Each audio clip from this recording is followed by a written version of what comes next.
mensen fotograferen. In de speelzalen mogen geen consumpties worden gemaakt. Iedereen heeft een spelerskaart ontvangen met daarop de baannummers en tijden waarop je moet spelen en schrijven.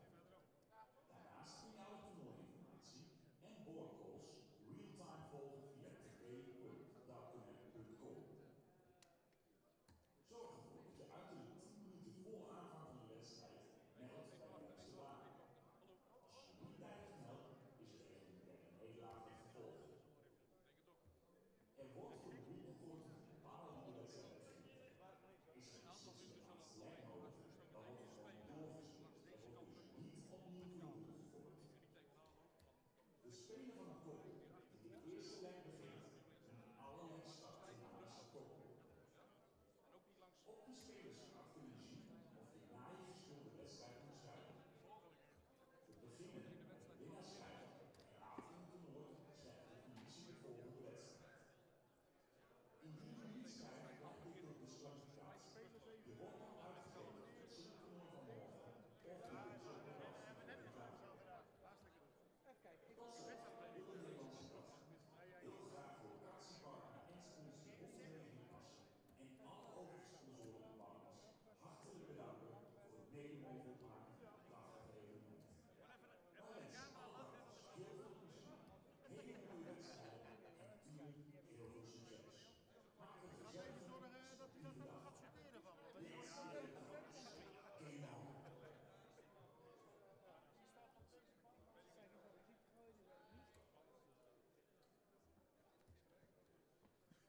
Good morning, everyone, and a very warm welcome to the Dutch Open Dance 2026.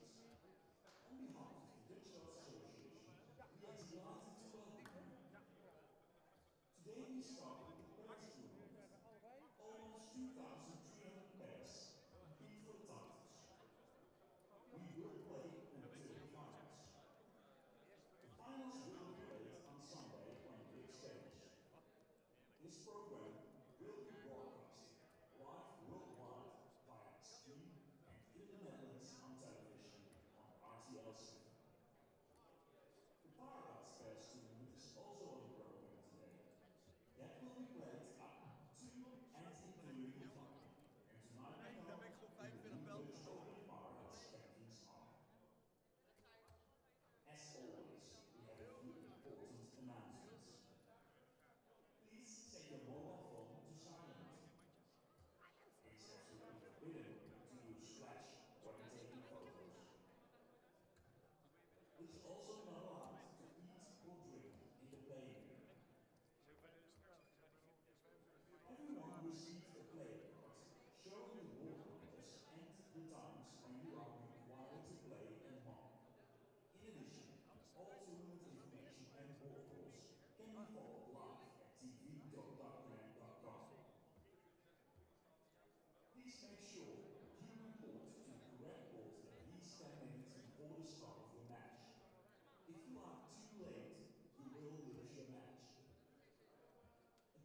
Well, good morning, everyone, wherever you are in the world. Welcome along to darts' biggest party, the self-styled Glastonbury of the hockey. It is the Dutch Open. It returns to the Bonte Wever in Assen once again. It is the biggest open in world darts. Over 6,000 players are descending onto this small town about 2 hours north of Amsterdam to take part in the Dutch Open. And we start with the pairs tournaments, the open pairs. We have a few players in action who may be of some familiarity to you. Ian Conterman, perhaps the biggest name in this first match we've got. We do have Ron the Bomb Meulenkamp and Jeremy van der Winkel coming up on lane C shortly. They're taking on Willem Bunk and Henk Noorda.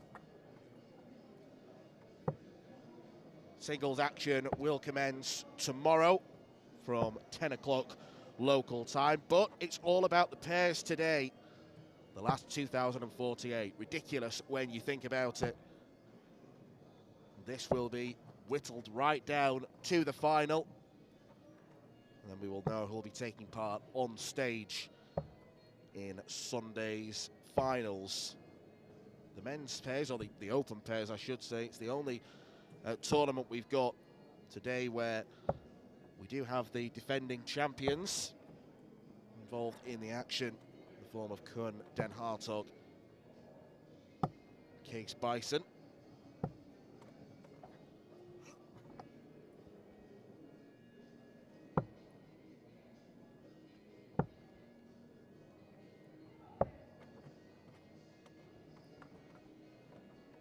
And just see to the right-hand side of this that we do have the Meulenkamp Van der Winkel game in action. There are 5 games going on simultaneously on what's called the TV lanes. All these players getting the privilege of playing in front of the camera, and the stream will be switching between the middle 2 matches that are going on. Each match is designated a half-an-hour block to be completed, and then the next ones will continue. It really does run like clockwork, this tournament. It is a fantastic occasion for everyone to be involved in.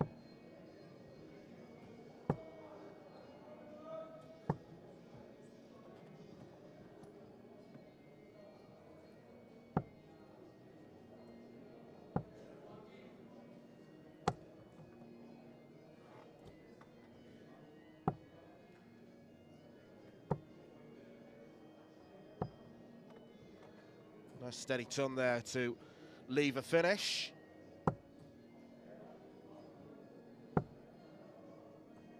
This is more than steady. So pressure on the pair of Jutster and Gruppen.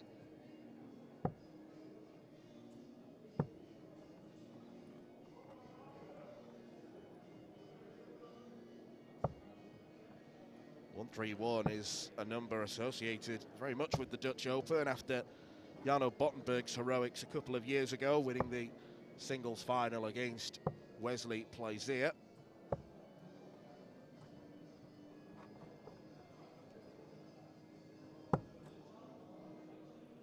Double 8 now.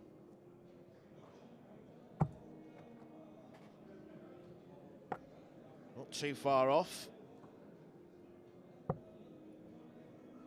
Only option now is treble 19, which isn't found, so Ian Conterman will return to the hockey to try and tidy up double 8.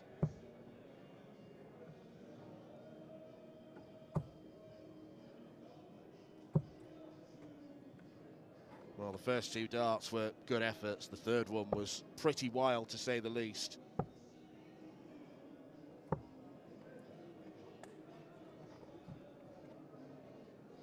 You will have noticed that pairs matches don't start from the regulation 5:01. It's 7:01, first to 3 legs. And that is fairly unfortunate. Score of 11, leaves single 5. It's a pretty nasty potential checkout. That was nearly a bust. Double 4 now.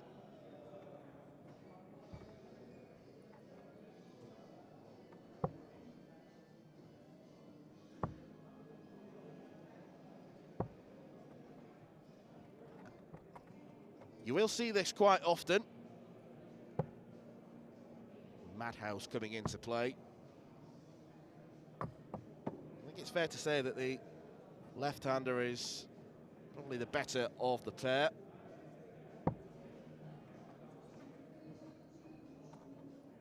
We do have the leg completed. It is 2-0 to Konterman and Huff.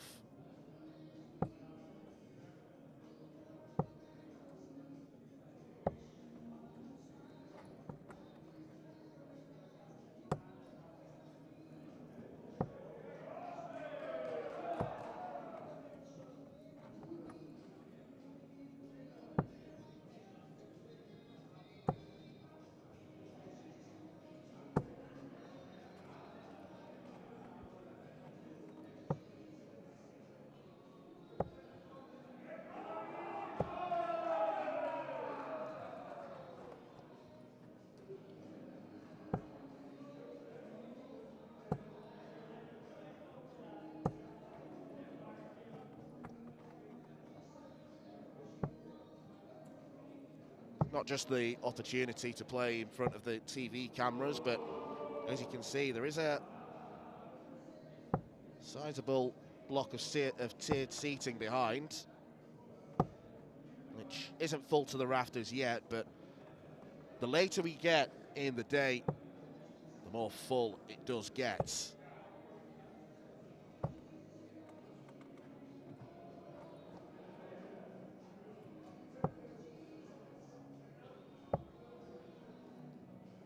Did see Arjen Konterman at Lakeside a couple of years ago. Won his first round match against Australia's Danny Porter. Didn't qualify last year, and some of his performances lately haven't been anything to write home about. Didn't have a good Q school. Failed to get through to the second stage of the PDC qualifying event.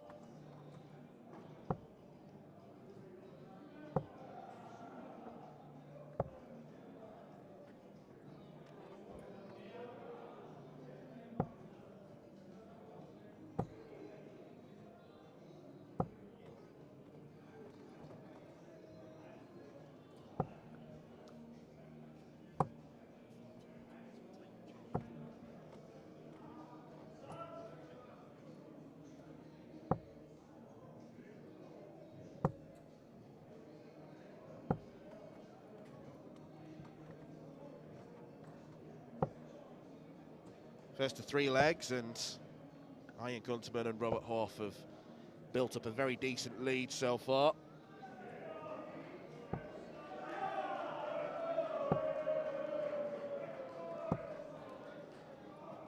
Nice rescue.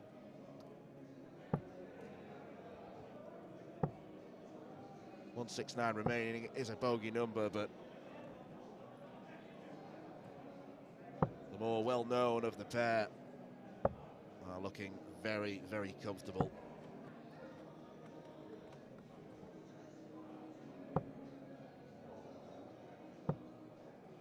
It is something like 11 games that have to be won in order for a pairs team to be successful in this tournament. Nice idea to start on the ball. It left a 2-dart combination on 97.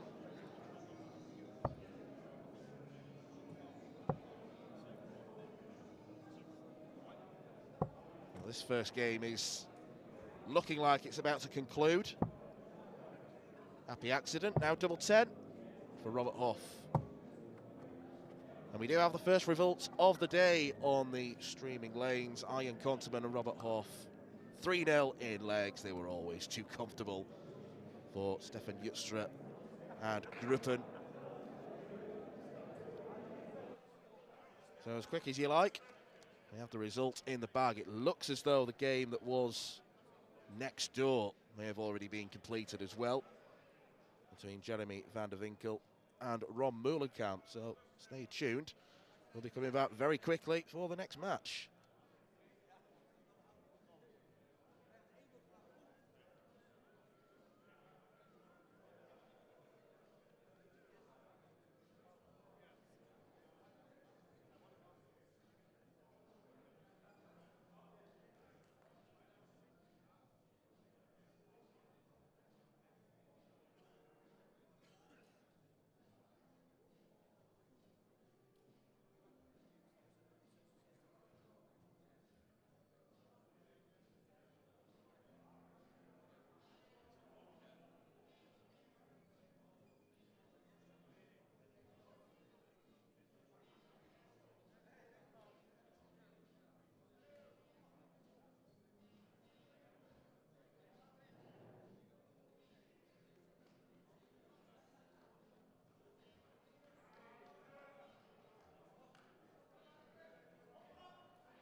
Welcome back to the Bonte Wever in Assen, where we have quite a pair on our hands. Two former Lakeside winners in the form of Jelle Klaassen, the 2006 winner, against Andy Bartens, who won in 2023. Netherlands and Belgium combining against a very well uniformed team, I must say, of Marco Hoff and Matthijs van Dijk.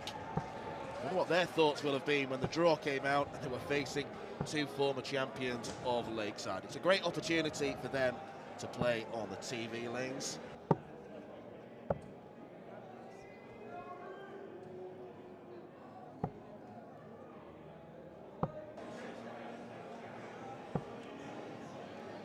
So the match is about to get underway.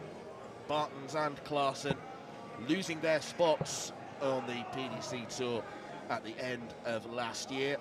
They failed in their pursuits to win tour cards back at Q School. The officials just talking them through the schedule, through the format, and I'm sure that they know exactly what they're doing. From 7:01, it is first to 3 legs as Klaassen goes for the bullseye first, misses outside, but the follow-up is missed by a further distance.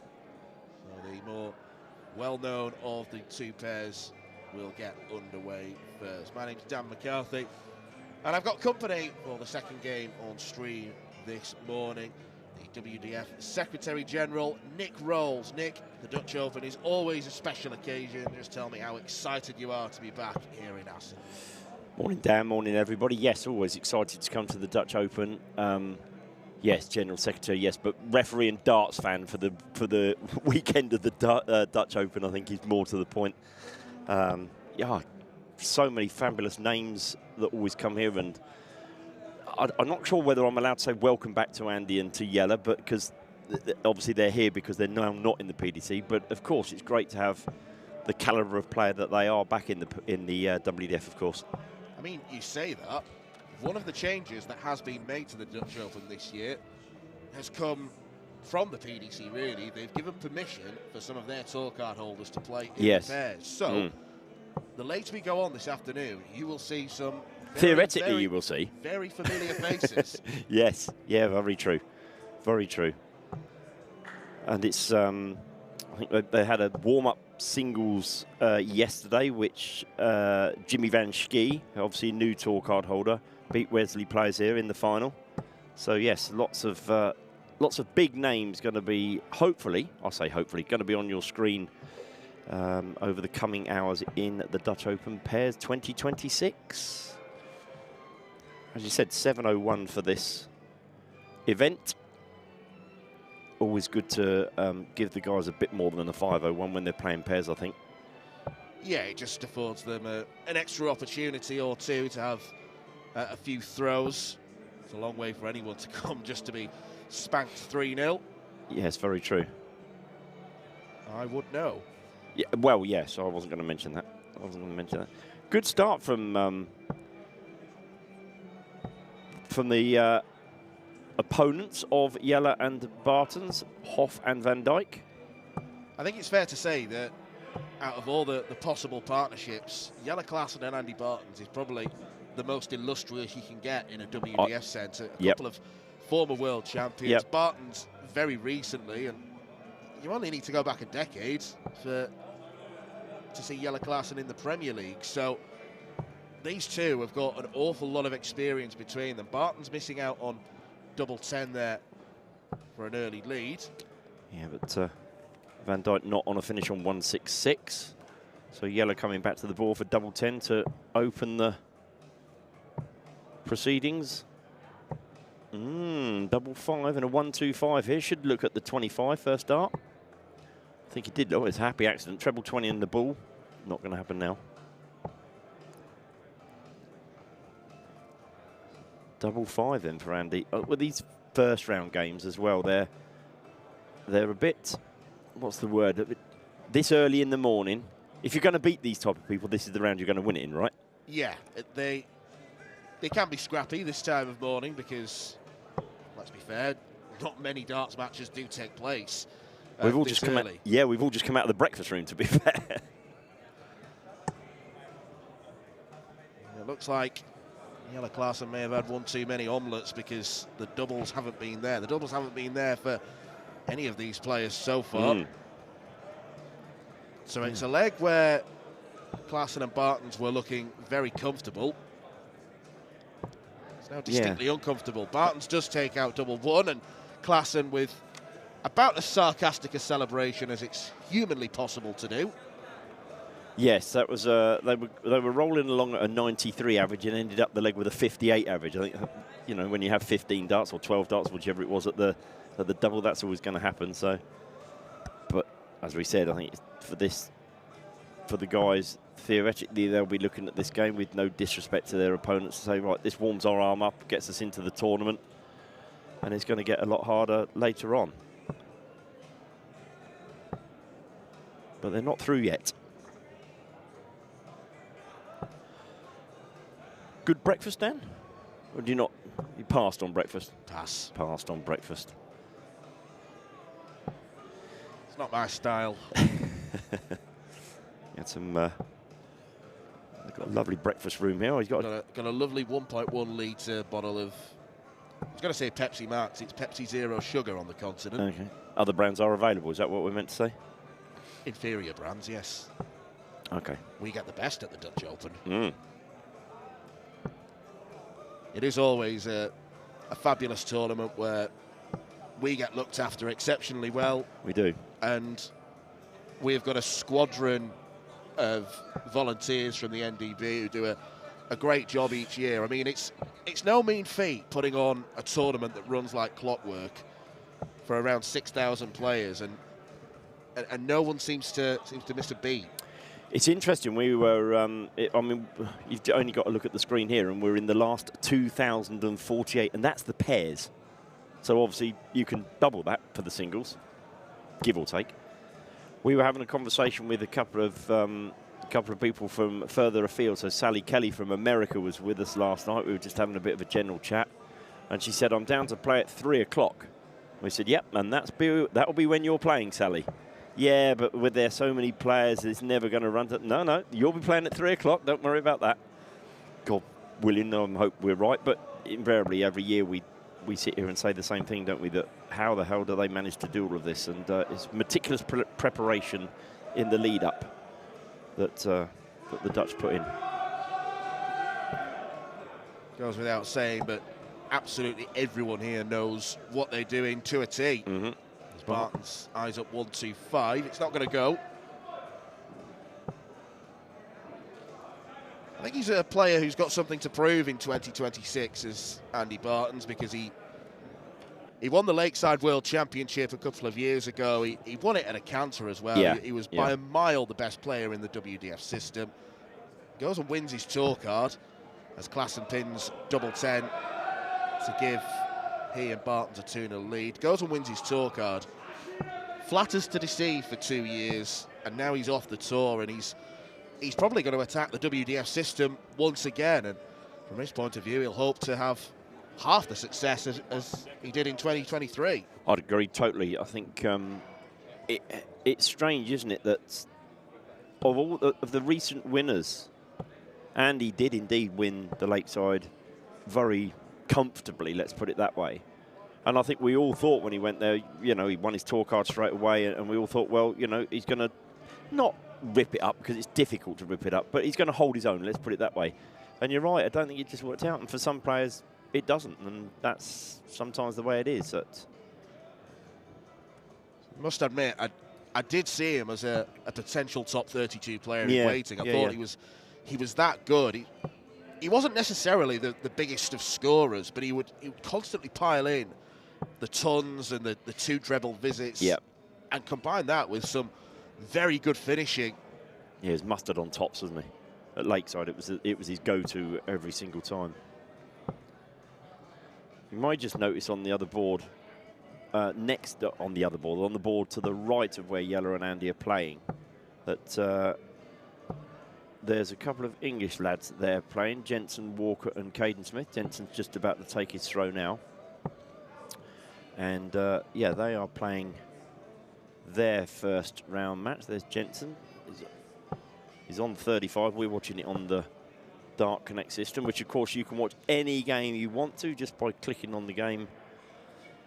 And you might not be able to see it live in picture, but you will be able to see it live on Dart Connect. Yeah, I think you've got about 170 boards to choose from. Yeah, exactly that. Exactly that. So if you can stomach that many tabs, get well, them all yes. opened. Yes. Could see the champagne finish early in the morning. I'm sure there's some people already on the champagne as well, to be fair. 9:33 a.m. Sorry, 10:33 a.m. here in the Netherlands. Andy again going for the middle of the board and dropping short. But he got through that quite nicely, actually. He's done Yeller a solid, leaving tops for their first victory.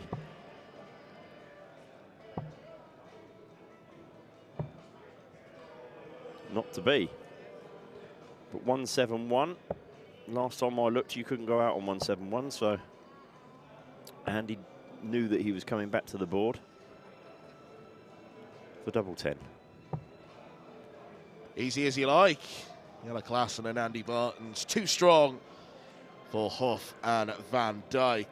The team in purple actually made a good start to the first leg. It looked as though that they could cause Yeller and Andy a few problems, but not to be. Klassen and Bartons, who will also be eyeing the Dutch Open singles title. Yeller, a former winner. I was going to say, Klassen, of course, has been there and done that. Got the T-shirt here in the Bonte Wever, the Dutch Open. Well, I think we are going to switch over to Caden Smith and Jensen Walker. Catch the tail end of that one. Walker and Smith 2-0 up. Here we go. Yeah, they're playing Dutch pair, as the majority of them obviously are. Sander Hartman and Hans de Vries. Yep, 2-0 as we say. And we might not be watching this for too long, to be fair.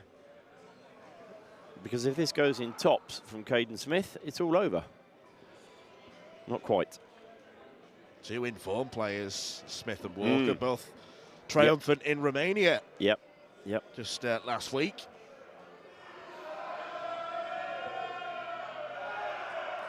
Jensen's actually the #1 seed for the Open singles this weekend. Yeah, he's been playing very well. He played nicely out in Romania. And Caden as well played well in the Romanian Open to win that tournament. Beat Mladen Radosavljevic, and I'm just showing off by saying that really, in the final of the Romanian Open. Well, you said you might not see too many darts. You might see more than you thought. Finish line-itis for Smith and Walker, who were left perilously on double one, although the pressure isn't too great from Hartman and de Vries. But up steps Jensen Walker. You can't get much closer than that. You cannot get much closer than that. And Walker has to duck down and have a closer look. School report reads, must try harder. Double 19 to take us to a fourth leg. You can't get much closer than that either, to be fair. Yeah, they've not been badly thrown darts at double. I mean, that's close as well. There's a magnetic field around that double one. So, a chance here with double 19. He's going to take it. Oh, okay. I think he probably went 6, but double 14. That was their moment in the sun. A moment in the sun, and they've been burnt to a crisp as Jensen Walker takes out double one. 3-0 win, comfortable for the English pair. They could certainly be ones to watch. So we will be waiting a little longer for our next games coming up on the streaming board here at the Dutch Open.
Welcome back to the Bonte Wever, where I think it's fair to say we've got a blast from the past here. The team,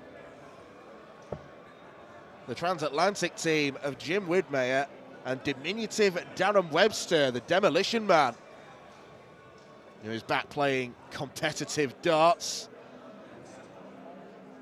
Yes, plenty of experience with Captain America and Darren Webster. They're taking on the all-Dutch team of Tuan van Schneidel and Steven van den Tillarts, as Webster gets us underway with a very respectable score of 140. And already some exhibition stuff from the Dutch pair, starting on tops. Why not? It's not the World Grand Prix, but make of it what you will. Nick Rolls, good to see Darren Webster back. Yes, yes indeed. It most certainly is. I know that Darren has a good friendship with Jim and Jeff Smith, guys over there. So, yep, see them paired up at the Dutch Open. I think Jim's off to Modus next week as well, from what I remember, having looked at that. I think one of the things I wanted to mention straight away here was throughout today we are going to see a number of, shall we say, questionable darting outfits. And we're starting with the hoodie. Yeah, now, if you've ever tried to play darts in long sleeves, and particularly sort of thick, jumpery long sleeves, you'll know that the release of the dart and the feel just doesn't feel the same. You're talking to someone who doesn't really play, Dan, but I sort of get what you mean. I'm talking to our worldwide audience now. Yes, very true. It's a different... the two of them, you can see they're absolutely... Oh, I'm going to say starstruck, if that's the right word. They keep looking up at the TV screen and smiling away to themselves that they're... Hopefully they've had a chance to message their mates to say, listen, we're going to be on the stream at the Dutch Open. Watch me start off with tops. Yeah, this is one of the few tournaments where you'll see competitors playing in jeans. Yes. Normally forbidden. Yeah. It's a bit of a free-for-all. In the WDF singles, it will be a more, well, a stricter approach when we get to the finals on Sunday. But you try telling 5,000 people, sorry, but you can't wear jeans, or you can't wear this, or you can't wear that. It's sort of an accepted or an allowed part of the Dutch Open, shall we say.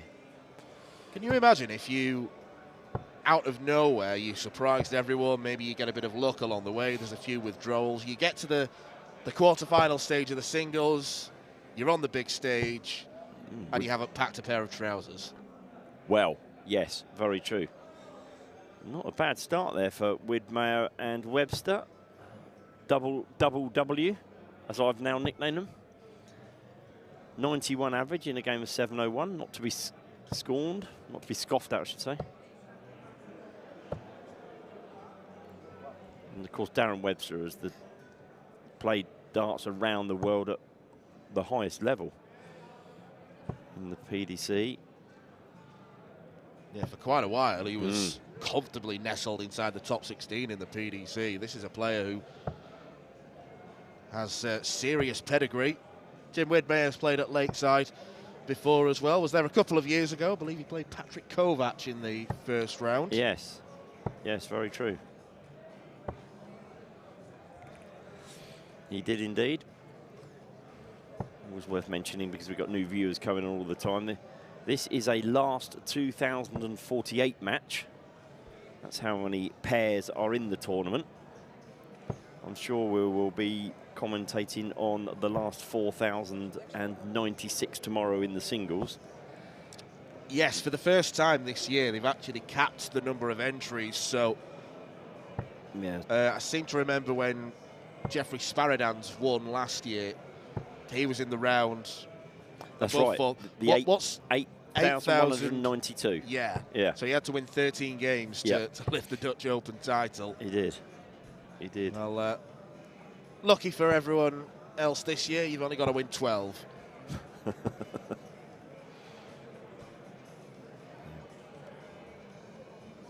This could be a dangerous pairing. Yes, I think we were saying in the first couple of games this morning that there are a few pairs. You mentioned the fact that the tour card, PDC tour card holders are allowed to play in the Dutch Open pairs. It's an agreement that's been reached with the PDC.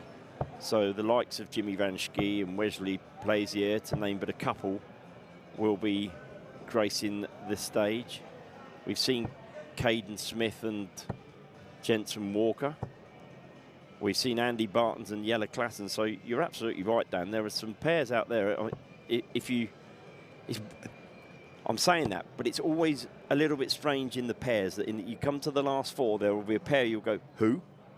Somewhere along the line there'll be a complete, rag's the wrong word, but obviously they can play darts. They've got to the last four of the Dutch Open pairs. But well, the pair that won last year, Koen Hartog and Kees Bison. Good memory. Now, no one will have heard of them. And he hasn't got that in front of him, ladies and gentlemen. I can tell you that for nothing, because we got 53 screens. I did have to look it up. Oh, did you? I was trying to pick you up then, mate.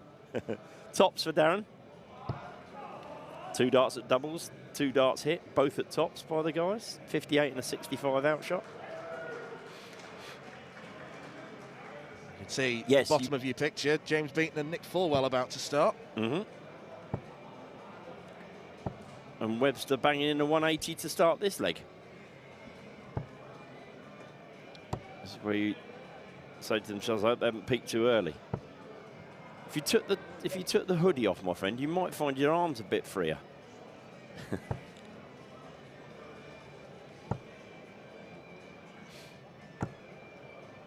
If memory serves me right, there was a player who got to the semis of the Dutch Open a couple of years ago, Jeremy Dirksen. And right. I'm sure he was wearing one of them. I mean, I don't know how up-to-date you are with fashion, Nick. One of those shackets. I do know what you mean. Yeah. That's probably because my wife's fashionable rather than myself, to be fair. But yes, I do know what a shacket is. Yes. Change of tact here. Ah, it's worked. He suddenly worked out that he's better on 19s than he is on 20s. That's his. Yes, Rasmussen his way through the leg. But they're certainly taking no prisoners here, are they? 180, 140, 80, 85 in this leg. From the, should we say, better-known pair, double W. Well, we do have the averages, and 92.8 in a pairs match is exceptional. Yeah. A 90-plus average in pairs is the equivalent to a ton-plus in singles, because you're playing with far less rhythm, you're having to wait longer in between shots. Yeah, and that 1-2-1 has left Jim with 95. Oh, he's gone the 7 route. 48 tops, maybe. They've hit tops twice. Leaves 36. So it won't be a hat-trick of tops, but can Darren Webster make it 3 out of 3 doubles? To leave the pairing of Van Schneidel and Van den Tillart licking their wounds. Oh, okay. On the 432 route. Don't mind that. Found their Achilles heel. It's tops or it's nothing. Where we are sat, Dan and I, is, if you like, the walk on through to the streaming lane, which is where the guys are playing. So we will see them as they go through, and then we see them as they come back. So we can wish them good luck on the way through and then ridicule them on the way back. Ridicule them, not make eye contact. Yes. Whatever the situation calls for. Yeah. So, yeah, 3-0 win for Webster and Widmeyer, to be expected with a pair of such calibre. I do believe we are about to go next door. Now, Jensen Walker, who played earlier with Caden Smith, the #1 seed for the Open Singles. James Beaton, who you can just see at the bottom of your picture, is the #2 seed. So a couple of young Englishmen hoping to do the business. And the team of he and Nick Fulwell have just taken the lead against another Dutch duo. And I do wish that my Internet connection would load quicker, so I can give you their names. Henk Donink and Marinus Stegeman. There we go. Donink and Stegeman. Henk and Marinus, if we're on friendly terms.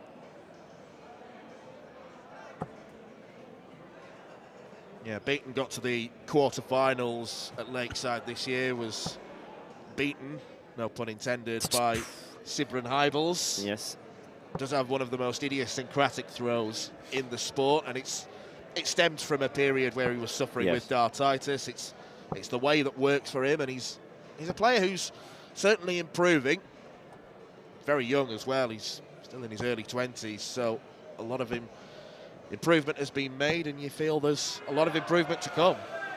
Certainly is. He's there's the style, as you're saying, brings his right arm right the way down before taking it back up and releasing. Yeah, holds the dart right at the back of the barrel as well, almost on the flight itself.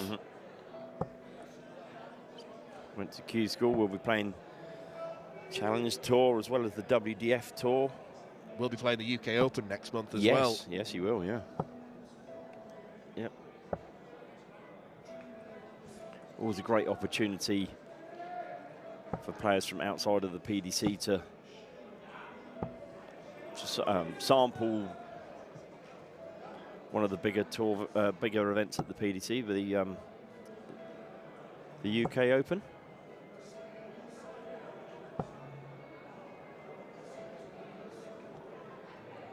His partner Nick Fulwell has got some pedigree as well, a former PDC Tour card holder. He's played on the Lakeside stage before.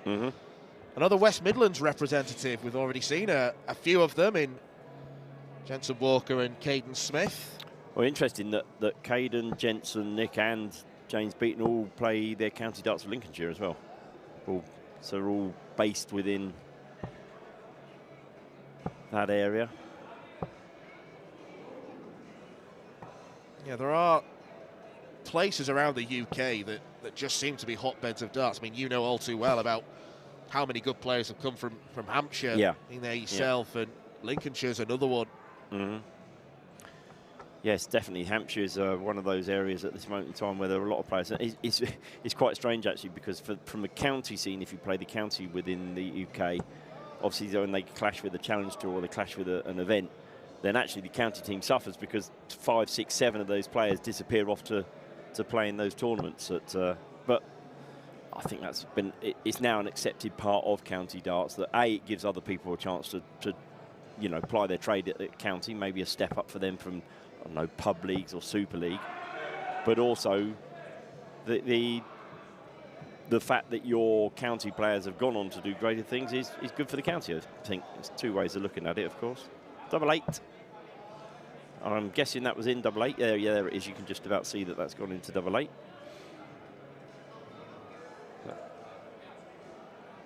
Yeah. No real shots on the cards with what we've seen so far, Dan. No one's really looked in under.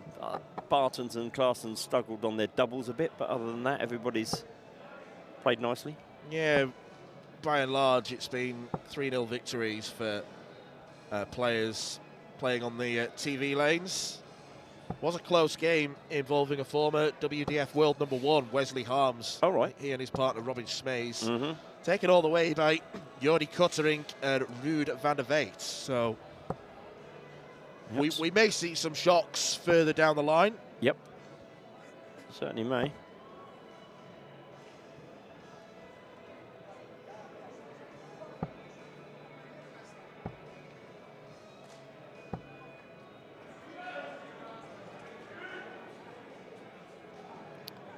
The two lads here, Dunning and Stigman, with matching T-shirts. I don't exactly call them dart shirts. They're more, I think they're festivals, aren't they? Oh, pop festival. It says it on it, Nick. That was the clue, I think. Yeah, they're lacking a collar to be dart shirts. Yes. I think this is pop festival, and it looks like sort of dates and times on the back of the. Well, as good a time as any to get some free marketing and advertising. Well, that is it. I guess they went to the pop festival and then thought, you know what, let's head into the Dutch Open darts. mixture of coloured flights as well, and stems, I think. There's a green stem, a blue stem. That'd do my head in, that. They all have to match. There are players who not only play with different coloured flights and stems. Riccardo Pietrezco in the PDC has red, black and yellow stems for Germany, for the German flag. And if you watch him, you can't unsee it. He throws them in the same order every single time. Does he? I does. didn't know that. I didn't know that. There you go. Learn something new every day. We are just being serenaded by a couple of young ladies from the Netherlands who have just played on one of the TV lanes.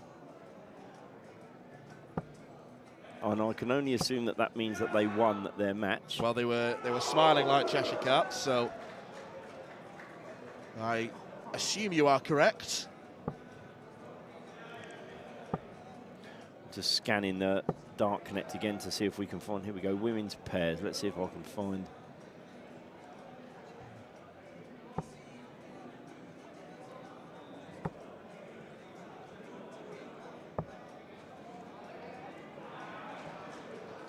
Yes, there it was. There it was. It just came up on my screen. There we go. Karin ten Carter and Yannick Wildeboer.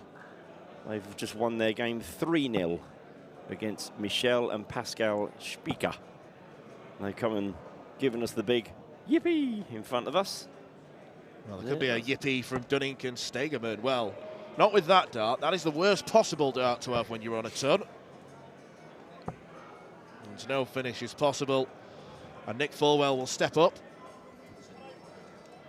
Not quite sure that. Yeah, sorry, I'll let Nick get his double 14, or at least attempt to get his double 14, or leave 14. Stick with this one because this won't be an upset because it'll only make the score 2-1. But they're going the hard way about it though, Dan. Oh dear, very hard way about it. 6 starts from 100 and haven't actually left a double. Yes, 3 missed big numbers, leaves 47. So Beats steps up for double 7. He's going straight at it. No thought in his mind of splitting. And quite rightly so. Yeah, didn't need to think about splitting either. So another 3-0 win. Another win for an all-English pair. 2 more of Lincolnshire's stars, Dunning and Stegemann, have definitely enjoyed themselves. But it is a 3-0 win for Beaton and Nick Fulwell. Another pair who could cause a few issues. I was just looking at that Karin ten Carter game. You can, well, again, within Darknet, you can click in there. And I'm not quite sure why they were celebrating so hard, having won 3-0. But take a look at the average, and it was, shall we say, relatively low, 38.94. Yeah, it was pretty pedestrian there. I think they'll say a win's a win, right? Is that the right phrase? That's all that matters. Yeah, good stuff. We'll be back with you very shortly with our next game.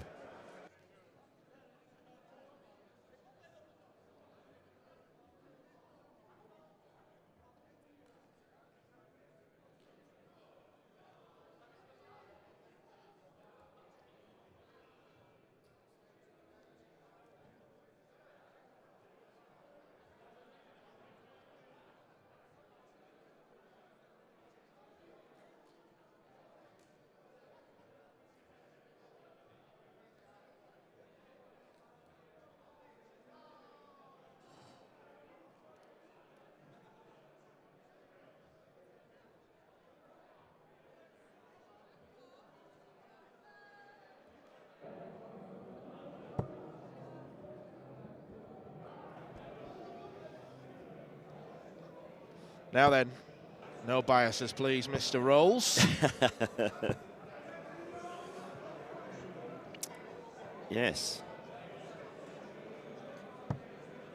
My good lady playing with a new pairs partner this year, understandably so. Last couple of years, I say fortunate enough, happy enough to play with Bo Greaves, but obviously Bo now has gone on to take up her PDC Tour card and is applying her trade in the PDC, and Joe's playing with another Dutch, well, with a Dutch lady, Priscilla Steenbergen. And Priscilla had a very good Lakeside campaign. She did have a very good Lakeside. Reached the semi-finals. she's a player who was, I think, in a little bit of danger of just drifting. She didn't qualify for Lakeside the year before, but she's definitely made a comeback. It's interesting, actually, and one of the reasons that, dare I say, Joe and Priscilla are getting together was, I can't remember where we were, but we spoke to Priscilla and she said, right, I've really got to make an effort, and we not helped, but sort of plotted a route for her to, you know, which tournaments you could go to that are going to get you the most points, etc. And listen, you can go to all of those, but you still got to have the talent, which she's got to be able to, you know, make that work, because there's no doubt going to the right tournaments can help, but being able to throw confidently. And I've felt that both the times that Priscilla has played at Lakeside, she's played really well. So, it's an interesting new dynamic. Yes, Bo Greaves, understandably, opting not to come to the Dutch Open because she's got other things on her plate, with now being a PDC Tour card holder. I believe it's the second player who was requested to have Joe as a partner after Bo. It was Bo that approached Joe rather than the other way around. Yep. So we have a good grief. Anthony Dundas has just appeared by our side, and he has the most, well, ridiculous, I think is the word I'm going to use, Dan, hat on his head. Who's that? Some sort of mascot. Some sort of mascot. Yeah, it looks like it. It's a Flugel hat. Ah. For a lounge. Yeah, if you don't know what Flugel is, Google it. Yes. Double 18 for the first leg. Ah, we've seen this before, the 4 double 16 route.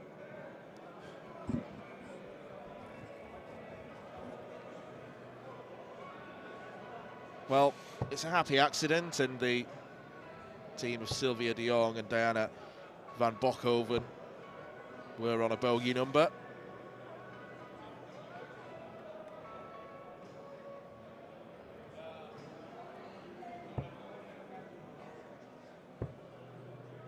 Double 8 for Priscilla.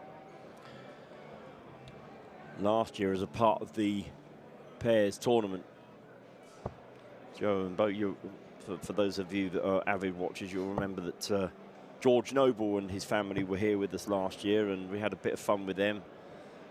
Nice to Mainly catch up. at George's expense after his performance. Absolutely, yeah, exactly that. As Joe hits the first double 8, I'd just like to send our best wishes to Vigo. He's gone through a tough time over the last few weeks, but glad to say that he's on the mend. Got Matilda to look after him, and I know George and Amanda have been over to see him as well. So good luck to you guys. Yep. We hope everything is okay with you. George will be looking to enjoy his retirement now. Priscilla enjoys a 180. Yes. Let's push the average back up again.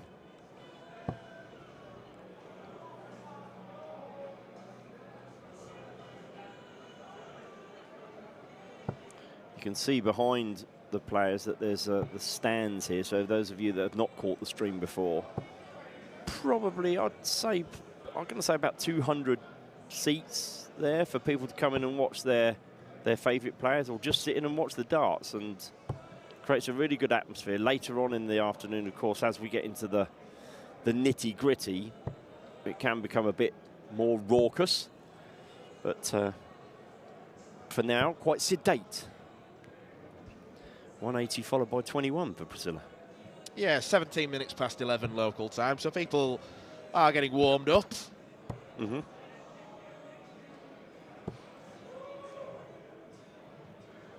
Thankfully, Anthony and his hat have disappeared. Anthony will be back later. He's going to come and join us and do some commentary for you guys. We'll warn you beforehand so he can switch off. I'll still have to be here.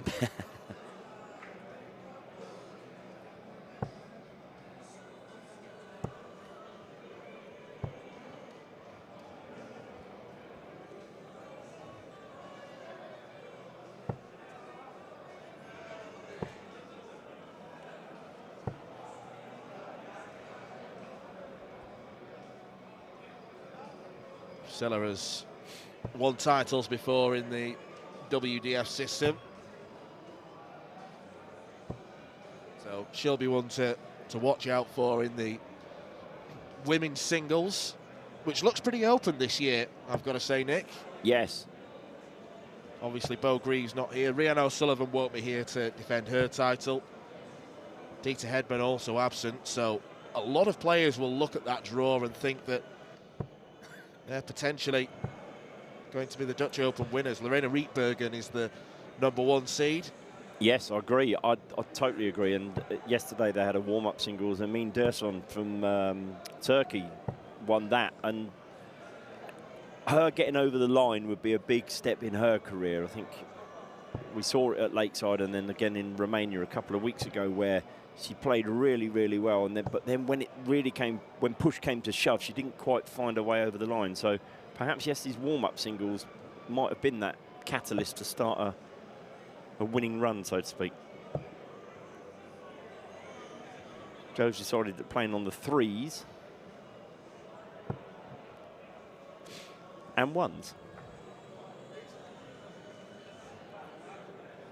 Better to do it now, I guess, than maybe later in the tournament, assuming, of course, that they make it through this game. Far enough ahead for it to not really make a difference at this stage.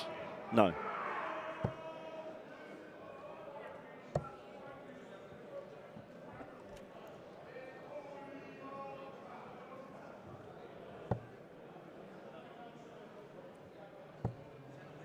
On a 160. The women's pairs, not quite as many women's pairs, shall we say? In this is the last 256, as opposed to the men's last 2,048. Might go bull here. Good look at the bull, yeah. Or treble 19. Yeah, good pick off from Joe. That leaves 68 for Priscilla for a 2-0 lead.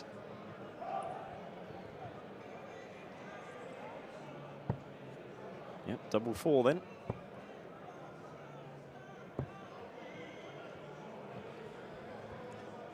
That's the danger of going for treble 20 with 68. You leave these very small, awkward doubles. You're a 48 fan, are you? On 68?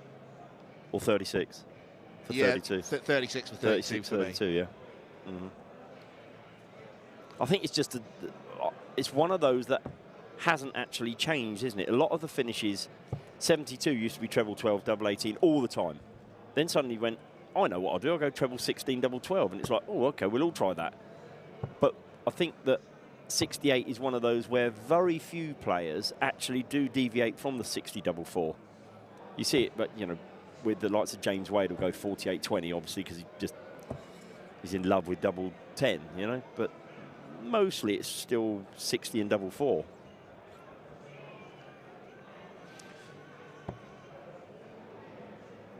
Double 2. Where are we going for leg 2?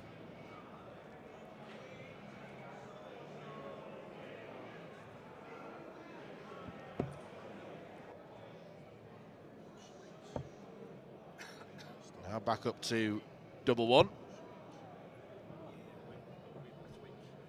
Joe a little wayward with those darts.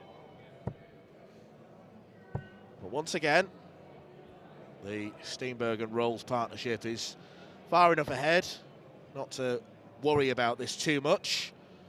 When will they start worrying, though? Because it looks as though Van Broekhoven and de Jong will get to a finish after this visit. That's 12 darts they've had at double 2, or at double.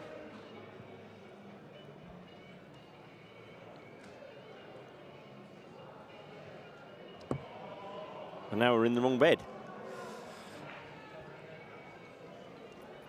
I think it's fair to say the average has gone for this game. Well, they don't put averages on last 256 victories, do they? No, no, that is true. That is true. It's just the W and the L, isn't it, that counts in there. Maybe this time. Hey, the crowd cheer, Priscilla cheers. And it is 2-0.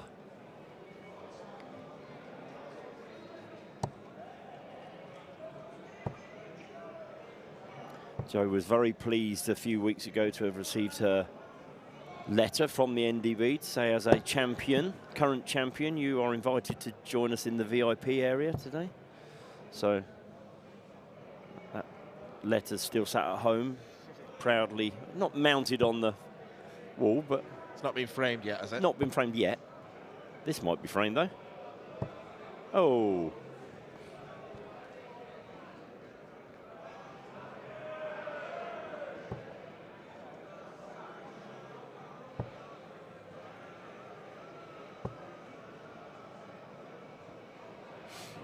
Well, good start to the leg for Priscilla and Jo.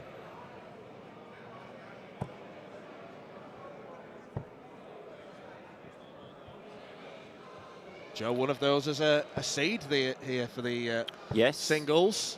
Yep. Seed number 16, which can often be a position. The poison chalice, so to speak, yeah.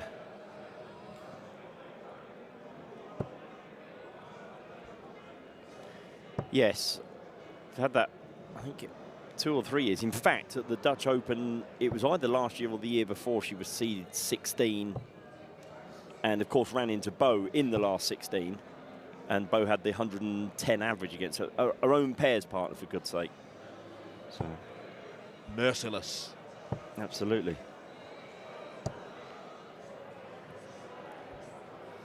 Another ton from Priscilla, so leg number 3 looking fairly comfortable for the guys.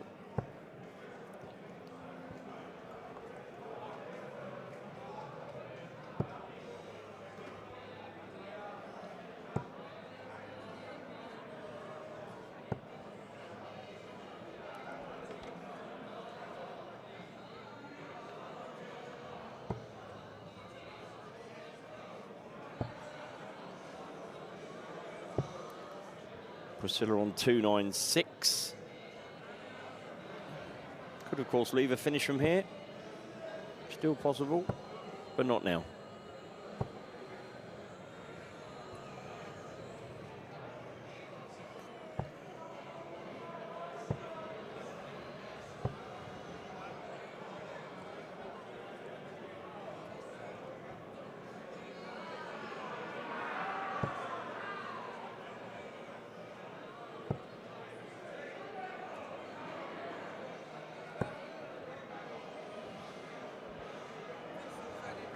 The games currently going on.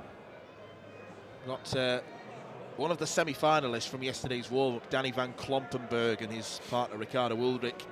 They're 1-0 up against Thijs Berends and Patrick Zvigelaar. Giving these Dutch pronunciations some real panache. You're doing a grand job, yeah. Fantastic. Good 80 from Priscilla to leave. There's no way on this earth that Jo goes 3 balls. Oh, please go 3 balls. Go on, Jo. No. She did have a 1-4-5 outshot on Wednesday in their Wednesday night league, apparently. She was full of the joys of spring telling me that on the way home after I went and picked her up from the Wednesday night darts. Lost the game 3-2, but had a 1-4-5 finish. So, you know, the loss goes out the window because the 1-4-5's more important. It's a win in its own right. A lot of these competitions do have prizes for highest checkout, don't they? Yep. 58 to leave 48.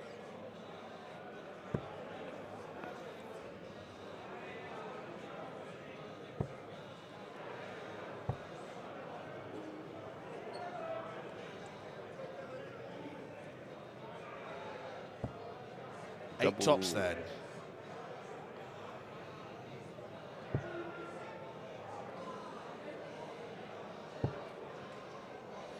Close but no cigar.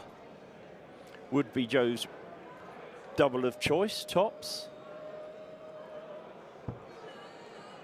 But a bit like leg 2, they've got plenty of time here. Dutch pairing are a little bit behind. Well, that's a bit unfair. They're more than a little bit behind. Double 10 for Priscilla. And she's left 10.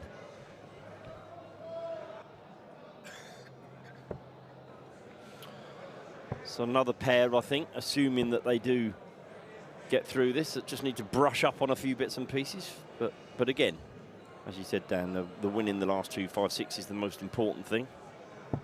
And there's the double 5, which means that Joe and Priscilla have made it into the last, where are we? Well, into the last 1 to 8.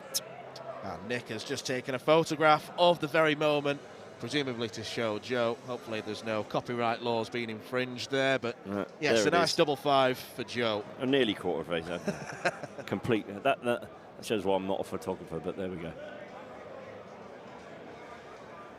Nice photograph for the 4 players to have taken part in that one. But a comfortable 3-0 win for Priscilla and Joe.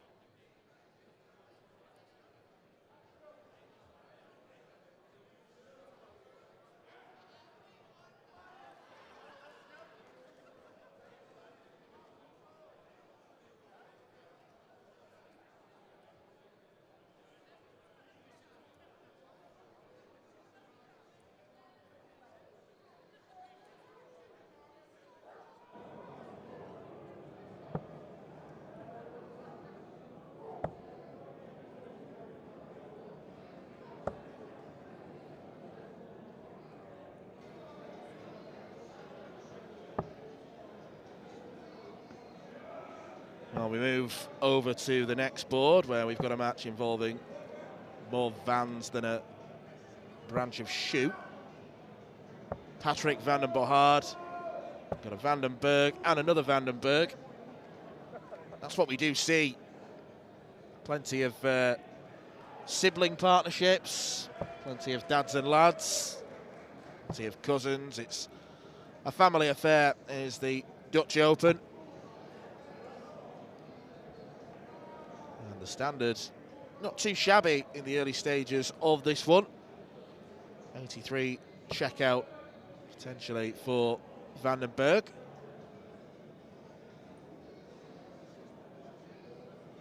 .16 and bull, he's getting help from his partner.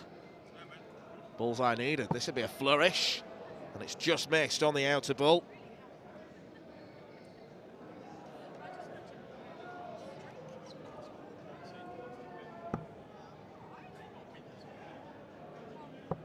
Van den Bohard looks at double 2. First leg in this match.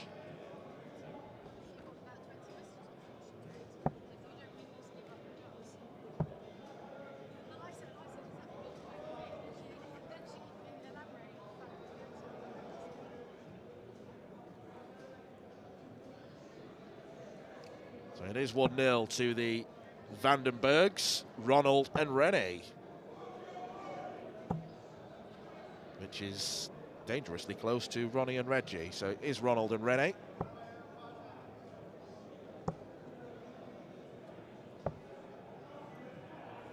And they definitely do look like brothers, and rather menacingly, on the backs of their shirt, it says the Enforcers. Ooh. So, 2 fellas not to be messed with. The Enforcers against the Phoenixes. Yes.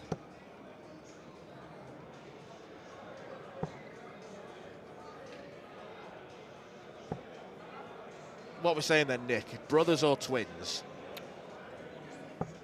Let's have a look. Brothers, I think. It's an elaborate shirt on the front, let alone the back, isn't it? Something symbolic, whatever it may be.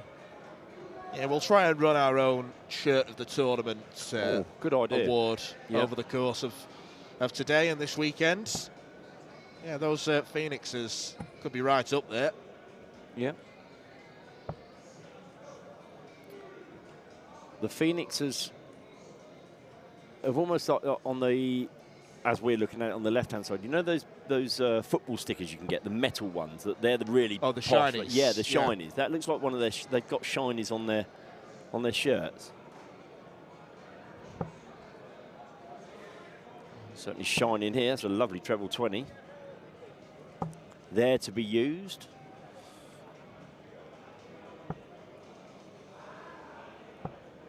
Yeah, Patrick's a player who's been kind of on the scene for a while. Played Modus. I think he has played Proto Darts before as well. Not to see him as much these days, but that's one of the lovely things about the Dutch Open. You look at the entry list, you go through the names, the runners and riders, and think, oh, didn't realise they were still playing. Didn't realise they were still playing. Joey Tenberg is here this week. There's a blast from the past. Graced the Lakeside stage. Well, we do have a legend coming up, playing alongside Jacques Neulart, our tournament director from Lakeside. Co-Stompe, the matchstick, the man with the long sleeves. And I'm sure there's a host of a certain podcast who'll be very, very much looking forward to that one. Afternoon, Alex. Another wonderful pairing. Christian Sorensen and Marco Meyer. Two Lakeside referees. There'll be gracing, is that going to be the right word? Gracing for those two? Lumbering. Lumbering across the stage later today. Anthony Dundas not playing. That's almost a headline in itself. Yeah, there was an issue with recruitment, I believe. We were talking to him. Nobody wanted to We were play. talking to him yesterday evening, and I said to him, "Why have you not entered?" Because last year he played with Niels de Ruyter. Nice 78 finish there. Sorry, interrupting you. Treble 18, double 12, and 2 darts. Yeah, yes, that's last year. Yeah, that's right. He played with Niels last year. Yep. Yes.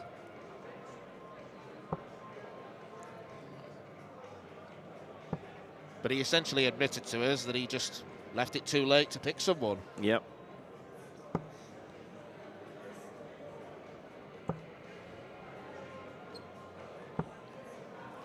A couple of times now that we've seen 2 treble 20s and the third one has drifted off mark, but could have our first, dare I say, close game here. 1 leg all, albeit the averages are saying something a little bit different now. In that the Vandenbergs, Ronald and Rene are, their average is what, 16, 17 points adrift of Vanden Bogard and De Goose, but we all know what we think of averages. I think it's fair to say that Rene has settled the quicker of the two Vandenberg brothers. So you hit the winning double in the first leg. Rene throwing now, the man with the slightly thicker goatee beard.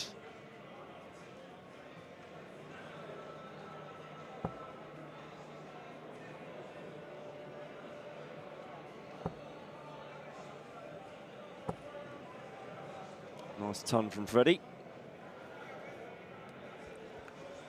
Ronald's turn now. Started this leg with a 7 and then went to 85. He's gone back into the 1s here. But now he's rectified that with the treble. 81.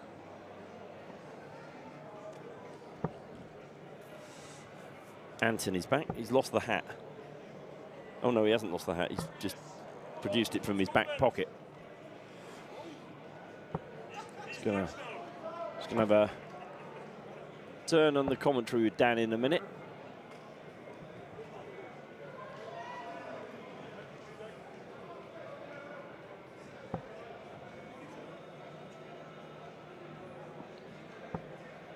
Yeah, a few games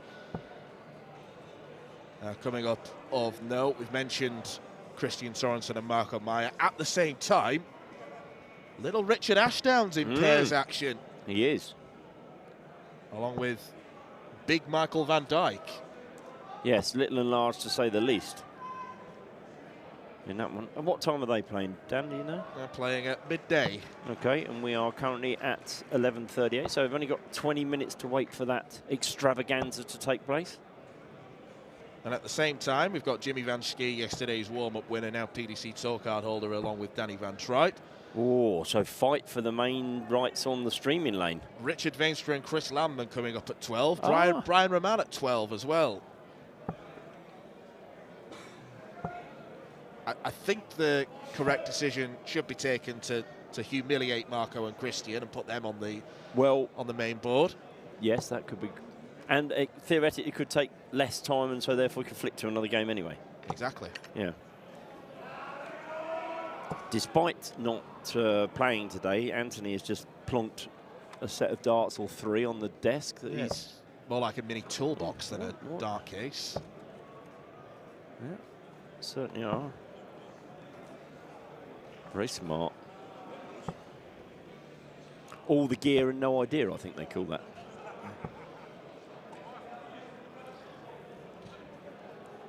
The averages in this game have come a bit closer together. We're only now about 11 points difference, maybe 12, and 1, 2, 3 plays 1, 4, 9.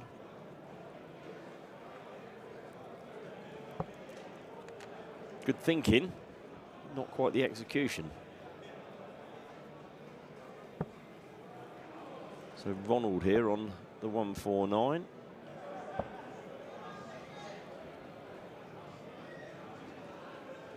Patrick looking at 85 to turn this game around. Well, he went the 19s.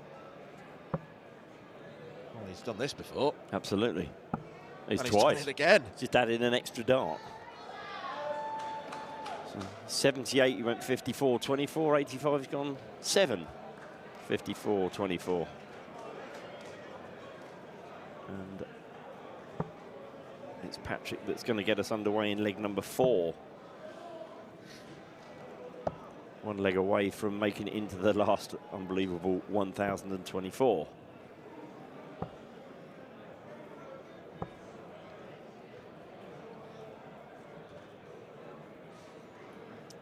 Last 1,024. It's pretty much one hand on the trophy.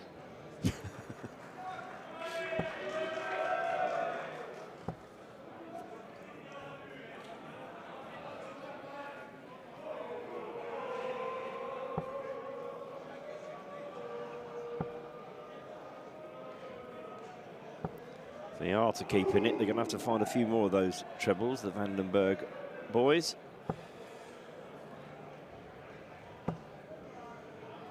$60 behind off a 7:01 start when you're still in the 500s is not anything to be too concerned about, but maybe when you're not hitting the big scores, then it can be a bit of a concern, and that's what's happening here. Freddie's first visit in this leg was a ton.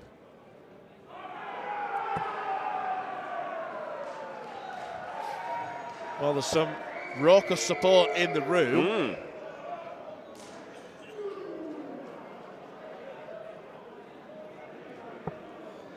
As you can see when we look at the wide shot in a second after this row, there are, I think it's 5 boards in the streaming lane. There we go. You can see 4. There's another one to the left that you don't quite see. Well, last year's champions are in the building. They are playing. And I do seem to remember they got a lot of support last year. They did. You're right. Well, just Dan's busily scrolling through a repetitive strain injury. We're scrolling through Dart Connect at all the games that are taking place today. Well, they are 1-0 up, Cohen Den Hartog and Klaus Beisman.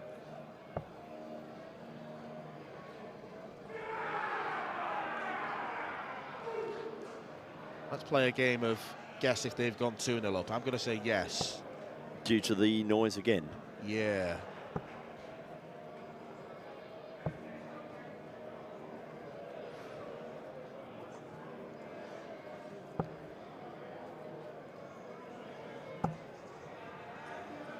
$180 for Van der Behard. Oh, couldn't have been any closer. The 140 leads them down on 132 now. So it's Freddie now coming to the ball for the 132. Doesn't have to start ball here, and didn't. Straight ton would be lovely. Okay, 23 coming downstairs. Oh no, he's not coming downstairs. 83 to leave 49. You were correct. They are 2-0 up. They did go 2-0 up, yeah. Yes. Could be one final flourish for the Vandenberg bros. Double 16. Well, I was going to say does he go 8-24, but he doesn't. He does hit the double 16. And it's the partnership that we expected to win, Vandenberg and De Goose, that have moved into the last 1024.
Right then, we move on to the defending champions, who are very close to winning their game 3-0. Konden Hartog and Klaas Buisman.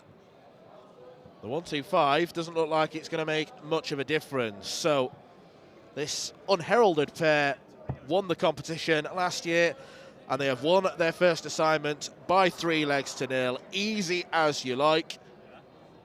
I do like the shirt of the opposing team of Sierat and Rietsma, but it is Den Hartog and Buisman who go through to the 1024.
Well, we return to the TV lanes and we move our attention over to the women's pairs. Lorraine Hyde has made a real habit out of winning some of the WDF biggies over the past year, the Irish Open, Denmark Open.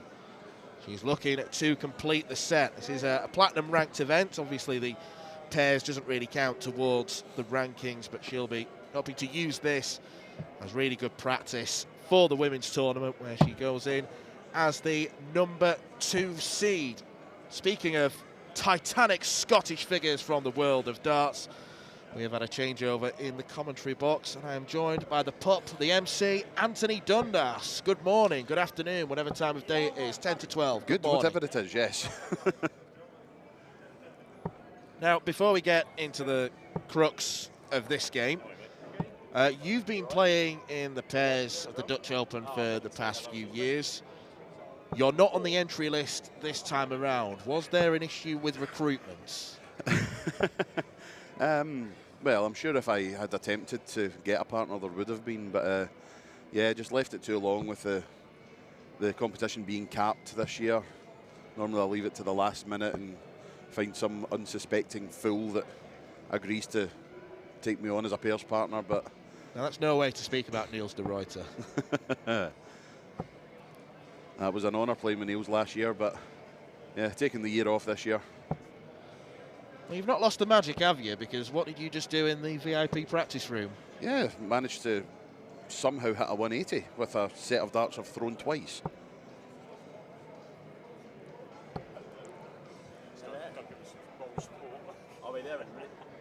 Oh, Christian Sorensen has just meandered past in the direction of the boards, which means he and Marco Meyer are about to... Yeah, Charlie's marking. Charlie Korstefijn, he's over to take in the Dutch Open atmosphere. He's going to give the boys a bit of support. Yeah, making his debut at the Dutch Open this weekend, just in a spectating capacity. Now, me and Nick were talking about potentially having a shirt of the weekend competition. I'll tell you something, Christian's shirt is right up there. That is a belter. The Danish master collar emblazoned upon his back. Lorraine just went the wrong side of the wire there. Here they are. It's a real Oh, Little and Large have also just walked past us. Yep, Michael van Dijk and Richard Ashdown are pairing up. With marvellous shirts, I have to say. Yes. Matching shirts. Richard Ashdown, who is, by his name, Little, has the bottom half of the dartboard at the top of his shirt. Michael van Dijk, who's about 8'3", has the top of the dartboard at the bottom of his shirt.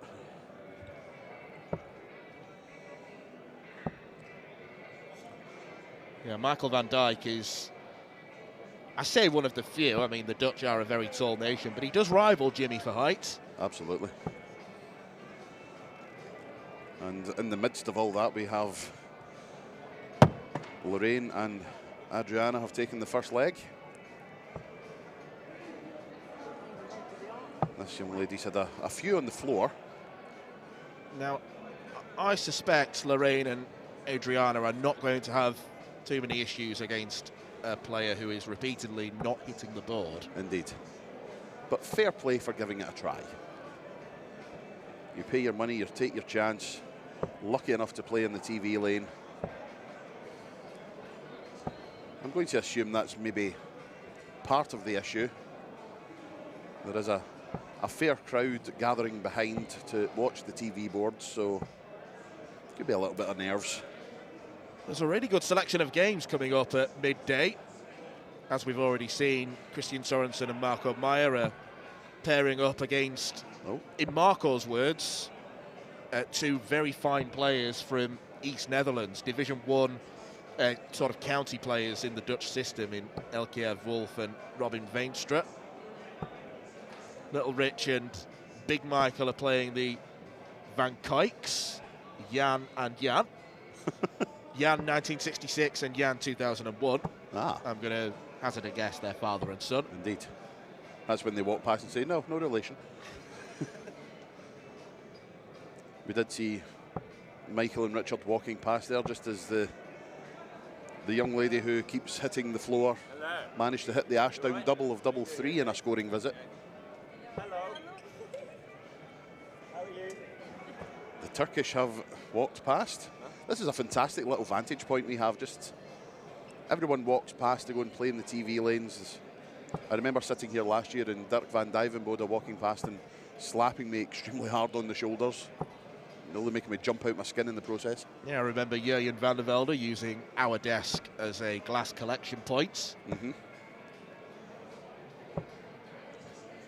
Brian Roman surveying the commentary position. Barry Van Peer even joined in, and he's going to be playing. Indeed.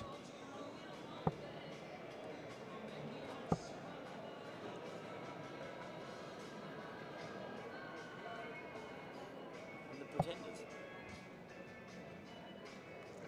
Nick just pointing out the music of choice currently blasting through the room is The Pretenders, the wonderful Chrissy Hind. Showing his age.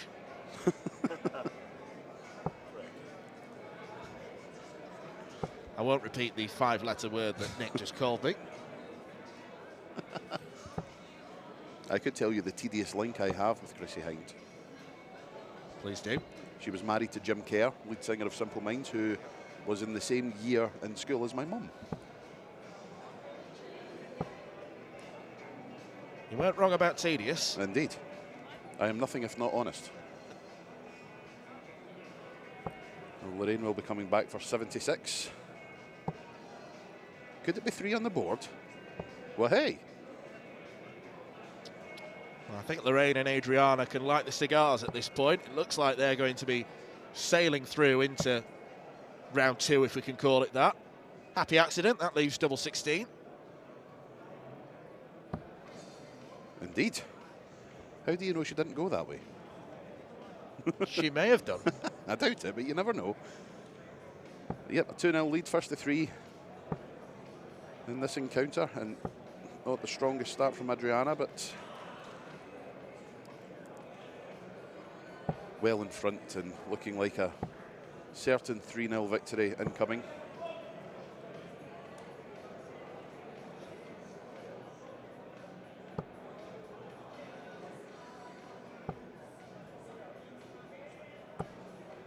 Super stuff from the reigning WDF World Master. Yeah, that ranks right now as the biggest title of Lorraine's career. I think if she was to win the Dutch Open this weekend, it'd probably be on a par, and then to complete the set, really. Yep, all definitely. she needs is Lakeside. Who's to say she won't do it this year? She returns to the Scottish Open next weekend as the reigning and defending champion in both the Scottish Open and Scottish Classic. Tournament you're returning to in a playing capacity as well. Yes. Yep, the darts will be coming out next weekend. Up a bit. Up a bit. Are you sure you're right-handed? At this stage, just try with your left. That was incredibly hard, I'm sorry.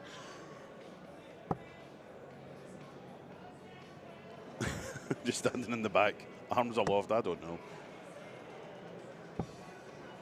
There's a baptism of fire playing a pairing like Adriana and Lorraine in the first game.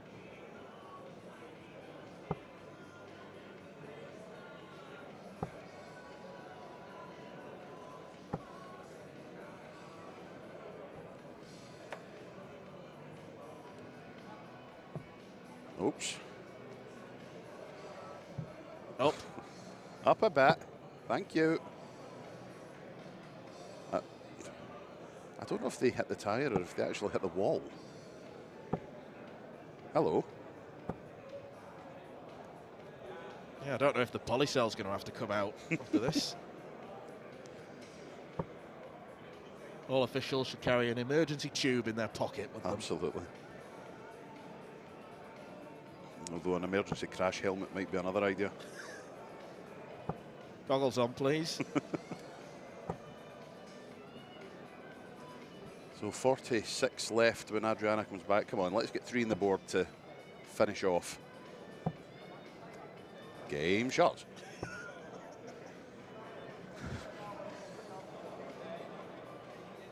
So here we go. Single 6 for tops for a 3-0 victory.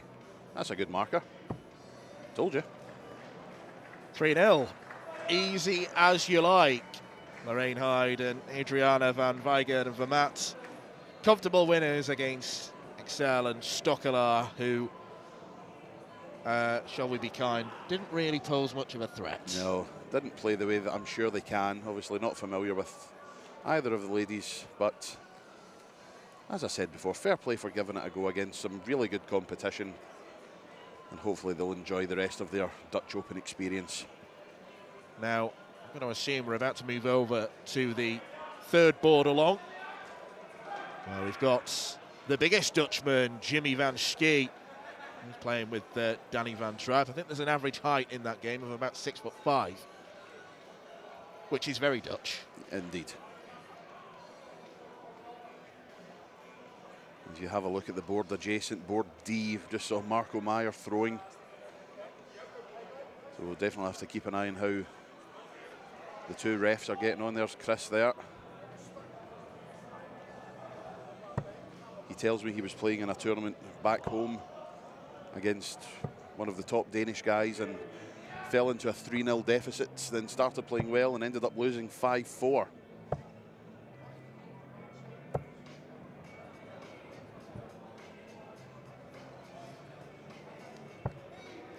Yeah, what is this nonsense of playing darts in a hoodie? How can your arm feel elastic enough with that? Must be feeling the cold.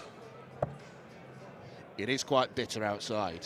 Yes, it is. Now, one of the fantastic things about playing the Dutch Open this time of year, is it cold outside? No problem. You're not going to see daylight for 3 days. This is true, yeah. Everything absolutely. is contained in this one ginormous building.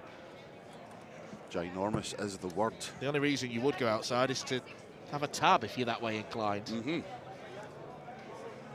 Don't smoke, kids. Oh, Van Trijp, wrong side of the wire, leaves 61. Might look at the bull. Did, I'm sure.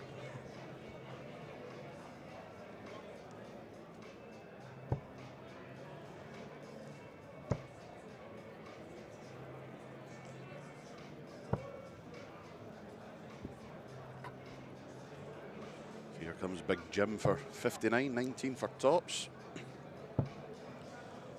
That's close. Yep.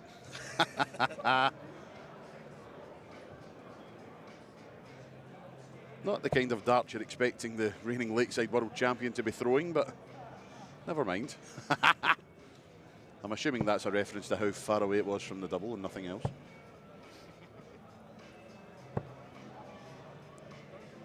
So then, Danny van Trijp, 2 16s.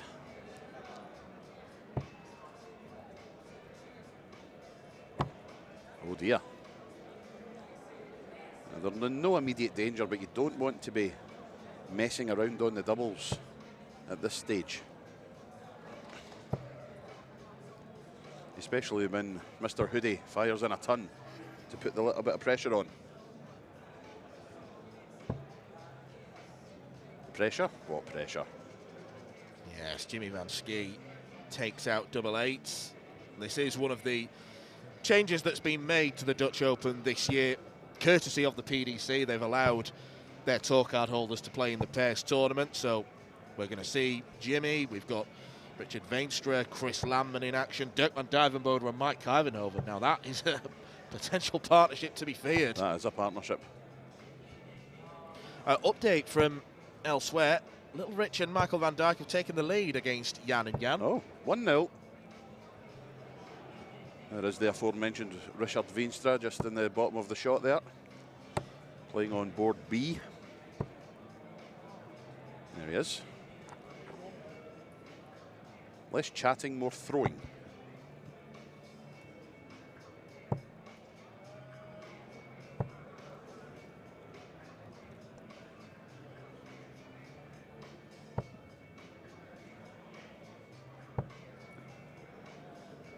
We'll try and keep you up to date with goings on elsewhere, but sadly one of the pitfalls of a tournament involving more than 6,000 players on Dart Connect is the connection can be somewhat slow. Yes.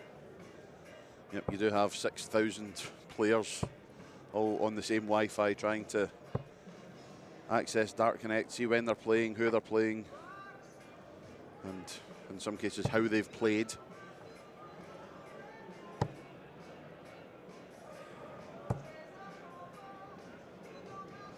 Breaking news, Richard Ashdown requires double 10 for a 2-0 lead for he and Michael. Just his height. Is he going to go 14 double 3? No, he's going to bust instead. Ah, fair enough. Jimmy and Danny looking comfortable here. Any average in the 80s in pairs is good, it's respectable, it'll win you an awful lot of games. Absolutely. That is a score of 7, and that will win you nothing. Unless it's a 7-scoring competition. Unless there are a load of wooden spoons in the back room. Christian and Marco lead 1-0 as well. Good grief. What is going on? Having said that, Christian and Marco had a good run last year. They got to the 3rd round. There was a good bit of banter between us, because obviously I had the experienced Niels de Ruyter as my pairs partner, and we crashed out in round 1, and the 2 refs got to round 3, so I've still not heard the end of that.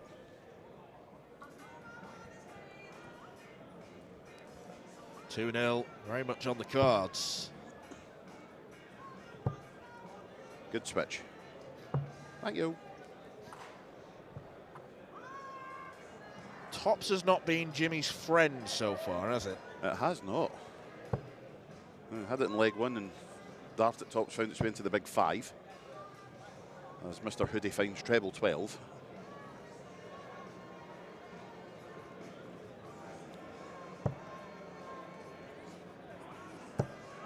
Solid nickname that, Mr. Hoodie. Does what it says on the tin. Not quite Mr. Coat. Jan Dekker's nickname from years gone by.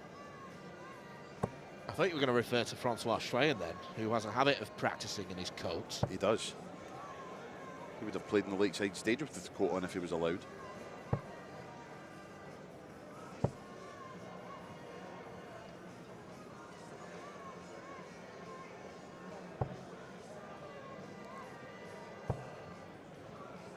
Unfortunately, I am still trying to work the connection to see whether Mr. Hoodie is indeed Vobrak or Vleda.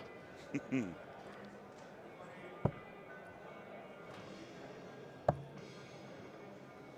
cover there from Big Jim. Had a good run in the Winmar World Masters last week, did Jimmy Van Schie. Got to the big stage where he was, I suppose you could say, quite unfortunate to lose to Ross Smith.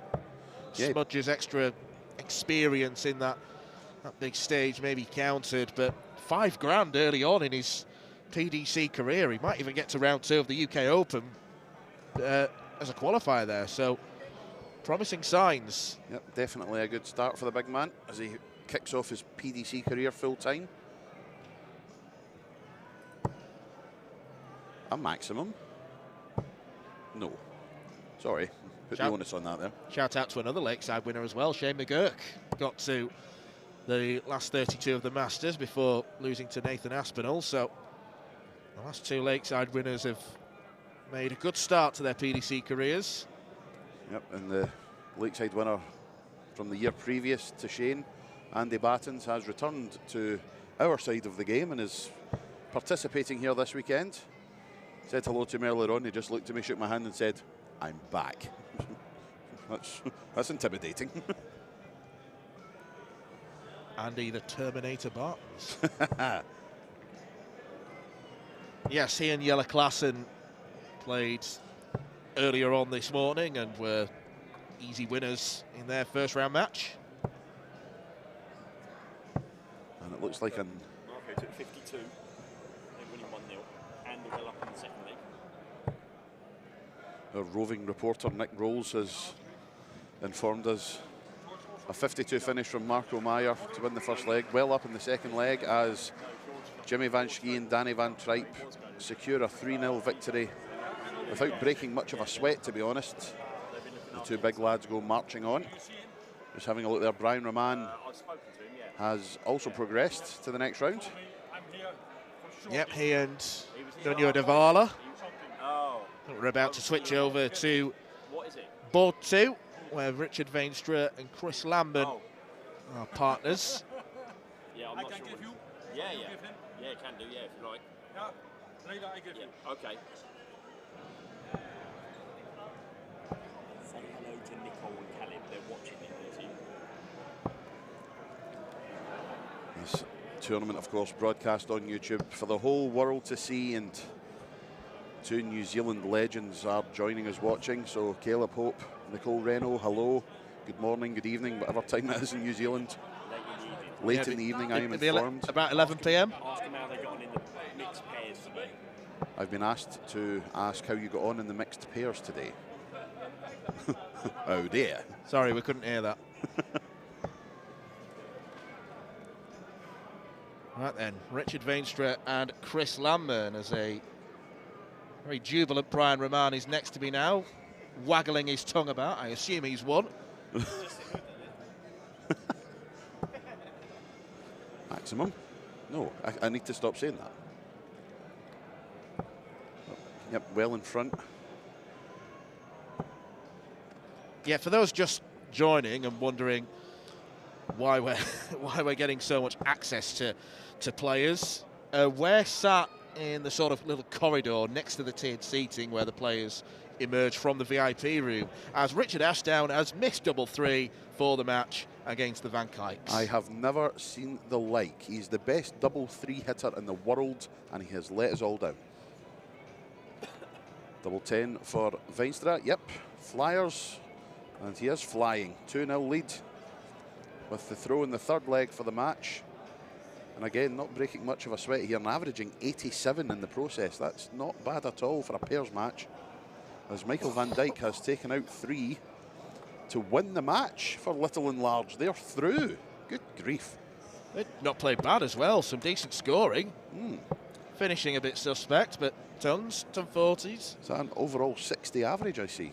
Yeah.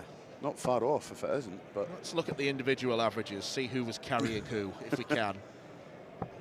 Richard, it's a decent score. Well, we're not privy to that information, sadly. Yes, we are. Michael van Dijk averaging 65, Richard Ashdown 60.09. That's solid. 20 average. Yeah. And a couple of 140s. That'd get you a game in a county team in Scotland.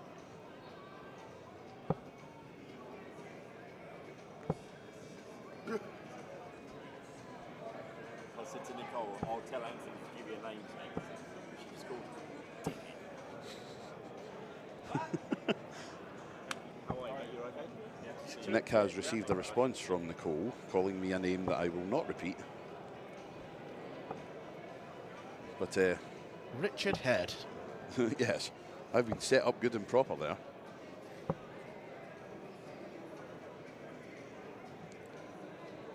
So Chris Landman will be coming back for 167. They can have as many darts as they want at it, to be fair, but...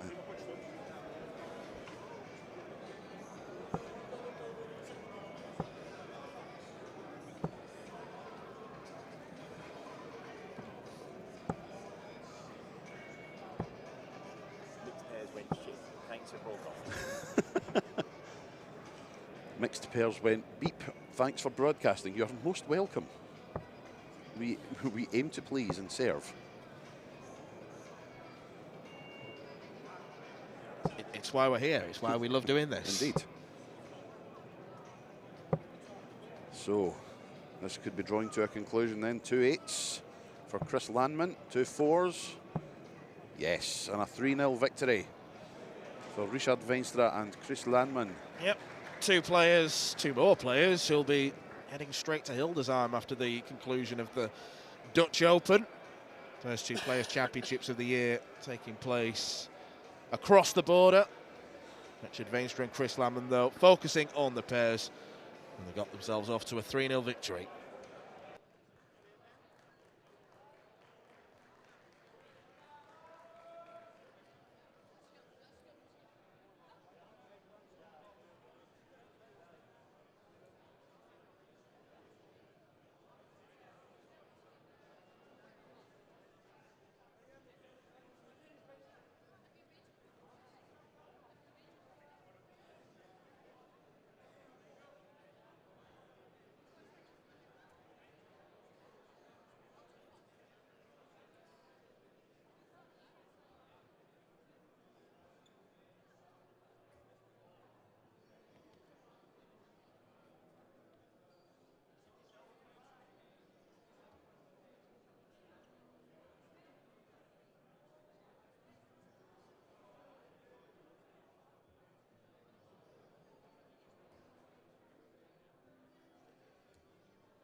Back over to the women's pairs. And we have a world champion up on the stage. Zaragemi, the girls world champion from Lakeside, who was fantastic in her title success there. She's up against Aysegul Karagöz, who was incredibly impressive in the Europe Cup Youth Tournament as well. So this is a really strong pairing, and Turkey is an emerging nation in terms of its darting talent. And we're certainly seeing fruits of its labour bearing here as double 12 is on the agenda. It's just over from Karagöz. But this is potentially a very exciting pair here at the Dutch Open. Yes, absolutely. I was practicing when I was in the VIP room hitting my maximum. I was practicing the same board as the two Turks, and both throwing lovely darts, it has to be said. And it's transferred onto the match board, a 1-0 lead in the early going. Yeah, Zara in particular at Lakeside proved herself to be a real superstar, both on and off the hockey, because on the same night that she won her title, when we were back at the hotel a few hours later, despite speaking very, very limited English, she still had the gumption to call our newest referee, Lee Roger, an amateur for falling asleep in the hotel bar. Call him an amateur. Why did you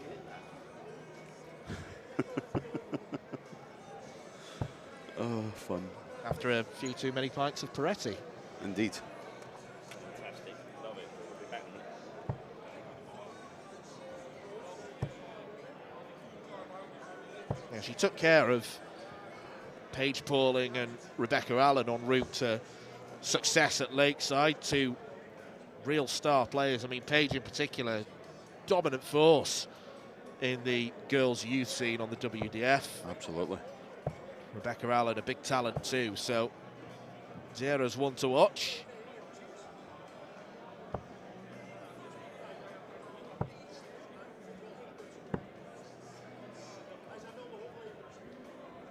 So the Dutch woman throwing just then was Jacqueline Noorder.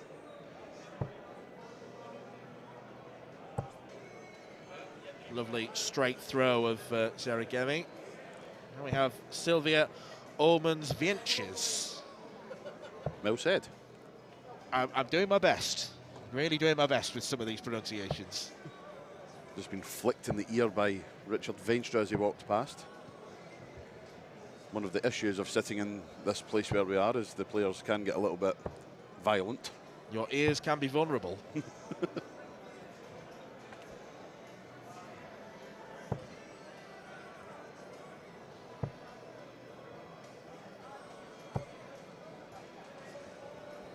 Team ref have had their lead halved, but Christian Sorensen's on 156 for the match. Can you imagine? We would never hear the end of it. I will give him 20 euros if he takes this out. I'll put money in the pot for that also, yes. That is money well saved. 38. He has scored 38. Oh dear.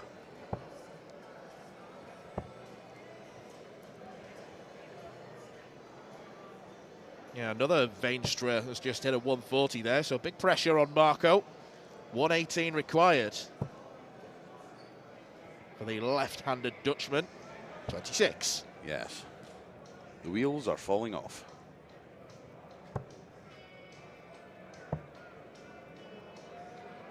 The wheels are falling off, and it was a unicycle to begin with. Indeed. But their opponents have made a hash of their finish, so Christian now has 92, which is slightly more in the realms of possibility.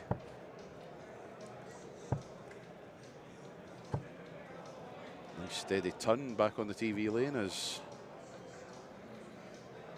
the girls' world champion has 2/16s to double their lead.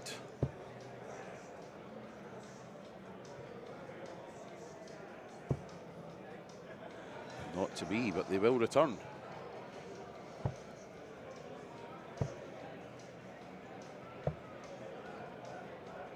Bad news for Team Ref. The 32 has been taken out. We're going all the way. I don't believe we'll be going all the way in this one, though, because Karagos has hit double 16. Her and Zera are a leg away from reaching the last 1 to 8. Far fewer pairs in the women's tournament, but it is still a very well-attended one.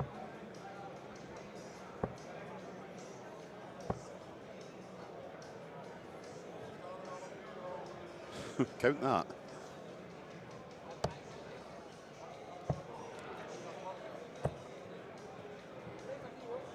Very impressed with Karagos's throw. There's not a lot of moving parts to it. It's very, very steady. It's a good throw. We see Zera there. She stands in the gilding position on the hockey. In fact, even a bit further to the left, actually. Her foot seems to touch the corner where it joins up. Well, she was thrown in on the practice lane in the VIP room, and she was behind Dirk van Dijvenbode, who took his darts out of the board and went to walk off to the left and just stood for a minute and went, yeah, okay. Off to the right he went.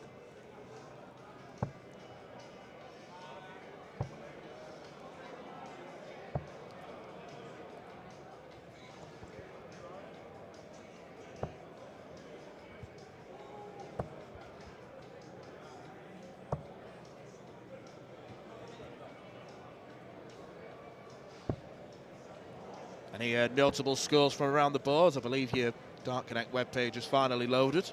But for how long is the question? Ruben Balmans and Vinny Stassen. Ruben, a great youth player, 2-0 up in their match.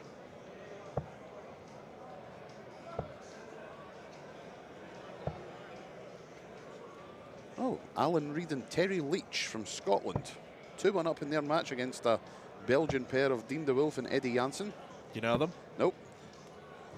There's only 5.5 million of us. Endangered species.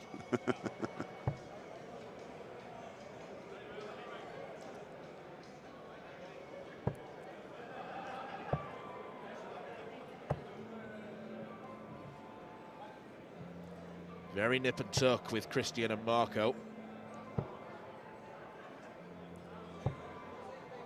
They are a dart in front, though. Big visit from Christian. Oh, imagine 180 to leave 170. They're on 350 now. That 20 euros is coming back out if that happens. 140 for Zera leaves the Turks on a finish.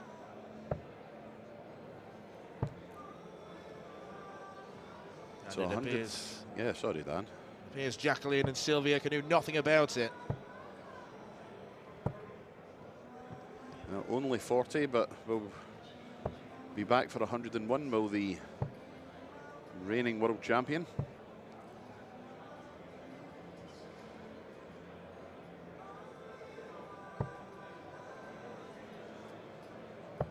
Shots on, double 12 for the match. Oh, wires width away. Well, it would have been a fantastic turn topper to finish off. Oh, not on a double yet, dear. I had to look at the score then. Were they on 36? No, 280. Double 6 then, double 3, the Ashdown. Oh. Richard Ashdown in the background with his thumb up in the air. As if, yes, go for double 3, busts, and he looks so furious. We have had a double 3 there. Oh. And double 6 is taken out, and a 3-0 victory for the young Turkish pair. I don't think the Dutch pair realised they'd been beaten then. First to 3, not 4. So Jacqueline and Sylvia have a rather despondent hug after being well beaten by a talented Turkish pair who will definitely be ones to keep an eye on in this women's pairs tournament. They are two young guns in the world of darts and doing Turkey proud. Absolutely, and posing for a photograph with the Turkish coaches. And we see Marco Meyer in the background. Oh, I think he's just missed a match start. Yeah, I think he's bust. Oh, you silly, silly person.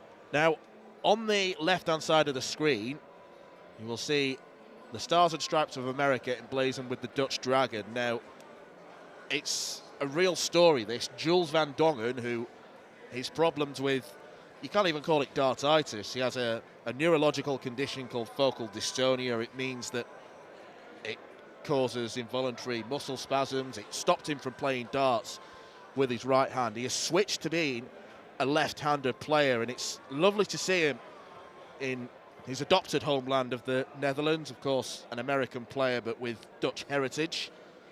And it will be interesting to see how he gets on over the course of this weekend.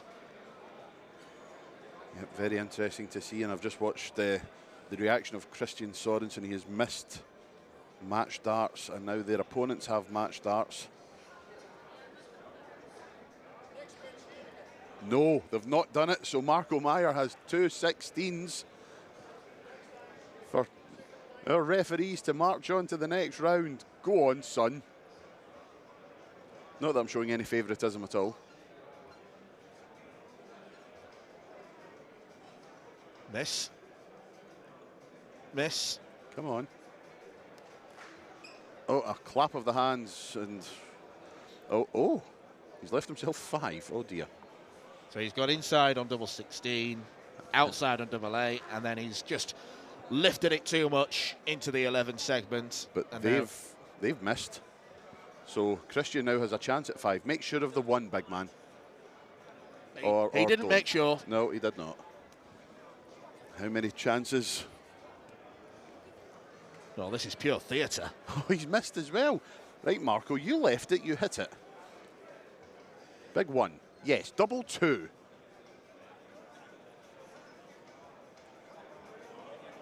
No. No, he's left double 1. He has left double 1, but surely they can't get any more chances. Double 4. That looks like a single. Double 2. Oh, that's a mile away. Double 2. No. Oh, my days. Theatre, grandstand. Wowee. Will this leg ever end? 1 up, 1 in, big man. There's the 1 up. And there's the 1 in. They've done it. Look at that for a celebration from Christian. Oh, fantastic scenes, and Team Ref will advance into the last 1024 of the Dutch Open. And what a moment it is for them. Oh, we'll have to gauge their reaction when they walk past us in a minute or two. But We will relay exactly what they say to us in as clean English as possible. Haven't walked past us yet. I'm assuming they will be soaking in the adulation. No, they're just standing talking to Richard. That's They what will they're doing. be signing many an autograph. They will be with us in about half an hour's time. In the meantime, what have we got coming up on our streamed TV lanes? We will find out very shortly.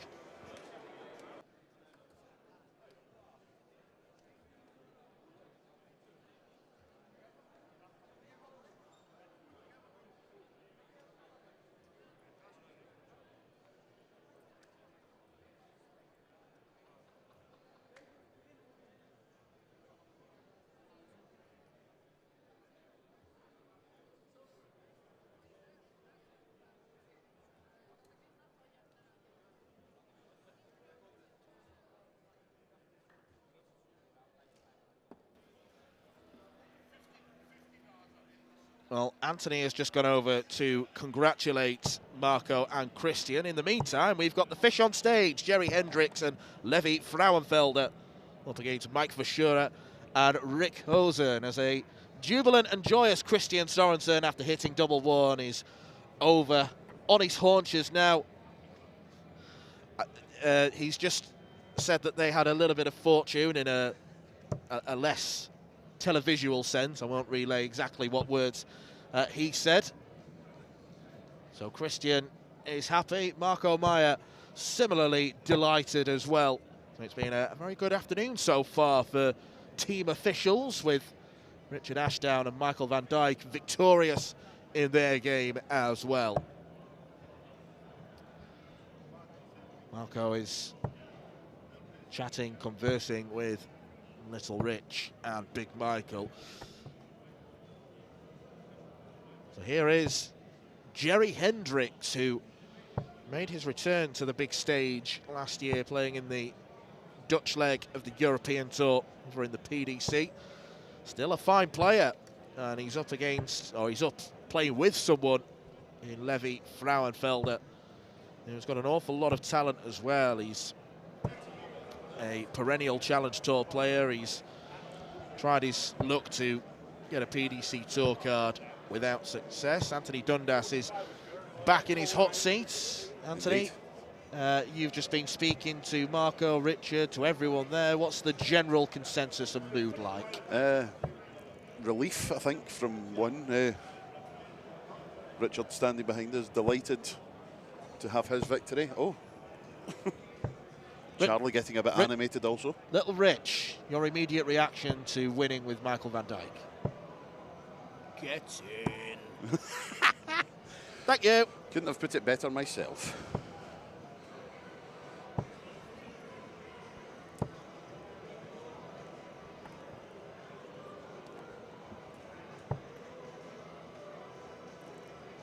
Another familiar face there, Jerry Hendricks. 100.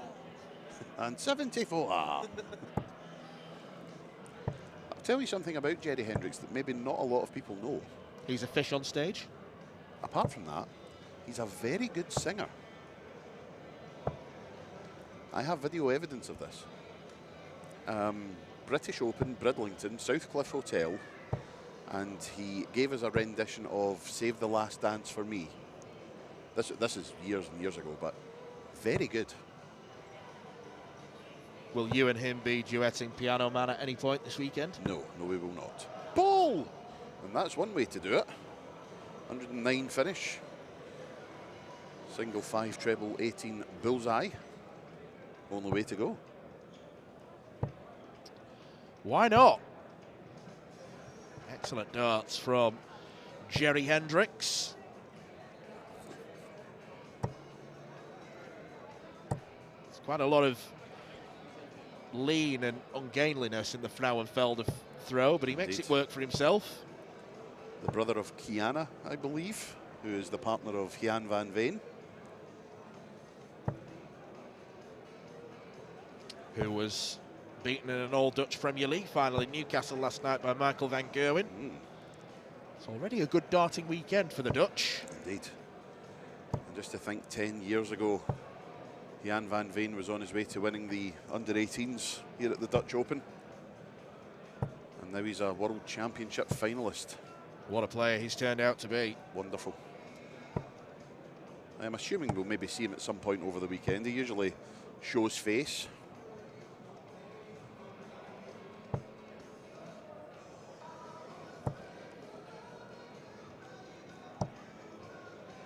You might hear faintly that we've got music playing in the background, and we have Big Benito van der Pas's walk on. Now, he's returned to playing darts, you may have seen on social media recently, after a long, unexplained absence.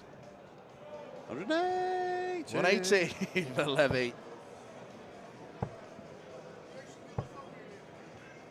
Leaves a bogey number, but with physics like that, there's no need for Jerry to feel under any pressure. Definitely not. Verschura and Hosen needing a taxi to get to a finish from here. Closer to Finland than they are a finish. 11's not going to help.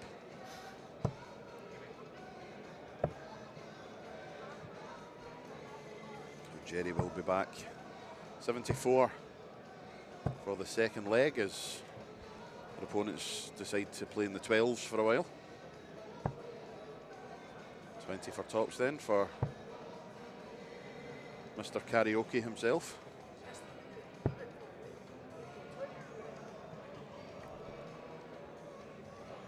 They'll be back. Won't score 3. Well done.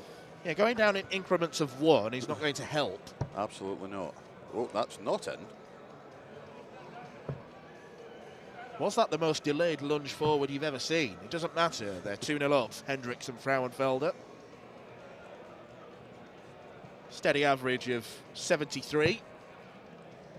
And a good start.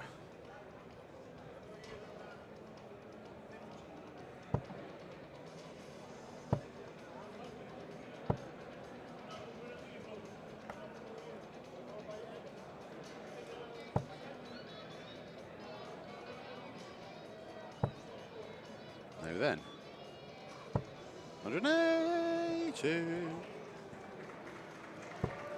Super stuff from Jerry Hendricks. A round of applause rippling through also. Oh, nicely done. So they've had a 180 apiece. Chasing the trebles round the board, finally finds one.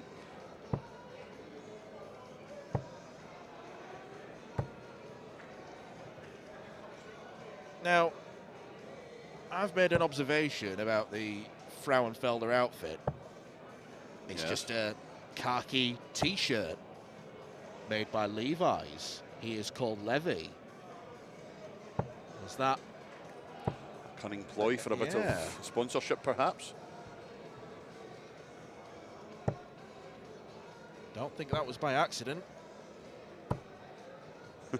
You have to ask him about it, and he'll say something like, "Oh, I didn't realise."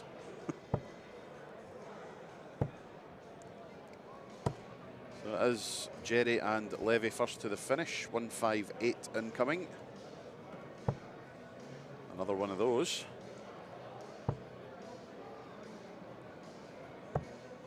Great setup from Jerry Hendricks.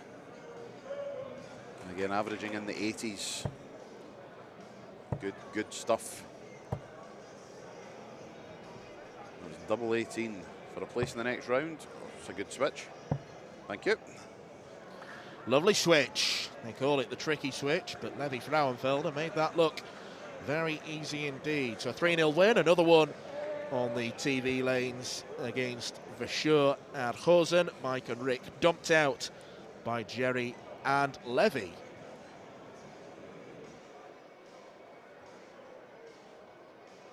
Meanwhile, I believe we're going to be switching to the board next door.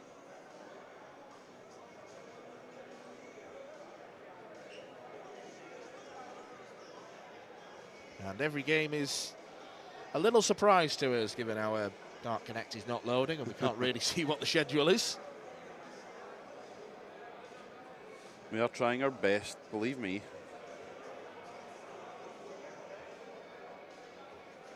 Still battling our way through the round of 2048 in the open doubles. Yep, and we will be going for quite a long time this evening. Jerry and Levy walking past there, a tap on the shoulder from Jerry in celebration.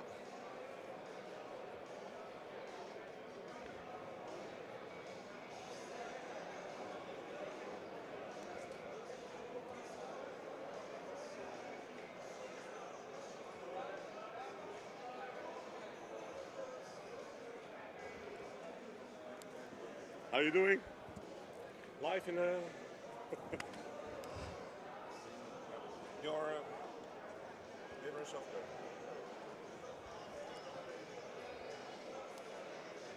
Always good news. And Francis Van Kouten walks past and tells you you're getting fed.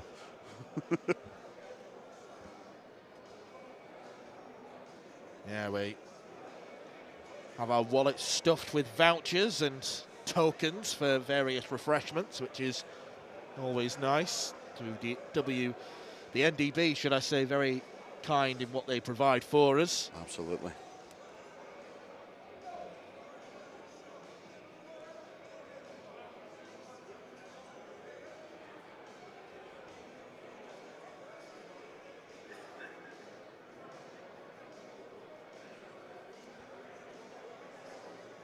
Well, I think we're about to get a game underway here.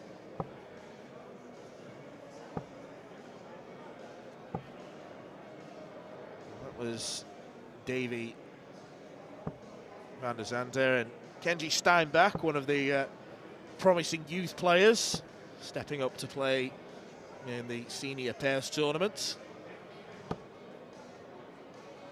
Yeah, excellent young player is Kenji.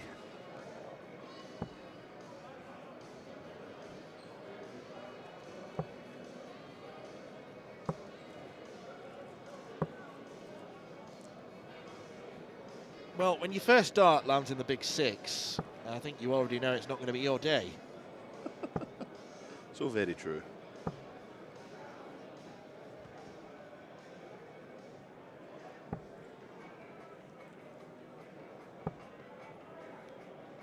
Yeah, they're up against Jordi Bakker and Ricardo van Duyn.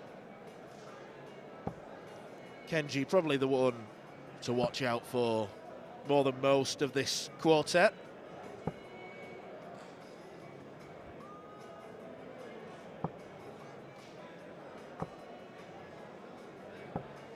That's better. Much better. Better than the playing on the sixes, I suppose.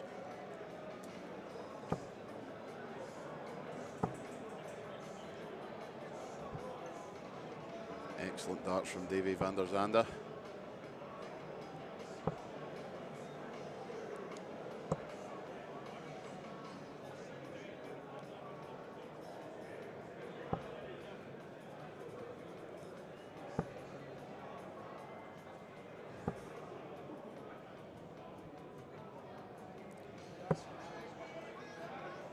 Okay, back on the 13s. Well, that's a score of 117, done in a very unorthodox manner. You'll take them, though. Oh, dear.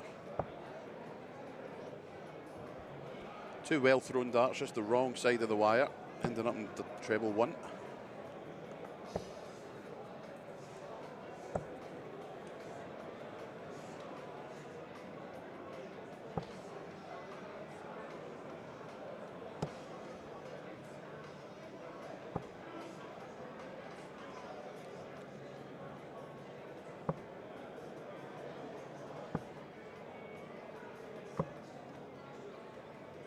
Mixed bag so far. Yep, I would say so. But momentarily they were on 2-4-5 apiece. And even though it looks like Kenji and Davy have been throwing better darts, only just got to a finish first.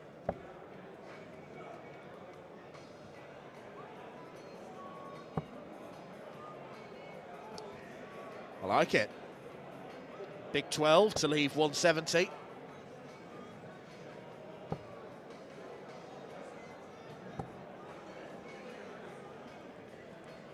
€20 is coming back out if this goes. Oh well.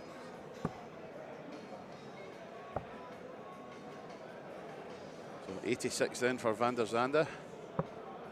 Super first start, double 16. Double 8. Not bad at all. Great darts from Davy van der Zande.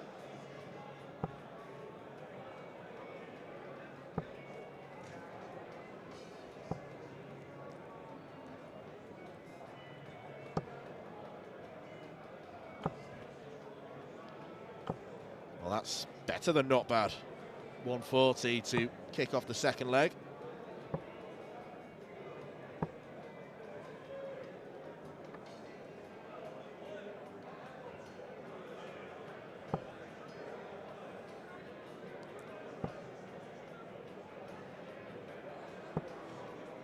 One good dart, but unable to follow it in.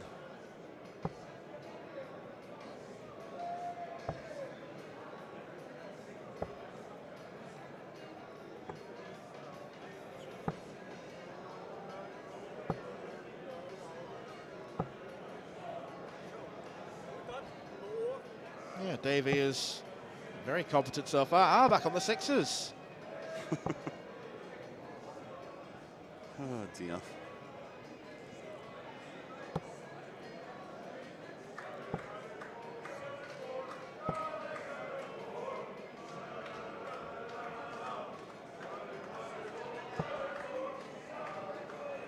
Try and work out who those chants in the crowd are for.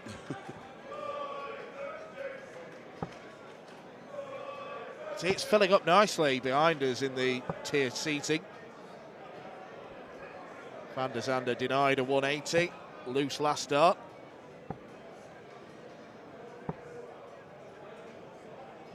Thirteens and sixes, very popular. Yeah, very much the order of the day.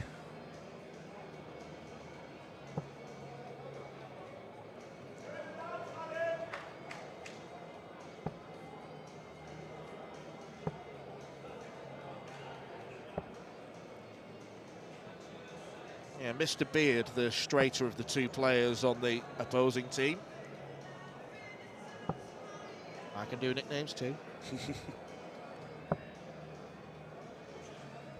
That's a great setup.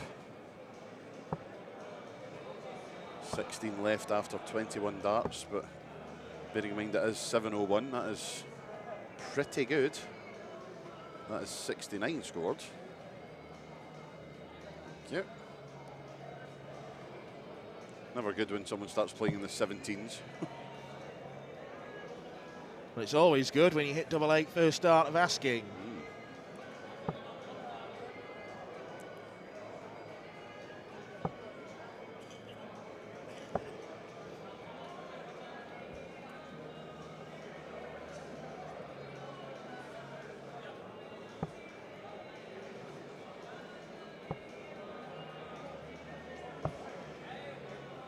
I wouldn't have assumed Manic Street Preachers would be very popular with the Dutch because it's not head-banging loud techno, but that's currently the choice playing over the Tannoy system.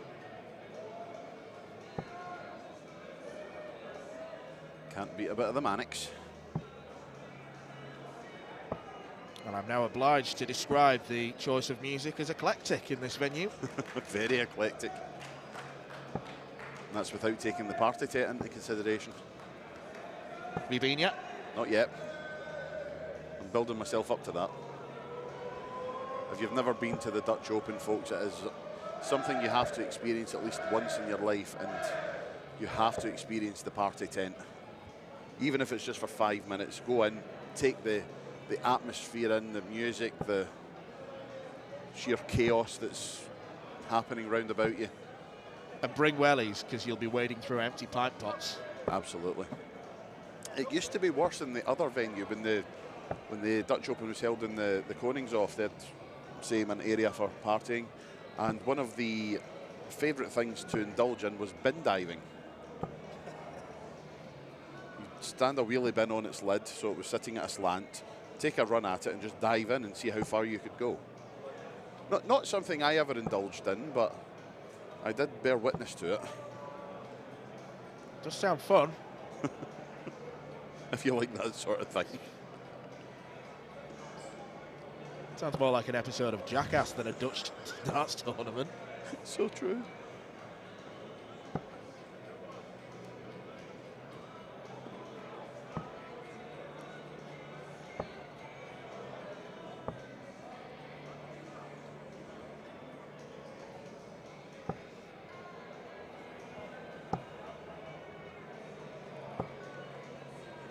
Well, this is good. There's been steady improvement throughout this game.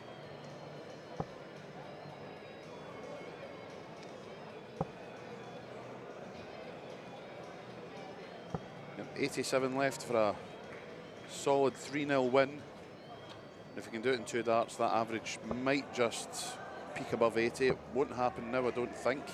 Well, definitely not now. But leaves tops for Davy van der Zande when he returns.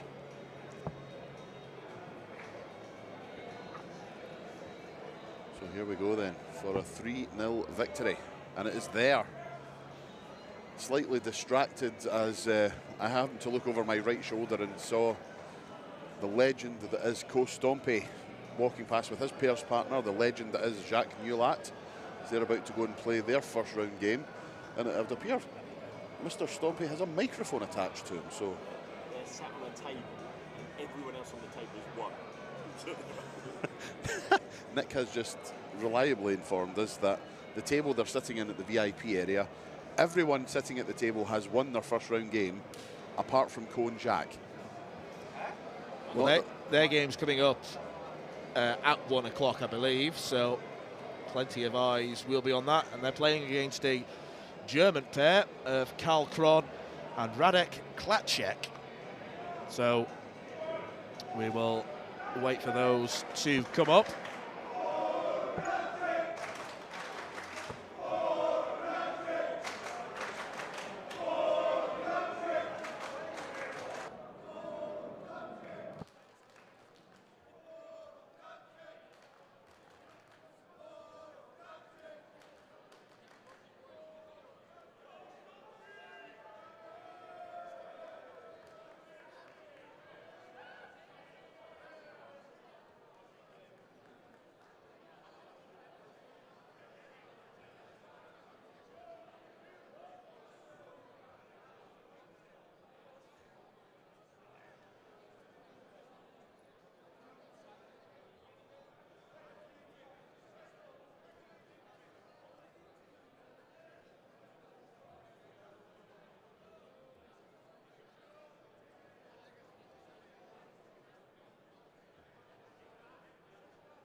Well, the familiar names keep on coming.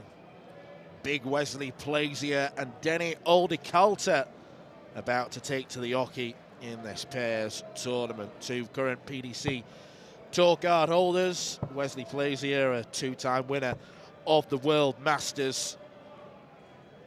He's gone over to the professional side of the game, and he's had a good couple of years. He'll be hoping to retain his tour status at the end of the year. Denny Aldikalter had a very, very slow start to life in the PDC.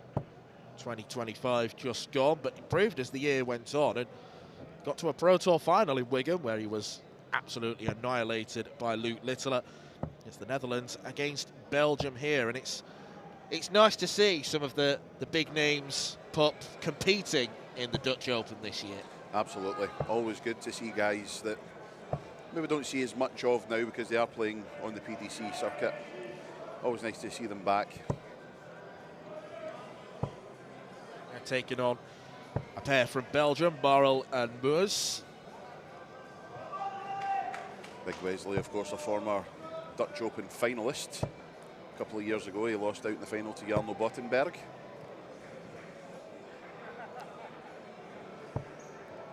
This is a new thing that I've just noticed between Denny and Wesley. Instead of the fist pump, they're going for a finger pump. So E.T. phoning home. Well, the raucous atmosphere, with no disrespect to these four, is not being generated by our featured match. It is by the match on board A in the TV lanes, with the Dutch darting legend that is Ko Stompe, with his pairs partner Jacques Neulaert in action, and so many people are excited to see those two players. Ko even had a TV camera following him around as we saw him make his way up onto the hockey. Yeah, TV camera following him around. He's got a mic connected to him. And Ko has started with a ton in the first leg. And Jacques Neulaert, no slouch on the dartboard himself. And 1-2-5 proves that in the second throw of the leg. Very good player is Jacques. Yeah. You know those irritating people that can do everything? Yes. So Jacques can play, he can commentate, he can spot, he can tournament direct, he can run a statistics website, which is of mind-blowing depth. I'm a subscriber to it. As am I. He's also a magnificent master of ceremonies. Yes. I remember a story when he was emceeing a World Cup. It was either a World Cup or a Europe Cup. And he had all the difficult names of all these players that he had to pronounce, and he did them all magnificently, apart from the one he got wrong. Alan Souter. Alan Souter. Souts. Yes. I was talking to Alan last weekend, and his team Arbroath took on my team Queen's Park. In a game described as on last weekend. Yes, it was. A victory for Queen's Park in that one, 2-1. Unlucky suits. Well, the camera's still roaming around as Plazier looks at double one. Fails to find double one, so it's been a theme of the stream lanes throughout the day so far. There's been some good scoring, particularly by the more noteworthy players, but the finishing has left a little to be desired. So Denny looking for a steady 34 darter. Gets it second time of asking, and Team Netherlands lead Team Belgium by a leg to nil.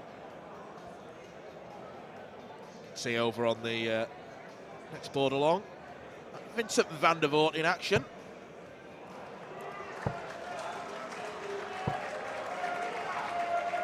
I can confirm that Ko and Jacques have won the first leg of their tie.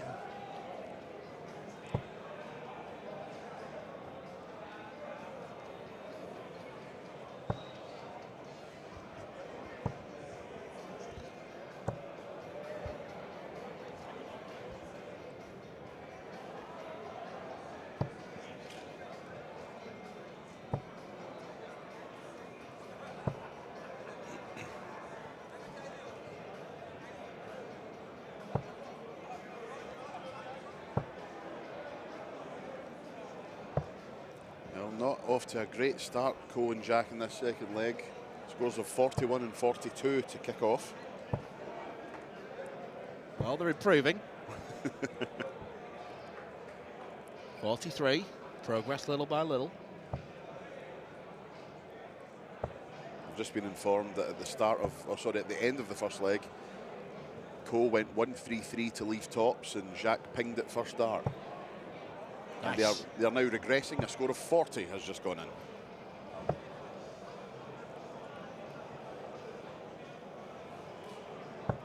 And when your opponents go ton, 8-8 ton, that's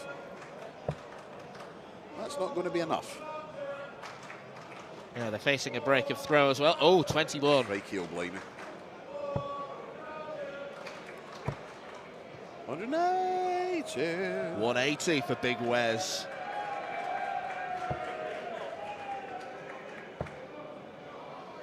Yeah, we're all too aware of Jacques Neulart's darting talents from our officials tournament at Lakeside that we had in the hotel bar on the Tuesday night. And the winners of that ended up being Dave Dudney and Dan Rocher. It was, yes. Yeah.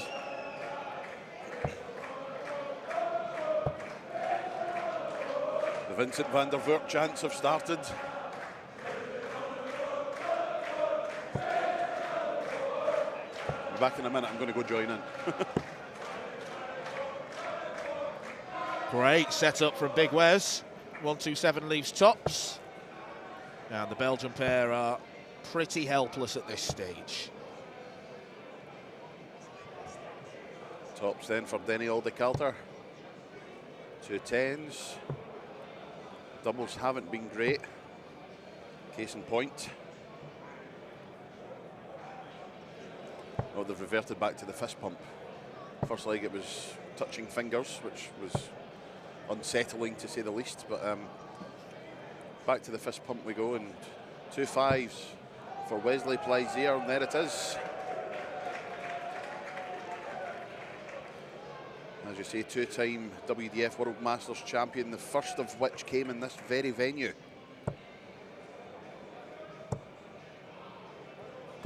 And defended his title the year after in Budapest. And last year it was won by Jimmy van Schie. And both guys, for their World Masters wins, were using the same walk-on music.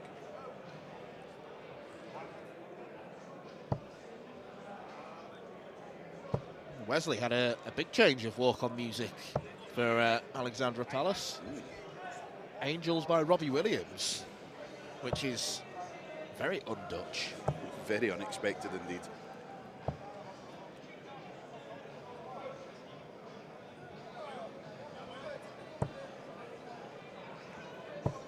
Marvin van Velsens stood about 20 feet to our right-hand side, about to get going with his game.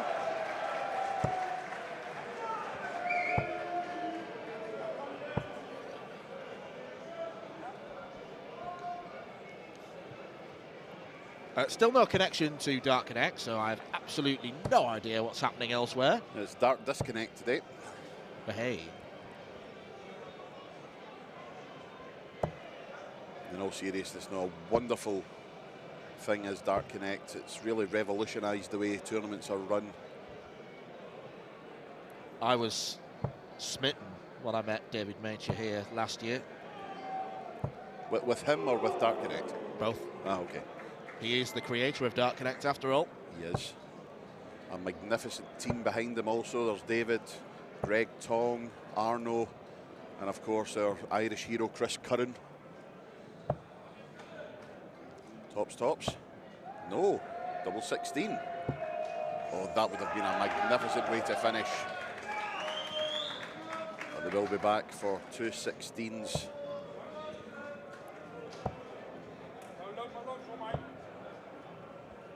The Belgian pair sinking without trace at this point. Good switch. Shocked at himself, but double 6. And that is it, a 3-0 victory for Denny Aldekalter and Wesley Plaisier. They go marching on to the last 1,024. It's absurd. But yes, they will carry on, and we will be back with coverage from our next match in a minute or two.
Look who we have here.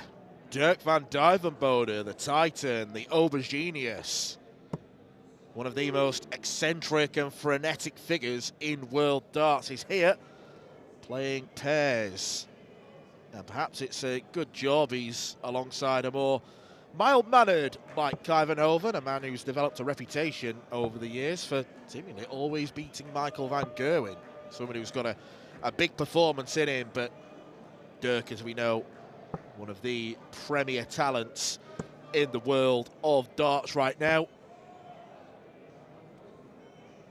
PDC allowing their tour card holders to play in the Dutch Open pairs, and Dirk will be So happy to be back, especially whacking in a big 180 like that. To the adulation of the crowd. Yeah, we have seen Vincent van der Voort be serenaded by legions of adoring fans. Stompe, of course, as well. And Dirk's looking to add his name to that particular list. Well, just having a look, I've managed to get Dart Connect working on my phone. I don't know how long that's going to last, but yeah, Vincent van der Voort and Quinn Sneeboer are 2-0 up in their match over on the far board. Stompe and Jacques Newlat 2 apiece. That match reaching its conclusion,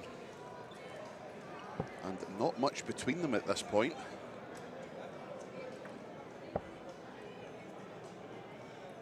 But as you say, differing styles, Mike Kijvenhoven and Dirk van Dijvenbode.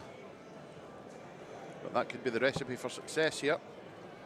Yeah, they say in life that opposites attract, so maybe there was a reason behind this partnership between Dirk and Mike. Come on, Dirk, 170. Crowd livid. Rightly so as well. Absolutely. But it's a fine setup shot to leave 36.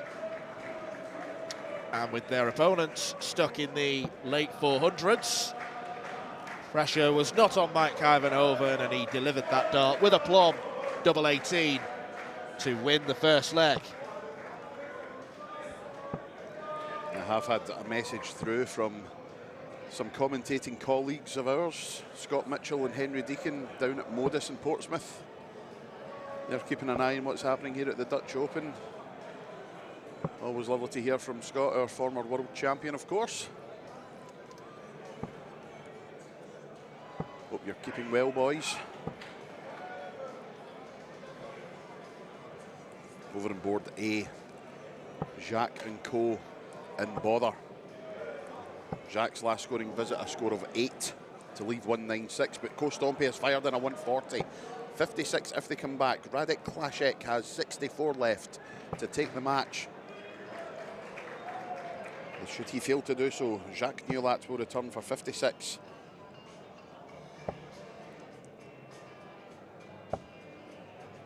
All sitting on the edge of our tenterhooks.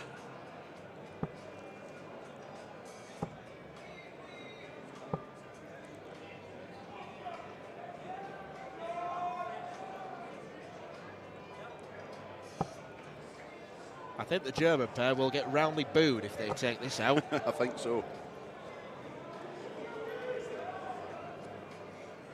And they haven't. So Jacques Newlat has 56.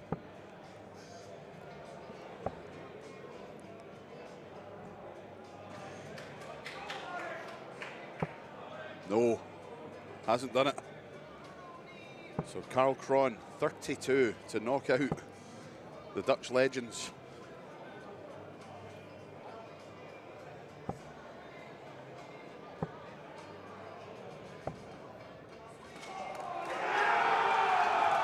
Well, a roar has erupted, and yes, the Germans have indeed won. Not the crowd reception we were expecting for that particular. Well, now we know who they're shouting for. They're shouting for the Germans. Yeah, there must have been plenty who made the journey over the border. But it is victory for the German pair, and Stompe and Jacques Newlat bow out, and we'll have to move table in the VIP room. Yes. No losers at that table. They may have to leave the venue. Well, Verbrugge and Kraeft, I think, will be leaving the venue rather shortly, given there is an almighty 68-point difference in the averages here. I've just noticed that, averaging 104. That is ridiculous. That average will plummet now. Below a ton. Yes. More double trouble. Rueful shaking of the head from Nick Rolls as he returns to the desk. Oh dear. Yeah, the German pair took it out in for just one dart. So, as has Mike Kijvenhoven. One dart at double one and a 2-0 lead.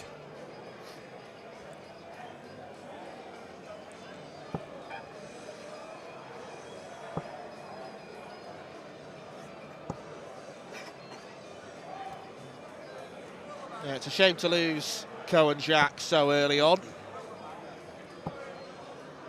And we might not have helped because we gave them a big build-up, didn't we? We did, yes. I think we have to take part of the blame.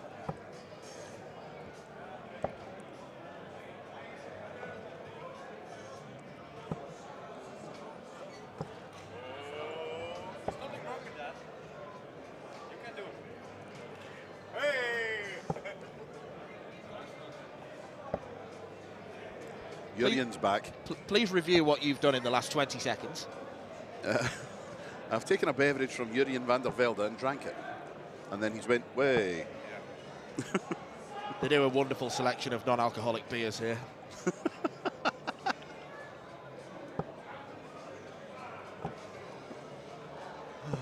Remarkable.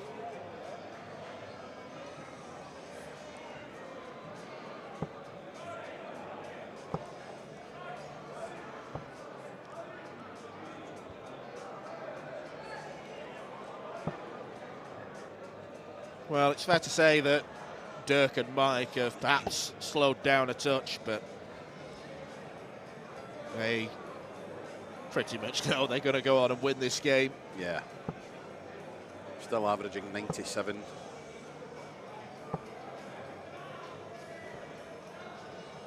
Over double what their opponents are currently averaging.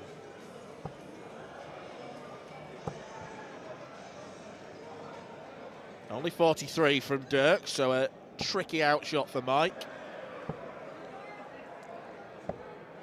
Well within his range though, so not to be this time. 60 left for Dirk when he returns.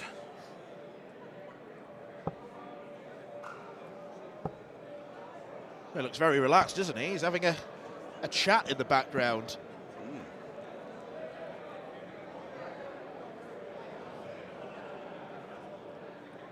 Oh, slight alteration to the score. 2 10s. And victory and progression to the last 1024. Great stuff from Mike and Dirk. Get used to hearing that number. Indeed. The numbers are just going to go up from tomorrow when the singles kick in. I think we'll be starting at the last 4,096 in the open competition. It's absurd. It's mental. Madness. And how many games get delayed? None. None. It runs like clockwork. It's like a Swiss watch. It's really, really something. It's remarkable to see how well the NDB run this competition. It's massive, it's enormous, and it's phenomenal. They run it so well, and it's a pleasure to be a part of. But yes, we will be back with our next match very soon, I am sure. Don't go anywhere.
Well, here we have another big Dutchman in action, Martijn Kleermaker.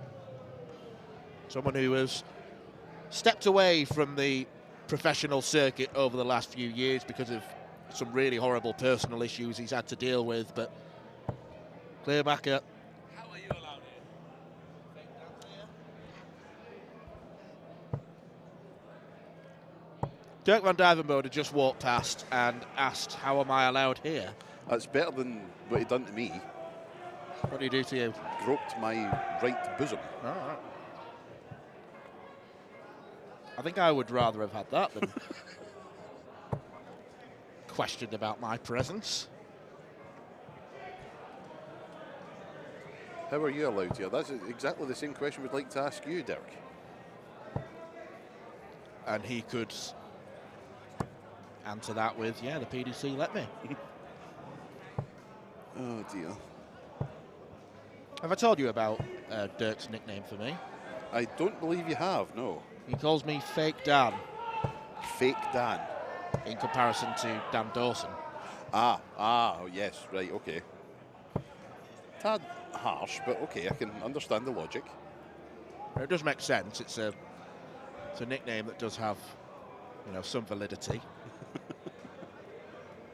You watching, Dan? Hope you're well, pal.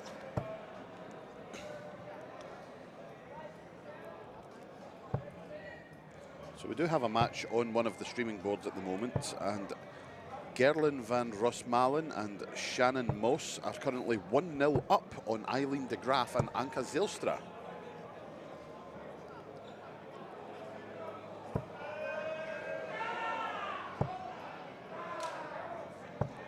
It's safe to say that this crowd behind us in the tiered seating is starting to become a little bit obstreperous. They're finding their voice. Good word. Thank you. I wonder where if that's where the brand name Strepsils come from. Streperus, Strepsil. I never thought of that before. That's quite possibly, yes. No one else has.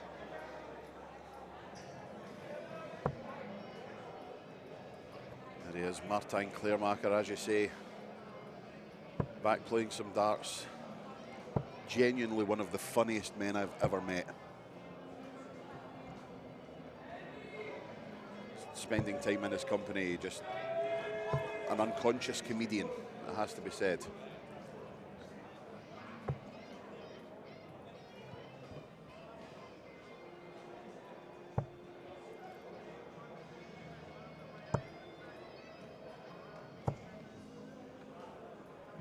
I nearly started singing along to the music there. Don't do that when you're on commentary, Anthony.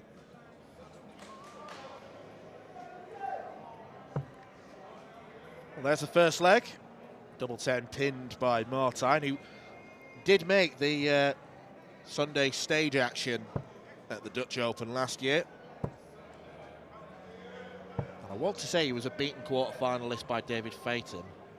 That rings a bell. Yeah.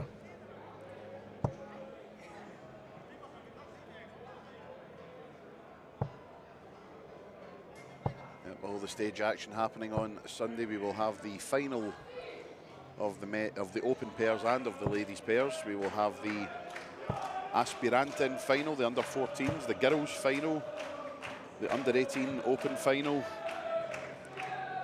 and then of course our ladies final and the open quarter-finals onwards. So a busy day in store for us on Sunday. Not forgetting as well that we are going to broadcast on Dutch TV on RTL 7. Indeed we are. As well as being streamed all around the world.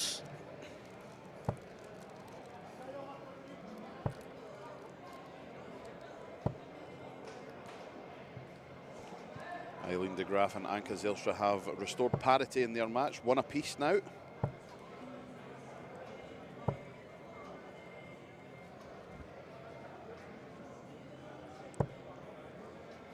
Jurjen van der Velde and Jarno Bottenberg 1-0 up in their match. Yep, there's a man who knows how to win at the Dutch Open. Jarno Bottenberg with one of the great tournament winning checkouts in the history of darts, that 1-3-1 against Wesley Plaisir 2 years ago.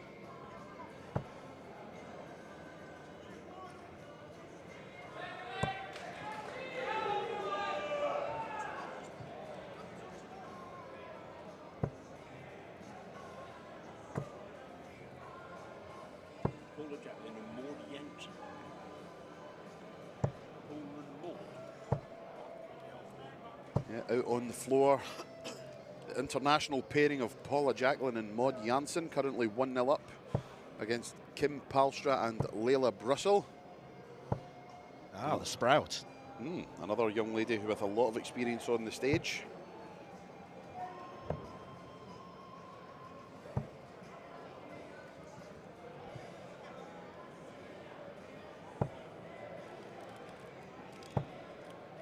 .152 is not going to go, so up steps Martijn Kleermaker for 64.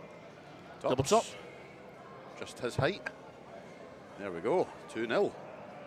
Just having a look again, just scrolling up and down, and we have a pairing taking part at the moment, Jordan West and TJ West.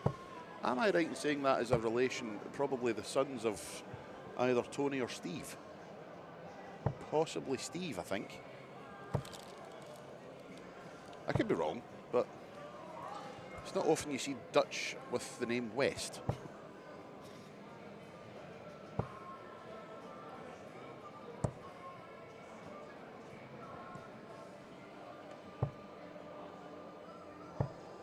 We had a Dutchman on the TV lanes earlier of Nigel Lloyd. Oh. Which sounds more like the name of one of Grimsby's left backs in the 80s. Well, I remember at Lakeside a few years ago, there was a Dutchman played at Lakeside by the name of Matthew Medhurst. Doesn't get more Dutch than that. As Dire Straits now rings through the venue. Where is Paul Lim when you need him?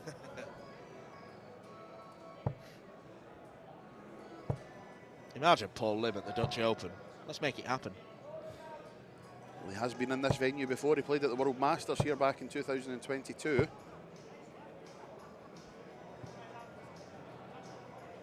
He was probably the most photographed man in the building that day.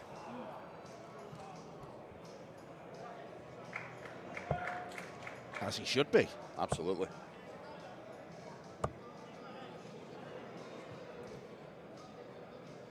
World Championship finalist of 2024.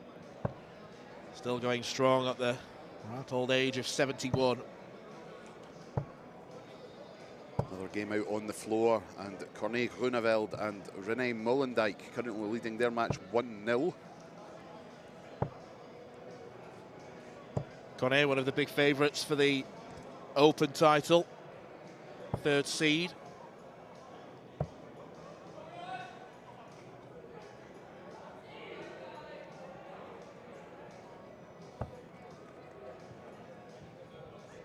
Woohoo.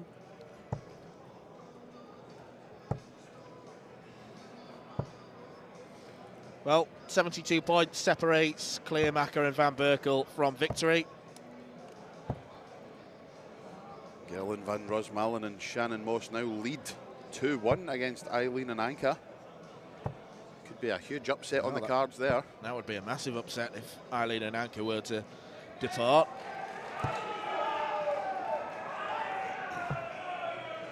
No shocks here, though. Another 3-0 win. Van Berkel and Martijn Kleermaker getting the job done. Yeah, workmanlike performance from both. Now, how's progress on the board next door? It looks like it's one apiece. A game involving Jurjen van der Velde, who's restored his tour status in the PDC. Here, getting a bit of practice ahead of the first Players' Championship event of the year next week. Jano Bottenberg unsuccessful in his quest of getting a tour card, but he's back. One of his favoured stomping grounds. And he's teed up Van der Velde for a go at tops.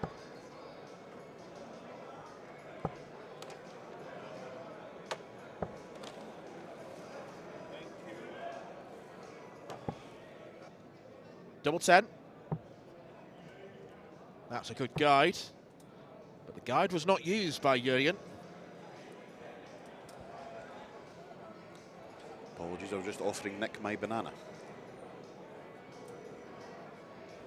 Make of that what you will. It is exactly as he means it. Yes.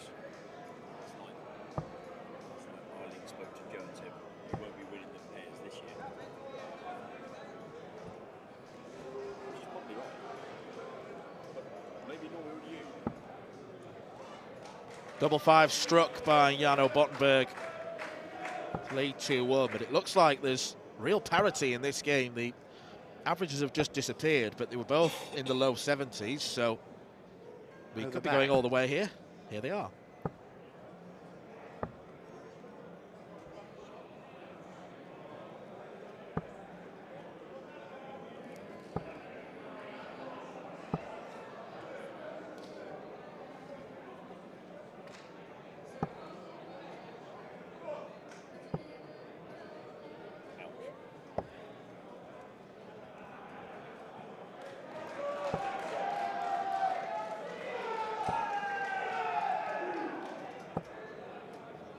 That's an excellent set of darts there.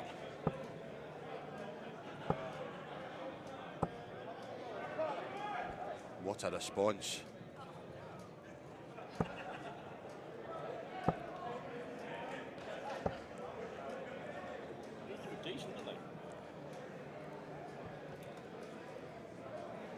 They're a very competent pairing, these two.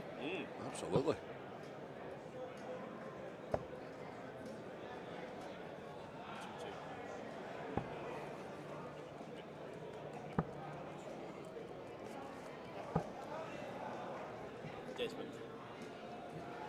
Two apiece now in that match featuring Eileen de Graaf and Anke Zijlstra. So all to play for in that final leg.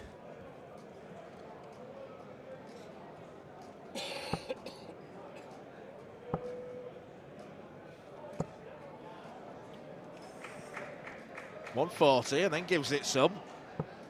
That's what you like to see.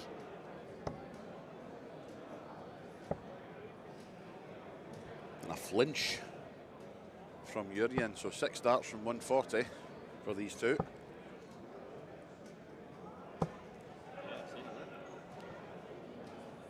Super last dart.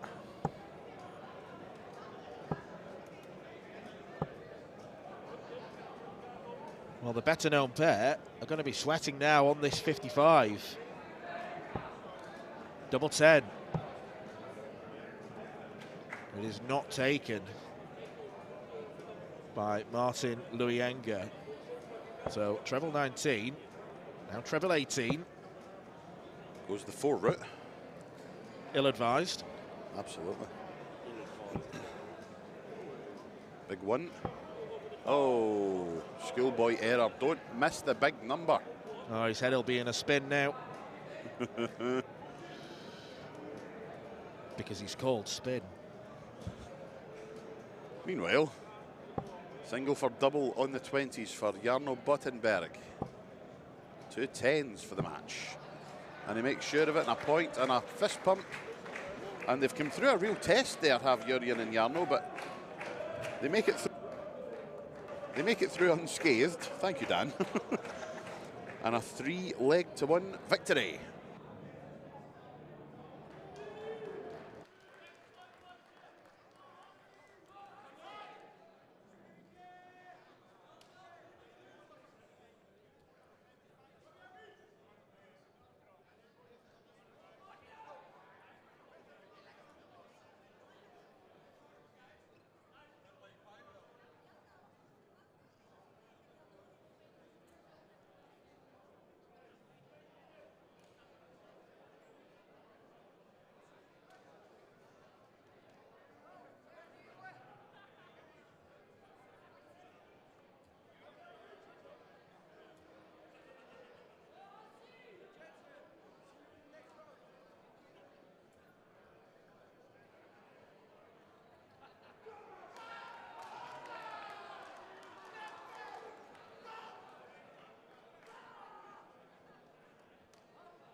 We are back, ladies and gentlemen, and a change in the commentary position. Myself, Anthony Dundas, still here, but I am now joined by my friend and colleague who is wrestling with a wrestling with his headset and losing. Nick Rolls. Good afternoon, everyone. And a very exciting young pair here, Caden Smith and Jensen Walker. Indeed, both fresh from victory in Romania just a couple of weeks back. They were the 2 of the 3 singles winner. The other singles winner was Neil Duff that weekend. But yeah, great to see a couple of the younger talents within the WDF coming right to the top now. And of course, Jensen Walker will be the #1 seed in the singles tomorrow. So. It has really skyrocketed up the rankings in recent times. Yes, indeed. And then making short work of this first leg, 140.81, 140.140. So not hanging around. It's all gone pear-shaped. I'm going to say until I spoke, of course. Then I'll leave you the bogey of 159. But still to be on 159 after 15 darts is a remarkably well-played leg. You were talking about the ladies' game, Anke Zylstra and Eileen de Graaf during the previous game, and they'd gone to 2-all. Well, they made short work of their 5th leg as well. 21 Absolutely. darts. Jensen Walker fires in a 127 to leave 32. But yeah, 21 darts from the ladies, a 120 finish from Anke to seal the deal. Yep. Really showing their class.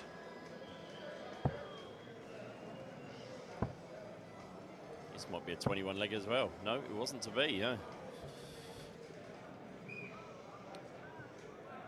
So, Simon Boom back on 281, so plenty of time for Jensen and Caden.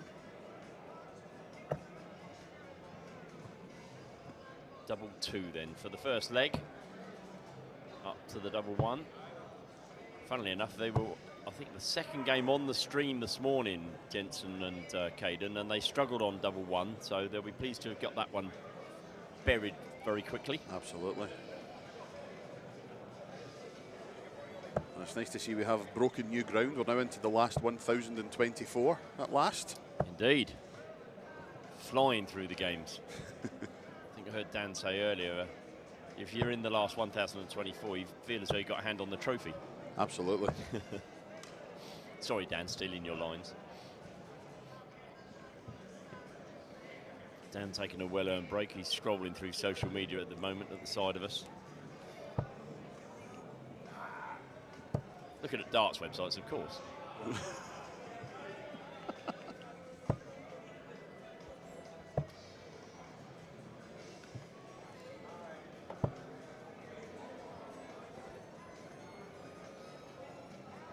Jensen played really well at Lakeside, I thought, just before Christmas, Anthony. I mean, we sort of sat out the back watching the games when the guys were playing, and he was very impressive. Obviously, ran into the steam train that was Mitchell Lawrie in the semi-final, but prior to that, and actually in that final as well, I thought he played really nicely. He did. You have to forget that the year before he was in the youth as well, so he's only, I think, 19, maybe 20 now, but he's at 19, 20 years old, and it's credit to be, you know, the #1 in the WDF system now. Or, sorry, the #1 at the Dutch Open, and certainly in the top 5 within the WDF system. Sorry to Jason Brandon there, he's the #1 at this moment in time. I think JB's #1, Mitchell #2. I think Jensen's #3. You may very well be right. I wouldn't count on it, but it's possible. Now Jason winning in Las Vegas, and then winning the gold in Las Vegas, which secures his place back at the Lakeside, and then runner-up to a certain Mr. Lim in the silver tournament. It wasn't Paul Lim, it was his son, Chris Lim, that was the runner-up.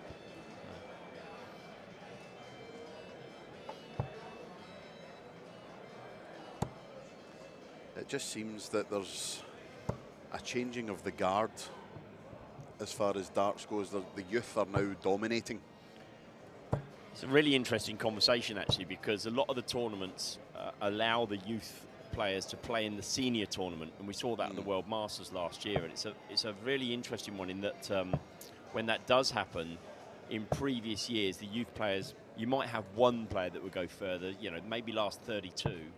But nowadays, we're getting to the point where they go deep, you know, last 8, even the semi-finals. And you have to balance it out with not breaking, for want of a better phrase, the youth tournament, or not breaking because of making players wait because you're playing in both tournaments. And it's one that we've got to keep an eye on with the best will in the world. We love the youth players, of course, playing in the seniors, and I firmly believe that the fact that they have been able to has helped them to get where they've got to. Obviously, Jensen has played a lot of the senior tournaments when he was playing youth. I remember being in Switzerland with him, and he got to the final and winning the youth final and got to the semi-final of the seniors tournaments, and he said it did him the world of good. So, and I'm sure that Mitchell finds it the same. You know Mitchell far better than I do.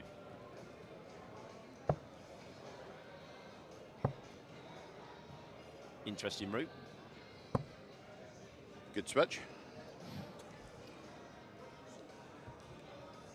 Certainly a second leg that's a lot closer than the first leg. Possibilities of a dart at the bullseye here if you can go 20 and bull. Here for Marcel. And he's missed the big number. Schoolboy error. Now then, Jensen, I will give you £10 if you go for the bull. Oh. I'm not so sure he's left on bull. He hit a 4, didn't he, to leave 32, we believe. I think there's a missed score there. I think Smith and Walker should be on 32. Indeed they are. Yeah. I put my £10 back in there. I thought it was 32, and then it said 50. I thought maybe I was wrong, but... So you're going to give him £10 if he hits 32? I'm impressed with that. It's very generous. You've got away with it. Thank God. Chance then for Simon. Big 18 for tops. Yep. Part 1 done. Part 2 done. And having been completely and utterly blown away in leg 1, it's now 1-1. I thought I heard some raised voices over my right shoulder there, but it's just Martin Decker and your wife having a chat. As long as it was a chat, I guess we were all right. Raised voices. Sounded rather menacing, Nicholas.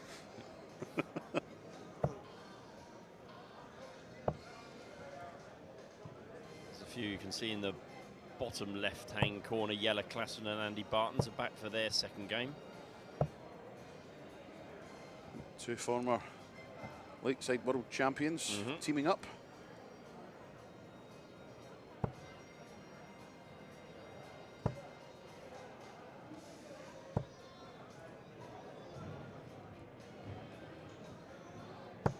Mad to think it's been 20 years since Jelle was world champion. Yes, indeed. 2005. 6, check. 6, check. We're in 2026, Nick. Do you remember that?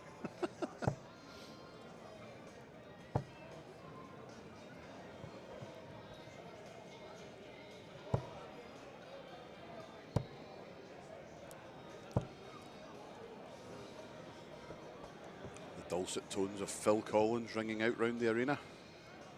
You've been impressed with the music, Anthony, haven't you? Absolutely. I'm loving life. There's a bit of a music boffin for anybody that doesn't know. I had to stop myself from bursting into song a couple of matches ago. As long as you don't burst into dance, then we'll be fine. My back's too sore for that. Oh, yes. Took me a good 15 minutes to get out of bed this morning, it was that sore. Ooh, ouch.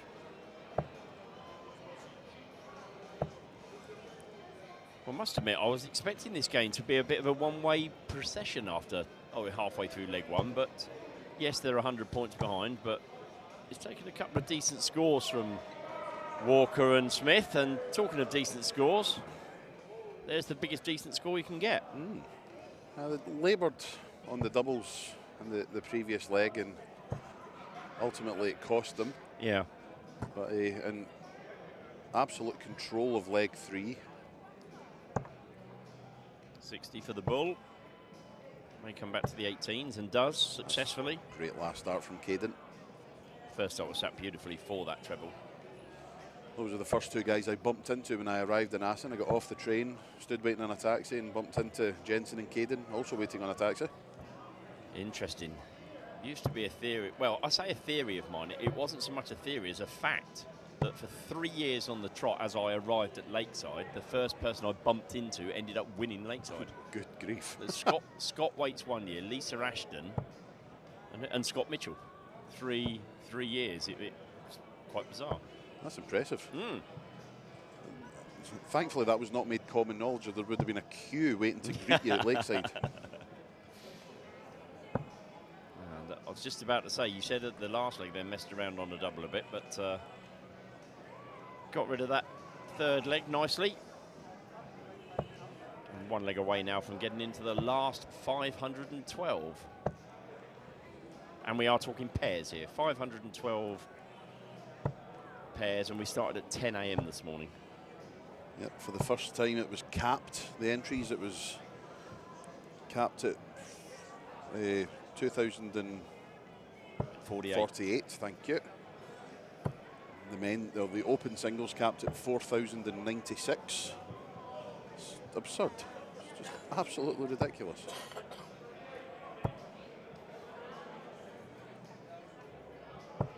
Walker has begun to find his feet in this game now.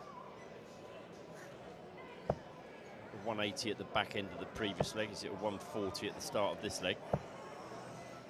And taking control of this fourth and possibly final leg. Andy Battens has started 180.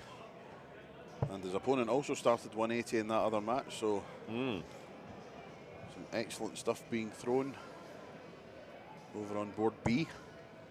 Yeah, 2-0 to Bartons and Yeller.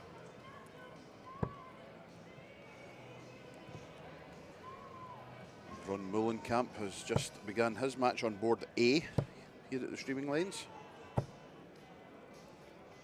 Spilled my drink last night, did Ron?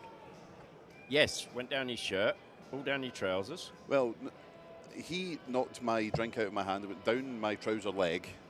Jimmy Van Schie was standing, gave me his drink as a sorry. I took a drink of that. He tried to make me drink it quicker, and that went down my shirt. So I went back last night looking... Bedraggled. Bedraggled, yes.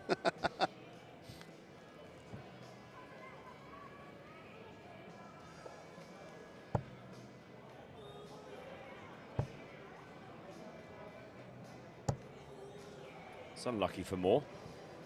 It's a tidy 60, could have been a lot more actually. Just need to be a little bit careful here, Smith and Walker. And this is being, that's good. That's good. That 140 may seal the deal here. Yeah, definitely a match-winning combination to leave Caden Smith on 1-2-1. Opponents back in the 200s. I like that route. Not the 16 route, Yeah, I mean, of course. I meant the 25 route.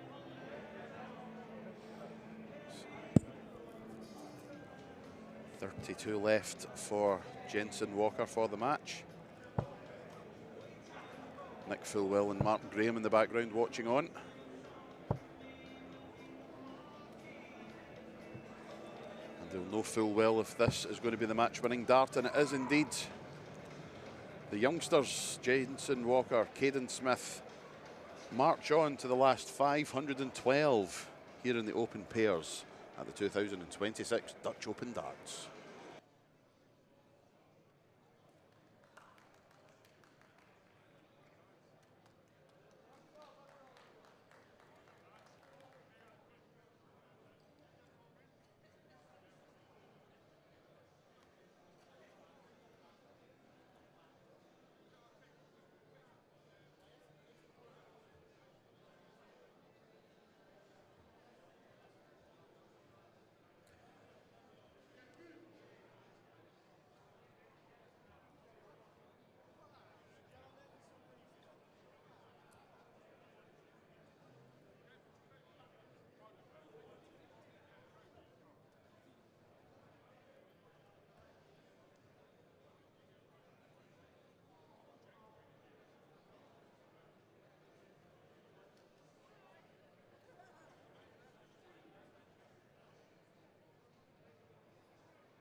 Well, we return to the women's pairs. And what a start from Priscilla Steinbergen, a 180. As she teams up with Joe Rolls, and here next to me to provide some expert and unbiased analysis is Nick Rolls. Absolutely not. That's what I like to hear. Yep. Joe's already stopped Priscilla from hitting 3 180s by hitting that ton, hasn't she? When pretty much. Not quite, not quite. Yes, I know that Dan instigated a best T-shirt of the tournament right at the start of the day, and here we go. Have a look at this one. This is fantastic. Weirdo Stick. Stitch. Weirdo Stitch. Yeah. Okay. There we go. I think it's a play on words of Lilo and Stitch. Ah, okay. I need to get that T-shirt from my Angela. She loves Stitch.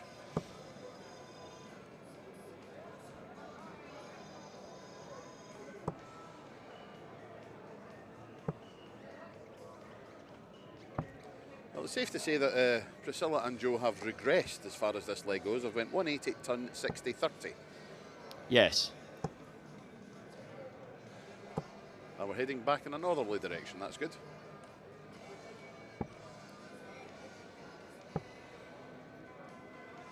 Joe Rolls, a two-time Dutch Open Women's Pairs champion, aiming for 3 in a row this year with a different partner, of course.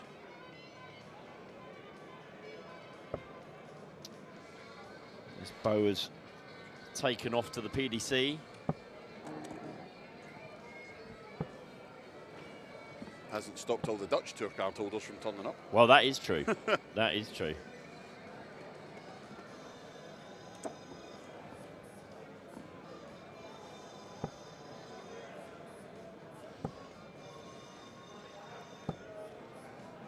Good stuff.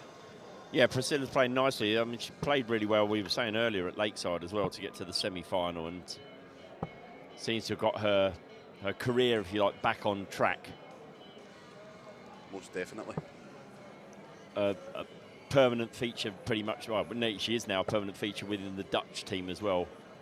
Bull. Oh, good leave. No. 5 left. Oh, no. Nice shot, Joe. You're doing better going for the bull. Priscilla's seen the funny side of it, but... well, she's got a look of trepidation on her face. Oh, 3-1 as well. Why not? Well, they messed around on 2-2 for a fair while this morning in their first round game. But, yeah. This is one where you say, well, you left it. Yes, well, you left us in this mess, so Joe. You got us into this predicament, so you can get it out, or you can just bust. Yes. Pass the blame back on to Priscilla. Oh, playing on the 14s now. Do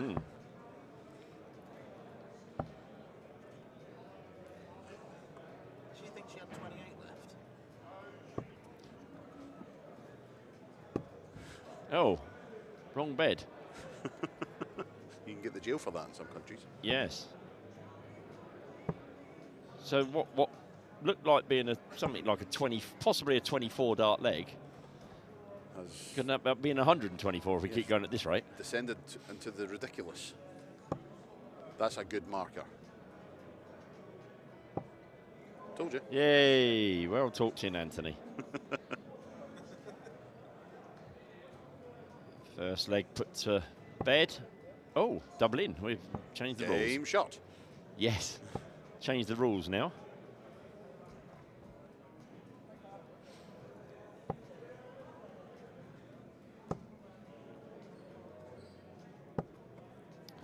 Another good start from Priscilla.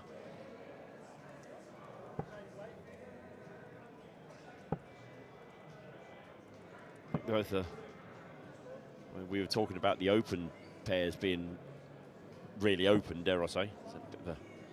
In so much that there are so many good pairs. The ladies is very evenly balanced as well. I think they're both in the pairs and in the singles. We were talking again earlier. A number of the girls at the very top of the rankings are not taking part.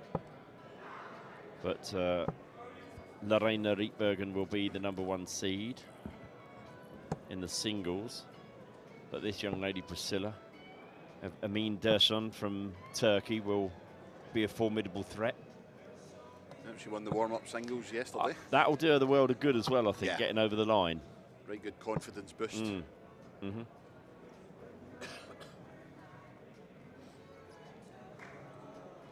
Scoring visit of 8 there.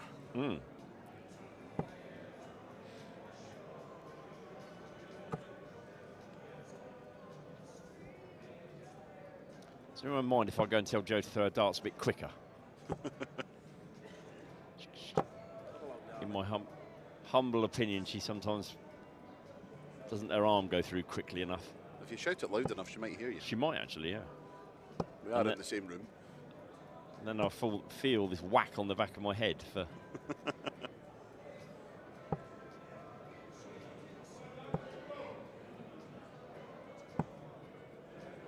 That's more like it. Yeah, certainly a more even leg, this second leg. Oh, here we go. Now then. I'll take that. Super stuff from Mrs. Rolls. There we go, she heard me. Let's throw quicker.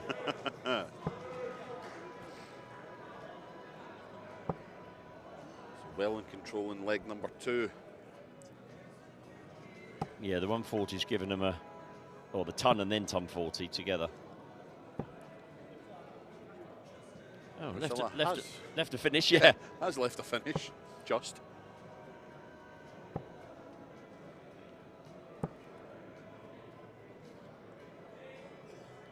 No need to go for it though, Jo. So she didn't. Oh, gee, treble 19 here would be good. Oh, that's unlucky. I think it was just outside of just on the outside of the treble, but still a good visit.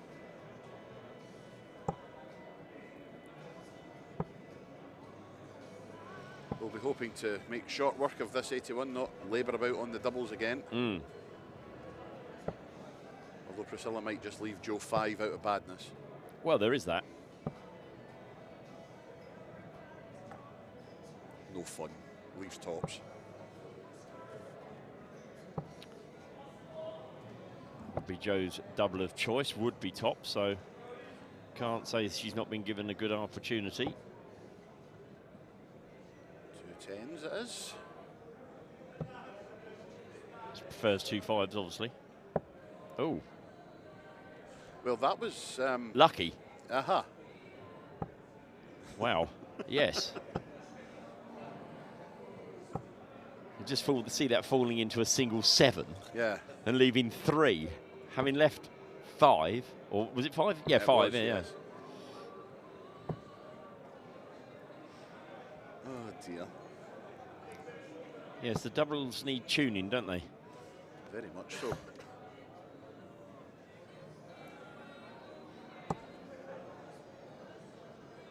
So, Joanne, 2 10s for 2-0. I don't think she'll be going the treble 7 route this time. At least she didn't leave 5. Well, there is that. 56 though, in a leg that the Dutch ladies... Well, they started on tops, didn't they? They did. Started on tops at the start, so...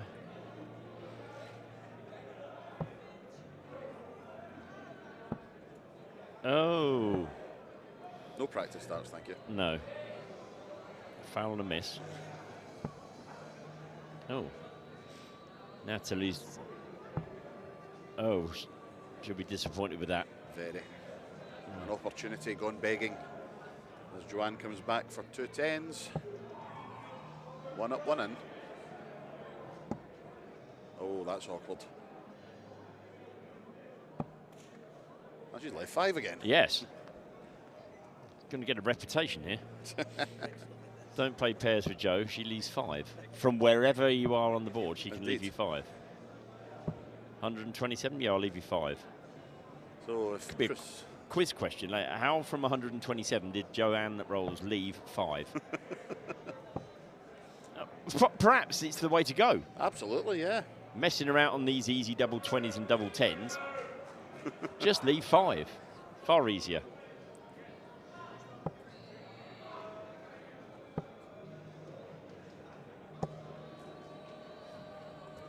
Well, only 24 to open her account in leg 3. Great last start. Good finish there.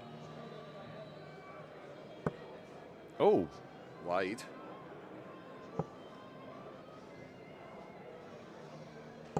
Take them all. 130, whatever you want.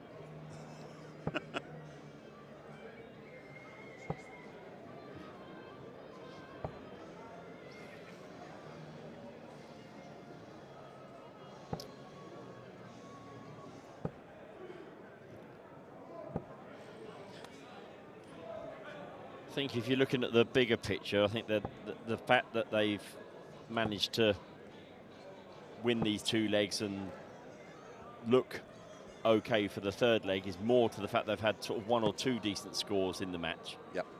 And not anything else. They come up a bit against a bit further down the line, coming against better players. And this is going to be a problem.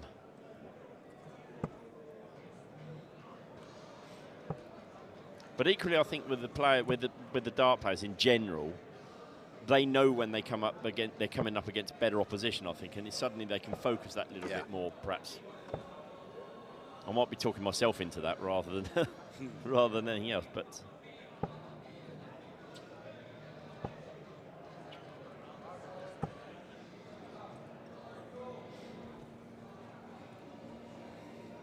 Just had my head tickled by James Beaton as he walks past. yeah.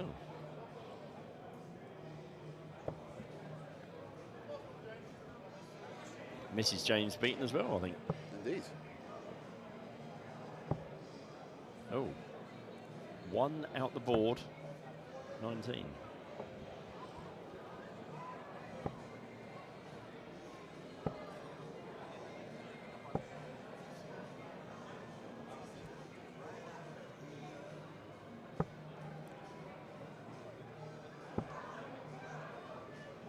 Practicing those doubles again. Yeah, 16.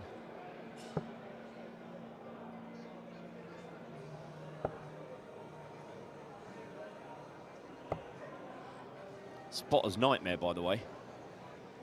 Joe with the glasses is sort of cutting right across her eyes, which is hadn't really noticed it. Obviously. Yeah. Full board.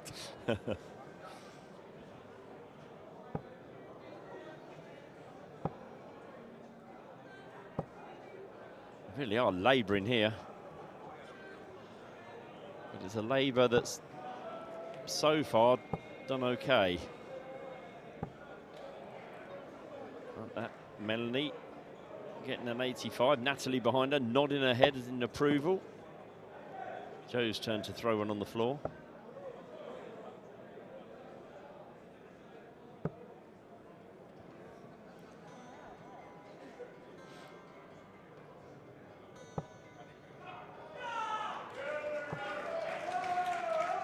Music update, Mr. Dundas. What music have we got playing now?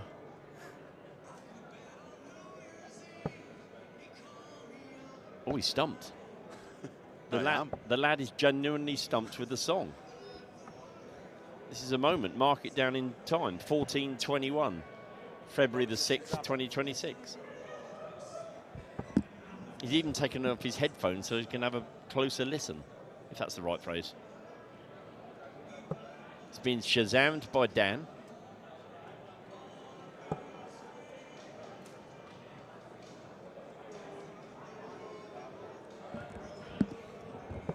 It's Golden Earring. Golden Earring? Yeah, the song is called Going to the Run. It's not one I'm familiar with. I am familiar with Golden Earring. Okay. Because their biggest hit was a song called Radar Love. Ah, that was them. Okay, there we go. And meanwhile, back at the ranch, tops for the match for Priscilla. And that will do nicely. Priscilla Steenbergen and Joe Rolls move into the last 64 in the ladies' pairs.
Welcome back. We stay with the women's pairs. It is Netherlands versus Denmark. Not Netherlands and Denmark on the same team as we saw earlier. Marco and Christian.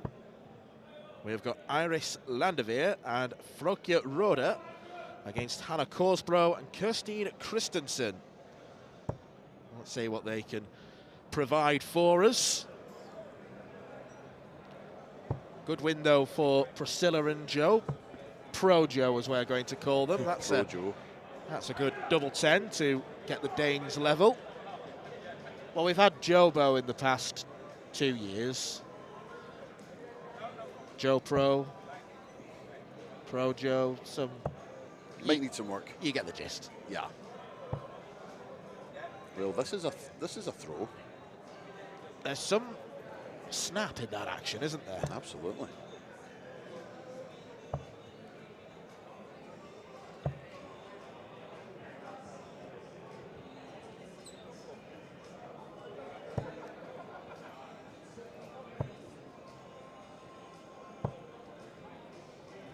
That's more regulation. We have seen quite a few left-handers on the stream today. Yeah, let's take a close look at this one. You don't see many throwing actions that start with the arm down by the side. It's as if there's no backswing either. Straight forward.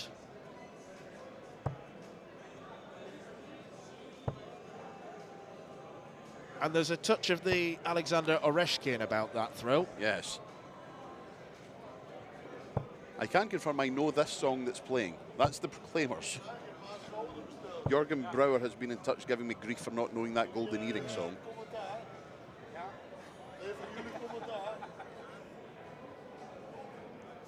I don't speak a lot of Dutch, but I know what commentaar means. And a couple of lads walked past us and I think asked us if we were commentating. No, we're playing golf. Yes, the microphone is a giveaway.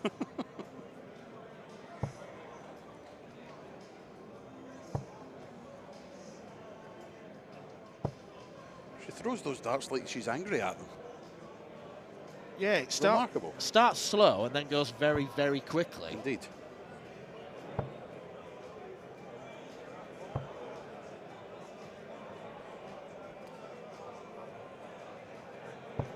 So 1 apiece is the scoreline in this game. We'll endeavour to bring you scores from elsewhere, although we are still having 1 or 2 issues with too many people accessing our Wi-Fi network. I think Indeed. It's still working on your phone, isn't it, Dark Connect?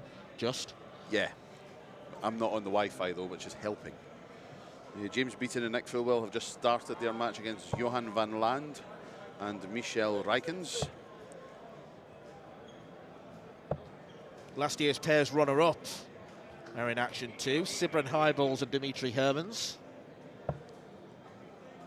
Jim Widmer and Darren Webster back in action at 2:30 as well. And then Christian and Marco will be towing the hockey once again at 3 o'clock against Wesley Veenstra and Wouter Fabriek.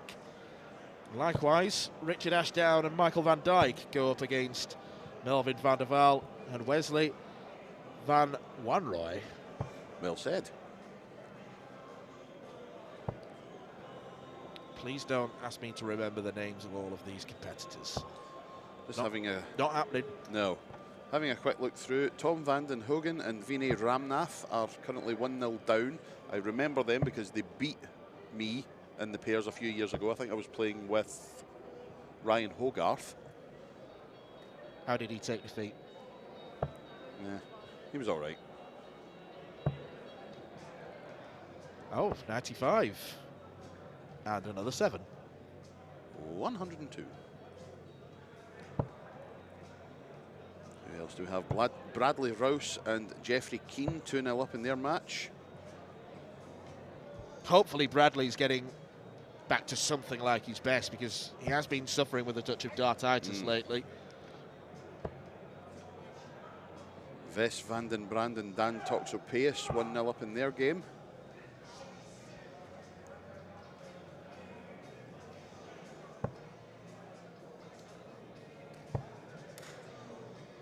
Johnny and Denny Nice 1-0 down in their match. No, that's not nice. No. Florian Hempel is playing at the moment. He is 1-0 up, along with Lauren Winters against Dewa Sibenga and Lars Vonk.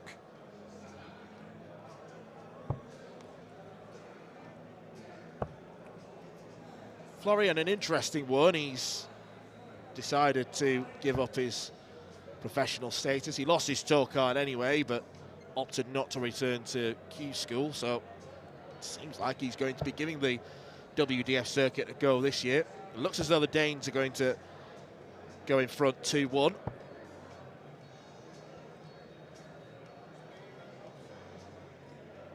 Will it be through an angry dart? Up a bit. Not that far. Boom. There's your dinner. Oh, Darren Webster in the background there. Danny Blom and Danny Janssen currently playing 1-0 up in their match against Terence Van Stein and Erwin Valks. The man who can never have a haircut, otherwise he'll have to find a new nickname. Indeed. Danny the Mullet Janssen.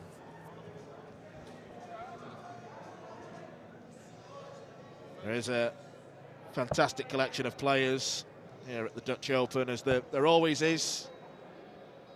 You can get lost in the entry list, just looking at names and reminiscing about what they've done in the past. Someone like Darren Webster, who is a former PDC top 16 player. His partner, Jim Widmer of the United States, Captain America.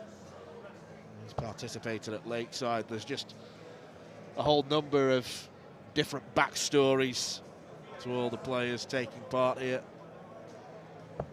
I've just found another decent pairing currently playing. Jeffrey Deswan and Moreno Blom.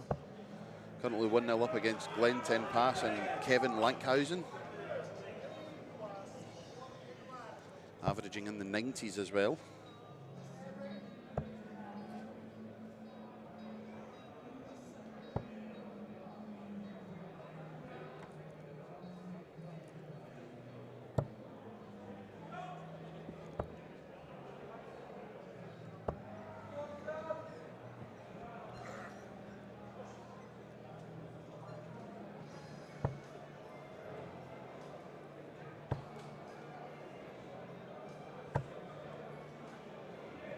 Straight darts.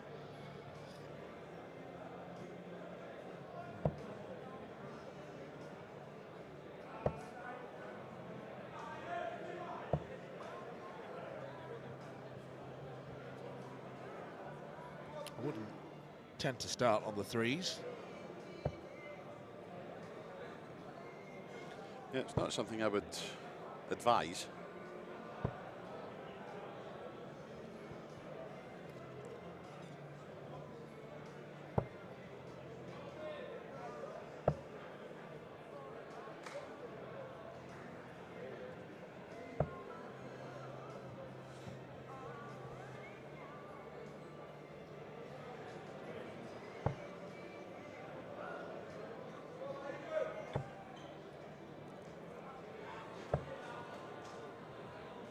What have we got playing now?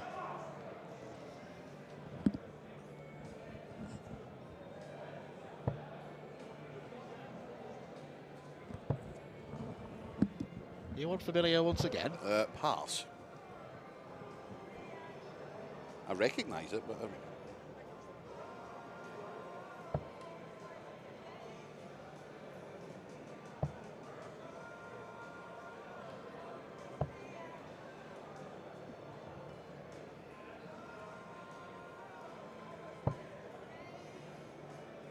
Over to you, Shazam. a piece of the action by the Babies. No, never heard of it. Not the worst song I've ever heard, but I've never heard of it. What's the worst song you've ever heard? Oh, where did I begin? I mean, that's not particularly nice. There's a lot of songs that I really do not like. Royals by Lord is one of them. Cake by the Ocean is another. That's just a nonsense song. And Anything by Madonna.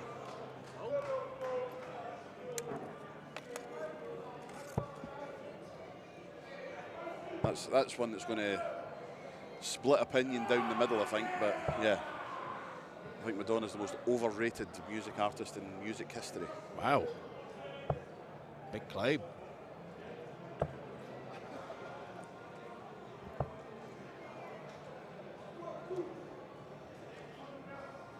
Well, she did just hit a ton, so another treble 20.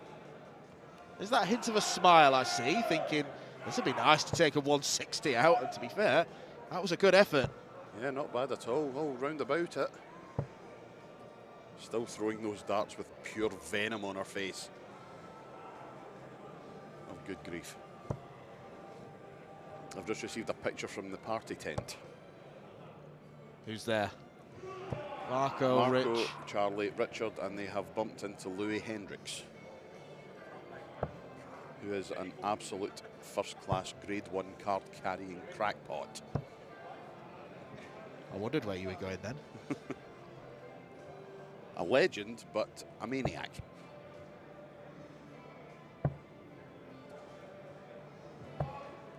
Any relation to Jerry or Jimmy? He's Jimmy's dad. Jimmy's dad, yeah. Used to be a mainstay at Lakeside many moons ago.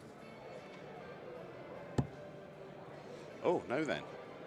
That should leave 2 12s.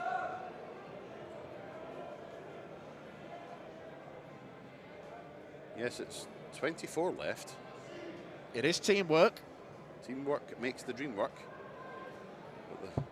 Oh. Well, they were dreaming of a place in the last 64. The dream might have to be put on hold for a little bit yet. I'm now being inundated with messages asking me how I can hate Madonna. And 2 people have asked me, how can you hate Like a Prayer? I can hate Like a Prayer because it's sung by Madonna. She had great songs, but she couldn't sing them. And that is a hill I will die on. Thank you very much. But back to the darts, and double 12 is the target. Not to be. So a chance to restore parity, 109 required. Not going to happen on this occasion.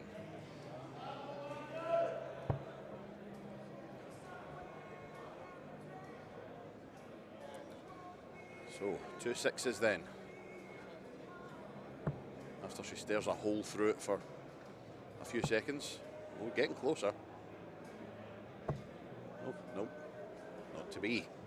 It's more like crossbows than darts, just pure, vicious venom in those darts.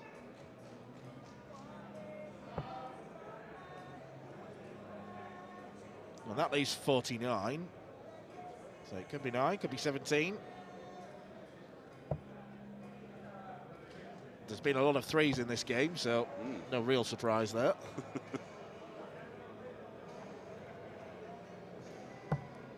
And double 6 finally found. And the Finnish pair of Korsbro and Christensen make their way into the next round of the women's pairs here at the 2026 Dutch Open Darts.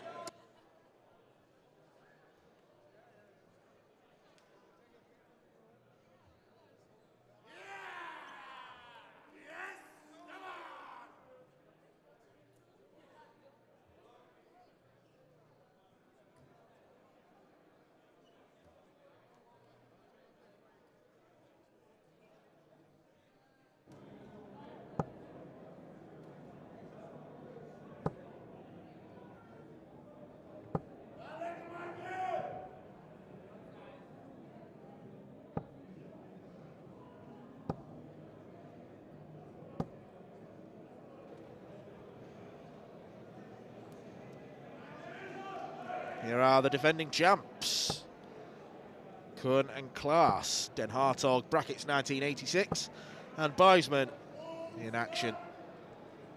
They're playing Jan Timmerman and Heiner Uldrichs. Now, Uldrix and Timmerman did go 1-0 up in this game. They have been pegged back. Must be a strange feeling coming into this as defending champions, particularly when you are a less well-known darter. I mean, I think these two came from absolutely nowhere to win the pairs last year, but they're back and they may have a little target on their backs, you could say. Absolutely. Yeah, it must be a good feeling, though, to walk in those doors knowing we won this last year. And just to clarify, at the end of the last match, I did say that the Danes were finished, but they'd just taken out a finish, so that was the confusion. That's my story and I'm sticking to it.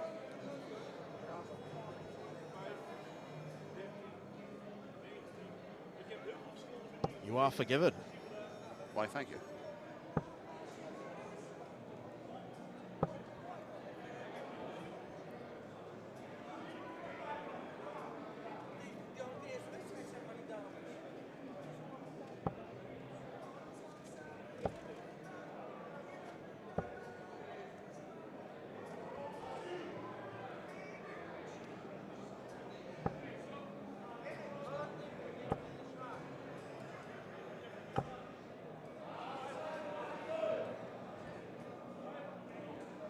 Only 60 scored. It's very nip and tuck after 18 darts apiece.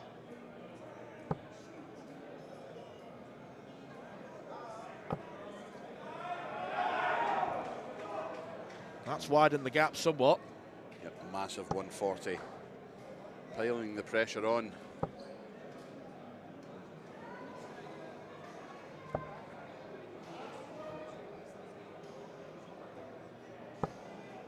What a way this would be to go 2-1 up. Tops. Not to be.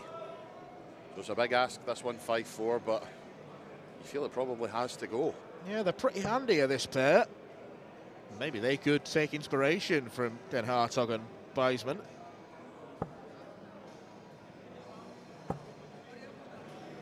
Well, they're three exceptionally well-thrown darts, but with little reward. Might not matter. It's double tens on the agenda. Double 5. No, a massive chance goes begging. So 94 then.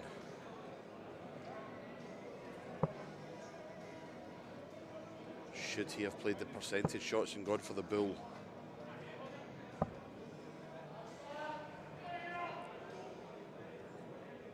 Either way, one for double 2 for a 2-1 lead. And another chance goes begging.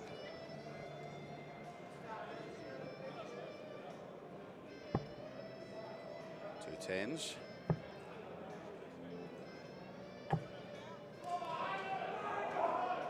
Well.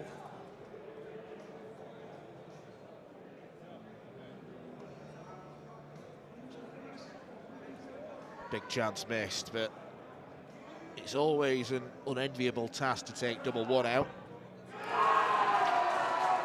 And when you've got ability like that, when you've got coolness like that, it's easy as. Cool, calm, collect. And a lot of fans in the crowd also.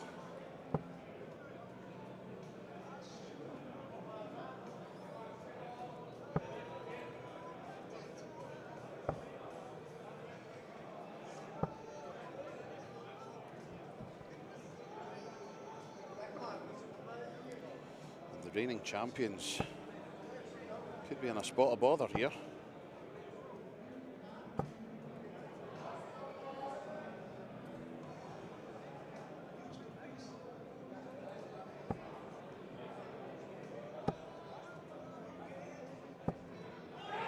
Massive darts. Absolutely massive from Jan Timmerman. Massive trouble.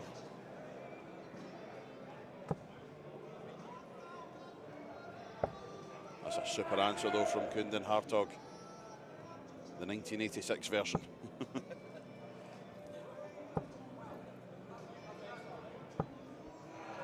You know, if anyone was to start the refrain, there's only one Marco Meyer. Wrong, there's two. Yep. Two in this very tournament. They should play pairs with each other next year. Yeah, we'd have our Marco Meyer 1988, and then the other one I think is 99. The younger version.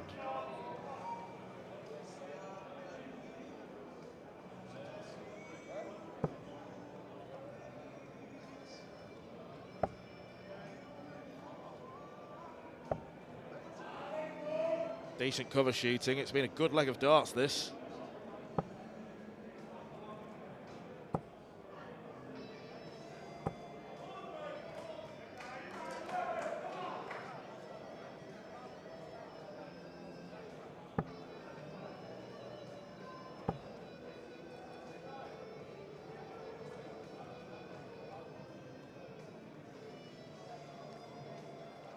You've got 185 left.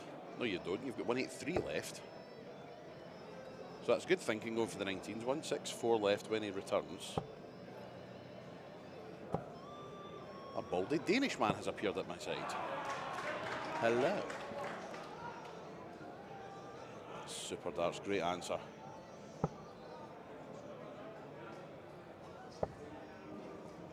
Christian pacing. Nerves maybe kicking in before his next match. Should be nerveless after that last leg win. Oh, now then. Oh, well.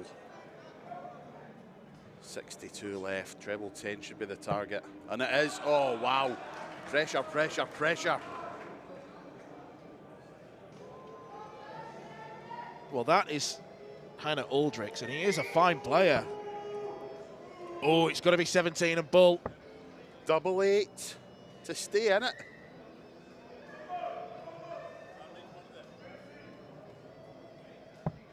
Oh, a wire's width away. So here we go then. Over to Jan Timmerman. 2 16s to knock out the reigning champions. 2 12s. Brian Adams' heaven has just started, and he'll be in heaven if he can check this out. And he does! The reigning champions out in the second round, the last 1024. Timmerman and Aldrichs pull off a fantastic victory. And look at the crowd. Absolutely chuffed for the two of them. They've knocked out the reigning champions. 3 legs to 1. And aren't they milking it for all it's worth? First real big surprise we've seen on the TV lanes today. Kunden Hartog and Klaas Bijsman will not successfully defend their pair's title.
Well, we've just lost last year's winners.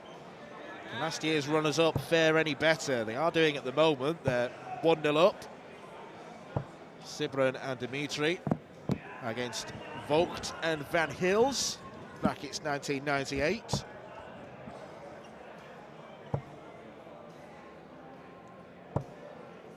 And that 140 from Sibren Ibels makes this an awful lot easier now for the Belgian pair, who've hopped over the border looking to collect the Dutch Open title. 20 for tops then for Hermans. Well, that's not really the right way to go about things, but he's back up with tops now. drags it low. They'll be back.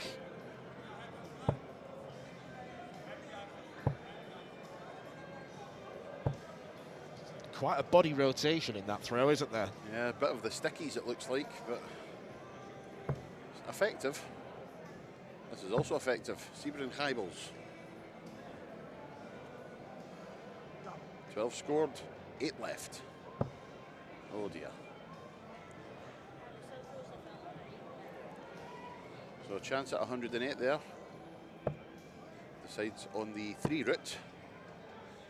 A bit all over the shop, so Hermans then, 2-2s. For a 2-0 lead, and he does make sure of it. 2-0. And with the throw in leg 3.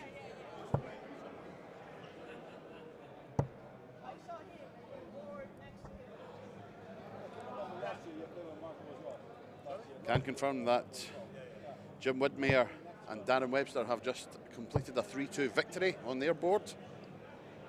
Made to work for it, but they are through. Hello. And can confirm that 3 o'clock is the celebrity slot on the TV lanes, because Richard Ashdown's getting ready, along with Michael van Dijk, Marco and Christian joining suit as well. It's Care in the Community time on the TV boards at 3 o'clock.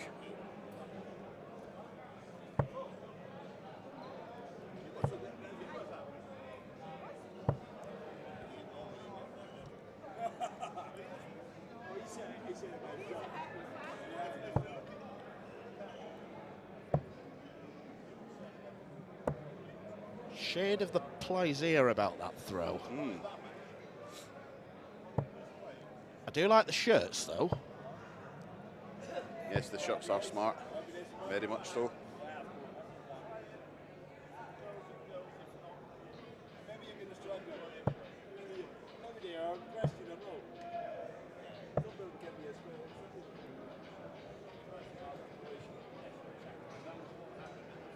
Nice little animations of the 2 players on the back.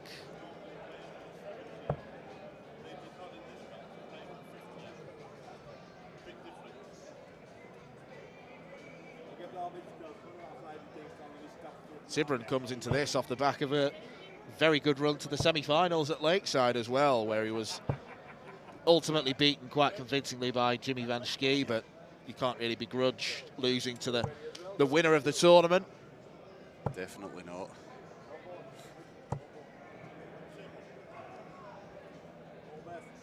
Yeah, I've just looked at the characters on the back of the shirts. It's Asterix and Obelix.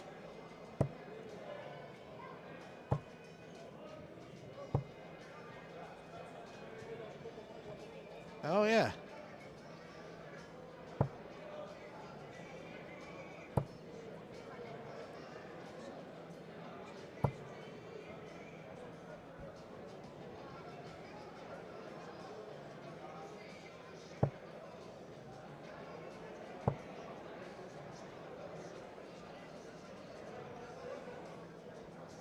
Get out of the way. Thank you. Oh, marvellous. So this to leave, hopefully, at least a 2-darter for Sebring.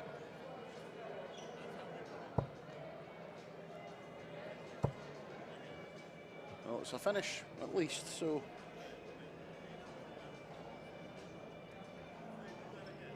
Well, I do think Van Hills looks like someone who's maybe suffering with a touch of dartitis. There's a lot of hesitancy before he releases the first dart in particular. Yeah, definitely something afoot. Not nice to see.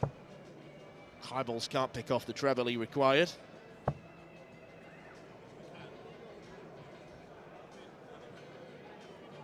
He's found the treble 7 with his last dart, aiming for the treble 16, of course. Keep them straight, you'll leave a finish. That'll do it. Slight pressure on Hermans, who has 59 left, single 19.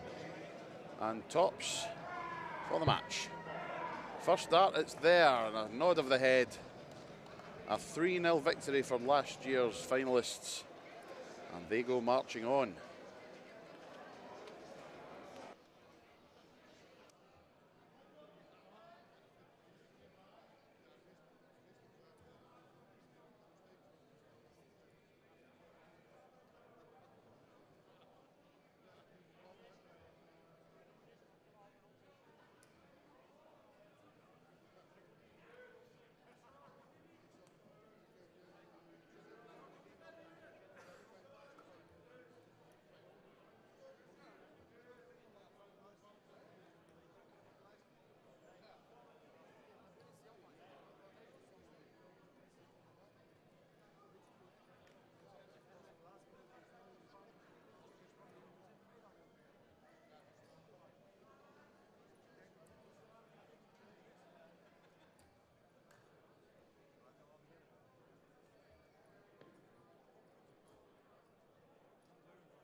Well, another high-profile team is about to take to the stage once more. Richard Veenstra, the man who holds the record high average at Lakeside. Nearly 105 in his win against Luke Littler a few years ago. And Chris Lambert, who nearly won Lakeside a couple of years ago but was beaten in the final by Andy Bartons. But that is a team that has plenty of pedigree behind it. Lots of talent there. And they're up against the men in green, the Bambacht family. And I'm going to take a wild stab in the dark and say that they're dad and lad. Wilco and Nick Bambacht taking on the established pairing of Veenstra and Landman. I can't help but have my eyes wander to other boards at the minute because it is celebrity session here at the TV lanes at the Dutch Open. Christian Sorensen and Marco Meyer currently playing, as are Richard Ashdown and Michael van Dijk. I can confirm that Richard and Michael have taken the first leg of their match with an 87 average. Oh, that's decent. Christian and Marco still in the first leg of their match.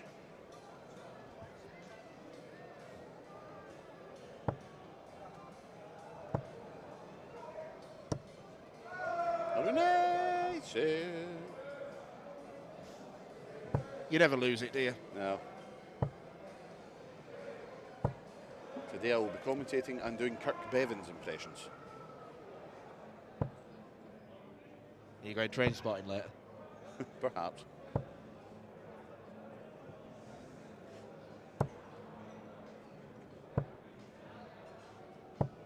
15 darts thrown under 200 for Richard and Chris.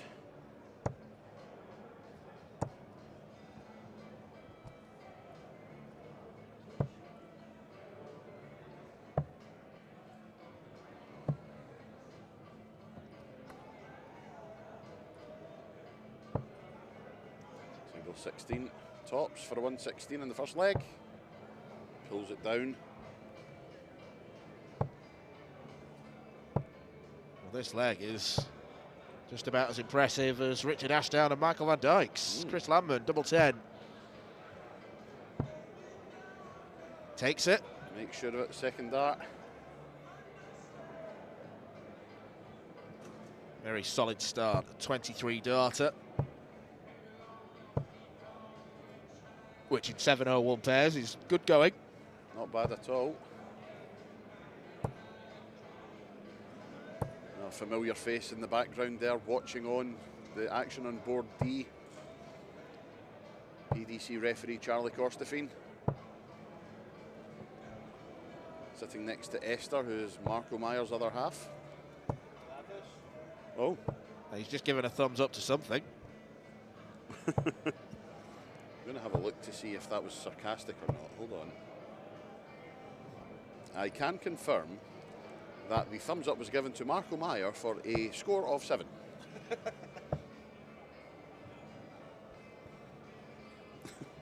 E7.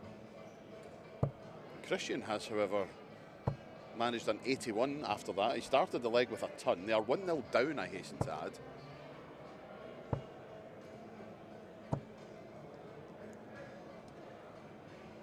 Oh, see frustration creeping into the big Dutchman. A score of 70. If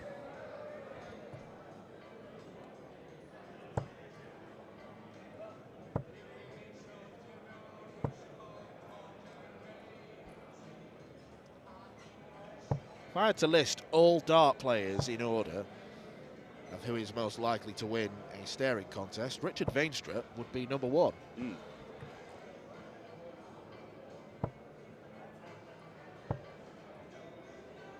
If I had to list all dart players in terms of who has the best medallion, Chris Lambert would be number 1. Oh, Wesley Harms used to sport a very nice medallion. Used to. I did see him earlier, but I didn't actually notice if he was still wearing it or not. He and Robin Schmees had a pretty tough first round assignment. They won it, but only 3-2.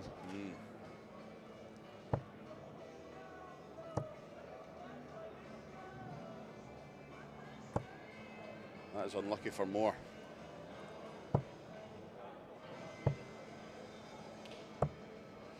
The tall pairing of Jimmy Van Schie and Danny Van Tripe have just started their match on board B.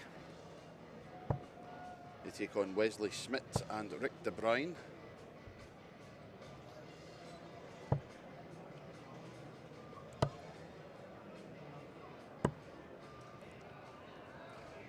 Right, it's good thinking from Bambacht, but he's unlucky with the execution. How about double 12? Hard away for Landman.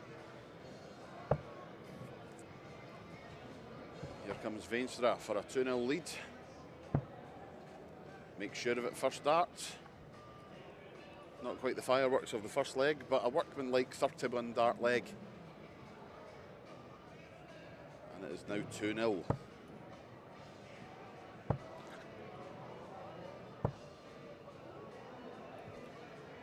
Jules Van Dongen and Leon Janssen currently 1 apiece in their match.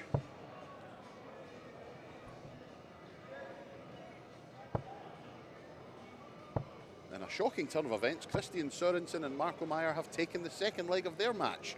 That is now 1 apiece.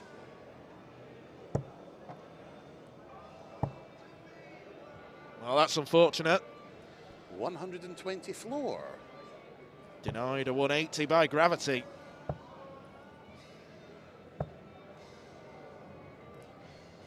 Richard Ashdown and Michael van Dijk now lead 2-0.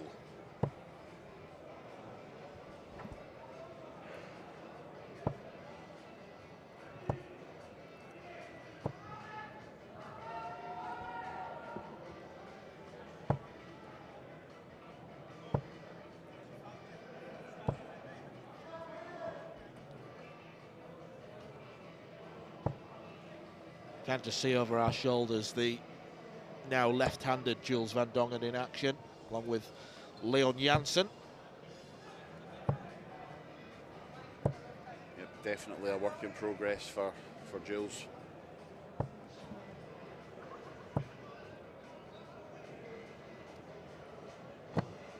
Oh, 80 floor.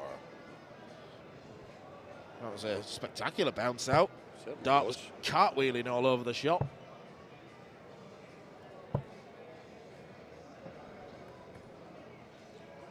Oh, there seems to be issues on the adjacent tablet as Richard Veenstra misses double six for a 1-2-6 finish.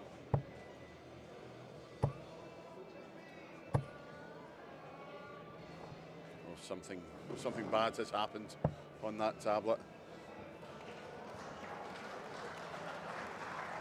I will give you a moment, Pup.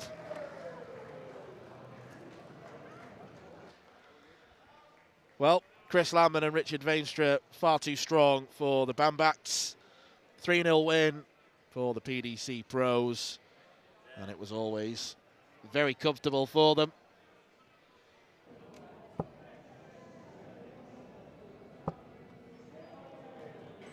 So, as we switch over to Jimmy Van Schie and Danny Van Tripe, Anthony Dundas, tell me who you've just seen. My friend. By the name of? Yuki Sakaguchi, whom I met for the first time at the Australian Open a few years ago. She's cracker, she's nuts. But good fun. Bit of crowd involvement there as the 180 was attempted.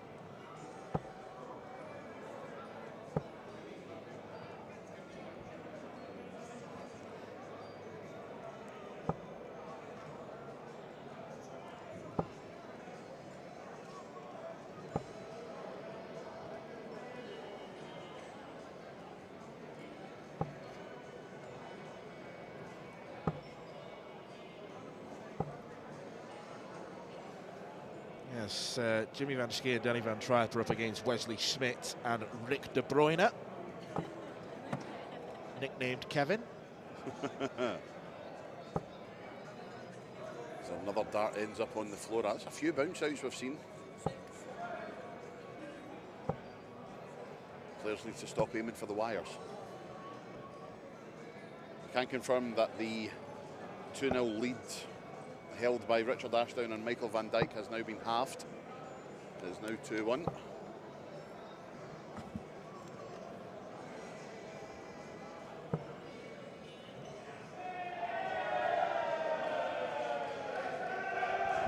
Well, Jimmy and Danny's lead might just dissipate shortly, especially with unfortunate darts like that. Yep, yet another one on the floor.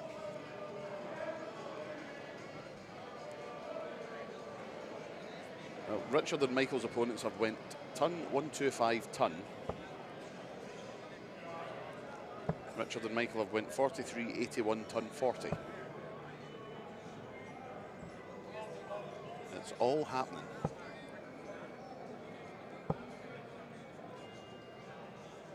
This would help. Big time. 140. Now puts Wesley Schmidt under pressure. 16 for double. A well thrown dart, that first one, aiming right in the middle of the 8 and the 16s. No matter what you hit, you're going to leave a double.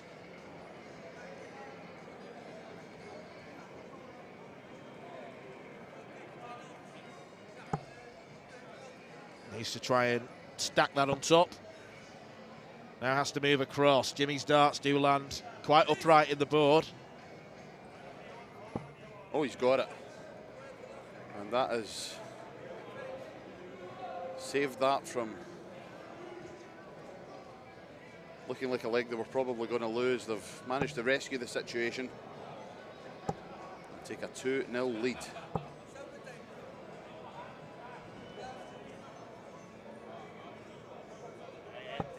Are you doing good? Yeah, it's no wonder Jimmy's so good at darts. He only needs to merely lean across and he can just place them in. Absolutely. If he was a boxer, I dread to think what his reach would be.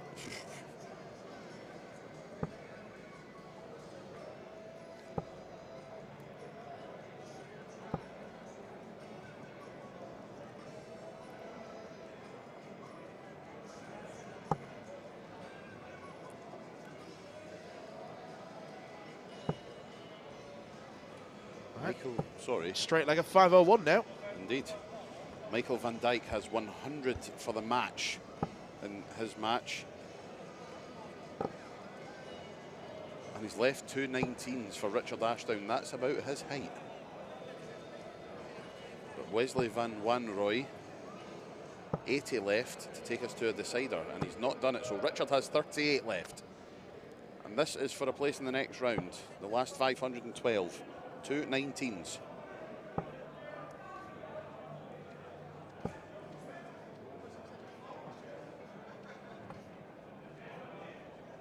Yes, he's done it. Unbelievable scenes. Richard Ashdown and Michael van Dijk go marching on. Good Lord. How far could they go? Well, on this evidence, probably not as far as Jimmy and Danny, because this, 3 tons, 2 140s, is an outstanding leg of darts. absolutely. I'm sure it's still on if he wants it. I don't think he did, judging by that. Indeed.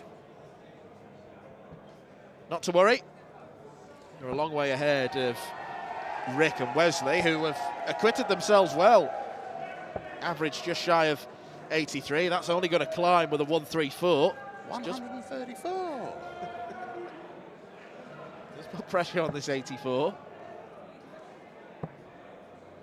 Ball. Incorrect.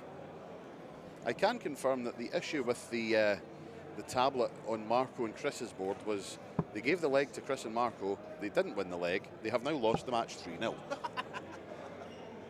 That is quite a big issue. Indeed. So Christian Sorensen and Marco Meyer, 2 of our world-class referees, are now out.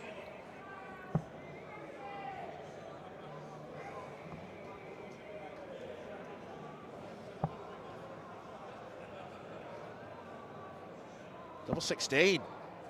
Oh, yes. Rick and Wesley are not going down without a fight.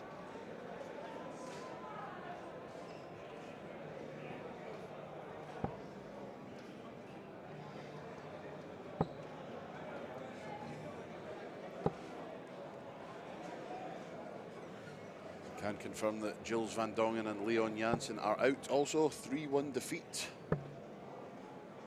at the hands of Frank Schoens and Dennis van Sluis.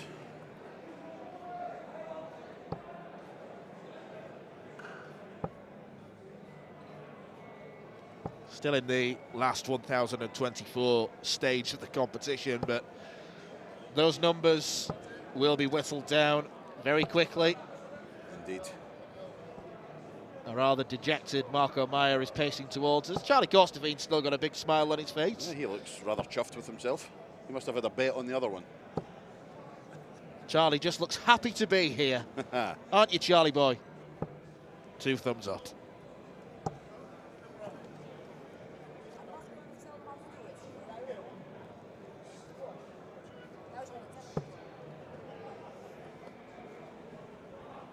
Well, the inquest goes on between Marco and Christian, and whatever happened with the tablet. It looks like there's a post-mortem involved. Yeah. How do you award the leg to the wrong pair? That happens.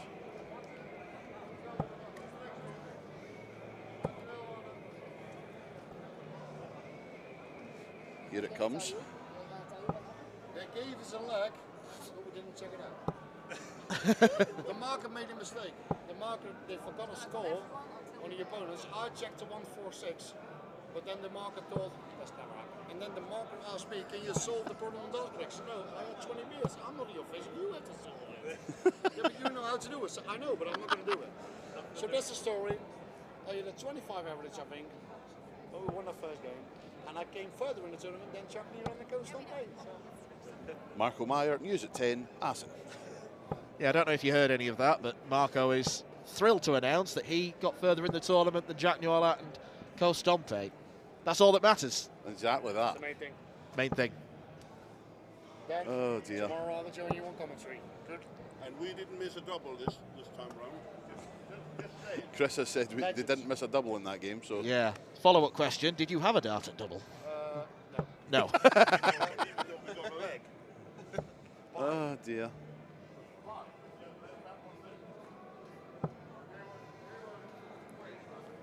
I find it hilarious that the board official asked Marco to fix the Dart Connect and Marco said no.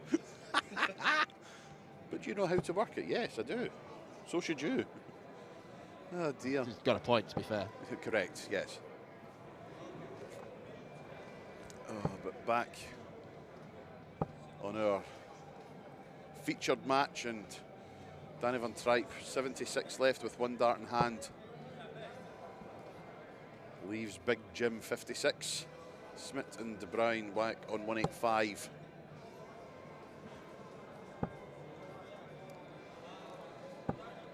So here we go. Match point for Jimmy Van Schie, the Lakeside World Champion. 16 for tops. That's a great marker.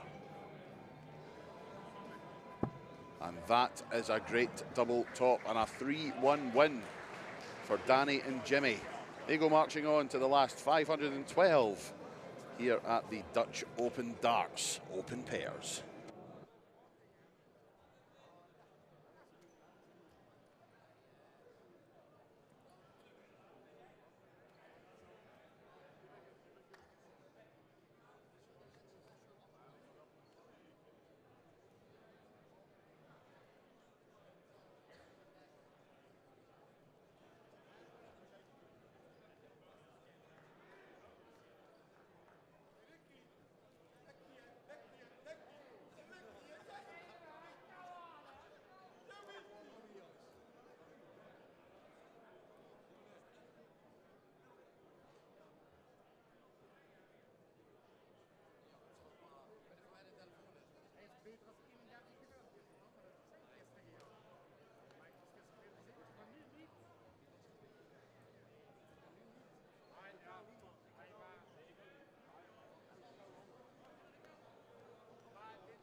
Welcome back to Assen. This is day one of the Dutch Open for 2026, live from the Bonte Wever. It's pairs action in the Open tournament, and we're getting another look at two PDC stars. Dirk van Duivenbode, the Auberginius, who is looking to get back to somewhere near his best after a couple of years, not necessarily in the doldrums, but injury problems have meant that he's dropped off somewhat. He's partnering the ever so solid and reliable Mike Kuyvenhoven.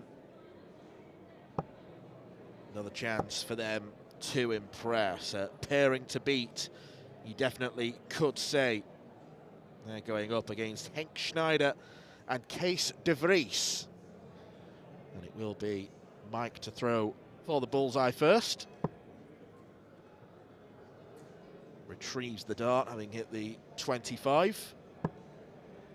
And that's just outside, so the more fancied pair will kick the contest off. But for some pretty dodgy doubling earlier, Pup, I think they could have had the highest average of the tournament that we've seen on the streaming board so far. Yeah, most definitely.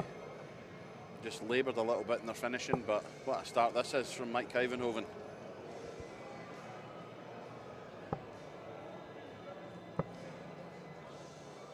Of course, playing 701 in the double, so the best we can have is a 12 dart leg. And maybe I shouldn't have said it. I've only saw it once, a 12 dart 701. That was at the old Dutch Open venue in the practice room, the VIP room there. Ross Montgomery and Martin Adams just practicing between themselves. 180, 180, 180, 161 out. Yeah, Ross Montgomery, a two-time winner of this Dutch Open tournament. Absolutely. It's been a good haven for Scottish dart players over the last 10, 20 years. Montgomery's won twice. You've had Mark Barilli reach the final. Ryan Hogarth reached the final. Yeah, the Scots have had some success over here in the Netherlands. Of course, we used to have the Zuiderduin Masters on the calendar. That was held in the Netherlands, once won by Gary Anderson. So, yep, definitely the Netherlands a happy hunting ground for the Scots. But this is incredibly good. 24 left after 15 darts. Yeah, this is the equivalent of hitting an 11 darter if this first dart goes, which it's not going to. Good switch. Told you. Excellent stuff from Dirk and Mike. 17 dart 701. World class. What a start this is.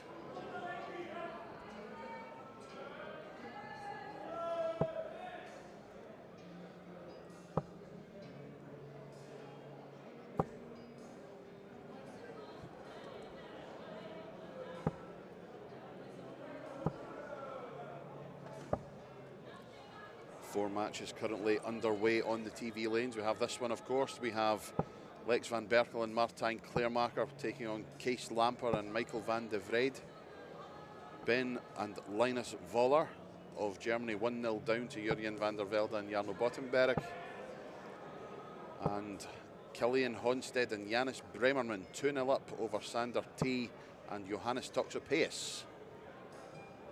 So all happening on our TV lanes. Very nicely done from Mike Kuyvenhoven there. Switching across the big trebles downstairs.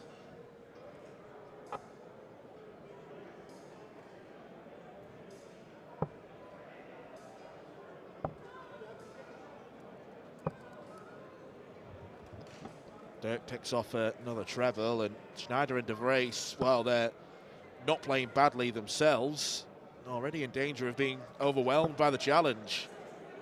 Drifting into the fives and ones is not going to help. Schneider and de Vries could be sinking without trace. 8 out of 10. Thank you. Very generous.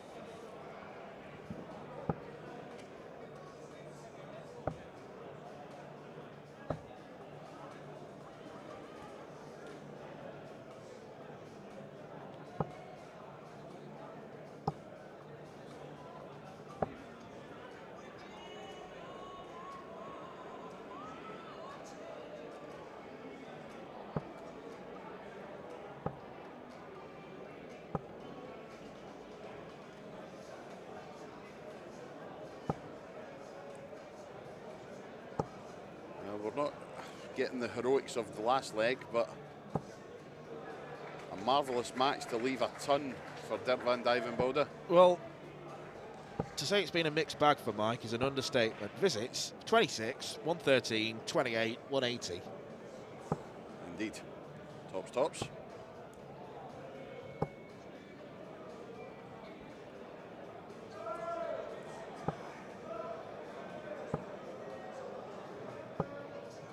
Well, gets himself and his partner down to a finish, but is it too little too late in this leg? 20 for tops for Kuyvenhoven. For a 2-0 lead. That is not in. I think he thought it was. Resets for 2 tenths.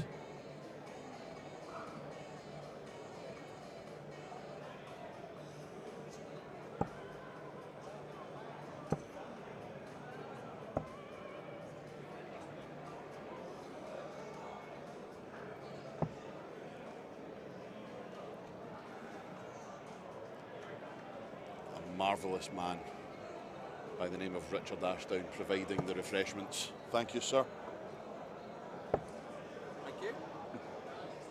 Some lovely crisp mineral water given to us. Well, it's 2-0 to Dirk and Mike, and they are looking very, very handy, it's got to be said. Yeah, that first leg, 17 darts, absolutely astounding.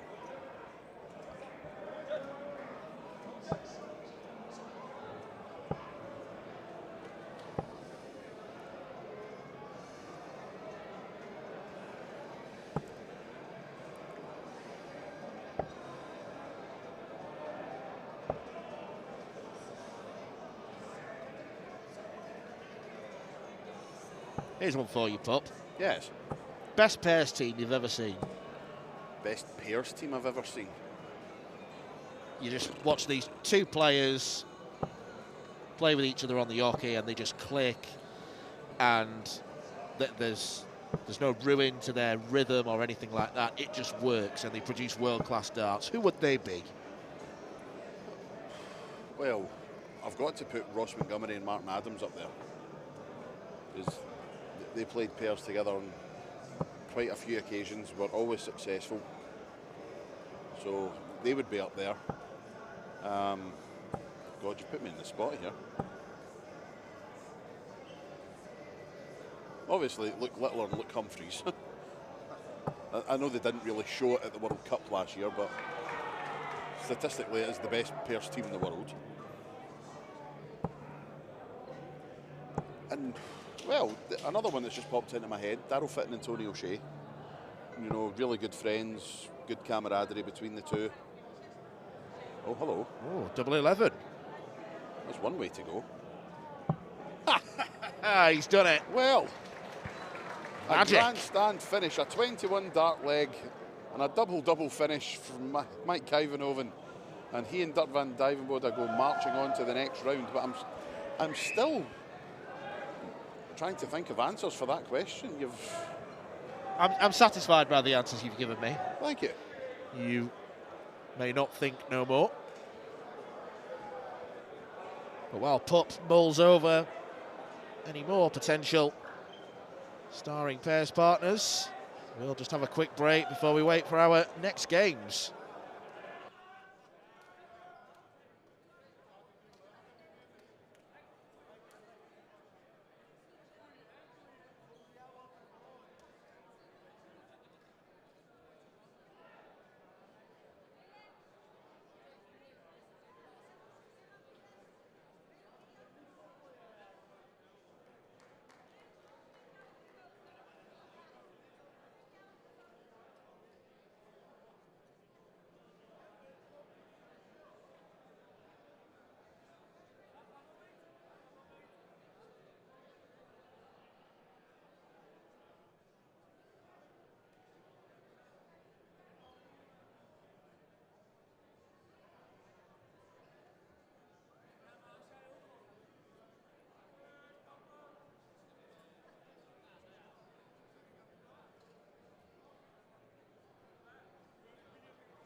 Back with more pairs action here at the Dutch Open.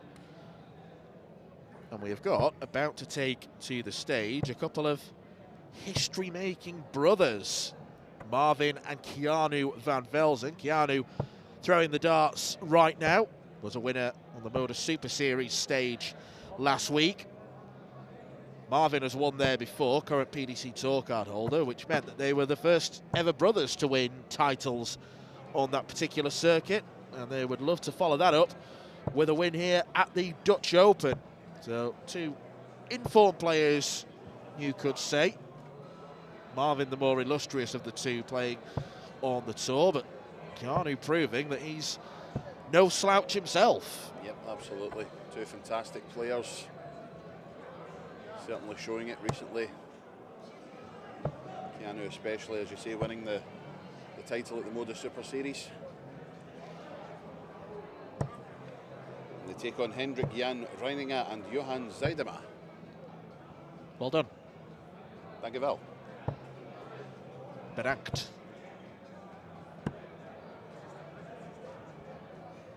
And they've come equipped with some impressive darting attire. Now, I'm not too sure what the flag on the sleeve indicates. I don't know if that's a region of the Netherlands or not. But on the back, it looks like they've got a fighting bull who's chewing a dart quite menacingly. So I do like the choice. And I like that as well. A lovely bullseye popped right in the middle. So it will be Hendrik Jan and Johan to throw first against the Van Velzens.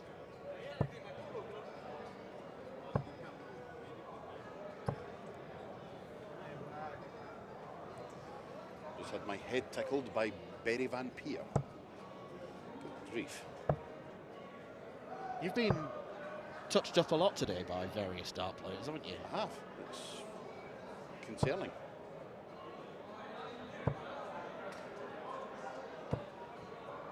I haven't, and I'm frankly jealous. Ah, son.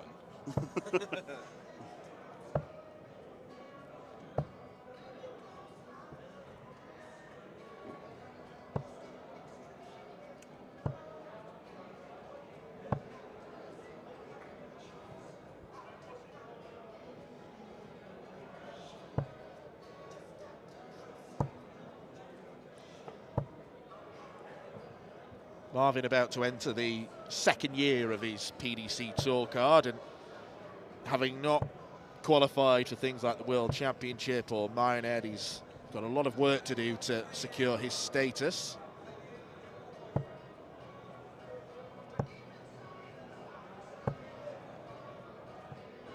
That 18 segment's being used quite a lot.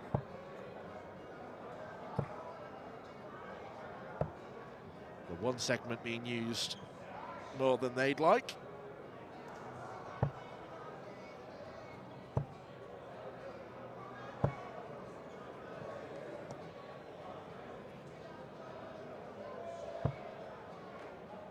Suppose this brings up another question for you to ponder. Best darting siblings you've ever seen? Oh, well, Tony West and Steve West have to be up there. Tony's a former world master. Steve has played on the biggest stages, so they're definitely up there.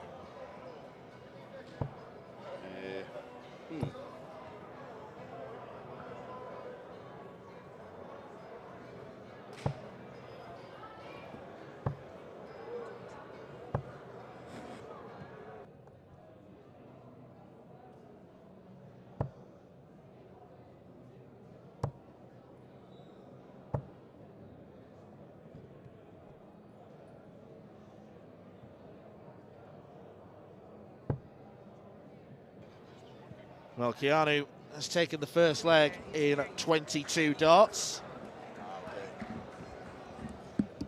Along with Marvin, of course, but it's Keanu who hit the all-important double top. And we have been provided an answer to our question. Not who are the best darting siblings, that is very much subjective, but the flag on the sleeve is the flag of Konya, which is a region of the Netherlands up north. which is obviously where these guys are from. Yes. Proof that we are being listened to. The flag of Groningen, just up the road from here. If you're getting the train to Assen from Schiphol Airport, you would get the Groningen train. So Assen is the penultimate stop on that particular line. Then you would reach Groningen.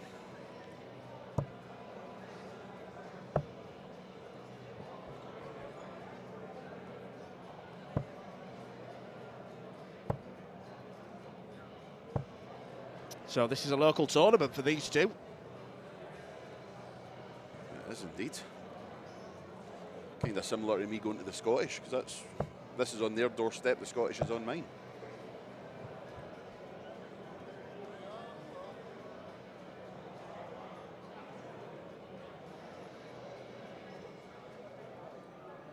Slight delay, something is amiss.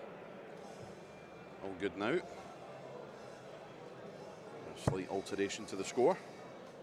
I suppose the England Open in Brid would be my local tournament. England or British? Have I got those mixed up? British Open. British Open, yeah. The England Open is definitely not local to you. No. That's at Chelsea. That's Chelsea's a long way away. There.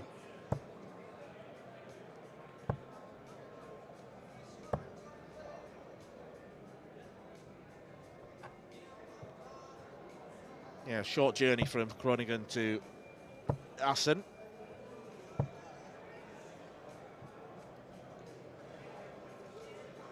mean, geographically, Assen is about a 2-hour train ride from Amsterdam Airport.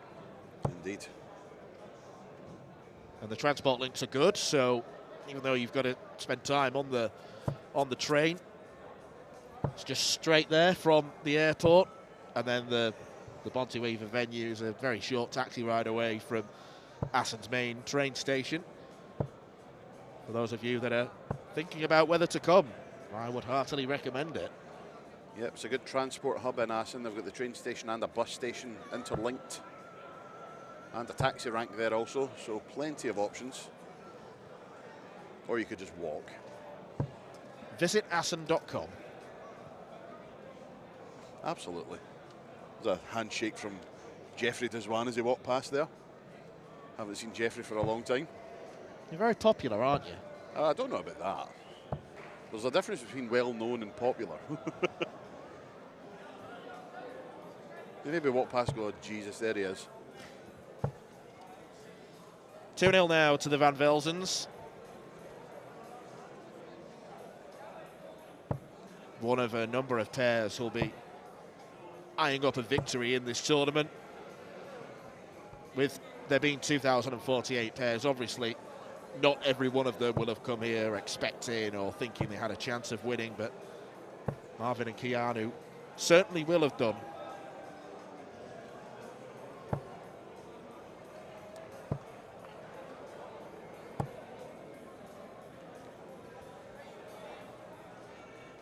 You just see over to the right-hand side, Jensen Walker and Caden Smith back in action. Caden was saying to us on the conclusion of his last match that it is a little bit chilly on the TV lanes. And I've got to say, I'm wearing a jumper and I can feel the breeze slightly. So it's very cold in Assen this weekend. Currently 1 degree. But when I arrived yesterday, got off the train just after 2 o'clock, or just before 2 o'clock, sorry, and it was -1. And I'm from Scotland and I found that cold. Says it all.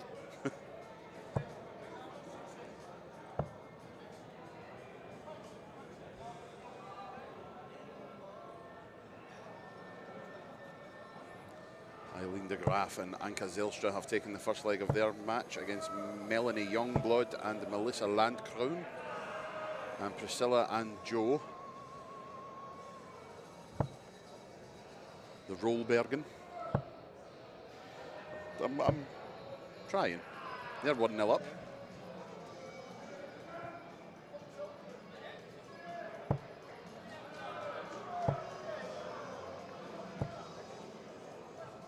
Oh, this is a far better leg from Reininger and Zudima. But they're still nearly 100 points behind the Van Velsens.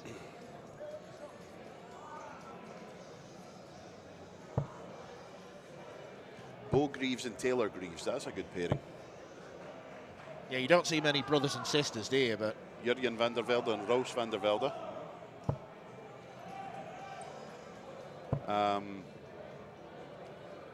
Berry and Carlo Van Peer. I have to mention Carlo. The last time I played in the singles at the Dutch Open, he beat me.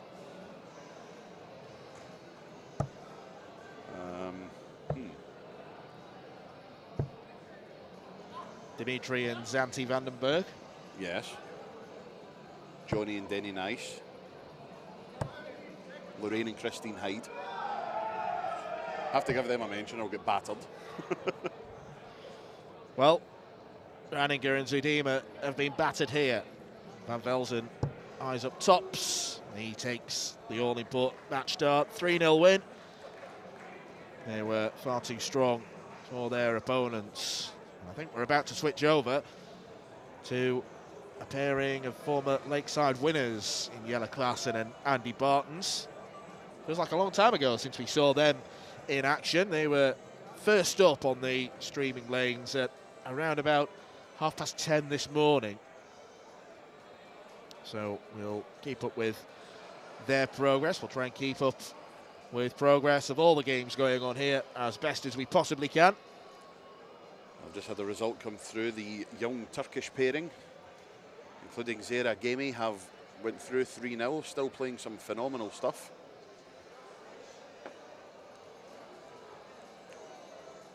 Priscilla and Joe now 2-0 up.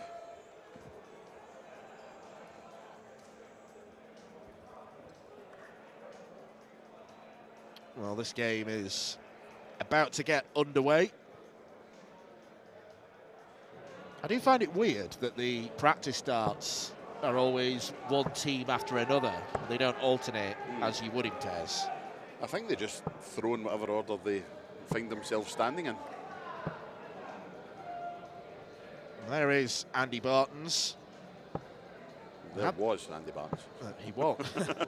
he still is. He's in the camera shot. There he is in the blue shirt. Kind of pondered the question with Nick Rolls earlier on that Andy Bartens was so dominant in the WDF a few years ago, and that culminated in a Lakeside win where he won at a canter. He wasn't really challenged by anyone. He went to the PDC, and I don't think his PDC career took off in the way that many thought. So he's got a point to prove, hasn't he? He certainly does, yeah. He laboured a little bit in his stint in the PDC. I think everyone expected big things from him, and for whatever reason, it just didn't click for him. He maybe had a couple of half-decent runs in Pro Tours, but nothing near the level that we expected from Andy. But now that he's back playing on the WDF side of things, even at this early stage, he has to be considered a favourite for Lakeside already, because he's got the experience. He's a fantastic player, we know that. And even though it didn't work out for him in the PDC, he's a former world champion. He's performed great on that stage. He's won plenty of world ranking titles. And who's to say he's not going to add to that and possibly starting this weekend?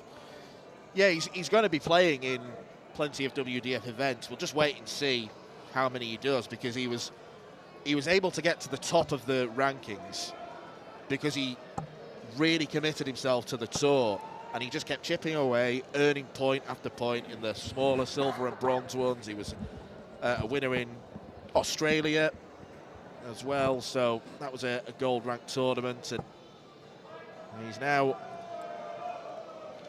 looking to prove once again what he can do. Good start from the pair of them.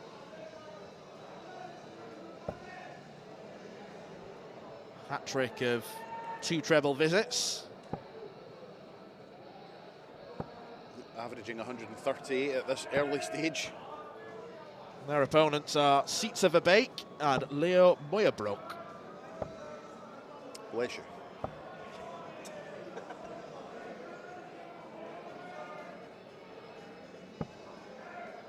Jelle Klaassen's another one who's been drifting for the past few years. Another one who could easily qualify for Lakeside. Yep.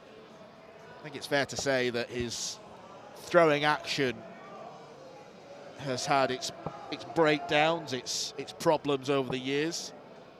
Does seem a little bit smoother compared to what I saw at the back end of last year. The arm was going all over the place last year. It was like watching Mr. Tickle throw darts. It was just wobbling from one side to the other. Yeah, it does look a lot more streamlined, it has to be said. I was talking to Nick earlier on also, that's 20 years since Yellow Klassen won the Lakeside World Championship.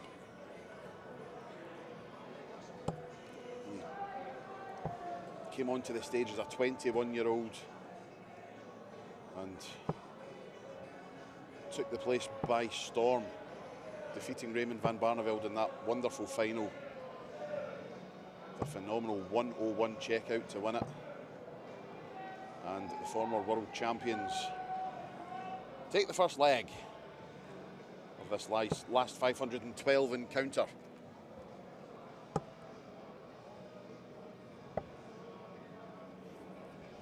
Yeah, just having a look at Andy Batten, as I said, he'd won a lot of world ranking titles. Won the Belfry Open, the Catalonia Open, Denmark Masters, Denmark Open, England Masters, FCD Anniversary Open and the Romanian Classic. He's a two-time Bruges Open champion. He's won the Australian Darts Open, as you mentioned, and he's a four-time Czech Open champion.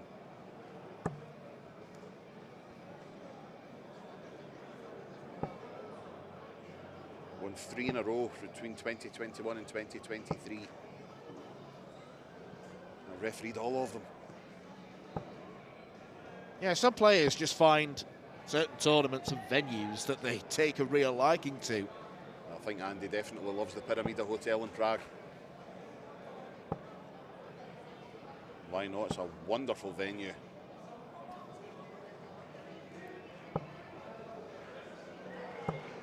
Couple of scores to bring you in the women's pairs. Eileen de Graaf and Anke Zylstra lead their game 2-0. Likewise, Priscilla Steenbergen and Jo Rolls.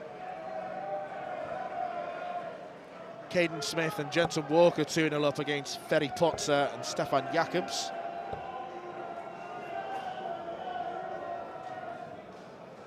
Starting to get a bit rowdy. It is indeed.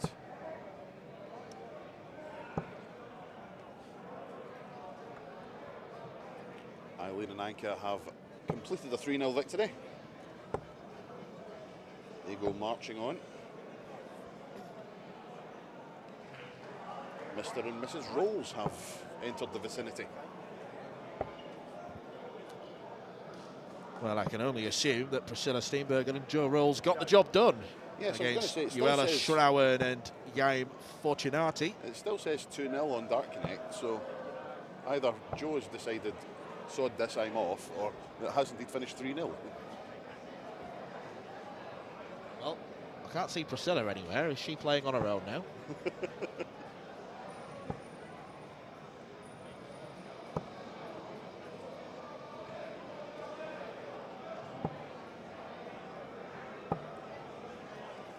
I have spotted Priscilla. I've also spotted Jensen and Caden, so... Okay. Yep, the wins are coming through. Jensen and Caden now into the last 256. We're getting there. We're nearly in double figures, Dan. Yeah. We only have about 3 more rounds of games to go. No Bonte. Okay, whatever that means. Okay. All right. I'll put Well, it back now. pressure could be applied here on Jelle Klassen and Andy Bartons. It hasn't been particularly, so 58 left. Single to double. And that's easy for Jelle Klassen. Second leg in a row. Klassen has pinned tops. He's been prolific on the doubles in this one.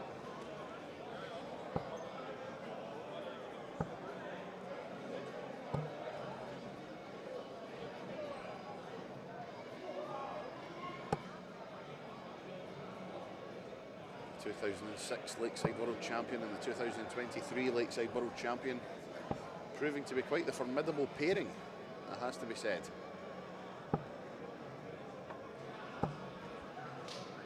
maximum. I've done it again. You really need to stop. I know. It's becoming quite reflexive now. I can only apologise. I'm sorry.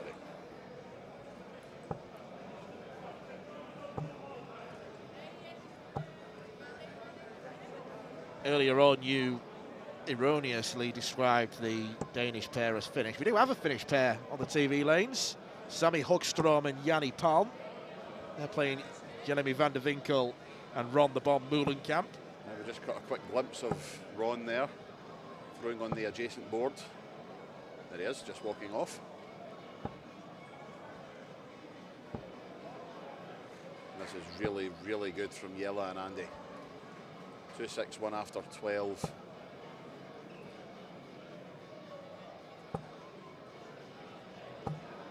That's 1-2-1 after 15 by the looks of things.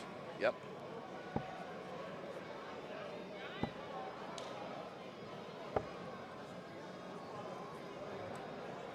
Only a score of 67 from Seats of a Bake. No finish now. I like the idea of going for the ball first when they're under no immediate pressure. The touch of the Christian kissed about Leo Moyerbroek. Every time he throws a dart, his gob opens. You're just a Dutch Colin Monk. And that is Andy Battens pinging out 72. Taking a 3-0 victory for the former world champions, and they go marching on to the round of 256. We're getting there slowly but surely here at the Dutch Open pairs.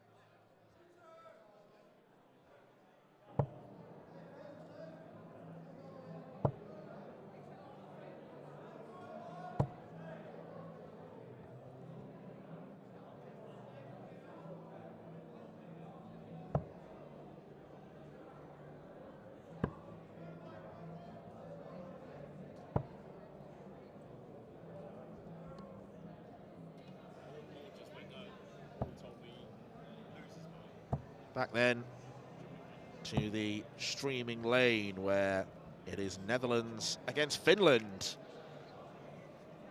Jeremy van der Winkel and Ron Moulenkamp have just gone 2-0 up against Sami Hogstrom and Jani Palm. And speaking of finish, Anthony Dundas has finished his commentary duties for now, but we have a more than adequate replacement, an upgrade if you will. Nick Rolls is back. Nick, what have you been doing in the interim? I have been watching the stream. We in the VIP room. We've been watching some of the games that you guys have been watching. Having a chat with a few of the players. The number of bad luck stories that always come out of darts, as you know. Well, you know, I wired this and I didn't hit that, etc. But also some good chances to catch up with a few people that I haven't seen for, well, probably since this time last year. In some cases, even longer than that. So yeah, it's been nice. Yeah, it's almost as if darts is a sport of fine margins. Who would have believed it? Yeah, exactly the point. Exactly that. Some big hard luck stories coming in from around different areas in the big auditorium with 152 boards or something. I think it is in the main area. I've not actually been out into the main area yet. You're not doing yourself any harm, are you? No, I kind of don't want to either. I don't want to be running away from a stampede. And no, it is crazy out there. It is crazy. But as always, I mean, credit to the NDB, as we said right at the start of the day, that things are running to time. They're more than happy. I was just speaking to Paul Engelbertink and Patrick Stolt from the NDB, who were saying, yep, we're all running along to time, which seems quite unbelievable. Only in the last 512 in the game that we're watching at the moment, and they're running to time. I mean, most tournaments don't have five start in the 512, let alone be there at what are we now, 10 past 4:10 in the afternoon, 16:10. Yeah, we often see with tournaments that have only got 64 players in there. Sometimes things can mess up, and that happens. You know, you can't necessarily blame people for that. But they've got a phenomenal hit rate of the NDB for getting everything done on time. Yes, they most certainly have. And they're on the way to doing that again, it looks like. Had some good games to watch. Yeah, we've seen plenty of different stories, different, calibers of players. Just saw Jelle Klassen and Andy Bartons in action again, and they're looking smooth, particularly Jelle, who we know has struggled with his throw over the past few years. He's looking a lot smoother now than he was. Good stuff. And interesting to see Dirk van Dijvenbode and Mike Ivanhoe, and they really look a partnership. That was a game that I was sat, I think they were playing at the same time as Jacques Nulat and Co Stompe, and I've sort of sat between the two games watching on the streaming lane, and there was, they were rattling along. I think Dirk was most upset when I think his three throws in the leg were 180, 140, 134, and his partner left in double five. And so he hit double five, second dart, but obviously his average came tumbling down because he only hit 10 in 2 darts. So he was more than perturbed that his partner had left in that, which is one way of looking at it, I guess. Well, we've just seen the winning dart be pinned there. 55 taken out by Jeremy van der Winkel. And the hopes of Hogstrom and Powell have been finished. Been evaporated. Yes, we'll be getting down to the nitty-gritty in the coming couple of hours, I guess. I think the ladies are down to the last 32 in some of the games that they're playing. So, yeah. Yep, join us shortly for some more games from the last 5-1-2 stage.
Welcome back to the Dutch Open pairs from the Bonte Wever in Assen.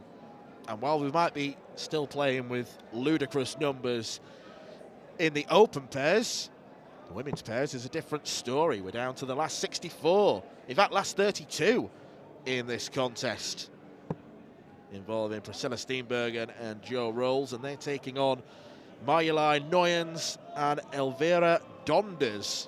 So it's another opportunity to see Priscilla and Jo in action. Alongside me, Dan McCarthy, is the, as ever, unbiased and objective Nick Rolls. I think we've seen some good things from Priscilla and Jo, maybe not quite as high quality as we saw with Jo and Bo Greaves last year, but they've got through their games with minimal fuss by and large. Yeah, I think that's fair to say, Dan. I don't think it's been, they haven't pulled up any trees, but without being disrespectful, they haven't needed to pull up any trees. I think this game will be a different game. Marjolein has played at Lakeside before. A good player in her own right. And look, I'm going to be honest and say the first time I've seen her partner throw, Elvira, and first throw 125 says she's not the worst player in the world, right? No. Definite element of look a bit dart-itis there, didn't it? That throw. Yeah, I think she needs to lower her sights. Yes. Almost. Yeah, yeah.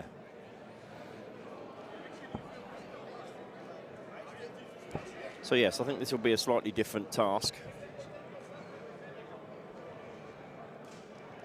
But you'd expect that. You're in the last 32 now. You've won 3 games. You've got to have a test at some point. And sometimes, as I've said before, I think this happens in all walks of life, all walks of darts, I should say, when you're playing against a pair where you think, okay, now I need to concentrate. Perhaps the concentration levels can go up, and that's where hopefully the girls will be able to. When I say hopefully from my perspective, if you like. Sorry to any Marjolein and Elvira fans. Sizable. No offence meant in any way, shape or form. Sizable fan club as well. Yeah.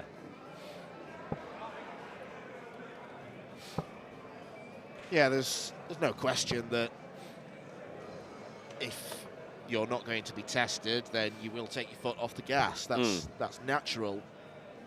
We'll wait and see how Priscilla and Jo respond to any tests that come their way.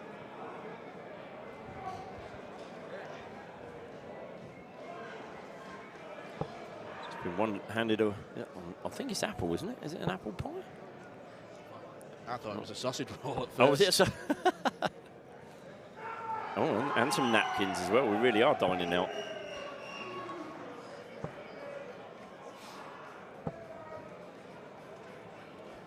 It is some form of pastry, whatever it is. Yes. Afternoon snack, I think they call it.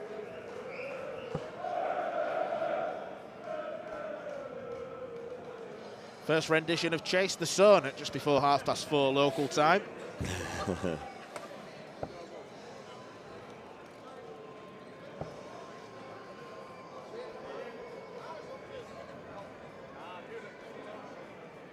Jo not happy with that particular visit.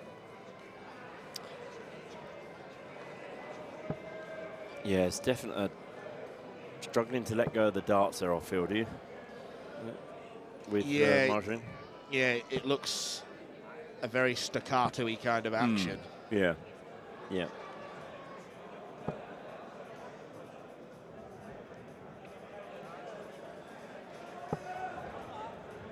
I was going to say it's an even game. This could make a big difference. A ton here, or a ton 40 makes it even more favourable for the Dutch pairing.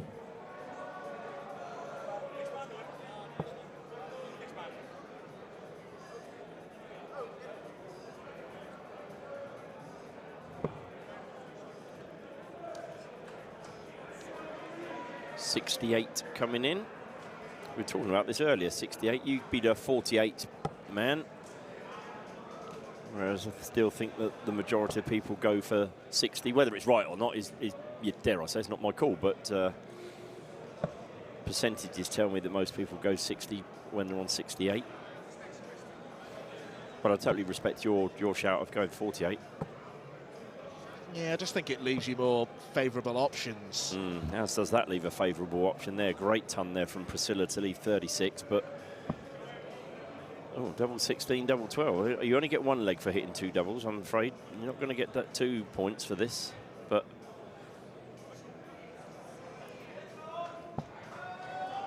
double 6 then. So double 18 then for Joe for a 1-0 lead.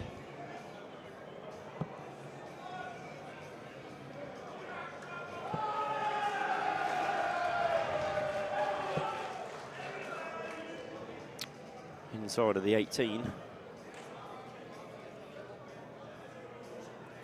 Double 6.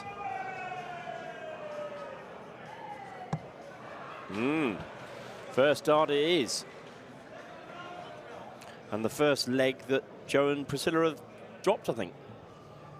Break of throw as well, which probably doesn't count for quite as much in pairs or at 7:01, but there's still the advantage of throwing first. One of the things I've noticed, and I'm hoping is going to continue here, is that Priscilla's been very good on the off of throws. She hits 180s and 140s at the start of legs. Just 60 this time around. It's still 60, but she has a few, and you can see her just in the background there, just shaking her head.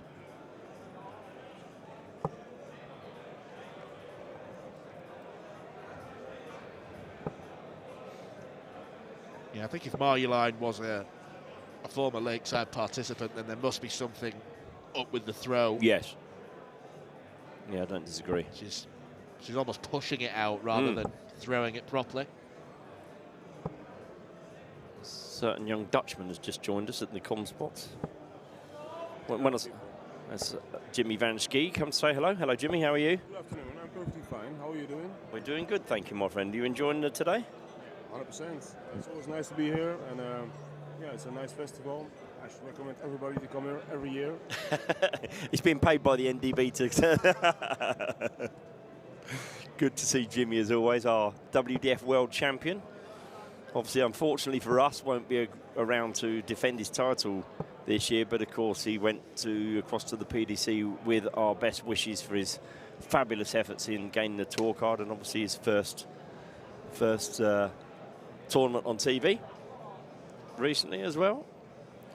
Got a bit of a steward's inquiry on the scores here. Not quite sure. We got. There we go. I think we're back on. We're back on track now. And it would be true to say that I think this lady, Elvira, has been the difference between the two pairs so far. Yeah, she's been good, hasn't she? She's had a few 2-treble visits. That was a nice steady ton. Yeah, looking good. You are looking good. 71 average as well. And when your partner chips in with the odd ton as well.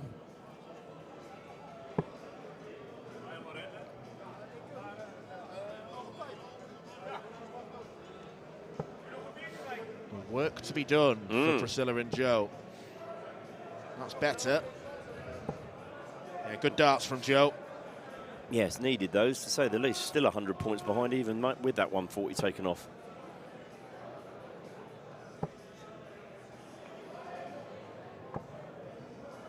And again, Elvira staying nice and straight with a 60. Only a 60, but when you're 100 points in front before that, Priscilla's put a good hole in the 264 to leave 164. Then we should be 93 against 164 here, I think.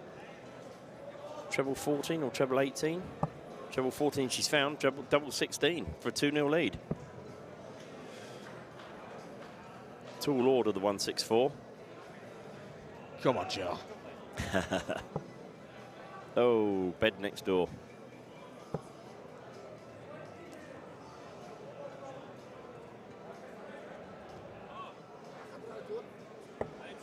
Oh, that's unlucky. Just the 32. Leaves them 100 behind, but The lady of the moment steps up for double 16.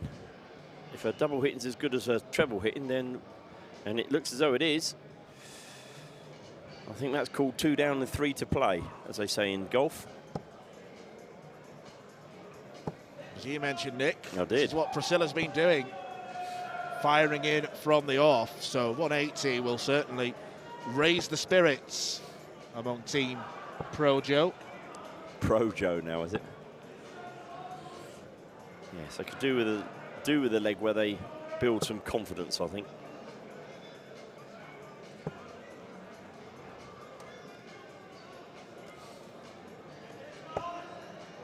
Oh, nice recovery, 57 there. Averages are fairly even now, 69 plays 68. But unfortunately, the game's not played with averages. It's that score under the legs column that is the one that counts.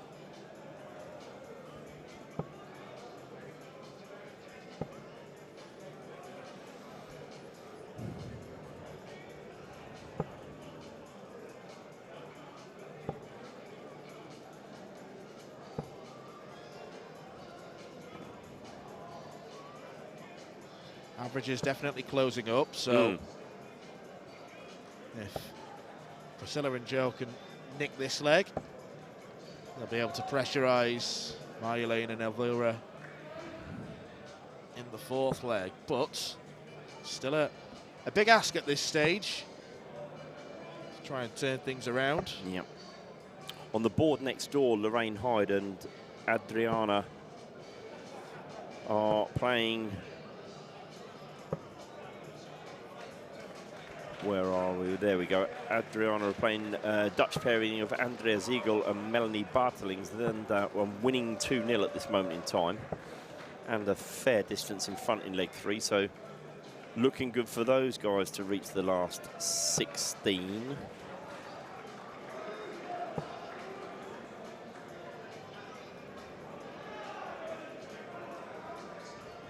As you say, Dan, there should be 2-1, and sometimes that can play on the nerves. You know, you were 2-0 up, 1 to go, and suddenly it's 2-1.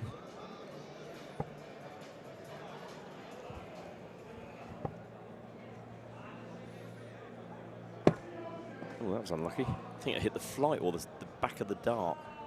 It was already in the board. Tungsten on tungsten contact. Yes.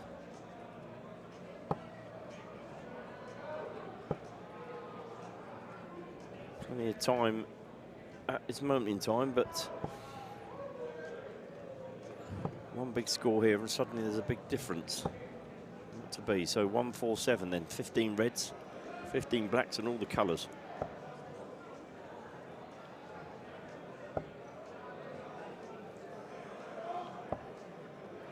You take that, 57, brings it down to 90.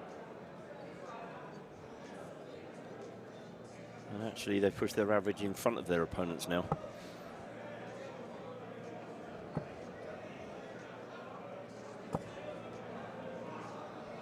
No, it's a good ton, but it's not enough to leave a finish.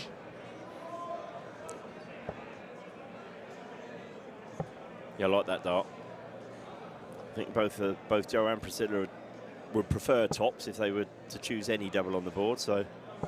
She does have a lovely throw, does Donda. She does. She? I agree with you. Very I was just about to say, 140 here also puts the pressure on, doesn't it?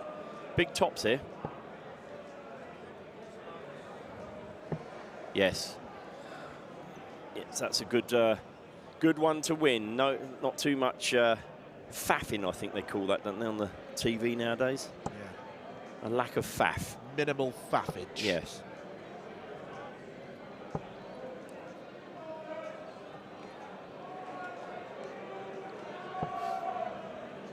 Here's Priscilla on that starting line again. Found one treble. 83 is okay.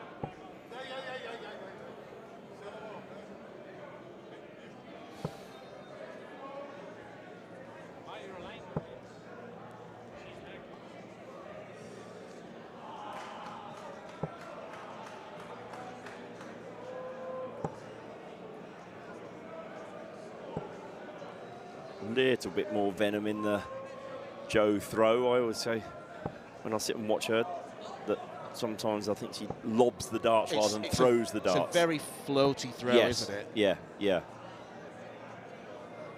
Sometimes when she does extend her arm, it does hit the board a bit harder, and I feel that she's just that little bit more accurate. What weight of dart does she throw with? 23, 24, I think. Oh, so maybe a little bit heavier than the mean. Mm-hmm.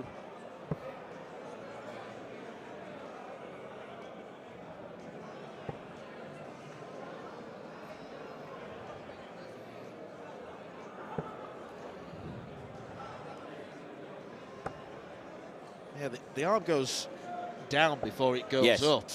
Yeah. It's a unique throw she's got. It is one that she doesn't like watching when she's on the like a streamy lane or that, because she knows that her throw is not one that would be coach book style, so to speak. But it's one that she's played with, been playing darts for so long, 30, 40 years, I think. When initially started playing with her brother, when he used to take him down to the clubs or pubs around the Basingstoke area, and she learnt how to mark and then started playing. And yeah, so there hasn't been any coaching there. It's all self-taught, if you like. This could be a big ton. Puts the scores pretty much level, I think.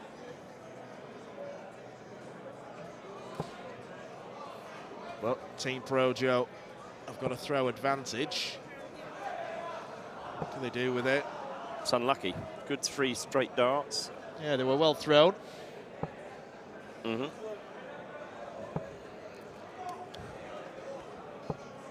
Yeah, ton back at her from probably the star, I would say the star of the show so far. And that 28 from Priscilla has given the advantage to their opponents. Treble here would be a big blow to the hopes of Jo and Priscilla, but they've got away with it. Coming back down the board.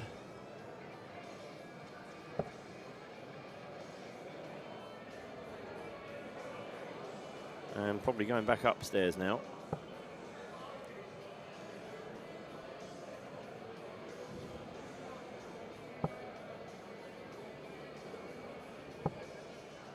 Elvira again keeping straight.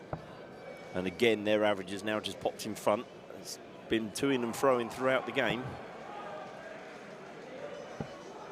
Another treble from Priscilla would be handy. And there it is. 125 leaves 93. And they've suddenly got themselves a 80-point advantage. 90-point advantage. 80-ish. 90-ish. I've never been good at numbers. Mind you, that... It's not a strong admission for a darts referee, is it? That has made a big difference here. Treble 19 then for double 18. Oh, 19 it is, yes, 74. Treble 14, double 16. Will be Jo's preferred route. Treble 13 then. Good dart. Now you're in the lap of the gods. Elvira has been good. Big sigh.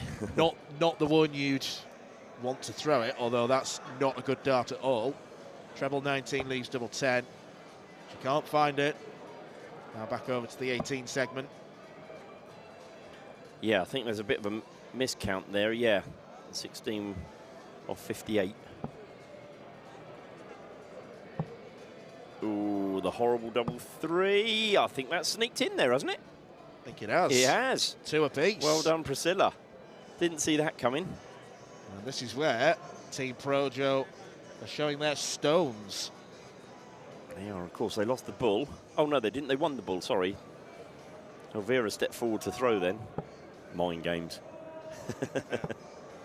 And here's Priscilla with that start again with the treble 20.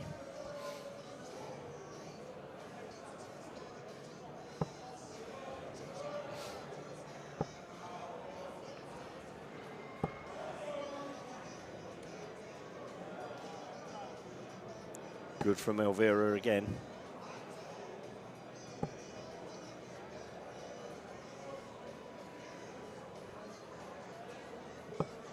Oh. Just the 13, I think, yes. Lucky for some. Advantage stolen already, albeit with 600 points still to play for. It could swing back both ways. But this is good. Another one on the floor for Marjorie, but 80 points scored. But Priscilla's back in the treble. Can she find another? She can. Good rescue from Priscilla Steenbergen.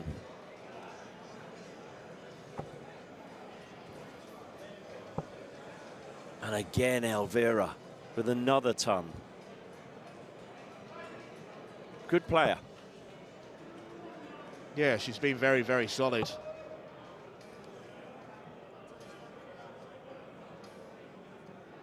Well, the grouping's good. Mm. Oh, what a dart, Joe.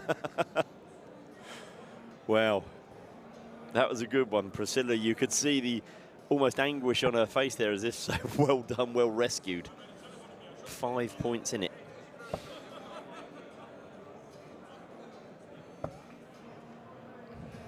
$53 points in it.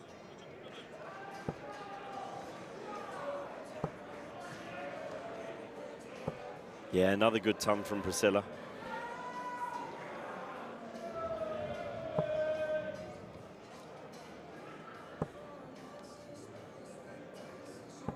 And Elvira for the probably the first, well, certainly one of the first times has just strayed out of the 20s there, 26. Is this the turning point in the match?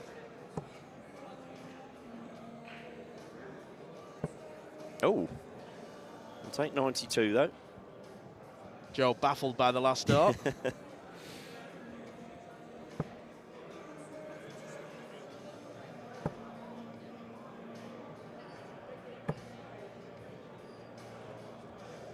Big chances here for Steenbergen and Rolls to over the top.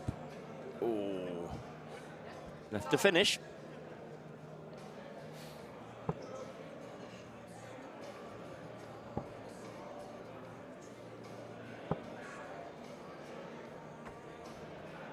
Well, it's not the first time that Joe's been faced with 164. No.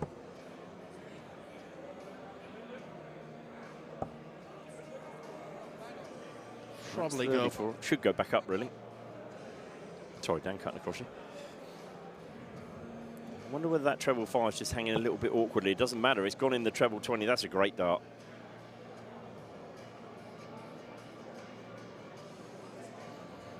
Definitely picked up of late. I'm not sure who Joe was waving at Kim there. Palstra, one of her Dutch friends.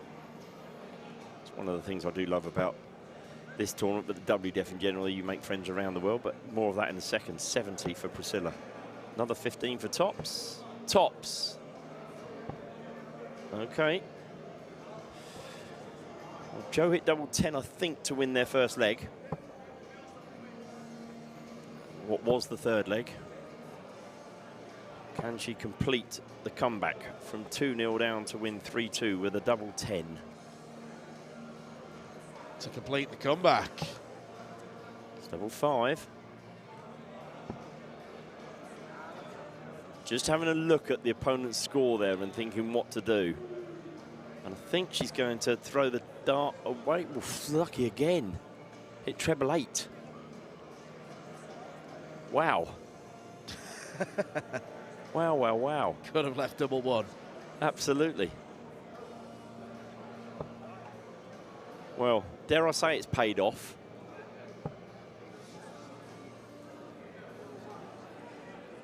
I think I might have been wandering away and leaving it to you if that had gone in double 1, because goodness knows what could have happened from there. But well, double 10 is left for Priscilla Steenbergen. Now double 5. Oh, and it's 5 left. We've been here right at the start of the day, Dan, with the girls on 5. 20 for the bull. 1 dart at the bullseye for Elvira Dondas. It's a 13 to leave 37. Oh, I think Gerald will go 1-2-2 here. Yep, it's looking up. So 1-2-2. Nice big 1-2-2. Yes, yes, she's hit the 2-2. And the hopes are still alive. From 2-0 down, Priscilla Steenberg and Joe Rolls come back to win 3-2, and they're in the last 16.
Well, possibly the best pair we've seen so far today, Dirk van Dijvenbode and Mike Kuyvenhoven. They're in action against Asselman and Schuremans. And Dirk just missed a dart to go 2-0 up.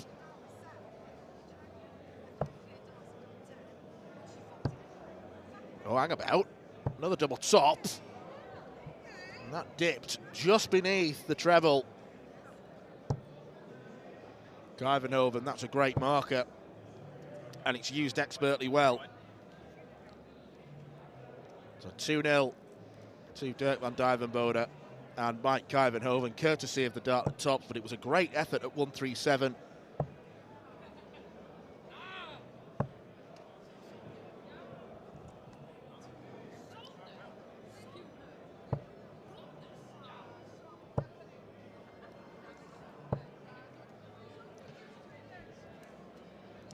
Must say, Dirk, his presence here has been very popular amongst the faithful in the stands. When players finish their matches, they'll just put the darts back in the case and head back to the VIP room.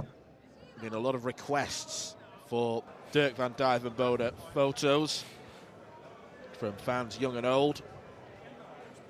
I do believe he is the highest ranked player in the PDC that is present at the Dutch Open this weekend, so that carries some weight in itself. It does, and I think we saw, or I certainly had first-hand witness. I was sat watching Mike and Dirk in their first game, and wow, they were just awesome in that first game. Dirk was very upset. I was saying to you earlier that he was disappointed that in the first leg he went 180, 140, 134, and then his partner leaves him 5-5, and he took 2 darts, so it wrecked his average for the first leg. And if you get disappointed at that, then you're doing something well. Yes, exactly that.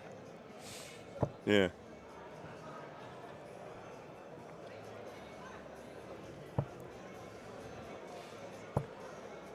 But 2-0 up and seemingly cantering towards a 3-0 victory, although that ton does make this leg interesting.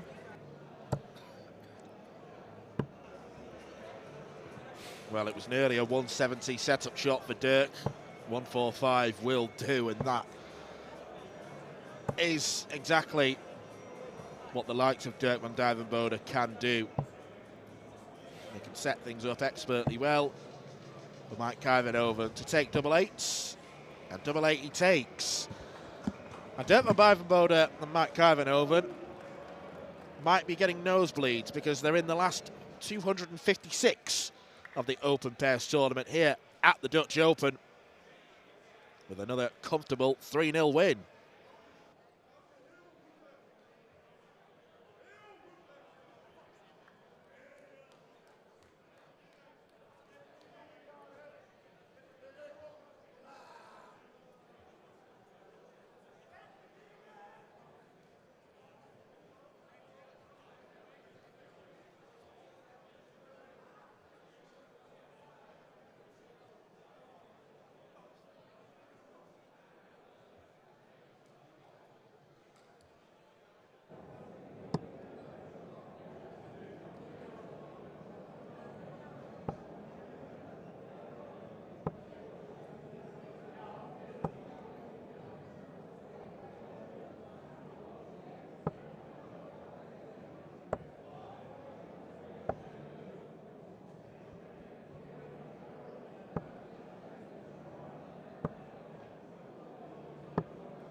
Team Jurno, Team Van Bottenberg, whatever you want to call them, are back in streaming action here in the Open Pairs tournament at the Dutch Open. It is day one of this 3-day festival of darts here in Assen, the Netherlands.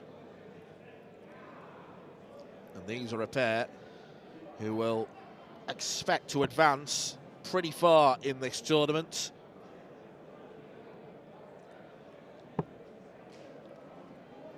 I think Jurjen was closer there. Indeed, that is the verdict. So it is they who will kick this latest contest off.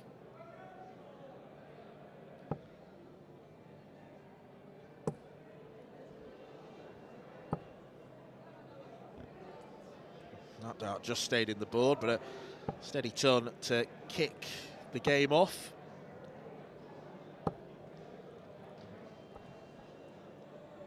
We're almost getting lost in Dart Connect, trying to find where this game is positioned. It is a German pair they're up against, Luca Rabsal and Luca Ottersberg. We have seen Germany conquer the Netherlands already, sadly so in the eyes of many people. Ko Stompe and Jacques Neulaert defeated.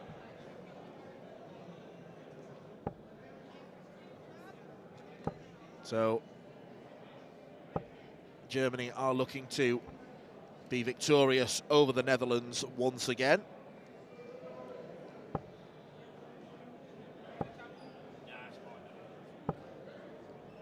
Solid start from the two of them. Jurjen will be cutting his teeth in the PDC circuit again for the next 2 years after winning his tour card at Q School. Jarno unable to make the leap to full-time PDC action, but he's still going to be there or thereabouts, still competing in the development tour and WDF tournaments. He did fill in a few times last year off the Challenge Tour reserve list. And let's not forget the biggest win of his career, that Dutch Open success against Wesley Plaisier a couple of years ago. The 1-3-1 finish, 2 tops, was a top-class finish. One of the very best that this tournament has ever seen. But pairs is the focus for Jarno today. They are down to a finish first after 21 darts. They won't be under any immediate threat from the two Lucas. Nice leave for Jurjen van der Velde, single to double. And they're looking very at home up on the TV Lane stage, and why wouldn't they be? They've got experience of playing here. Jurjen looking at double top now. Just over the top, but they will be back. Popped out for 2 minutes and literally bumped into Wesley Plaisier. And when I say bumped into Wesley Plaisier, you stay bumped if you've bumped into Wesley Plaisier. Surprised he didn't end up in Groningen. Well, he's a big boy, is Wes. He is. Jarno Bottenberg bumped Wesley Plaisier out 2 years ago in the final.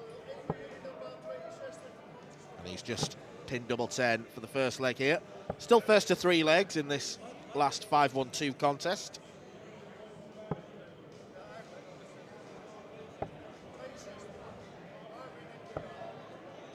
Try and keep you up to date with results from elsewhere, but here's something of a shock. Jim Widmeyer and Darren Webster were beaten 3-2. Were they? Yeah, they lost to Leroy Jansen and Ramon Leferink. Okay. Jeffrey Desvan and Moreno Blom got another comfortable win against the Blomhoofs. Caden Smith and Jensen Walker likewise beat Ferry Potser, Steven Jacobs. Richard Ashdown and Michael van Dijk with another win. Wow. This time 3-2 against Gelvin Lubbers and Joost van der Berg. Well done, Richard. So where does that put them in? The 2-5-6, I think it will be, won't it? Last 2-5-6. Crazy. They've won. Is that 3 now or 4? 3. That'd be 4. So they've won 4 games. So they won the 4096. No, 2048. 102. Oh, they won 3. They've won 3 games, and they find themselves in the last 2-5-6. Mad. Wow. The ladies are down to the last. There's certainly a number of the last 32 games have already been played. So some. The pair. There's a couple of the pairs to look out for. Certainly the Turkish girls. Aysigul Karagöz and Zehra Jemi, the Lakeside girls winner. That will be a pairing that will be worth watching, I think.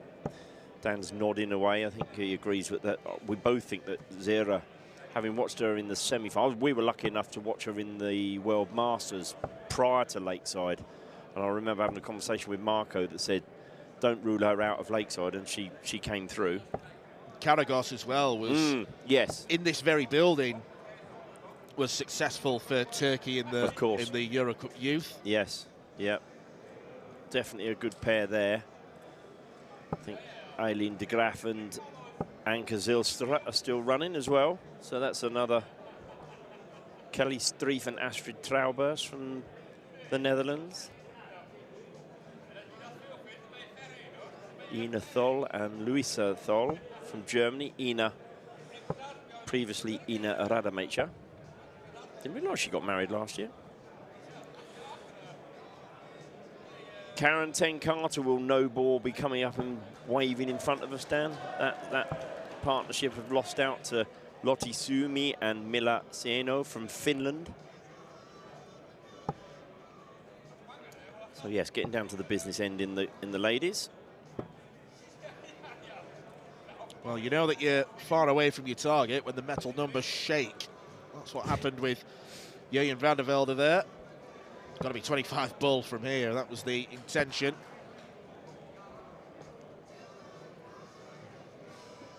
Tops for a 2-0 lead. Again, it's not pulling up trees, is it? But doing enough to win the game. Calm as you like from Jarno. So, shirt of the weekend. Oh, we got another contender. Is not going to be won by this German pairing. No. No. Bit bland. Yeah. Bit bland. In fact, very bland.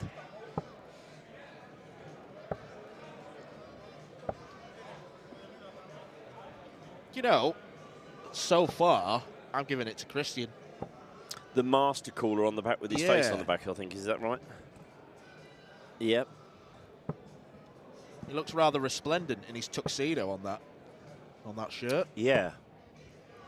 Could Little Richard have been a bit more? Had Little Richard on the back, the singer Little Richard. That could have been quite catchy.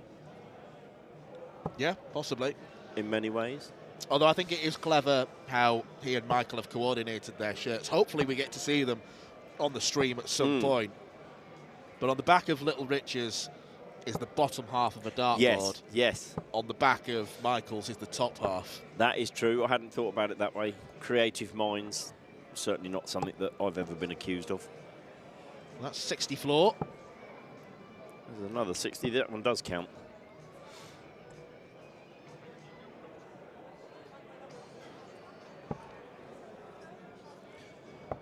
You will see on the board next door to the one that we are watching that the aforementioned Wesley Plaisier is strutting his stuff.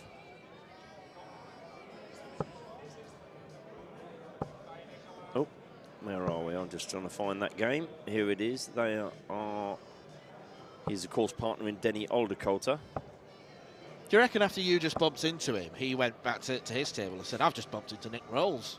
They probably said, I just knocked over Nick Rolls, so there's a difference. Well, 1-3-1 was left, but it was left to Jurjen that time. There was a knowing smile after failing to hit it. But Jarno's looking at tops, and it's exactly what he hit last time out. So they're on the verge of victory. Another win for this dangerous pair of Dutchmen. There we have it. Easy as you like, 23 darter. Good going in a pairs format.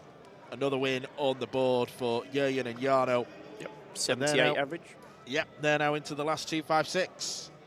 We'll be awaiting their next opponents. Wesley will show a little bit of testosterone. Sorry, Wesley. Jarno will see a bit of testosterone when it still really ramps up. He's not afraid of showing his emotions on the hockey. Nearest board to us, as we flick over to Wesley, was Jensen Walker and Caden Smith. We're just about to get underway. Yeah, they're playing Yuri Collin and Remco Zenton. First leg nearly complete here. First leg is complete by Denny Oldikalta. So they've broken the throw by the looks of things.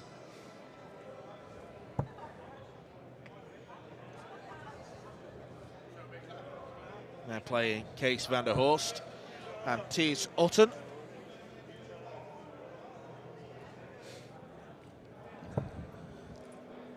We have a big Dutchman back with us once again. Yes, again. More important Dutch lady is with us as well. Jimmy's other half is with us as well. Making sure he's behaving. Just ask her a couple questions on stream, yeah? I think she will feel comfortable. Jimmy being the... Jimmy's trying to chuck her girlfriend, his girlfriend under the bus. Yeah. Oh, no, she ran away. Oh. She got scared, did she? Yeah. Yeah. Jimmy enjoying his time at the Dutch Open, enjoying life full stop at the moment. Jimmy, the winner of the warm-up yesterday, so well done, Jimmy. Thanks so much. Winner of the World Masters, winner of the World Championships. Yeah, World Masters winner, tour card holder. But, well, if I lose my tour card, I will be back. But it's not going to be soon. There you have it. If he loses his tour card after 2 years, Jimmy will be back. No, I said it's not going to be soon. Not going to be soon, and I'm not going to argue with. I'm not going to argue with Jimmy. I'm not going for the time frame on it, but if I lose, I will 100% be back. There we have it. Good to hear. And always welcome in our doors, of course. Great guy that he is. I've got to say, I don't think he will be losing it based on his early performances. I agree with you, and I think this man's another man that's in the PDC for a while. The World Championships must have done him the world of good to, the run that he had in the Worlds, having lost to Peter Wright the previous year, to do what he did. And I think he had a match start against Peter Wright, didn't he? Yeah, he did, yeah.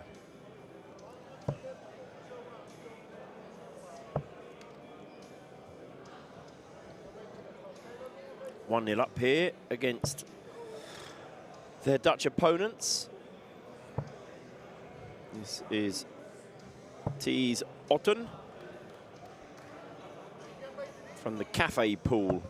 I'm guessing that because it says it on the back of both shirts. So,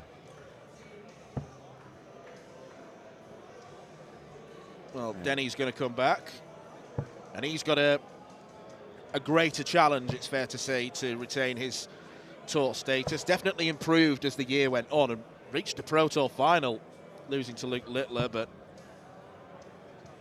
with that double 10, he's put his team 2-0 up.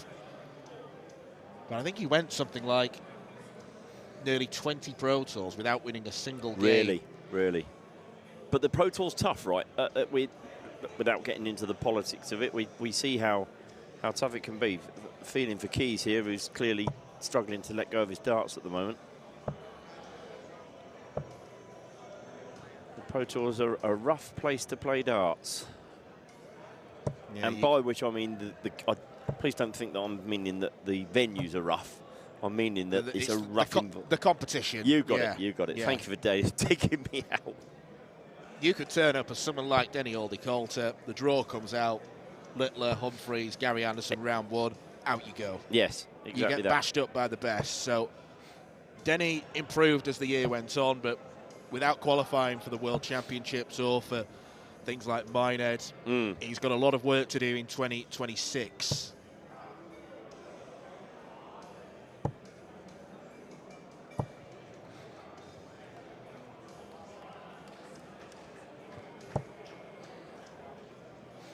Keeping one eye on the ladies' tournament, the pairs Eileen de Graaf and Anke Zylstra are 2-1 up and 170 points in front in leg 4. So definite contender for the best named player, Mercedes Peters. Mercedes Peters, yes. Yeah. Yes.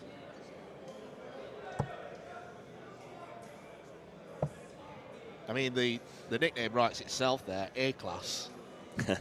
Very good. I see what you did there. Very good.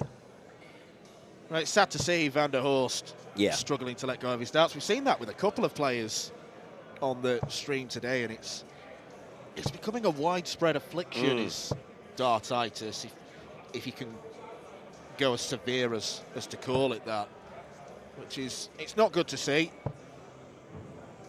These players aren't doing it on purpose, not doing it to garner sympathy, they're doing it because they can't help it. It's incredible as well, isn't it? I mean, I don't play darts that often, or very rarely, but I've never had that problem, and it almost feels, how can it happen at all? It's just one of those quirks of the mind, the way your body works, etc. I guess. And again, I'm not going to get into the biology side of things because I wouldn't have a clue what I'm talking about, but it's got to be something psychological, right? Another one of those would be handy. For those people who are doubters and naysayers and think that it's all made up. I mean, when the world #1 had it in the 90s, Eric Bristow, you know it's real. Yeah. Yes, very much so. We were talking about James Beaton. Okay, double-double to finish the game, and that will be double-double to finish the game as well. Come back to James Beaton in a bit, but Wesley plays here, and Denny Oldekolter, another very, very dangerous pair in the Dutch Open pairs, and they also make it through to the last 2-5-6. At the moment, it's hard to call a winner because there are so many potential pairings that could be successful. I do think that the A-game levels that Dirk van Dijvenbode can produce puts him and Mike Kuyvenhoven at the top. But then you've got Jurjen van der Velde, who's full of confidence, having won his card back. Jana Bottenberg's won at this venue before. Jelle Klaassen and Andy Bart, who we're just about to see, have won big titles. They've won the Lakeside World Championship before. You've got the Van Velzen brothers who'll know each other inside and out. Jimmy Vansky and Danny Van Truyt. Yep. Lots of... Jeffrey Desvan and Moreno Blom looking good, Nick. Yeah, there's a huge mix of players who are well in this competition. 100%. Attention for us has now, as you can see, switched to the aforementioned pairing of previous Lakeside winners. Andy Barton's just about to throw with the blue shirt here, and his partner, resplendent in black, Jelle Klaassen. They're up against another Van Dijvenbode, Stefan. And Jacco Viedijk is the full name on Dark Connect. Okay. I'm going to stab in the dark and say that V stands for Van. Yes. I think that's a fair stab. And they're up against it here in the first leg.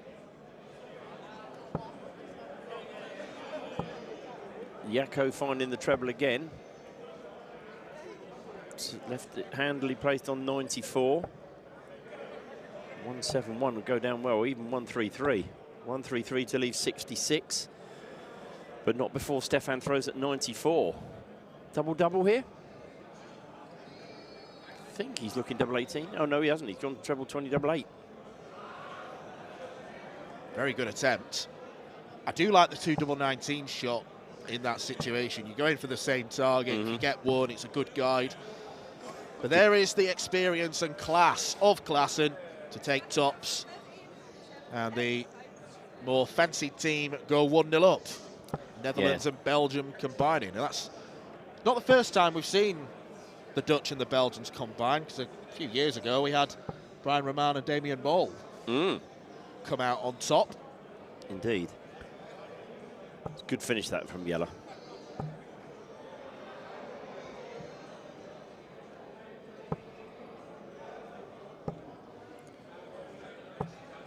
Quite like the way to go on 66 with the 14s, 12s, tops, or treble 14, double 14. you're sort of in the same area. You're not moving too far. Treble 10, double 18 feels a bit further around, and you can leave yourself on the horrible double 9. It's not the worst way to go, in my humble opinion. Seeing more players these days go for the bull with the first dart on 66. Yeah, Nathan Aspinall's a big advocate of the bull on 66, isn't he? I don't know as I'm a fan of that. You're going for the smallest area, and if you're at 25, well, I suppose you're on 41, but it's more of a risk that you could be on 65 or 64 or, you know, anything where you've then got to go something bull. If I think of myself in that situation, I know that my darts stand up really tall in the board. So if I hit a single 3, I'm blocking the bullseye, and then I've got to hit a treble 13. It's on 60. Yeah. I'm a 10 double 60, 10 double 18 man on 66. Okay. Not that I get any opportunities to. Yeah, but it's great. It's great having those conversations, I think, because if every player went the same way, it'd be a boring sport, right? And these new novel ways of going on different numbers nowadays. I mean, how many years is it really since 94 was 18 double 19 double 19? It just wasn't, was it? It was no. Why do you want to go for double 19? Nobody would go for it. Yeah, I mean, in years gone by, to watch darts on TV, you're only ever looking at treble 20. Yeah. And then the outer ring. Even when downstairs, the dart was blocked. He's going to split it up nicely. Good thinking, I think, from Andy there. Sorry, Dan. Yeah, I think you're right. You were.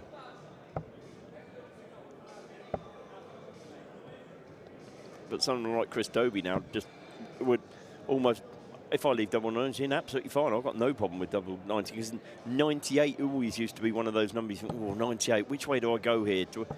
Of course I want to hit the 60, but then I don't like the double 19 at the end of it. But nowadays, people like Chris are, well, of course I want to hit the 60. Why? I love double 19, that's why.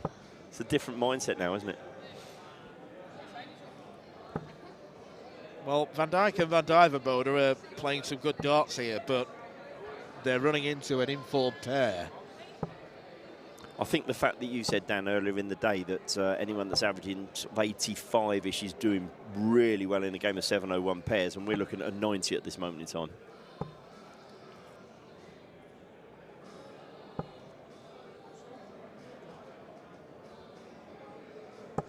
We'll just wait for Andy Bartons to get back to the hockey and have another turn, because there is something about him that I do want to point out, or not necessarily him, but the equipment that he uses, because I don't know how he throws the darts that he's got. There's virtually no grip on them. There is whatsoever. No grip on them. No, exactly right. Exactly right. They're the smoothest darts, and I don't know how they don't slip out of his hands more often. Yeah. They are literally smooth barrels. Yeah, I remember commenting on it when he was playing at Lakeside, and I refereed his game, and you know, you stood up that close, and in that moment you are looking at those and thinking, how do you not? Where's the grip here?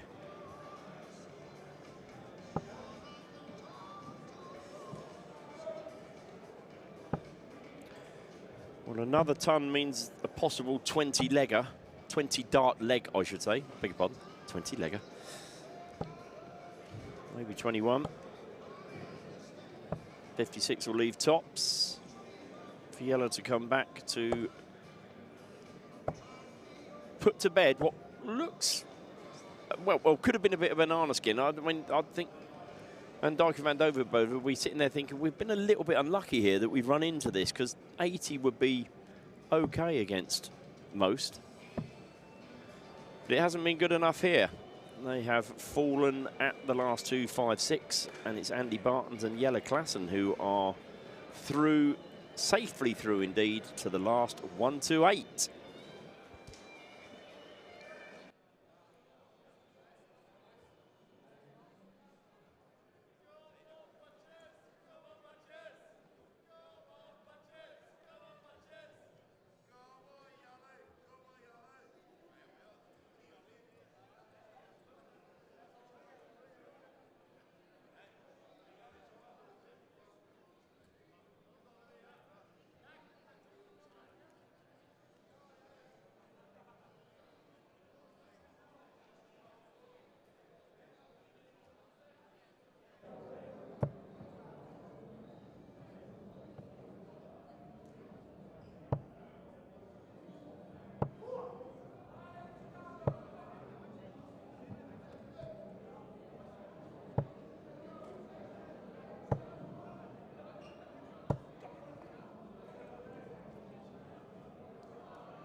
moved across by one board on the TV lanes here in the Dutch Open pairs for 2026.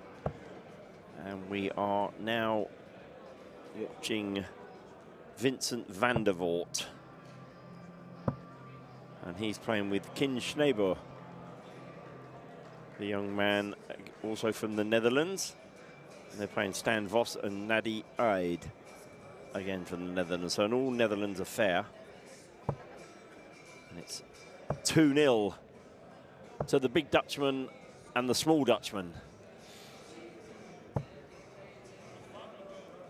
Great honour for Quinn to be partnering Vincent, but if you speak to Vincent, he'll be saying it's a great honour for him to partner Quinn. Great advocate for the youngsters in darts nowadays, Vincent van der Voort.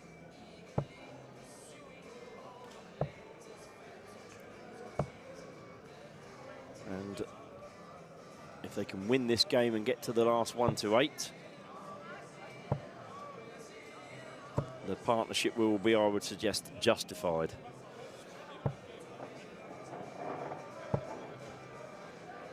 And another pairing that are rattling in an average of 88.93 at this moment in time. Two and a bit legs in, or I'd say 2.5 legs in now.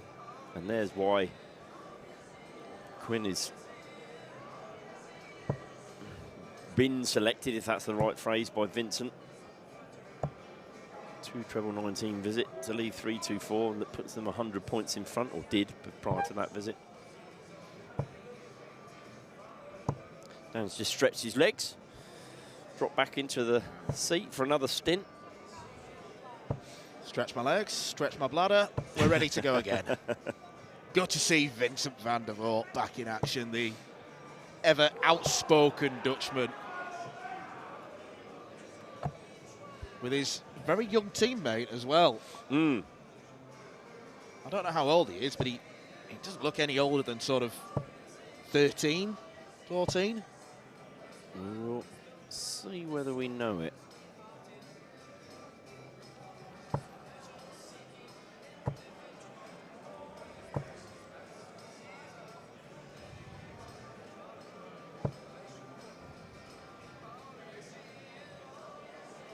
He is indeed 14 years of age, Quinn Schneebo. What an opportunity and what a mentor. What a shot this could be, 5-5. It's interesting, I said whilst you were stretching that great honour for Quinn, but if you speak to Vincent, he probably said, no, the honour's mine, playing with such a young talent. 5-5 then for Vincent van der Voort. Still 5-5. Okay. Bust his score. So a chance here for Nadi Eid. He wanted wanted 80. That 1 does not help.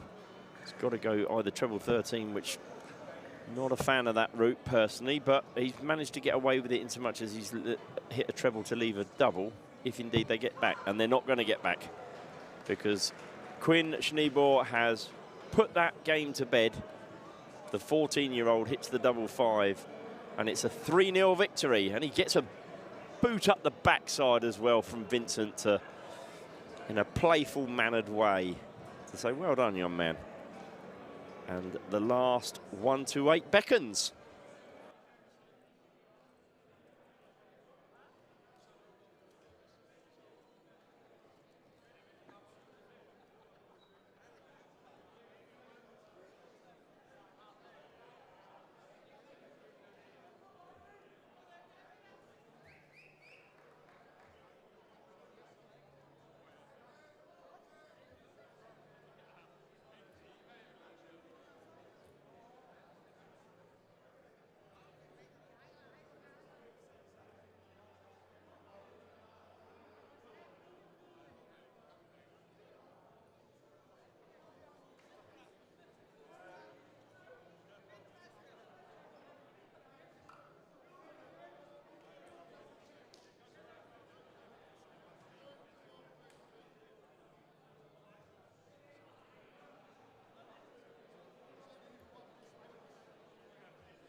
Well, the latest challenge for Jimmy van der Schie and Danny van Trijp is about to come up.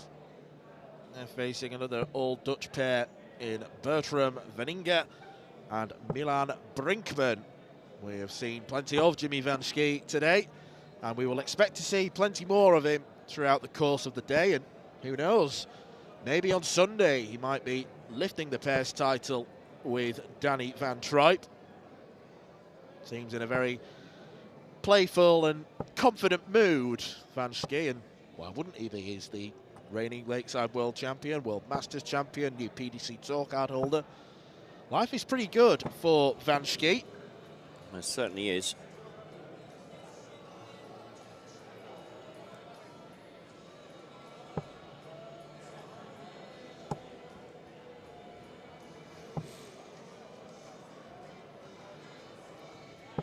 Danny, a more than able competitor as well. Exactly that. I was about to say Danny van Trijp is not exactly the worst pairing that you could have together either. Just fiddling with the tablet. I think these two are waiting for their marker to emerge. Yeah. Oh, out there.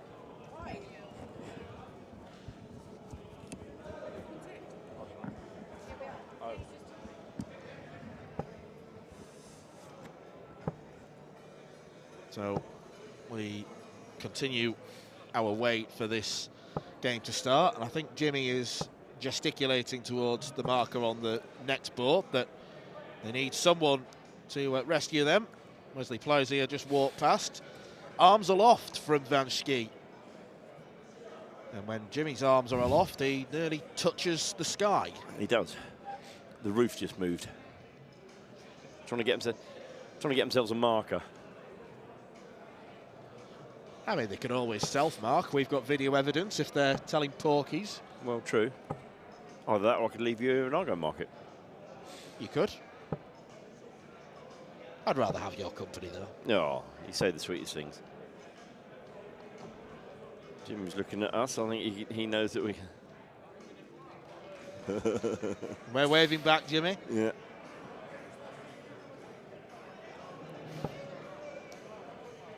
All the top dart players know exactly where the cameras are. Oh, yes. Johnny Clayton's the best for me. It still is that point when he hits the 180. He looks right down the camera. I think Josh Rock does it, but tends to do it with his finger and not his face, if you know what I mean. Yeah. Maybe I'm doing Josh a disservice, but Johnny Clayton's the one for me. Well, I mean, they played each other in the Premier League last night, so there'll have been a lot of pointing and gurning towards the camera. Yeah.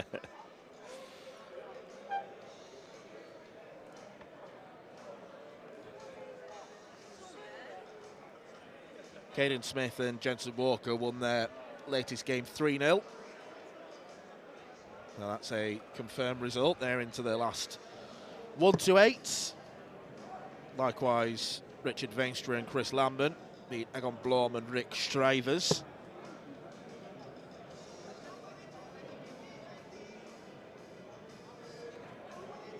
And we are about to get underway, it seems.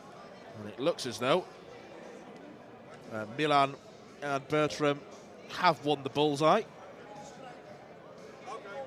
Jimmy throwing just outside. You do wonder whether the likes of Bertram Veninga and Milan Brinkman, when the draw comes out, you can see how the bracket forms. Will they have looked so far ahead and thought, I know, let's target a game against Jimmy van Schie and Danny van Trijp, assuming that they're going to come through their first games. Let's target that. We might get ourselves on the TV lanes, and that's what they look to as the draw comes out. Could be. You're not miles away.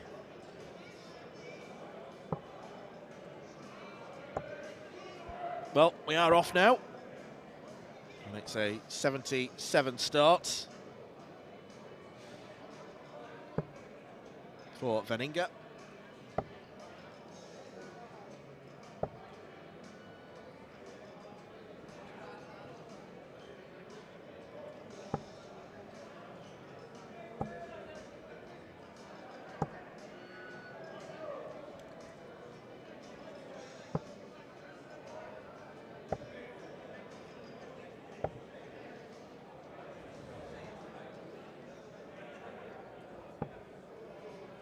Richard Ashdown and Michael van Dijk are about to... Well, in fact, they all have already started.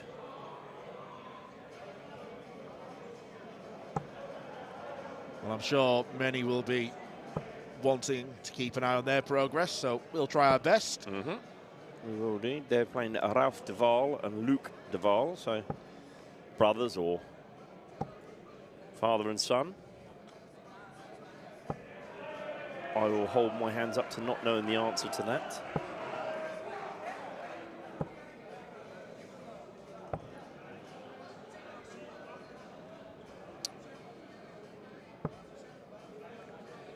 WDF World Champion has already put his mark on this game with the sole score above 100, and he couldn't have got any more. It was 180.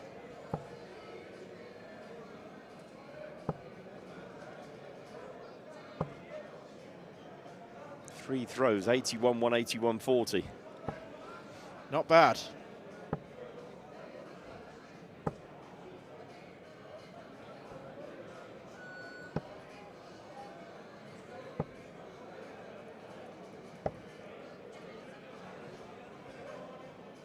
Well, Danny has been lifted by Jimmy in this leg, but they still look comfortable. Yes, if that had gone in the treble, it would have made it interesting. It would have been a 150 plays a 140 game, albeit Jimmy would have the throw. But if this doesn't, yeah, that one's not gone. So a straight ton left.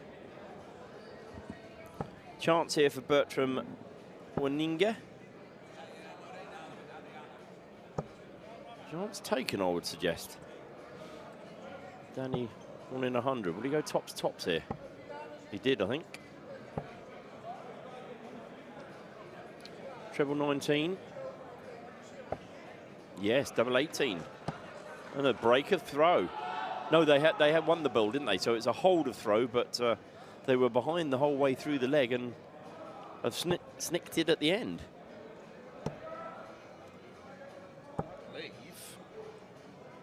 I believe that might be the first leg they've lost all day. You might be right. No, they did lose one against Wesley Schmidt and Rick De Bruyne. They gave them a little bit of a challenge earlier on. It's 9 legs won for the loss of 2.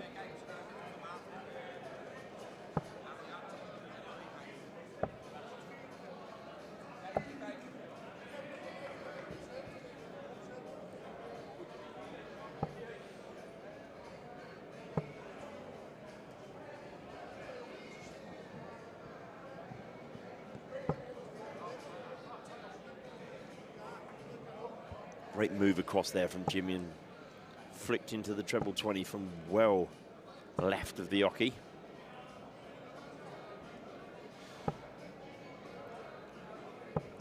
Good leg from all 4 players here.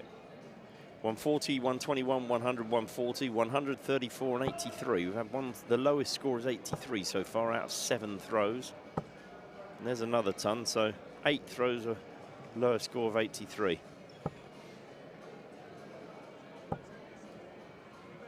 Yeah, it's getting to the stage of the tournament where we're going to see more close matches. Yep, agreed.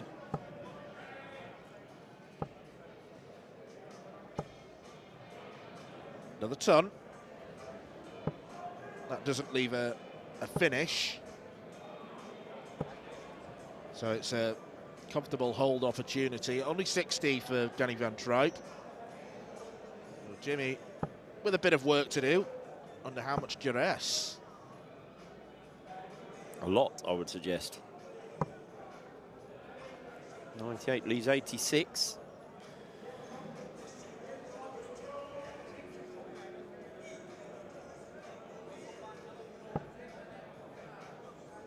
Moving right across again, Jimmy. Wants a big 20. Now a move. Oh, he's going to stay that side. It has sat over the right-hand side of the bed, so double top. A massive chance here.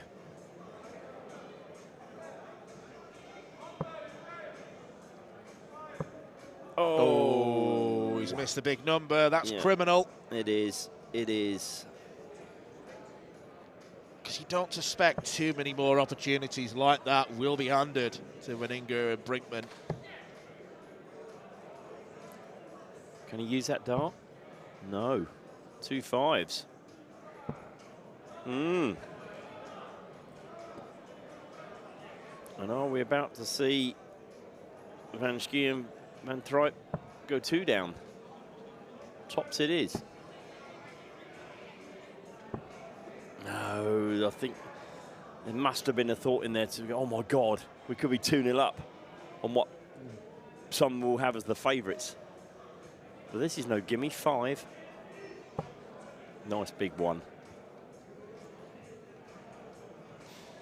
This is where I personally believe Jimmy has improved in the last year, where he's almost, he knows this is the leg I've got to do this. And it was the Mitchell-Laurie final where he was like the 2-0, then 3-0 down, and it was, right, come on. These are really crucial now. If I can just find a little bit here, the rest will come naturally.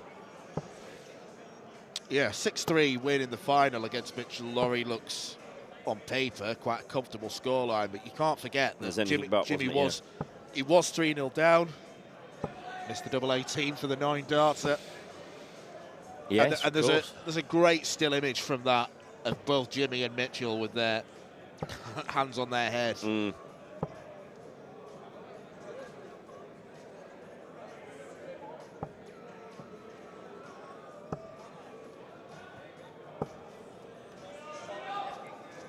Just to keep you informed that Richard Ashdown continues his great form, I would suggest, that him and Richard are showing. They are 1-0 up in their, where are we? They're in the last 1 to 8, so they're striving to get into the last 64. So they're actually a round in front of Jimmy and, or the game that we're watching. This is the last 2-5-6 game.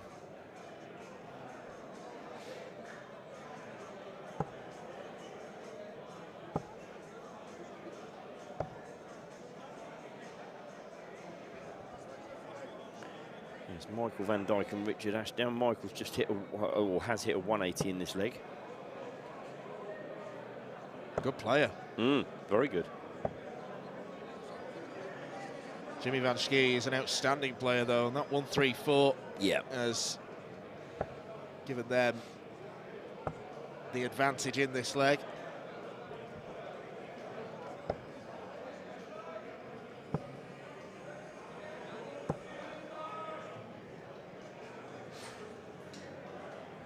.59 to leave 150. But this is going to make a difference. Oh, that is a hair's breadth away from making a massive difference. Could have been 44 left. Been unlucky to be on 101.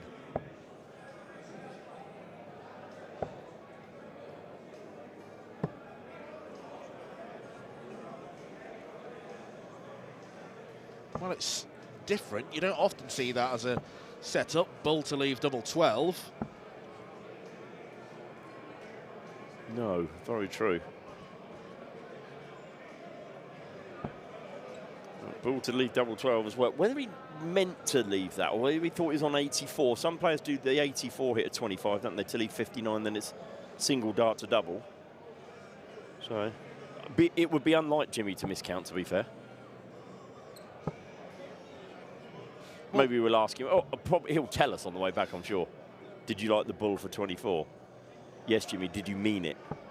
Look me in the eye and tell me you meant it. You can say that. Yes.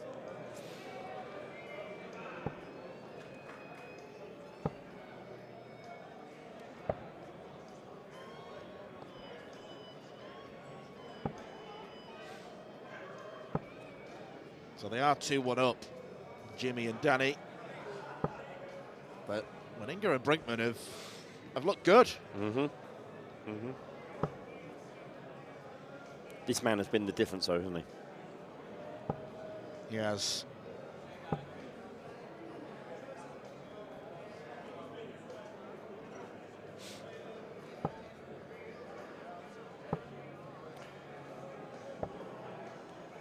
I can tell you that Richard Ashdown has just pinged a 60 finish in 2 darts, and Michael Van Dijk and Richard Ashdown now lead 2-0 in their last 1 to 8 game. I think everyone's dreaming now. They are, aren't they?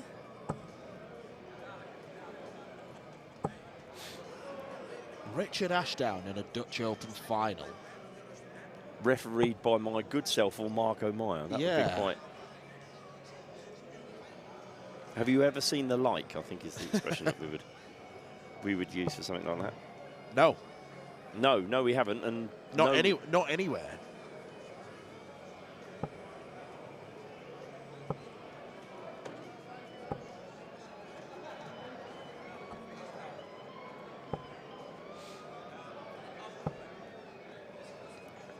More wins recorded. Declan Divenboder and Mike Kivenoven 3-0 against Case Slockers and Juk Tak. Wesley Plaisier and Denny Aldi-Kelter have beaten Geert Faber and Hilko Popkema by the same scoreline.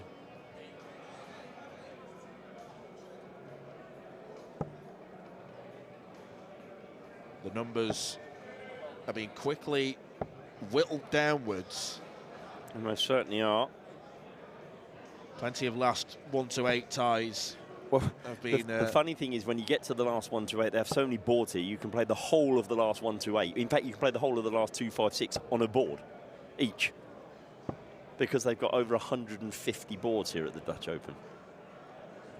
Well, it's a 3-1 win for Jimmy van Schie and Danny van Tripe. Again, a little bit like their second game, they were put under little bits of pressure throughout the course of the game, and I think they've shook the hands of their opponents with maximum respect, because they know that it was tricky at times. And that last leg, I think, just summed up the... it was a great outshot from Danny van Tripe, no taking away, 97 in 2, but it was Jimmy's 140, 100 and 134 in that leg that was the difference between the two teams, really.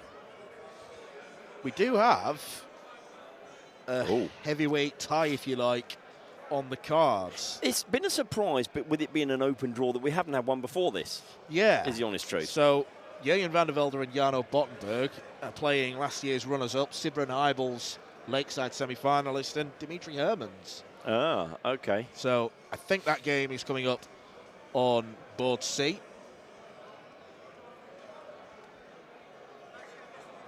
We've got a heavyweight tie in the women's pairs, haven't we, Nick? Tell us all about it. Yes, Priscilla Steenbergen and Joe Rolls out on the outer boards are playing against Lorraine Hyde and Adriana van Vigord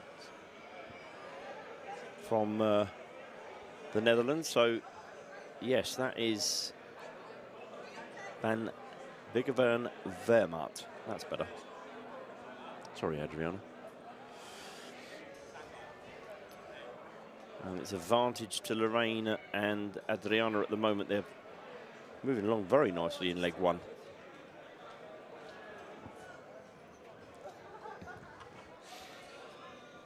Wesley's just tapped us on the shot. At least he didn't whack me over this time.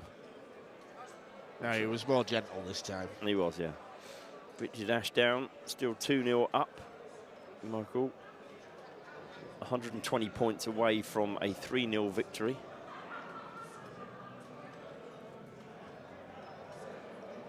Jimmy, do you want to ask him about the ball for 24? He's coming our way. He's actually just dipping in at the sweet bowl at the moment. Yeah. Jimmy, come and tell us. We have a question for you, my friend. We just commentated on your game. Go on, Dan. Yeah. Bull for 24. I've never seen that before. Normally you'd go 14s or 18s. Was that We want to know if you miscounted. Normally, when I have 2 dots in hand, and I've got 74 left, I want to leave it on double 16. So, well, if I don't hit the ball, I always get a dot for 17, then I leave my favorite double. So, but this time, yeah. It's a choice, right? Yep. It's either triple 18 for double 10, triple 14 for 60, or double 16. You can choose. Yeah. So it's always... So what you're saying, it wasn't a miscount? You deliberately went ball? Yes, 100%. Ah, fair play. He's looked me in the eye and told me that, so I believe every word he said. Yeah. It worked as well. Why would I go for the ball otherwise? Well, if he thought he wanted 84, he might have gone for the 25 to leave 59 for 1 dart to tops. But yeah, we thought you did. You've cleared it up for us.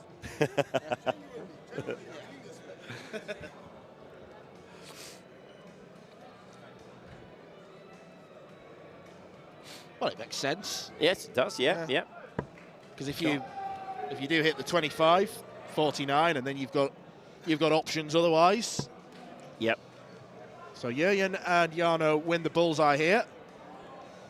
Netherlands versus Belgium yet again. Michael van Dijk is throwing at double 16 to put himself and Richard Ashdown into the last 64. Pin double 16 first start in hand last time. Yep, their opponents are on double 17. Meantime, Van der Velde has opened with a 140. No score, however, from Michael, so their opponents have a chance on 34 to make it 2-1. Chance they've not taken, so it's down to you, Rich. Can you do what Michael couldn't do?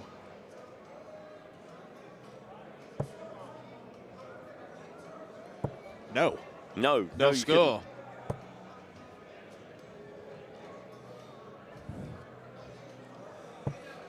Score update in Projo versus Lorraine and Adriana? Yep, Projo and are 1-0 up. They came from a fair way behind in that first leg and have won it. We were watching the Richard Ashdown game, which has in fact gone to a fourth leg, so Richard and Michael failed to knock over 32 to take a 3-0 win. But we should, of course, concentrate on the game that we've got on the stage in front of us here. Yeah, Dimitri Herman's throwing now. The lesser known of the four Arrowsmiths up on the hockey right now. But he partnered Sidran Highballs to the final last year, so evidently he's got something about him. He would put the Dutchman as the favourites, though, particularly with darts like that from Jurjen, who has been smiling non-stop this weekend, Jurjen van der Velde.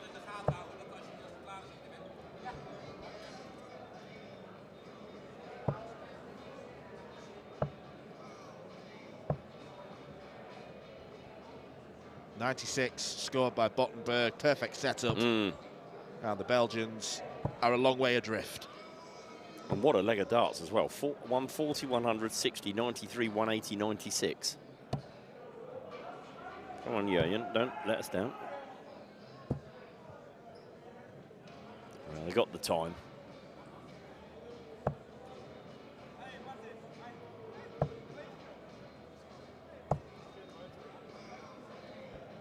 Sibrin and Dimitri making sure that Jurjen and Jarno do have the time.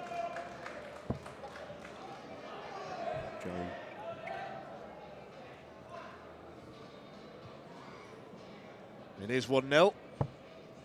That double was pinned and over on the outer boards. Scores of 140, 85 and 140 from Joe. Yeah, obviously kicking her out into the big open field has paid dividends. And now Priscilla's left hit 79 to leave her with 32. So, and that's despite Lorraine Hyde hitting 180. Double 16 for a 2-0 lead. Possibly coming in.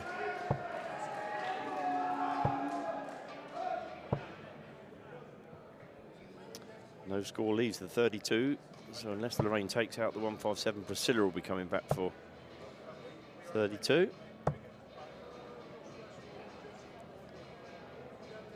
Richard Ashdown and Michael van Dijk. It's very level in leg 4 is probably the best way to describe that.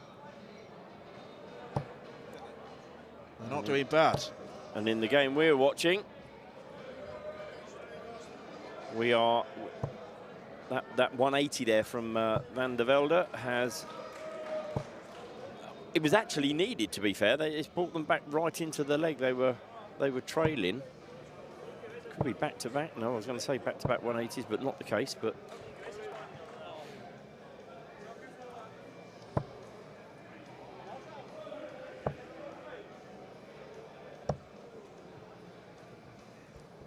Sibrin doing what Sibrin does. Two fantastic Lakesides he's had the last 2 years, quarterfinals, semi-finals, which I don't think would have been on the cards in many people's bingo card. Well, he wasn't originally meant to be at Lakeside last time, was he? Yeah, very true. Very true, yep. Thanks to Boris Kritschmar's inability to comprehend that Japan and England are a long way apart from each other. Sibrin got the call up and he took full advantage of it. He was free rolling. He was, yeah.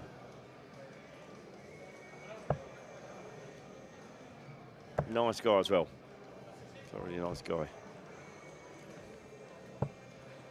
I'm saying about Lorraine and Joe and Priscilla and Adriana playing out on the outer boards. They're actually not there. They are actually there. We go. You can just see in the background. Joe's doing. No, we were told they were going out into the big auditorium, but things obviously changed.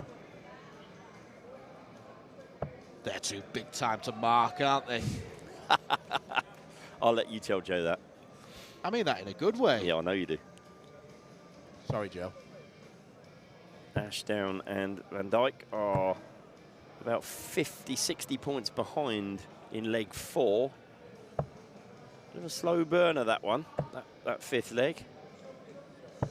Meanwhile, back here, it's double 10 for Jurjen for a 2-0 lead. And to be fair, they're cantering along with an 86 average against a 68, and it's a long way from 68 to 86 on a dartboard.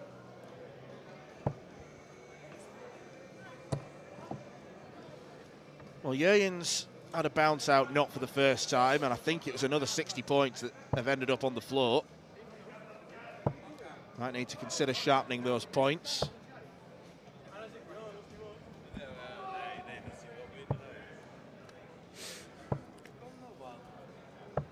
Barry is the best player in the world. What is his commentary? Harry Van Peer just telling us that he is apparently the best player in the world. Disputable. Signed by Barry Van Peer.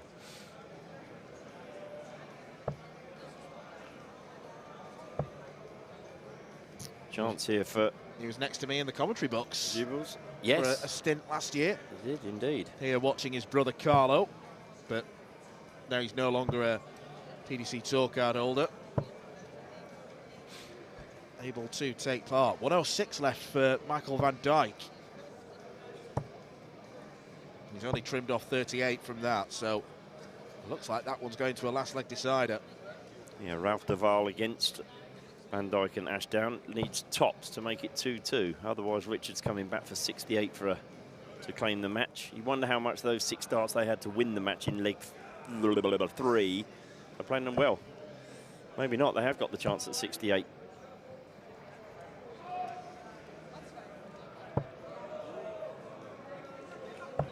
Needs a visit with a treble here, I'd suggest. Sibren hasn't got it. Richards has left 25, which suggests to me he's hit the 25 going for the bull. But they're back again. Michael Van Dijk, 25 for the victory. And it's Herman's turn to really, really need that treble. Has that sneaked in the treble? It has. They're in this leg. Just about, I'd suggest.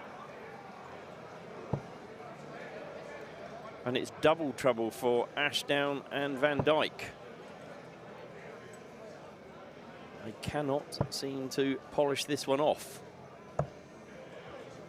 It's still 2-1, but Duval is throwing at double 9, or he's throwing for 18. We assume he's going for double 9. 170 would have been ultimate polishing off, but Jarno hits 96. Can confirm Duval did hit that double 9 second dart, or went out on 18 second dart, and it's 2-2. We've gone to a deciding leg.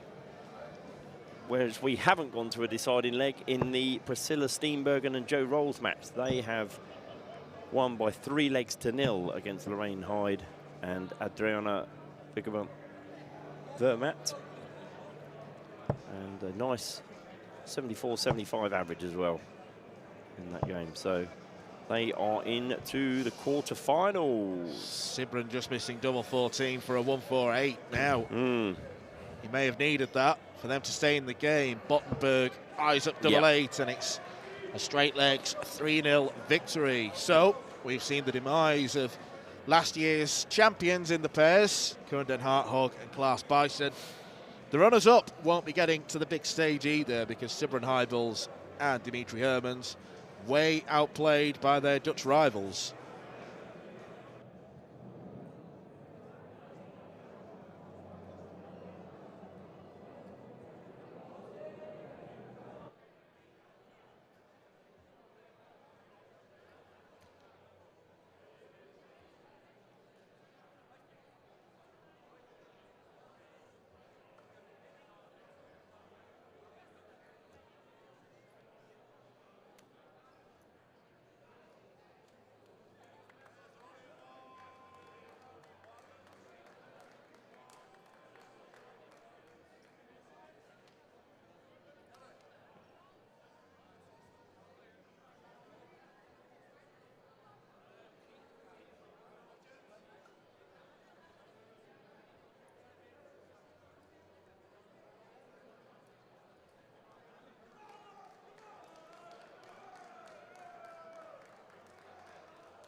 Back we go then to the open pairs. And we are at the last 1-8 stage. Another team of 2 Lakeside veterans, Richard Veenstra, the man who holds the highest ever average on that stage, against a former finalist, Chris Landman. I say against, they're on the same team, and they're going up against Richard Heers and Marco Custas. So, another opportunity to see these 2 PDC Tour card holders. But before we get this game underway, we have some breaking news. Little Richard Ashdown and Michael van Dijk have won again. They're through to the last 64. Rich taking out double 10, first start in hand. So, well done to them. Fabulous to see the 2 guys came over for a bit of fun, albeit Richard has always said that Michael can play, and we know Richard can play. So I wouldn't say it's a massive surprise, but I think, you know, the last 64, when you started off in the last 1,048, no, 2096 we started, didn't we? Yeah, 2096. Yeah. Is an impressive effort. Well done, guys. Well done, guys. And who knows, that might not be the end yet. You never know what's going to happen. Pairs darts can be very volatile. First to 3 legs, very volatile as well.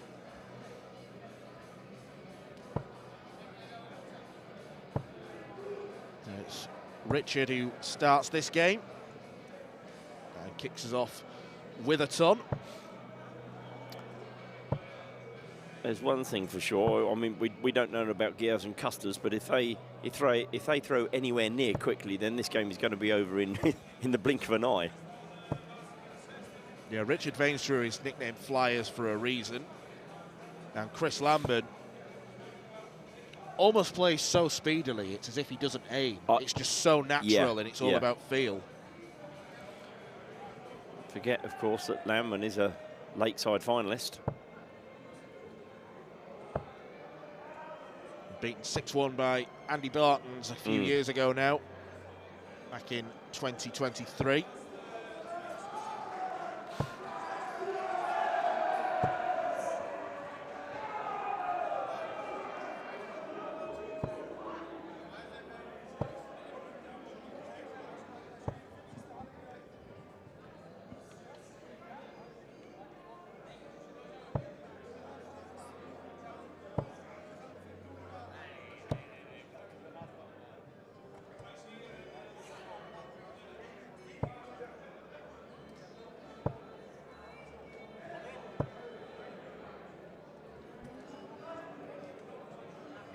Vincent van der Voort, you can see him just on the board next door.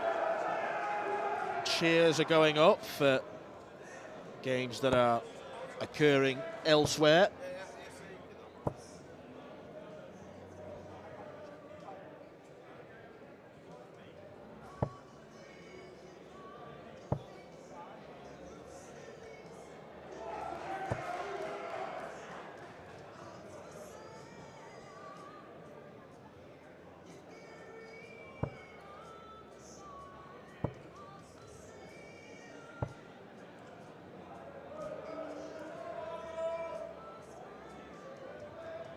Well, this is fairly pedestrian so far from Richard and Chris, 2-3-7 apiece, but Gears and Custers with the advantage now, looking hopefully from their point of view for a break of throw. I suppose that Veenstra and Lambman will be using the pairs tournament this weekend as a little bit of practice ahead of the first Players' Championship events of the year in Hildesheim on Monday and Tuesday. But that practice session might be brought to an end if Gears and Custers keep going, because double 6 would see them go 1-0 up.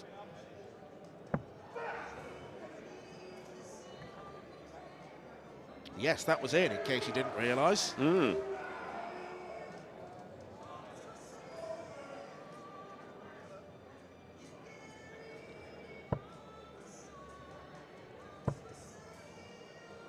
It's at this stage of the day at the Dutch Open as well, where the celebrations become a little bit more exuberant. They do. They do. Let's just say that players are quite well oiled this time of day. Yes, we're at 10 minutes past 6 in the evening, 18:08. And we started, as Dan just pointed out to me, he's been pretty much sat in the same chair for 8 hours now. Started at 10 a.m. Disgracefully had a toilet and drink break for 5 minutes about an hour ago, which was, you should be ashamed of yourself. I should be gaffer taped to this chair to make sure it doesn't happen again. Yeah, absolutely.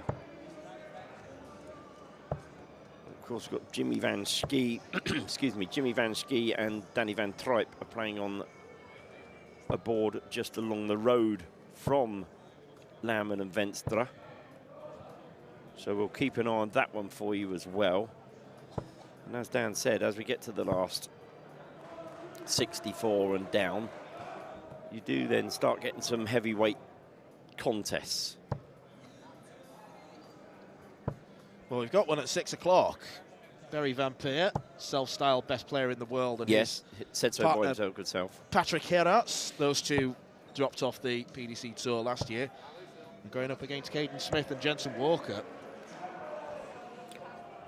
A few loud cheers behind us because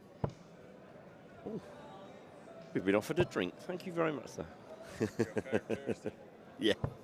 And it's been taken right back off us. Yeah, it's been taken right back. The good Lord gave us, and the good Lord...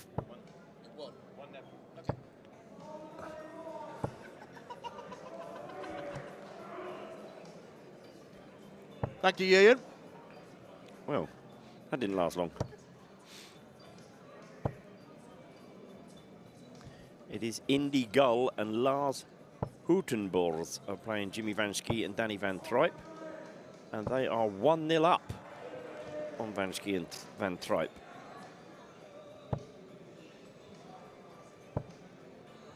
Normal service has been restored in leg number 2 in the game that we're watching on the screen, with Lammen just about to throw for double 2 to, if he can ping it, they'll have won this leg by 250 points, which they have done.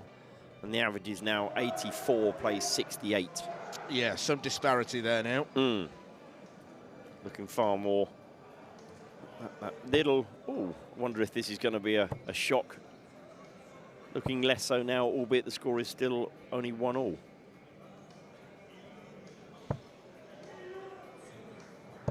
Ricardo Ulrich and Danny van Klompenberg are 2-2 with Lars Moynet and Sidney de Vries. So that's in a 5th and final leg.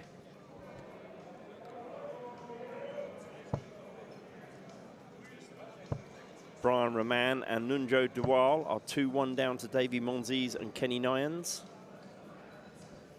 A couple of players who we saw a few times on the stream board have been eliminated. James Beaton and Nick Fulwell lost 3-0 in the last 2-5-6 stage.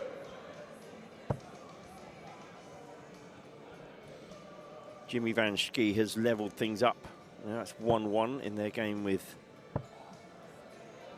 their Dutch opponents.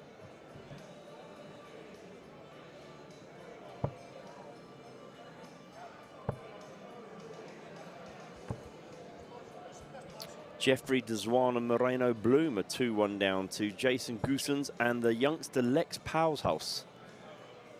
Good player, good young player from Belgium, Lex.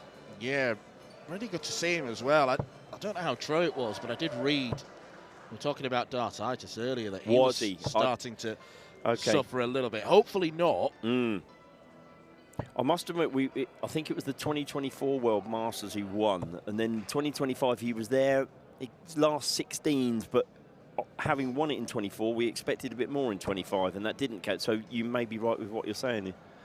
That would be I say a good reason, not a good reason, but an understandable reason is probably a better way of putting it. I think as well, when you are watching players that young, you've got to take into consideration the fact that they're growing, and as they grow, of course, they will have to alter their styles accordingly. Of course they will. Yep. I think we're seeing that a little bit with Archie Self. 100%. I was just about to mention his name. Yeah, yeah, I agree. I agree with you totally. Roman and Dewal have equalised. It's 2-2 against Monsees and Nyans. 180 for Chris Lambert. Leaves Richard Veenstra on double 10.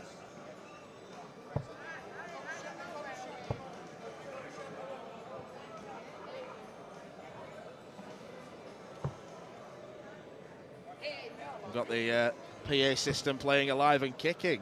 Feels very 90s Premier League.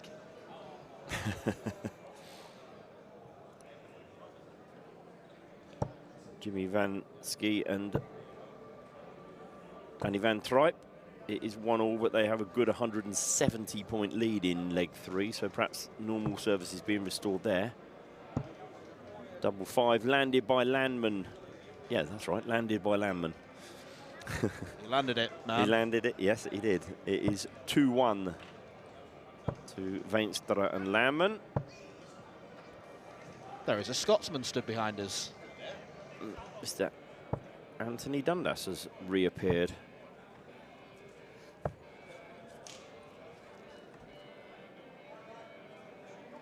He's going into his bag. Oh, and he's dishing out some invites to a very special party of his. Yes. He's celebrating his 40th birthday later this year. He is indeed. I won't give details of when and where. Oh, I will. To be fair, he seemingly does want to boost numbers if he's brought a big wad of invites. Yes. Danny Van Trijp has just taken out tops to put Van Schie and Van Trijp 2-1 up.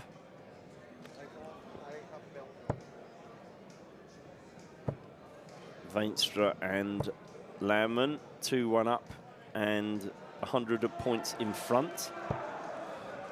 Some number of games now that are 2-2 in the last 64 of the men's pairs. We've already said about Roman and Dewal against Monsees and Nyans. That's 2-2.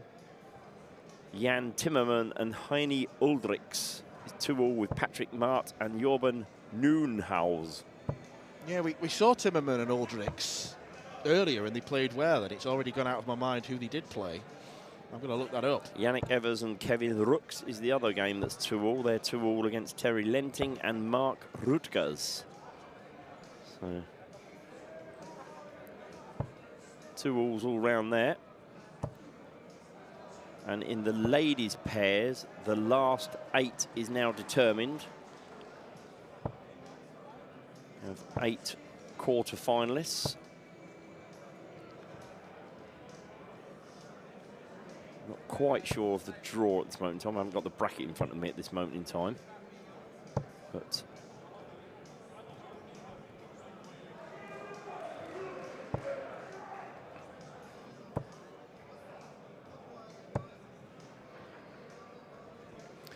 Van Schie and Trijp maybe 2-1 up, but they've fallen in a bit of a hole. Well, I say they've fallen in a bit of a hole. Just hit a 140 to level things up. It's 265 plays 260 in leg 4. It is Lars Houtenbos that's got the throw, so if he can find a 3-figure score. Landman having a bit of a count up. Yeah, disappointed not to hit the treble 17. I think he wanted to try and finish the game with a flourish.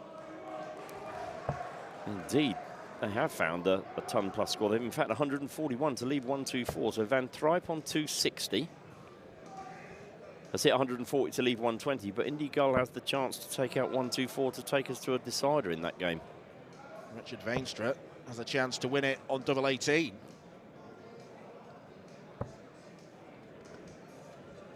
Good way to equalise, though. If you're gonna get back in the game, Marco Custers can take the 170. Yeah, to do it on the stream in front of everyone. Yeah. It's not going to happen.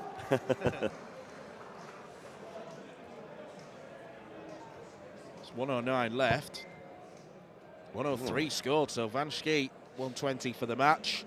Chris Landman 18 for the match here. It'll be 1 for double 4. And he's struck the double 4. And it's Landman and Veenstra that have won through in their last 1-8 game.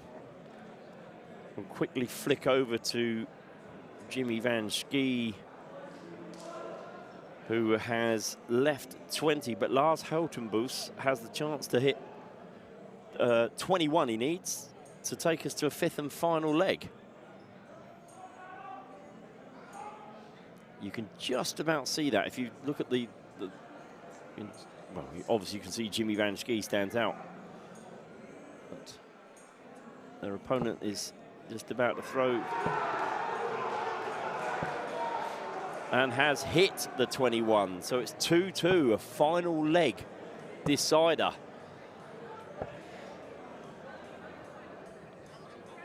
In that one.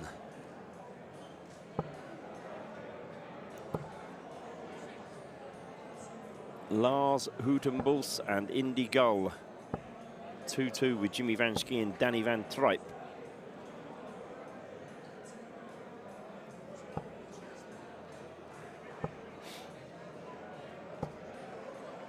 Brian Roman and Nunjo Dual, they won against Kenny Nyans and Davey Montes, 3-2.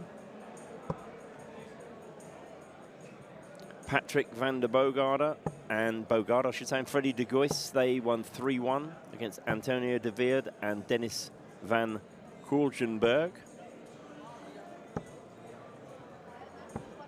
And we now turn our attention on the main screen to Jelle Klassen and Andy Bartons, who are back with us on the main board. And absolutely rattling along. 121 left after 15 darts. I think Jelle was too impressed with that attempt at the treble 20 after hitting the 25. Treble 20 and double 18 he was after. He's left his partner 76. So Barton 76 to take the first leg. Well, that leaves 61. 25? Yep, double 18.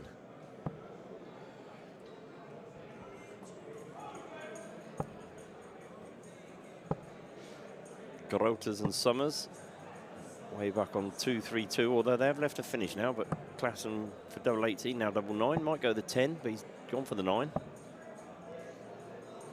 Oh, I think he went to bust and he's left double 1, if I'm not mistaken. He has, he's left double 1.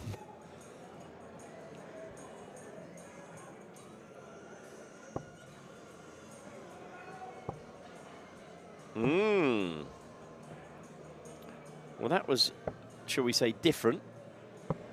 And they may pay for it. Bullseye.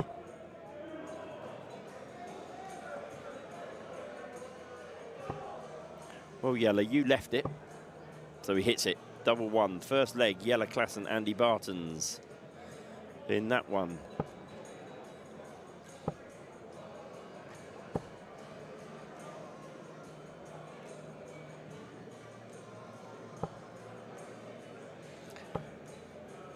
Dirk van Duivenbode and Mike Kuivenhoven are playing Axel Bull and Christophe Bernard. That game has just started. That's how it's just started. Van Duivenbode and Kuivenhoven are on 36. Bernard is looking to take out 144 to take the first leg.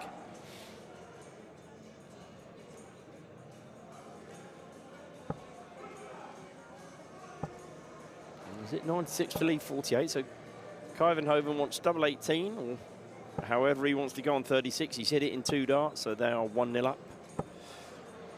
The Van Velzen brothers are 1-0 up on Wesley Harms and Robin Smees.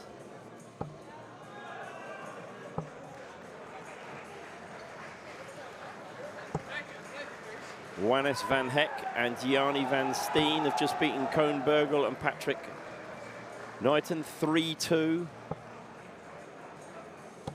And Danny Van Tripe has just taken out 58 off the back of a 180 from his partner Jimmy Van Schie, and it's Van Schie and Van Tripe that have won that one 3-2. So they are into the last 64 as well. I hope you're managing to keep up.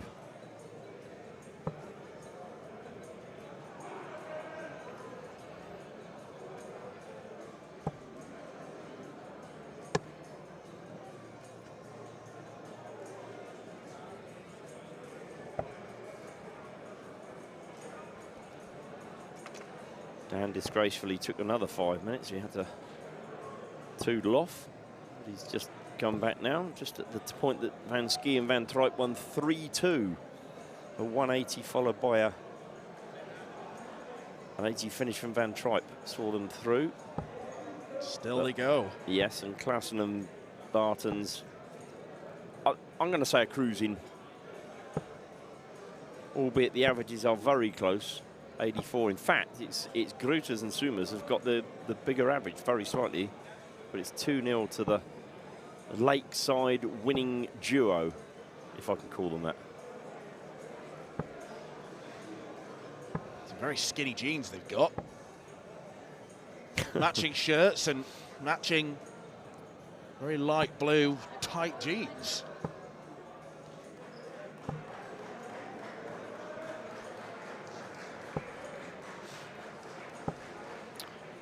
In the first leg, Mr. Klaassen decided that he wanted double 18. He hit 18 and 9 and just threw the third dart away and hit a 7 to leave his partner double 1, which went down well. Bartens missed and Klaassen hit, so no dramas. Well, he's making up for it now. 180 to leave 201. Very interested to see the game next door after the conclusion of this, which we expect to come soon. Barry Van Peer, Patrick Gerards, Caden Smith and Jensen Walker.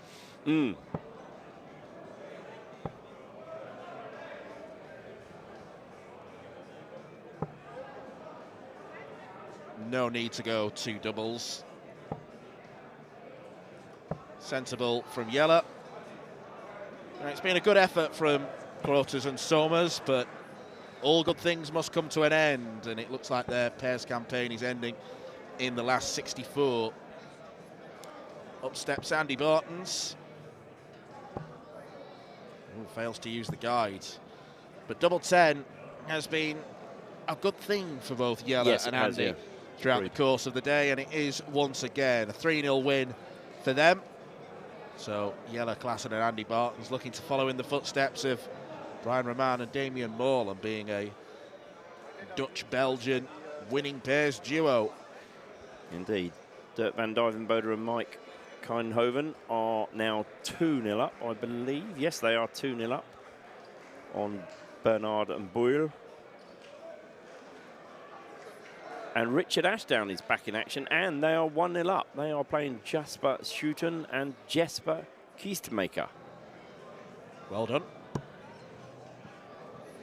So Berry and Caden going for the bullseye. I think that has been won by the Dutch duo, who are in their uniformed grey and red polo shirts. Berry, a former winner of the Dutch Open. Yes. No mean feat when you are competing against thousands upon thousands and thousands of players.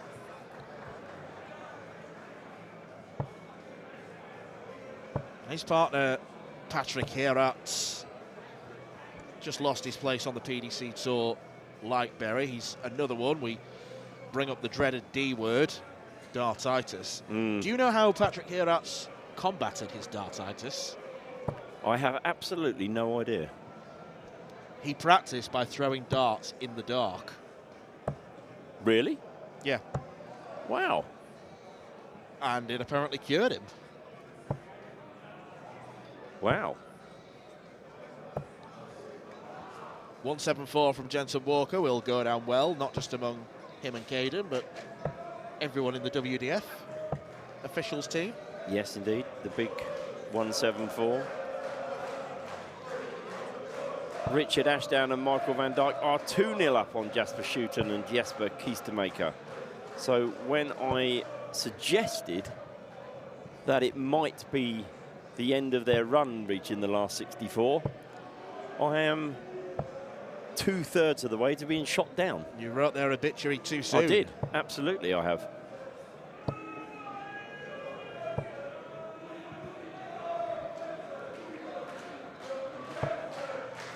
Well, Vincent van der Voort incredibly popular, and Arjen Konteman stood turned around, wondering where the likewise support for him is coming from. It's not coming, Arjen. No. I wouldn't bank on it.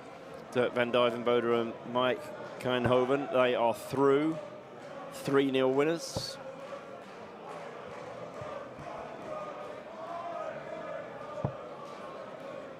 Yeah, they're strolling their way through this competition. They are. And it's amazing how quickly it feels like you're stuck on the 2048, 1024 forever. We're in the last 64 now, and the games will rattle on. Vampire here wants double 16 for a 1-5-2 out. I'm hoping our cameraman is going to take us down to double 16. Please. There it is. Well thrown dart, but not quite close enough. So Caden Smith now wants double 14.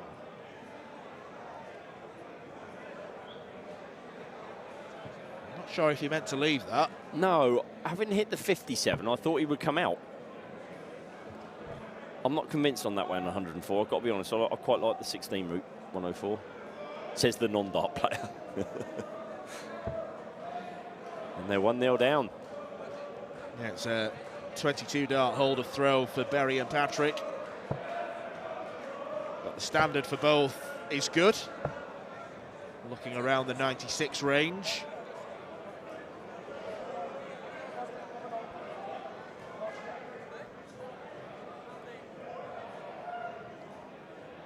Yeah, I think Caden's right. It was 98, not 96.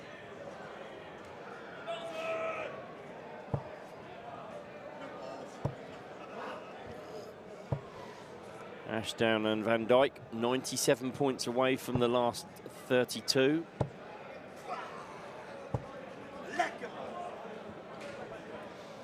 Looks as though Michael Van Dijk has found his form a bit with some of the scoring. 115, 135, 90.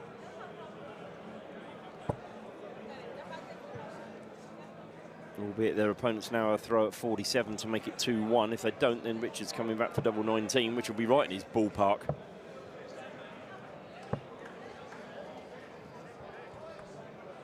Yep, the eye-level double for Richard Ashdown. Wasn't to be. Didn't get a shot. It's 2-1.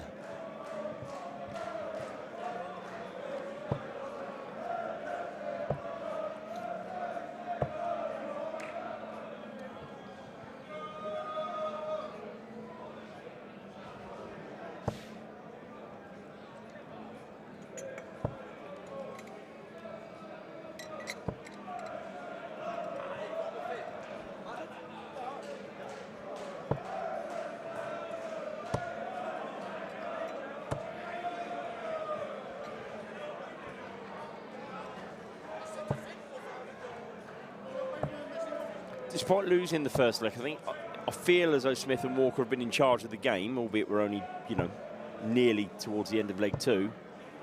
Feel they've played the better darts. Just that 1-5-2 miss from Vampire and the immediate takeout of the double 8. Having said that, it feels like, wow, as Patrick hits a 180. Over to you, Caden. Treble 19. Could happen again here, couldn't it? 180 from 239 and 59 in 2. Double top for a 2-0 lead. Or double 10. Not to be. Jensen Walker. 60 he wants. Taking his time here. Important dart, you feel, or important couple of darts.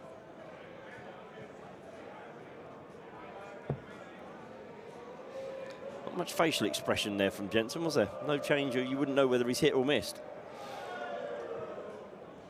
Gets a pat on the back from Caden, but it looks like they're going to have to do things the hard way now.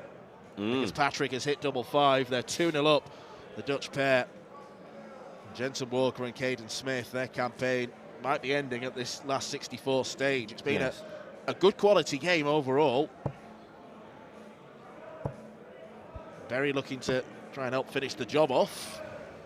Going for bullseye with the third darts unorthodox, but he's hit a 136. That's a very good start. Caden drifting slightly into the treble 5 segment. Getting a bit of a talking to there from Jensen. Not in a bad way, but this young man has been mustard. Patrick Gerhardt hit the 180 to leave 59 last time. He's found another 2 treble visit.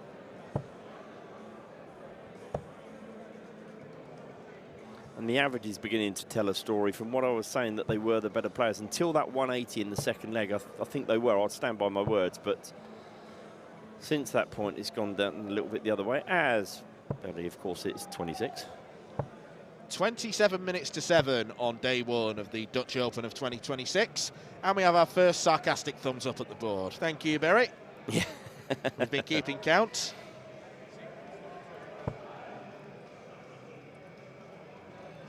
Somehow Ashdown and Van Dijk have got back into this 4th leg. They were a long way behind them, but scores of 117 and 140 from Van Dijk have left Richard Ashdown looking at 47, which he has taken out in 2 darts. They have won 3-1, and Richard Ashdown and Michael Van Dijk are in the last 32.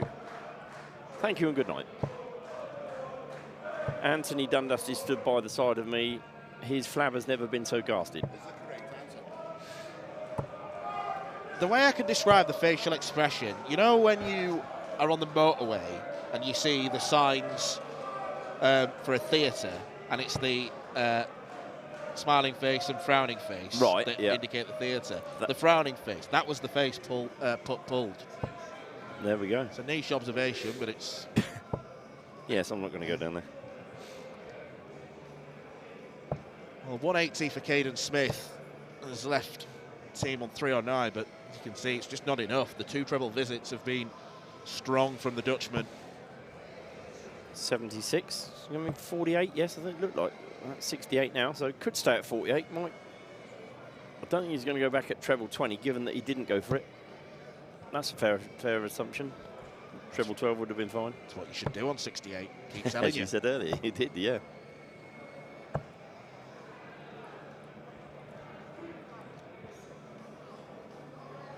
So 56 then, coming in from Patrick Gerhardt.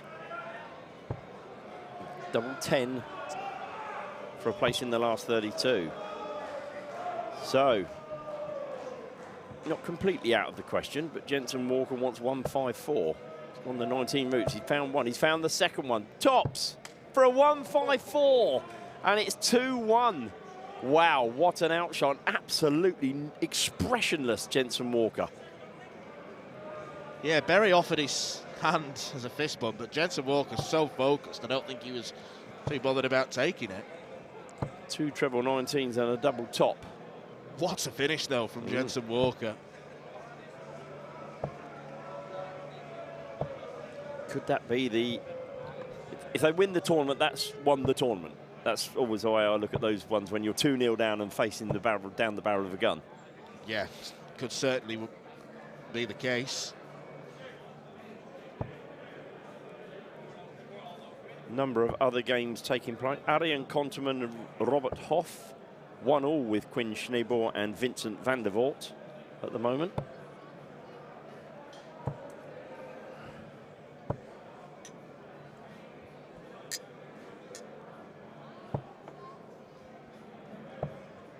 You did not just hear chinking glasses. Thou doth protest too much.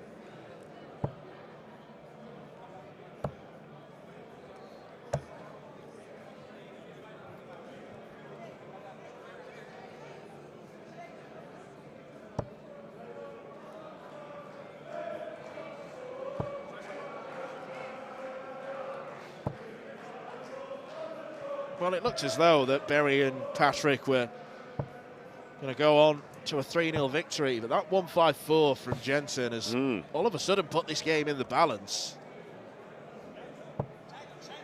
Van der Voort and Quinn Schneeboer, 1-1, but a good now 200 points in front in leg 3. So look as though they will go 2-1 up.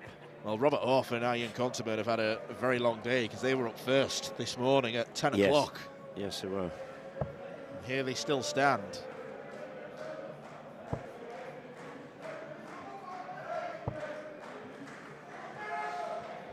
This is not over by a long chalk.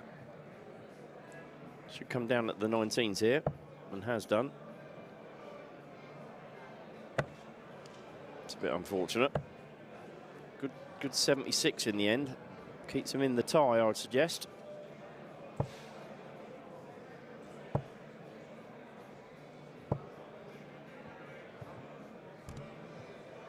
Only a ton, and 115's no gimme. So if Jensen can pick off another treble, which he has, he does. Much more manageable finish. Patrick Gerrards with a chance to win it. He's already had the chance to win it as well. This is going to be another double, you'd suggest. It is. It's tops for a 3-1 victory. And this time he does hit home. So despite Jensen Walker's 1-5-4 saver in leg 3, yeah, it was 3. Barry Van Peer and Patrick Gerrards are the men that go through to the last 32 with a 3-1 victory in their last 64 match.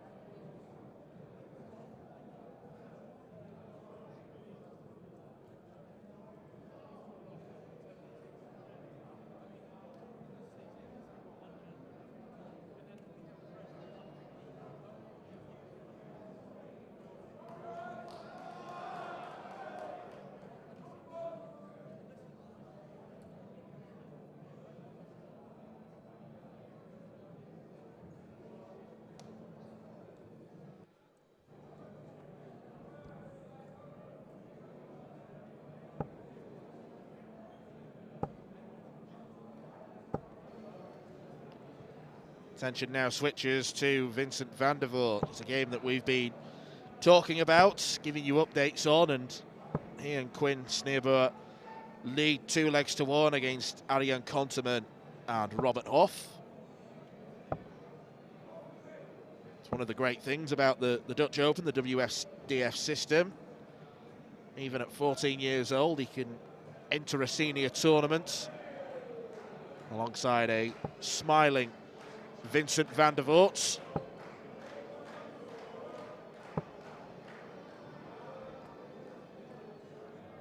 There's a bit of a gap in the averages at the minute.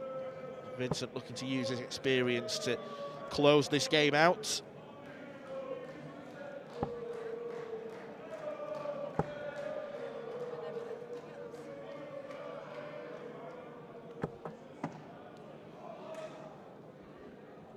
Robert Hoff loses a dart to the floor. Quinn Sneerboer inaccurate with the first one. Fails to recover, and well, this is where he needs Vincent to just give him a bit of guidance and encouragement, and that's what he's done. Yeah, calm down, son, I think was the phrase.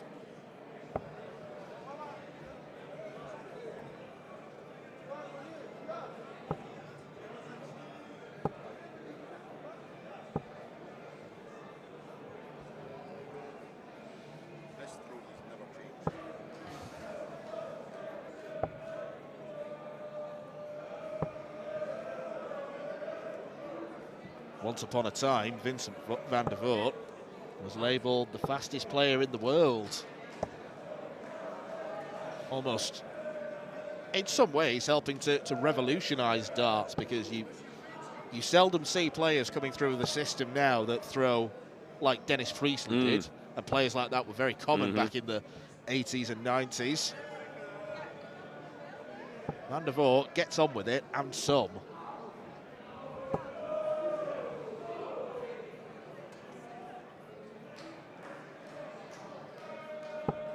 169 points away from a last 32 spot for Van der Voort and Sneerboer.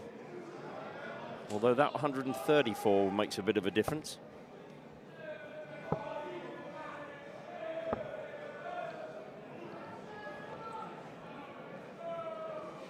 I do love the way that the youngsters now, they're not worried about, okay, I'm on 130. It's not sitting right. I'll just go 51. That would be fine. That's not a problem. 79 is no different to, you know, 78 or 76 or whatever it may be. Double 11. Game shot in the match. Thank you very much and good night. Yeah, very well taken out by Vincent van der Voort. The youngsters these days have got full mastery of the board management, the mathematics. He's enjoying himself, isn't he? Quinn Sneerbos. I'm sure he's had to ask for the day off school, and it's been well worth it so far.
Welcome back to Assen, where the women's pairs has reached its last 8 stage. Would you believe?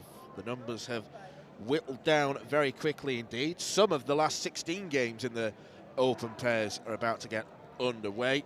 It becomes brutal this time of night. Probably got about an hour and a half to go before the 2 finals that will be played on Sunday are determined.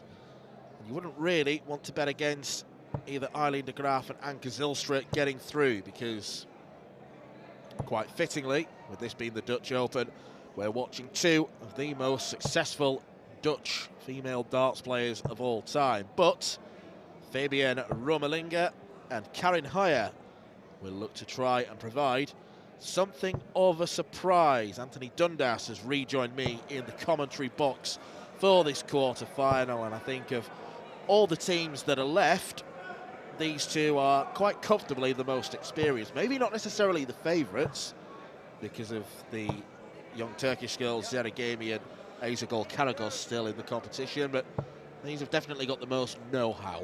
Absolutely. Don't think there's another team in the draw that's got the international experience, the big stage experience that Eileen and Anke have. But there's a few teams still left that are playing some phenomenal darts, so they may be the most experienced, but like you quite rightly say, they will not be the outright odds-on favourites for this. Yeah, I think we've come to a consensus that Zera and Aizagul probably the favourites right now for how well they're playing, how in form they are.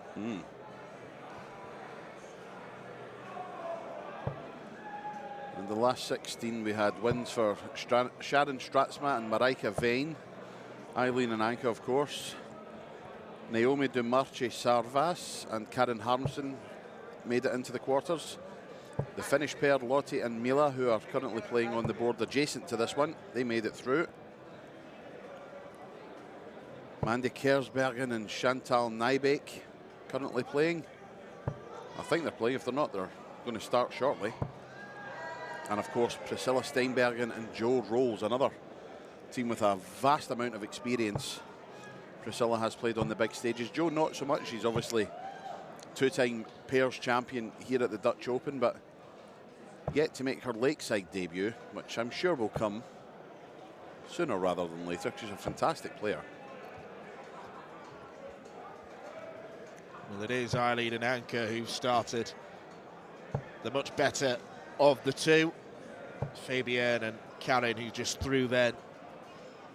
I think this is the first time they've played in the TV lanes today, certainly on the stream, so that might cause a few extra nerves.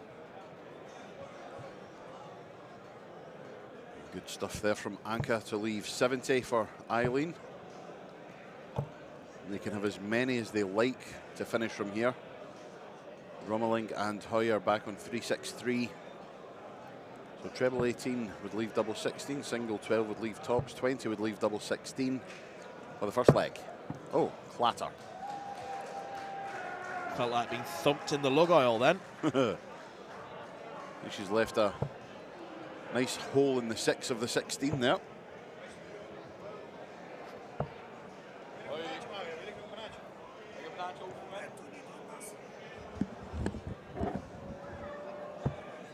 Well, while Anthony Dundas gets cuddled and touched up by various darting figures, Eileen de Graaf and Anke Zylstra have taken the lead. They're 1-0 up in this quarter-final.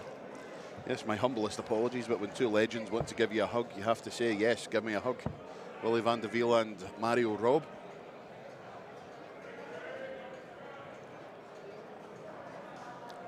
This is Eileen de Graaf being the spotter's nightmare once again. She's so good at that. I think one of the last televised matches I refereed before stepping into the MC role was for Eileen. She was all over the place and I couldn't do it. I just could not keep up with her. When she starts going 19, 17s and whatever, she is so difficult to referee for. Were you doing the thing where you're about to call the score but you lean over, you put the mic to your mouth, and then just don't say anything. Yeah. Yeah. Done that several times.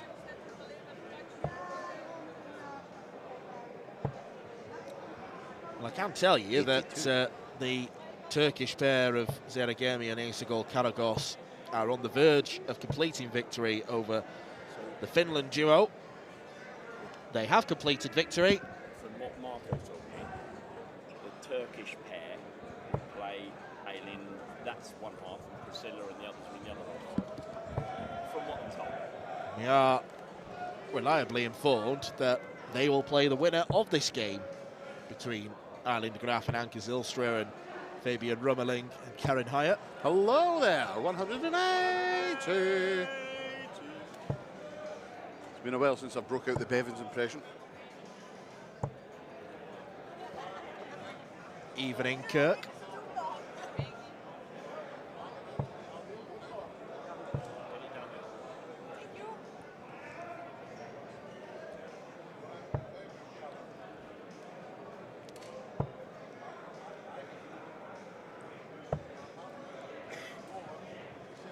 Well, it is Rommelink and Hoyer who are in control of leg 2. Give it to me, Rosie, is the cry I've just heard out my ear hole there. I won't be sleeping tonight. No further questions, Your Honour.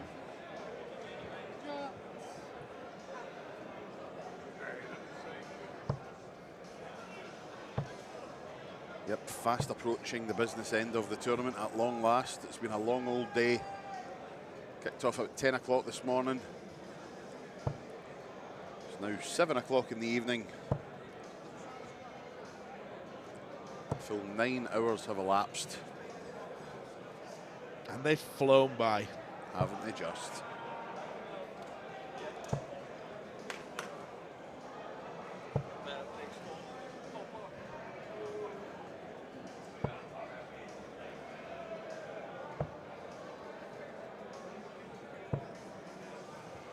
Oh dear.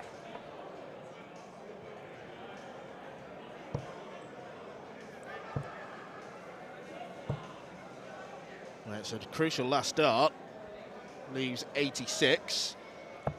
Anke left on a bogey number by Eileen's errant visit of 25. Oh, deciding to play on the 7s. That's risky.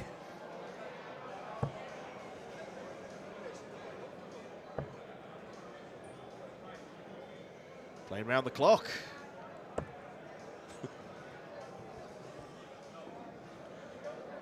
That 20 quid might have come back out the wallet if the number 3 had been hit there. That 20 quid has been living a very risky life today. You're not kidding.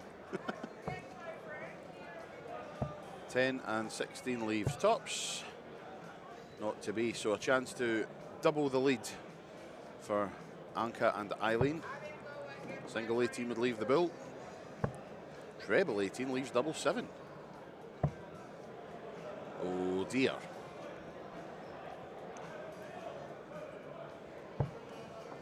Two 10s then to restore parity. No. Okay then, Eileen, you left it, you hit it. 88. Treble 17 would leave double 16. Lights it down that end of the board. Told you, double 16. Oh, very nearly. Did so well to get the treble 17. Disappointed with that effort. So, to make it one apiece. Oh, double 2.5. Another chance gifted to Anke Zylstra. 2 16s for 2-0.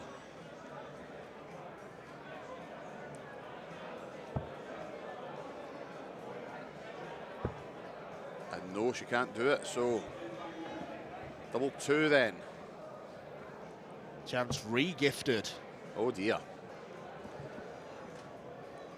Finds the big 15. First start bust. Back comes Eileen. 2 8s.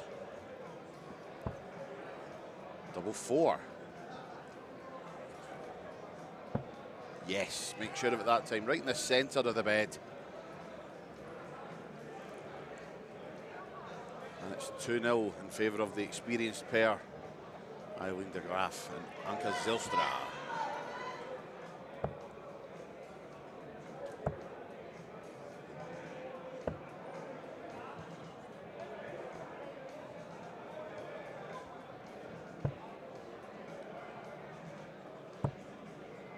Well, even if it doesn't go the way of Fabian or Karin, they can be very proud of their efforts, reaching the quarterfinals when they were in excess of 250 or so pairs playing in this competition. It's an extremely good hit rate. Yep, fantastic run, it has to be said.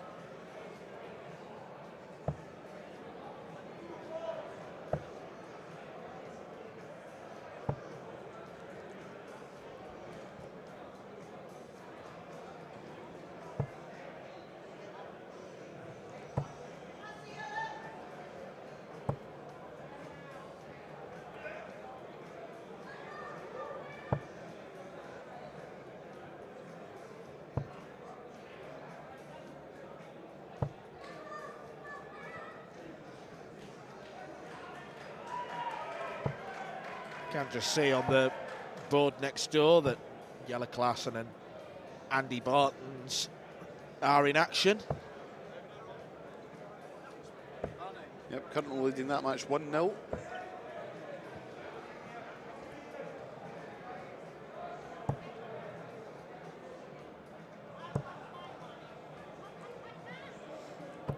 Carlo Van Peer and Damien Vitgens 1-1 with Robin Smace and Wesley Harms.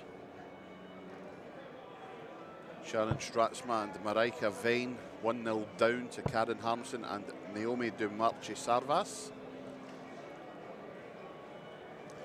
A lot of the matches now making their way over to our TV lanes.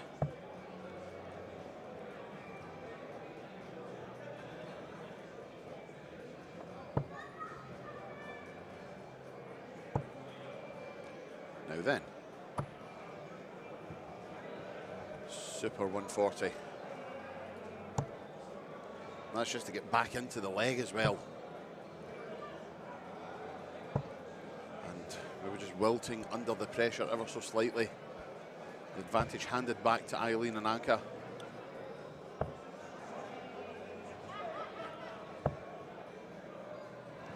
Yeah, it's not been an overly convincing display from Eileen and Anke, but it's enough. It's all they need to do at this stage. Yep, absolutely.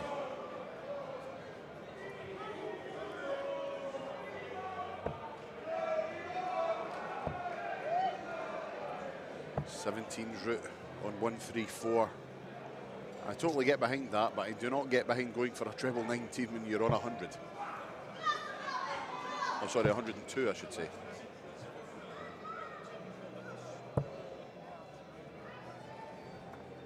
No, I was right. It was No, 100. See, I'd second guess myself again there. I've done that a couple of times. Always back your first instinct. Yeah. 43 left. Is the correct answer. Thank you, Anthony. Well done. Pat in the back. So 43 then, bizarrely, for Anke. 3 or 11. It is, oh, okay, 19. Double 12. Go your own way. Double 6. Not to be. So a chance then. 92. To half the deficit. Mid-range opportunity. Now it's 87. Should be treble 17. And she's got it. 2 18s for possibly an unexpected victory in this leg, and pulls it down into the single. 2 6s for Eileen de Graaf. And the first start makes sure of it. And Eileen de Graaf and Anke Zylstra march on to the semi-finals of the Women's Dutch Open pairs. Good performance from both. And they're through to the last 4. They have one more game to play today to get into Sunday's final. Yep, take your dart out the board, Eileen. That's you, you've won now. We'll be back very soon with the next of our matches as we move into the business end of the Dutch Open pairs.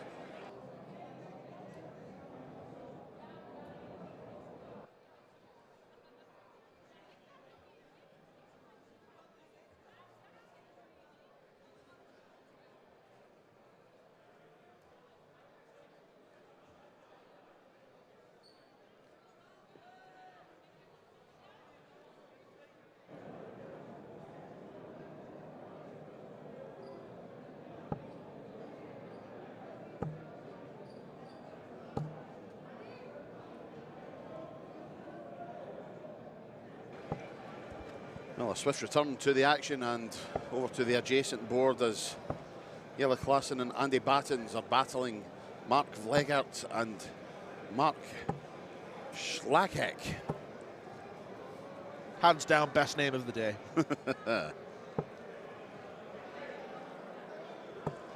Klaassen and Battens averaging significantly more than their opponents, but it is one apiece at the moment. Good last start from Andy. 150 left for Jelle. And we'll have 6 at it at the very least. Is he going to roll back the years and give us something special? Not on this occasion.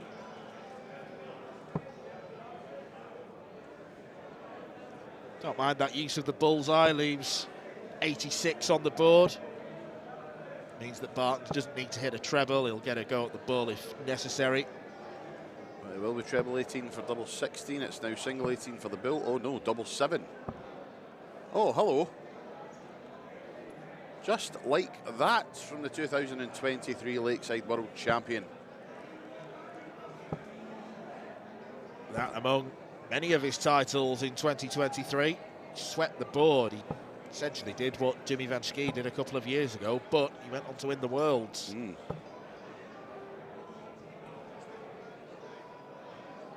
Definitely someone to keep an eye on in 2026 in terms of which tournaments he does enter.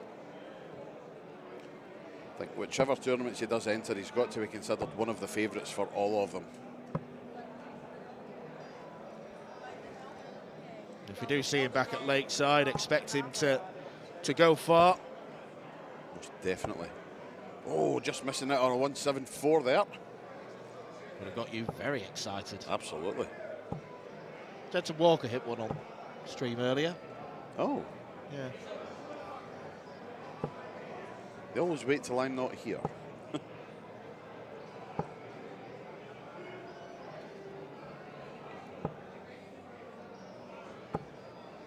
Can he fill it? No, he can't.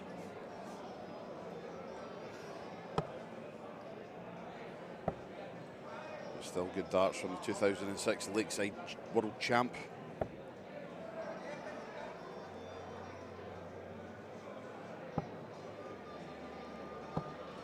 Good darts from Andy Bartons too. Absolutely. 23 points in front plus those. So a 203-point lead before these darts were thrown, having thrown 15 each. Single 12 or 20, it's 12 for tops and the match. Not to be. Andy Battens will return for a shot at 210s. It's been a high quality leg this, a 180 and 3 140s. Double 10 has been good to Klaassen and Bartons today. Surely. Yes, right in the corner.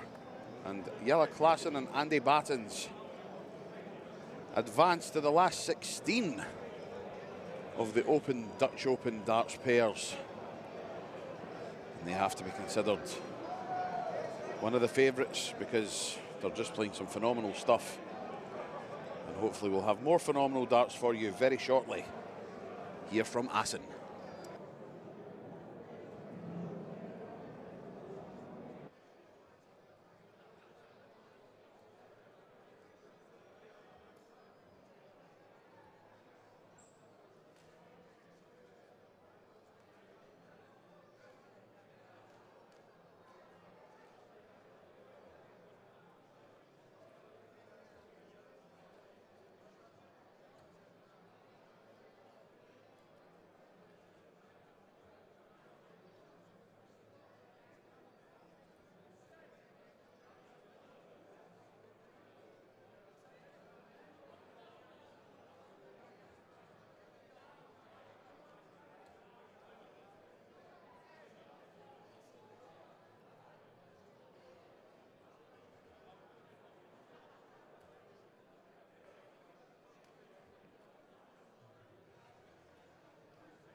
Welcome back to the Bonte Wever in Assen, where we are reaching the nitty-gritty, the latter stages of this year's Dutch Open Pairs Tournament. This is the Open Pairs. And Dirk van Dijvenbode and Mike Kuyvenhoven are taking to the hockey now. They're playing Patrick Mart and Jurben Neuvenhuis.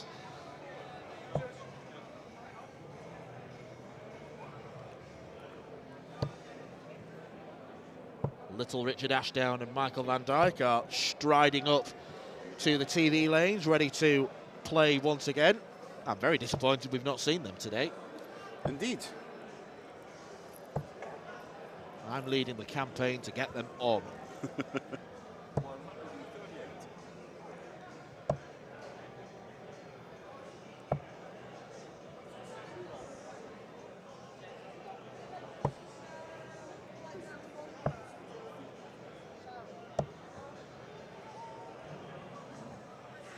Has been good to watch Dirk van Dijvenbode and Mike Kuyvenhoven in action today, because we've seen plenty of darts like that. And it's good to see some of the top PDC pros mixing it here at the Dutch Open. For my money, Pup, I think these two have been the pair of the day. Can't disagree, to be honest. They have been very solid. Playing some really, really good stuff. 17 darter earlier on in the day, if I remember rightly. And there's not much you can do about that at 7:01. Good practice for them as they shape up for the beginning of the PDC Pro Tour season.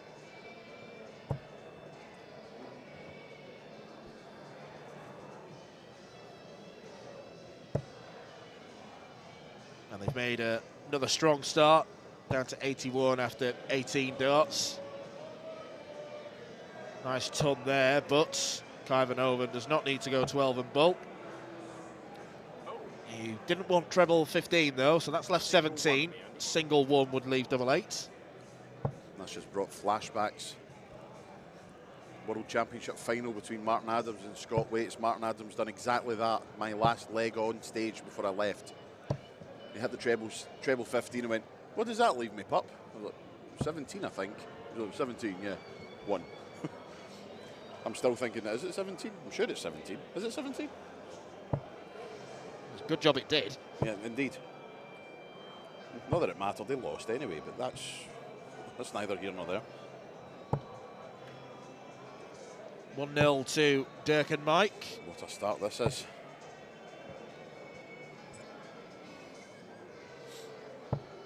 Mike Kuyvenhoven last year finished one place outside the Pro Tour qualifying spots for the World Championship, so I feel like he's got some ground to make up in 2026.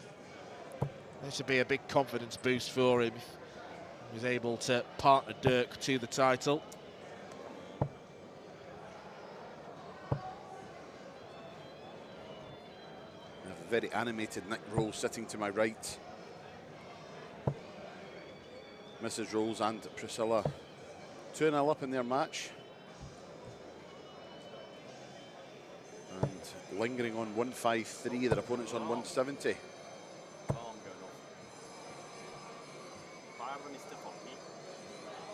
That's not an alarm, Nick, that's the song. It's the end of School's Out by Alice Cooper. Yeah.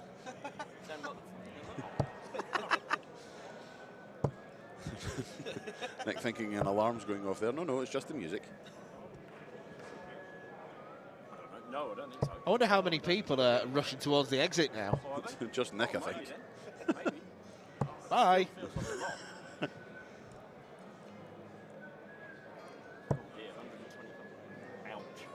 Well, in that match with Joe and Priscilla Steinbergen 110 for the match. Their opponent's loitering on 26, should it not be taken out. 192. Oh, 70 to leave top, so pressure applied. Mandy Kersbergen has 26. We'll keep you updated on that as another 180 flies in. Do it again. 180. Thank you. Thank you. Tops then for 2-0. 10s then for 2-0. Come on, Joe. Yes. 2-0 as Joe Rolls takes aim at tops for a place in the semi-finals.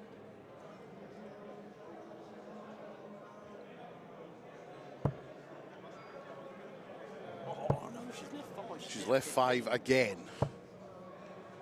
180.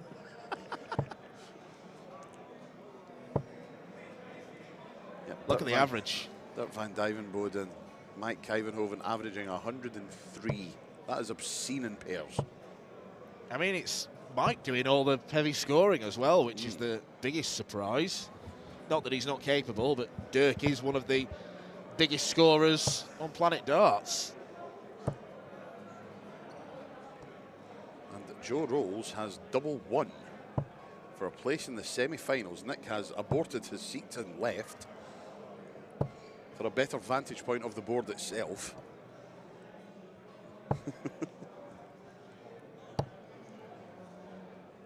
It's there. It is there. I think if Nick Rolls was 20 years younger, he would have just done a cartwheel. Joe did a cartwheel.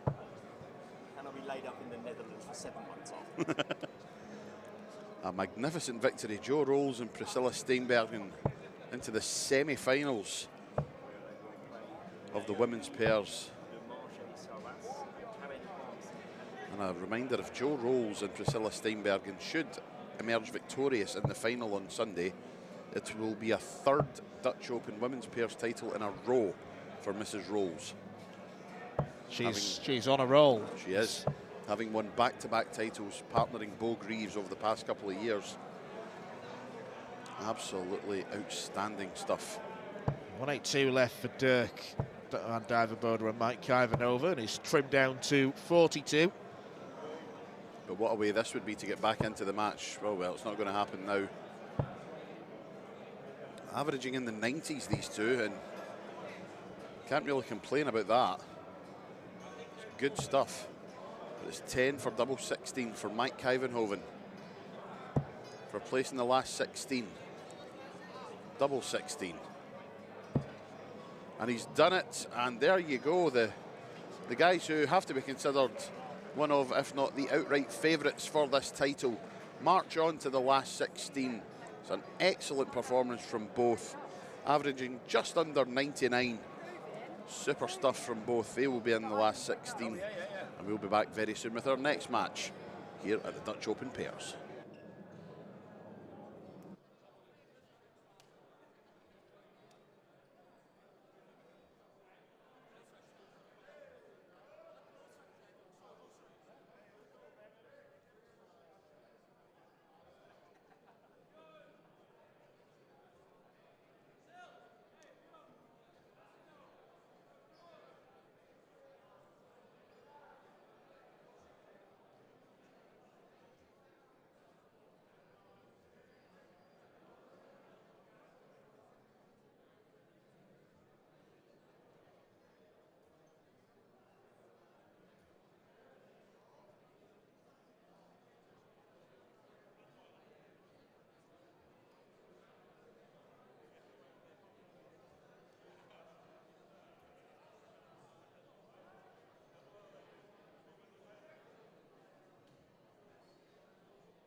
Well then, one more win is required to take to the big stage for the pairs final in the Dutch Open.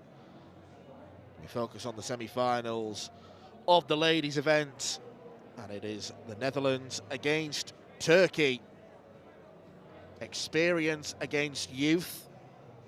Eileen de Graaf and Anke Zylstra against Zera Gemi and Isagol Karagos. This should be a really good game between two sets of players who've obviously got different darting backgrounds. I think if you were to look at the history and the stats, you would obviously back Eileen and Anke, but the way that these two young ladies have played, not just today, but the past few months, would you put them as favourite, Pup? I think the way that they're all playing, I think the Turkish pair have to be considered favourites for this. I think they've just been playing a lot more consistent than Eileen and Anke have.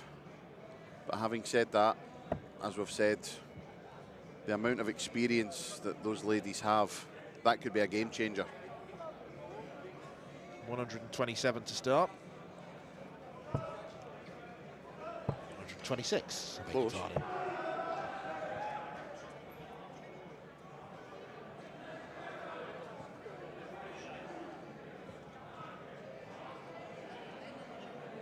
Has been fixed. Yeah. Like you, just before.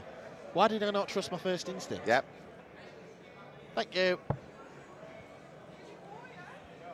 I think we could be expecting the passing of a rather despondent Richard Ashdown and Michael van Dijk. Their dream run comes to an end at the last 32 stage, a 3-0 defeat. And it seems that Zera Gemi is playing with 2 darts in this leg. Yeah, an irritating start for her. A couple of bounce outs. Eileen, in sympathy, has dropped her 3rd dart, but she's allowed to pick it up and throw it. Should be delighted she did. 135.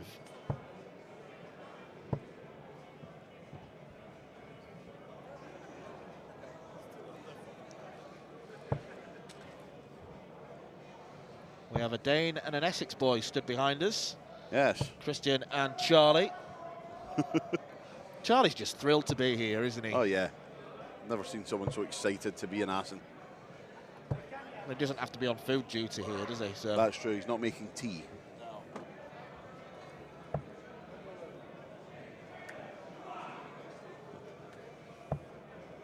Good start this from Eileen and Anke. It is averaging just 111 before those 3.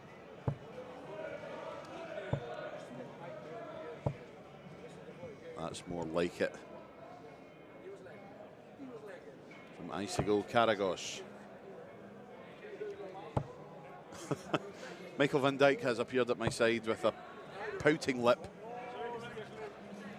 He's on the verge of crying, but reached the last 32 along with little Richard Ashdown. Is that money? Do you get prize money for that?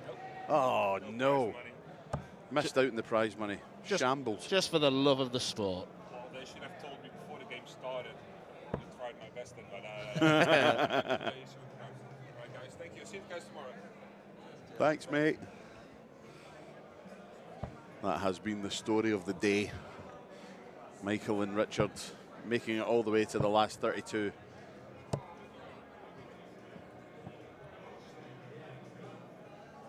Well, Gemi and Karagos are down to a finish, but de Graaf and Zylstra are on a much more favourable finish, and it's taken out by Anke Zylstra, and it is the Dutch who lead by a leg to 0. Yep, 1-0.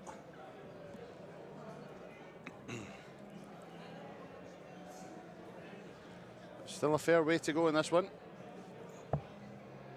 Best of 3 itself is not the longest of formats, but the fact that it's 7:01 makes it a little bit more forgiving.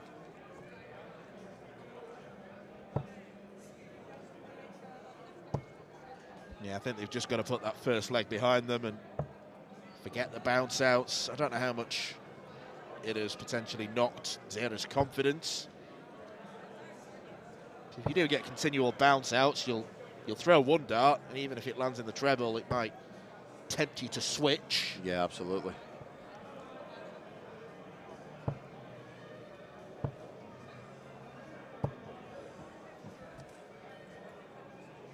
Well, still finding the occasional treble, so the averages have come back down to something more similar than what they were. At one point, the Dutch pairing averaging 108 and the Turkish pairing averaging 50. It's now 68 and 82.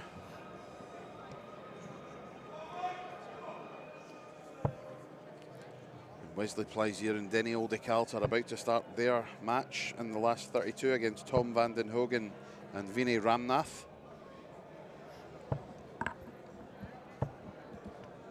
We do have plenty of last 16 ties in the bag that we're waiting for. Jelle Klassen and Andy Bartons will face Robin Smees and Wesley Harms. Jimmy van Schie and Danny van Tripe will face Patrick van den Behard and Freddie de Gois.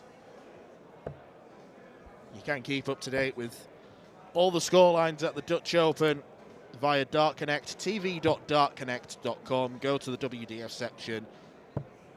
You'll then see the Dutch Open tab. Click on that and fill your boots. You want every single statistic possible.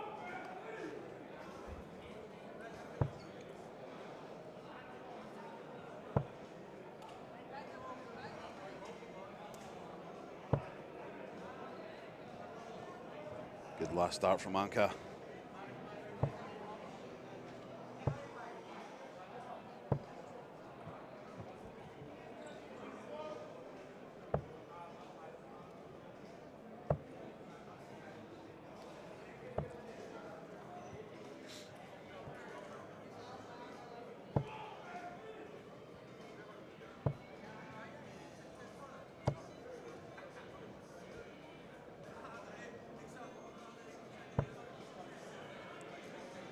One of the adjacent boards, Quinn Sneeboer and Vincent van der Voort, currently 2-1 up in their match with Lars van Langen and Kevin Koning.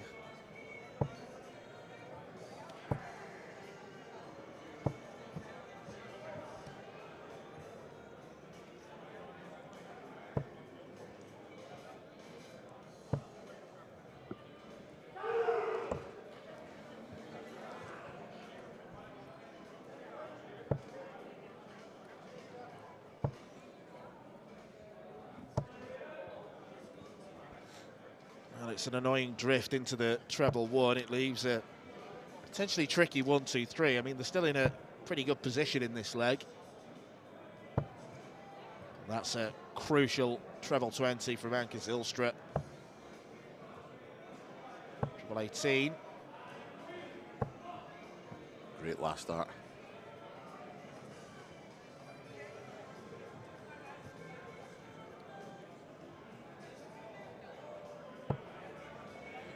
$20 for tops. Well, she was going 2 double 15s. That is gutsy, to say the least. Not something I would have advised. But it's double 16 then for the girls world champion to restore parity at 1 apiece. And she makes sure of it with the last dart. Zera Gamey to Isigul Karagos.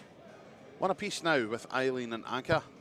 It was a very half-hearted high five from Anke Zylstra as Eileen walked back. Well, she must have agreed with us and in the thought that 2 double 15s are not the way to go.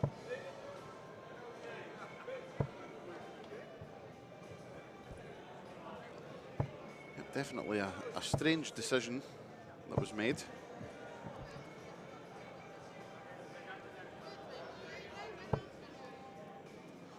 The 2 young ladies from Turkey starting to throw a bit more like themselves.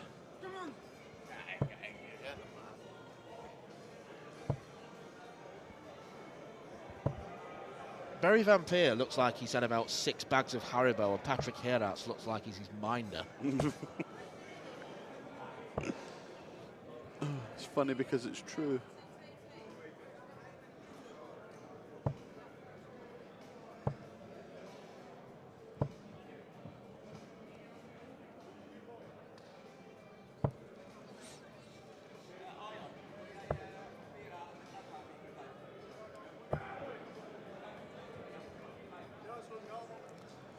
Richard Veenstra and Chris Landman have taken the first leg in their match against Justin van der Velden and Lawrence van Putten.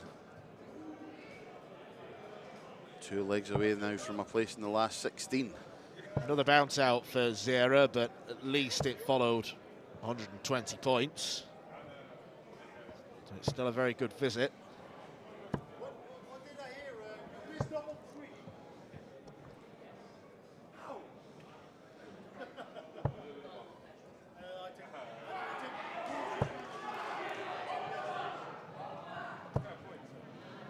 Well, things were looking dicey for the Turkish pair after the first leg, but they certainly recovered.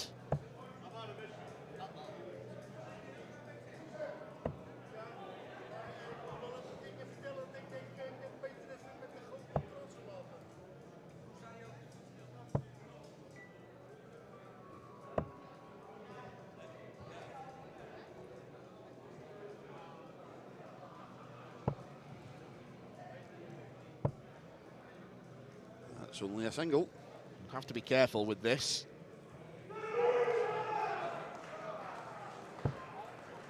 And was. Good dart.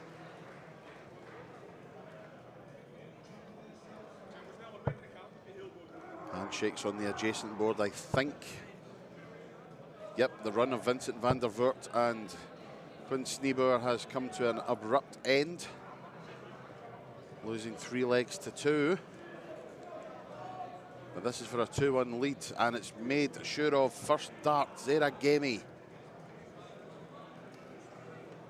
1 leg away from a place in Sunday's final.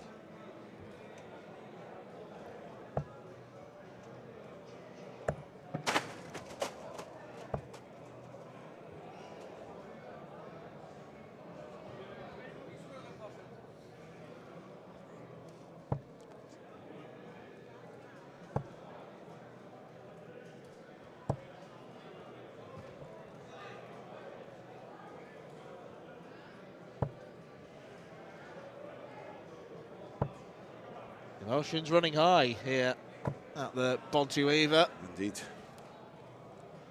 Getting to the stage where players are becoming more and more disappointed to get beat.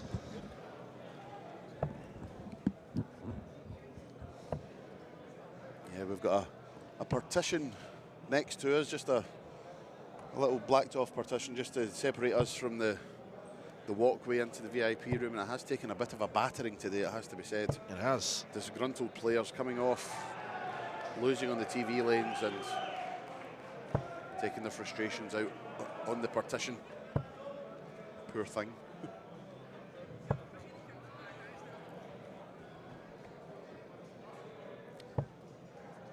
Justin van der Velden and Lawrence van Putten have taken the second leg against Veenstra and Landman. 1 apiece there. Brian Roman and Nuno de Vala 1-0 up in their match with Arie van den Heuvel and Michael van Baast.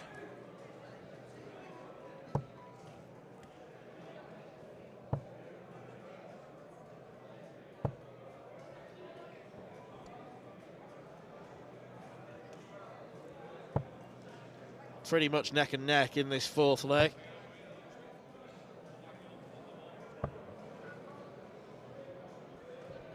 Well, Anke was looking for single 16 at least to leave the 170.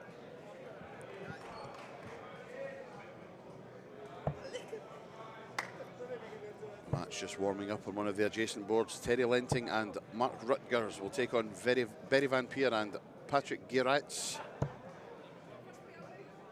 As you say, Berry looks like he's been eating orange Smarties most of the day. Yep. And if Patrick Geerats was any more laid back, he'd be horizontal.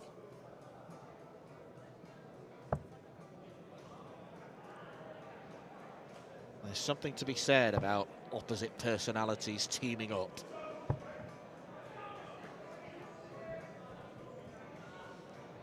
Marcus Ilstra failing on tops, but Eileen de Graaf will come back under pressure. Good Lord, that was needed. 2 10s though. 2 5s, doesn't want to come inside and has done. Oh dear. So, 52 points away. Zara Gamey from a place in Sunday's women's pairs final. There's the 12, it's tops. What a story this would be. The 2 youngsters from Turkey. 2 10s. Taking her time, taking all the time she needs. This is important. This is big. This is massive. This is it. This is a place in the final for Zara Gamey and Aysegül Karagos. They are into the final. What a performance against 2 of the most decorated ladies in Dutch darts. But wow, wow, wow. The Turkish pair are into the final on Sunday. Who will join them? We will find out very, very soon.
Well then, for the right to face Zeragami and Aysegul Karagos on the stage on Sunday afternoon in the women's pairs final here at the Dutch Open.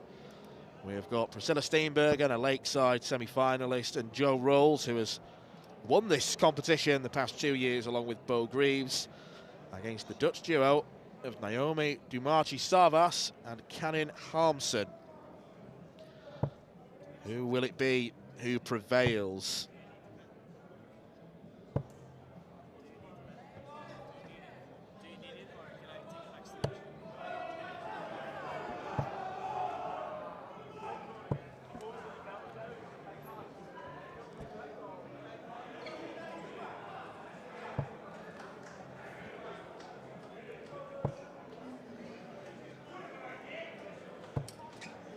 So not much is known about the Dutch pairing, but they've managed to win 6 games to get to this stage, so it's nothing to be sniffed at, only losing 3 legs along the way. So Priscilla and Joe will have a battle on their hands, but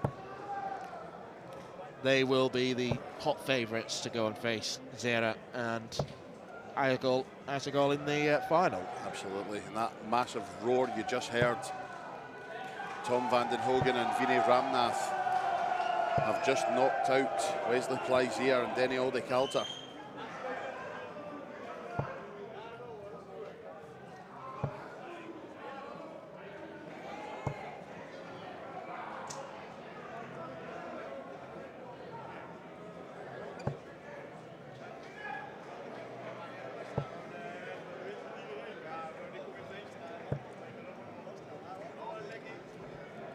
Getting to the stage now where fatigue might well play its part. These players have been in action pretty much since 10 o'clock this morning. It's now 8 o'clock local time. So a full 10 hours of action. Yep. A long old day, but you reap the rewards if you get to the latter stages. Get to the final, and of course you will be on stage on Sunday. Terry Lenting and Mark Rutgers have won the second leg of their match against Berry Van Peer and Patrick Gerrits. One apiece in that one. Wesley Van Tripe and Nigel Van Milligan about to start their match with Willie van de Veel and Mario Robb.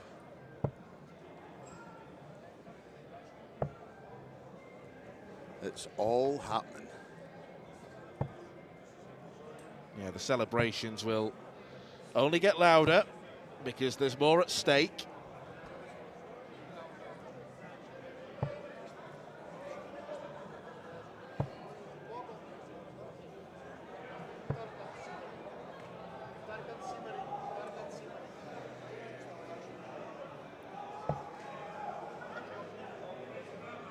Joe was looking to start on the 19s.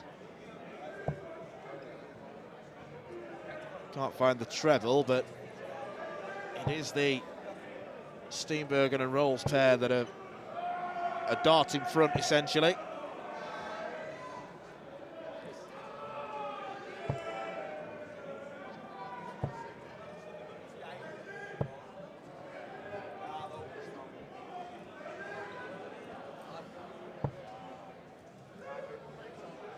This is Karin Harmsen throwing right now. And she throws erratically, so another opportunity is afforded to try and get down to a good finish.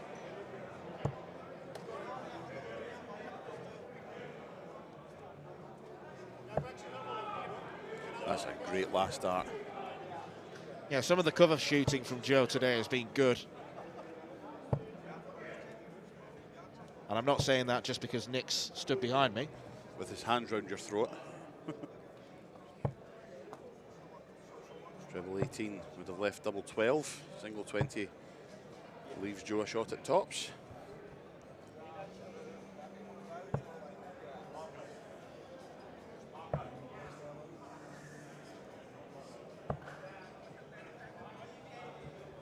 Well, it's been a slow start from the all-Dutch pair.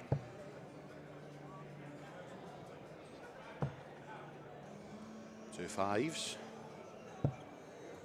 And Joe has done a Joe and left 5. Left 5 after tops. Quite a few of those darts were dragged well low of the target. But Priscilla's been good at rescuing the situation from 5, so a preferred route's usually 3-1-1. Thank you. Well, that's an early break of throw. Priscilla Steenbergen getting the job done. Lenting and Rutgers now 2-1 up on Van Peer and Gerijts.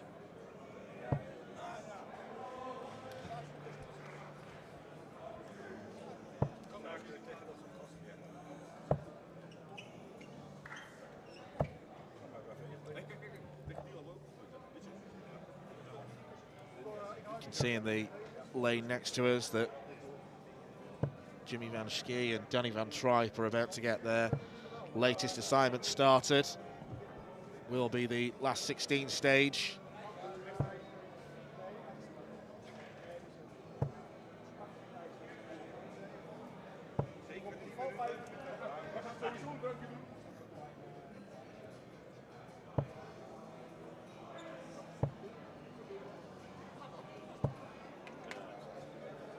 Nice ton from Priscilla. And it feels like they're firmly in control of this one.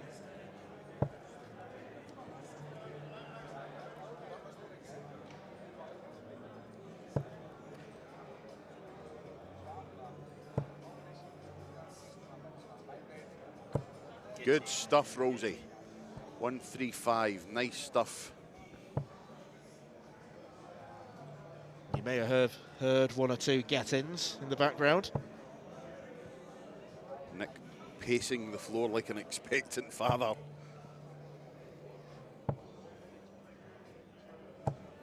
Going to wear out a hole in the floor, stop it.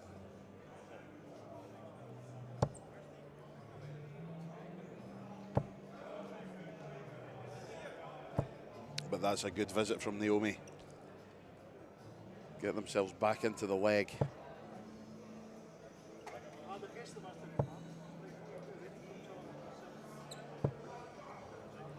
Steady 60. Yep, at this stage, that will most definitely do. Coming down, surely, because that looked precarious. Oh, well. Treble 16 from nowhere. But better stuff from Priscilla, 140 to leave 116.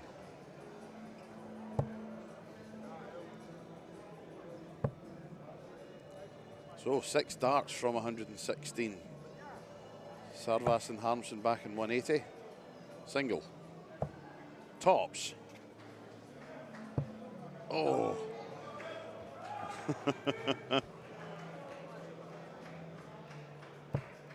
Well, she has left Priscilla with a very good chance, at least. I know it's single to double, but... Left her with 35. It's 30 more than she usually leaves, but... Oh, that's a good marker. Oh, just the wrong side of it. So now a chance from 95 for Naomi. Treble 20 for double 8. No. Right then, Joanne, let's see it. 2 16s. Good marker. And it's there. And the marker is used. Quite fittingly, the final countdown has come on. Are we in the final countdown to the women's pairs final? Steinbergen and Rolls, 2-0 up, 1 leg away from the final on Sunday.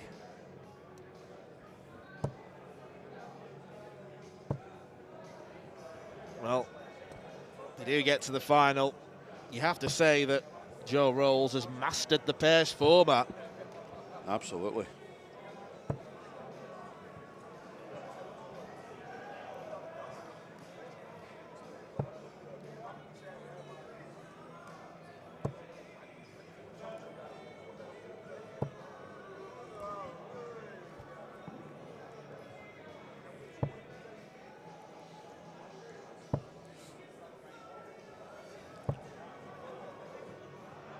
Is this the final countdown of the all Dutch team's hopes? It's always felt like Priscilla and Joe are just one dart ahead in this game. Absolutely.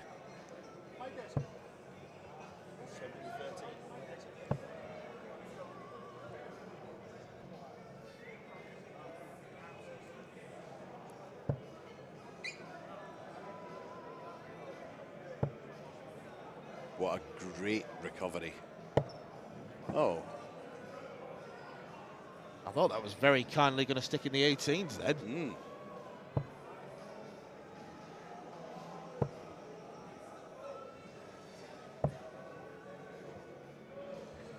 Only 32 from Naomi, so.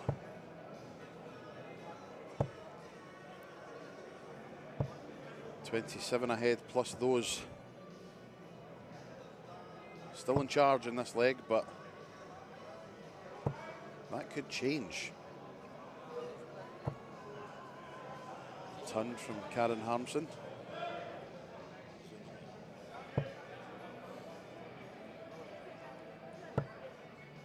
Fill it up.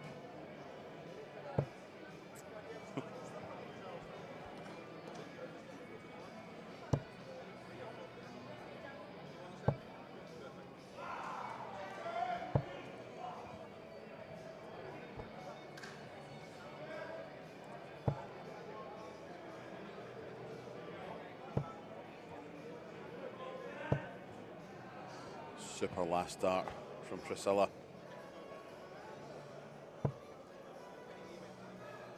Need 2 trebles. Oh. Didn't need that. Takes the 4 off. The 180 could leave 5, but Joe's thought better of it.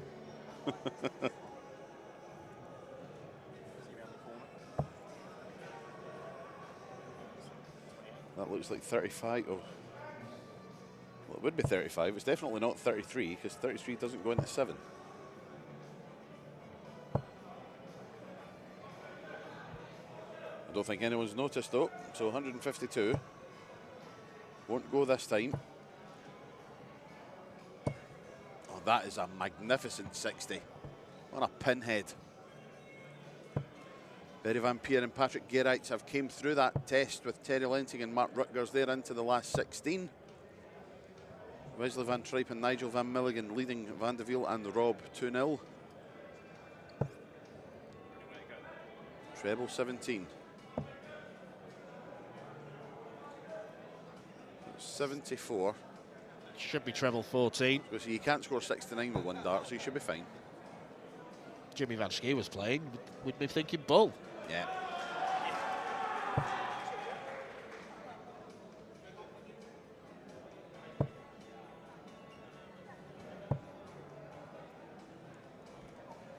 So Naomi and Karen are down to a finish, but it's a long-range one. Single 6 or single 10. It's single 10 for double 18.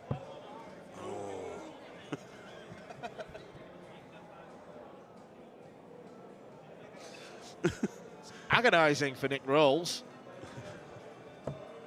Are you okay? That's a good last dart.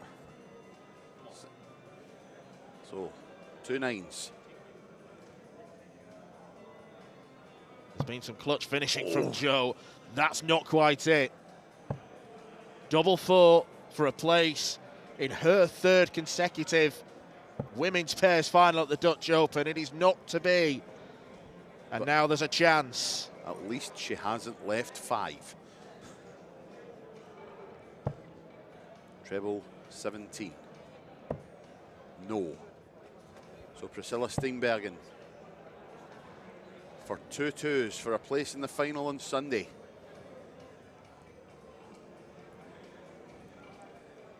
Well, they've had to battle at times today. She likes double 1. She likes double 1. She loves double 1. Nick Rolls, arms aloft, shirt over the head. He's off to celebrate. And wow, Priscilla Steenbergen and Joe Rolls are into the Dutch Open Women's Pairs Final. It's a 3rd final in a row for Joe Rolls, having won the last two with Bo Greaves. She's now into a third final with Priscilla Steinbergen. And who's to say they can't win another title? Who's to say Joe can't make it 3 in a row? There's a couple of young Turkish players who will try their best to make sure that doesn't happen. Very much looking forward to that match on Sunday. And on the board, next door, Jimmy Van Schie and Danny Van Tripe, one apiece with Patrick van den Boogaard and Freddie de Geus.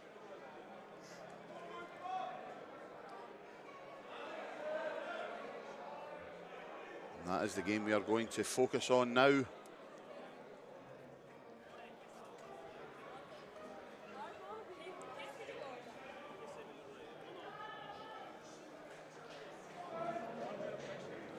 So our first game is in the bag for Sunday.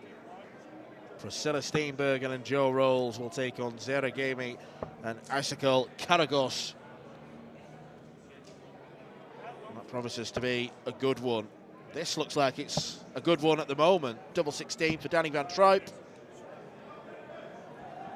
And he couldn't quite make sure of it. Freddie de Geus. 2 10s. 2 5s. No. Chances going begging.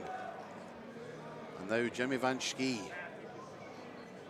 the Lakeside world champion, takes aim at double 16 for a 2-1 lead for a place in the quarterfinals if he makes it 3.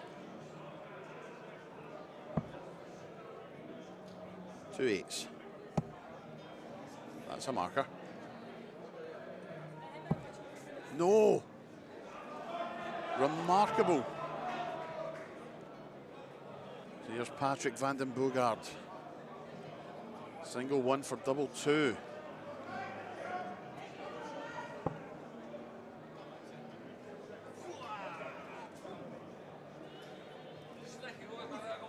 A rather excitable Jerry Hendricks strolling past there.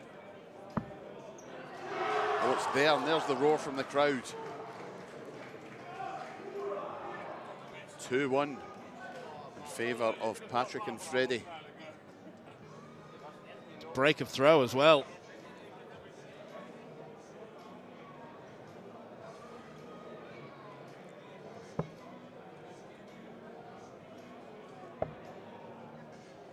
Well, this would be something of an upset.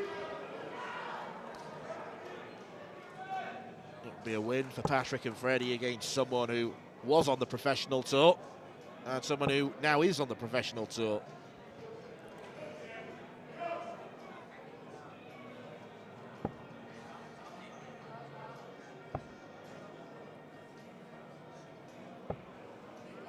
Throws very short, flat darts, does Freddie.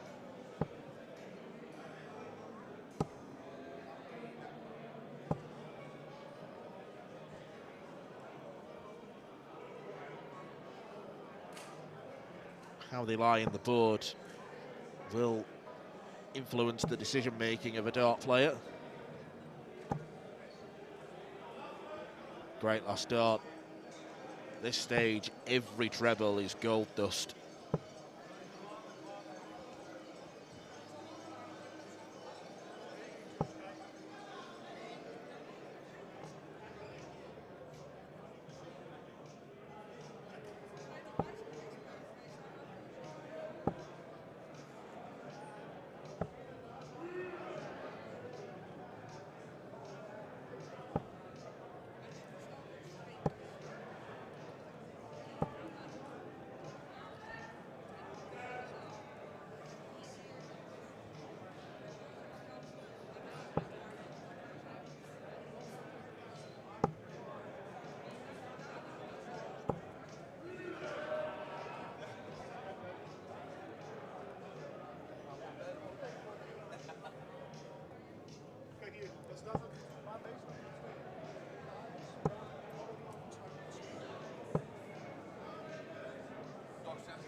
Well, only 60. It's not really enough. Now that's an awkward dart for Freddie. Had to step across. That's dangling by a thread. He should switch. And does. 97. Doesn't leave a finish.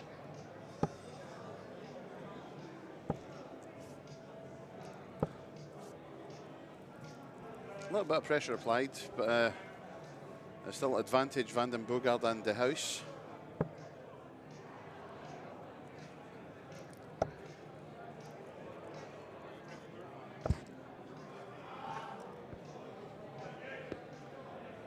How's the sweet / chocolates? What was it? It was dark chocolate. All right, okay. Taking the edge off.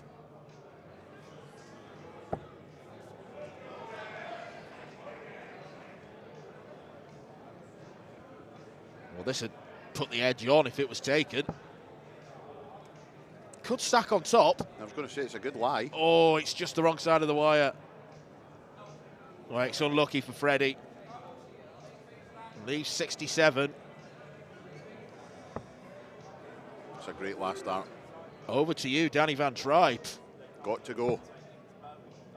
20 or 12. It's 12 for tops. Oh, yes, under immense pressure. Excellent stuff from Danny Van Tripe.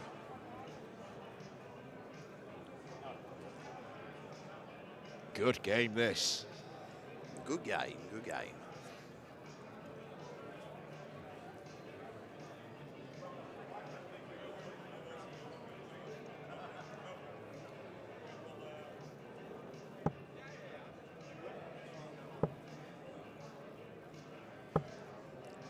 Well, 95 to start for Jimmy. It's Patrick to throw first for the other pair.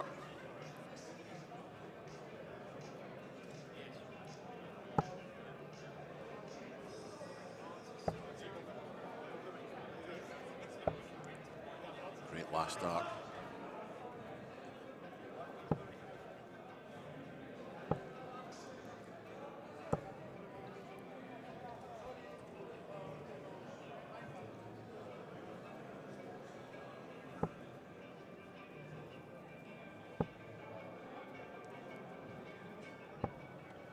Well, it's Freddie that flinches first. He's probably, well, he's definitely the least experienced of the four.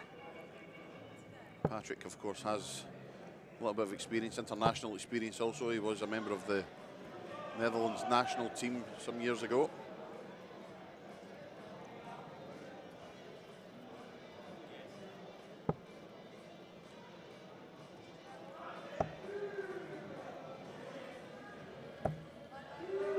That is super stuff. Let's get back into the leg. It's wonderful darts, and it's exactly what was required. Big treble visit, but one wayward dart could prove costly. Well, it's down to Patrick and Freddie to find something big. They're against the darts, and that's big. That is massive. This could also be massive.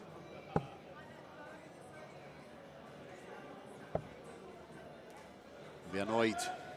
Be very annoyed.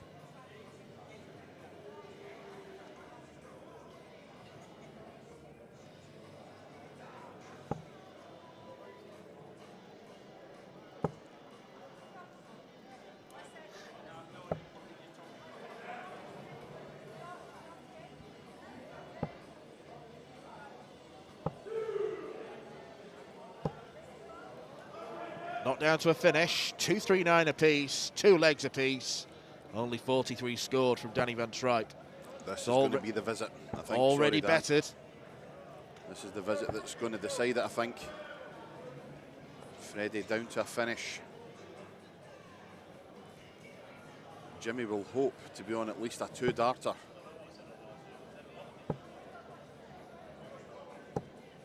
And he will be.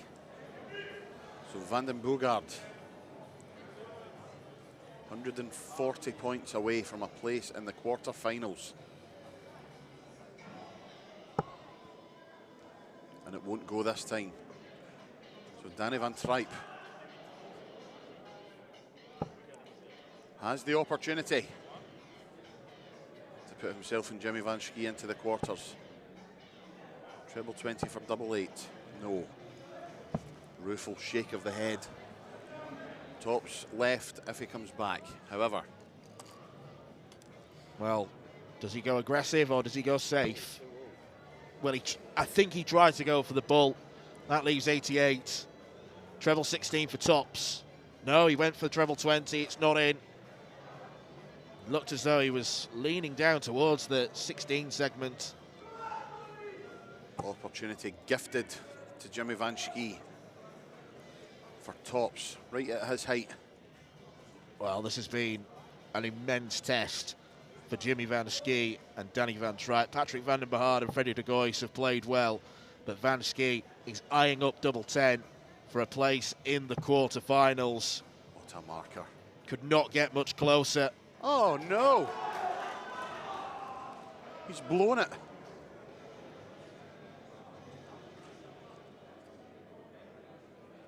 Well, he looks despondent. This isn't a gimme. Patrick van den Behard has to burn a dart to get to a double. Double 16 for the upset. Where are you going? He thought that was in. From this angle, it looked like it was in. Double 16. He'll have another go. No. Fluffs his lines.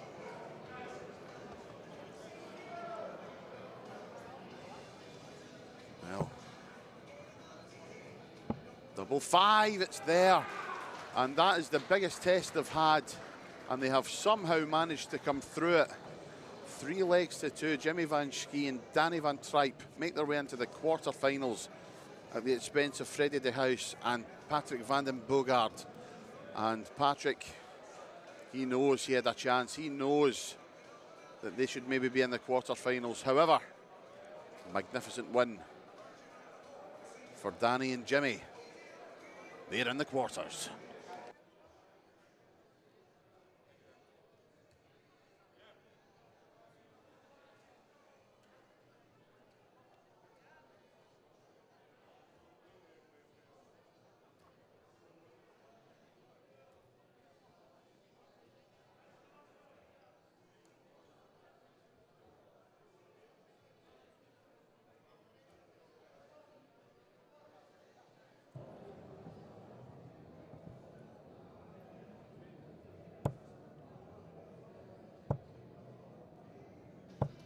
Straight back to the action we go. Jelle Klaassen and Andy Bartens lead Robin Smees and Wesley Arms by a leg to nil. Now, correct me if I'm wrong, I believe this is the first chance we've had today to see the former WDF World #1 in action.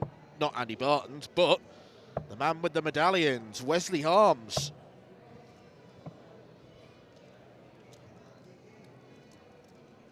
Here he is. Things took priority, I think it's fair to say, during the COVID times. Wesley won a tour card at the PDC, but then when COVID hit, he stopped playing. He decided to pack darts in for a bit, but he's back playing the Dutch Open, and judging by the fact he's got to the last 16, he's not lost any of that magic. His partner, Robin Smees, is a Netherlands international. He was present at the Six Nations in June, played in Wales, and we know all too well about Jelle Klaassen and Andy Bartens. We've seen them several times on this board already today. By and large, they've breezed past their opponents, but this won't be a breeze, even though they're 1 leg to nil up. Treble 17 for Wesley has been plucked out. Double 16, not quite. Bartens wants 167. Bartens will not get 167. Drops his dart. This could have been a smoother visit. Double 8 then for Robin Smees to restore parity. That's wide. That's in, I think. And he then goes back the right way. And the scoreline is now 1 apiece.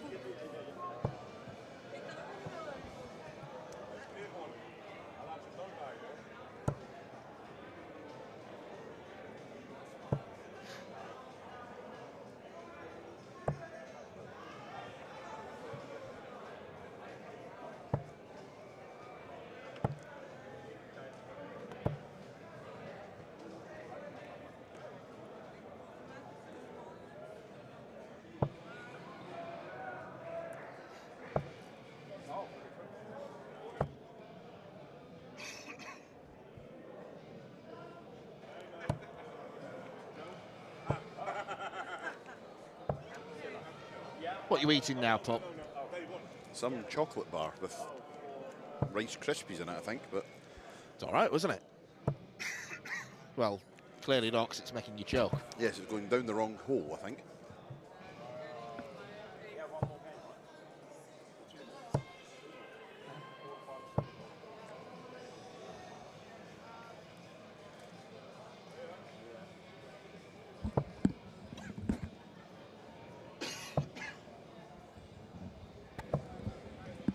Oh, good grief. Well, I hope you survive, mate. Thank you. Nicest thing you've ever said.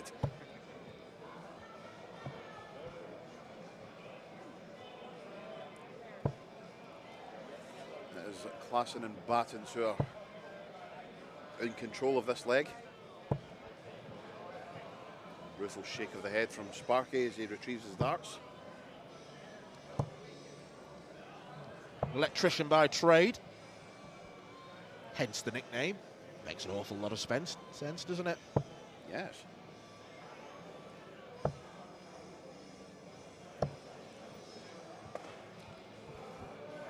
the beast from the east, 156 shots on. Shot still on double 18 for a 156. Oh, great effort.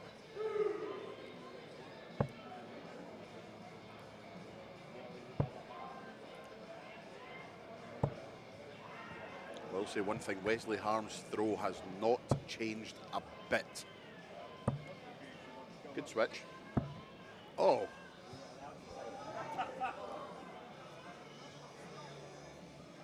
He's unfortunate. On his face, 176.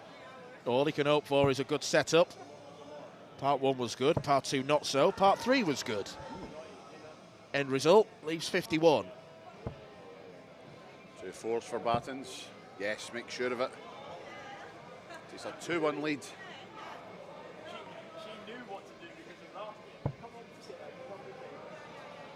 One leg away from the quarterfinals. It's Robin and Wesley with it all to do. Frustration starting to build in Wesley Harms. That's super stuff from Andy Battens. No such frustration for the former Lakeside world champion.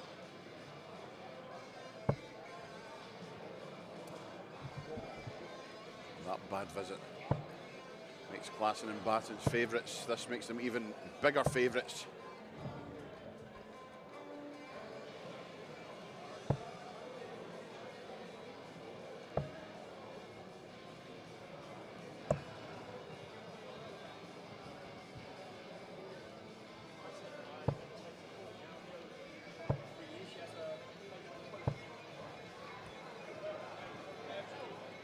Really good leg from Yella and Andy.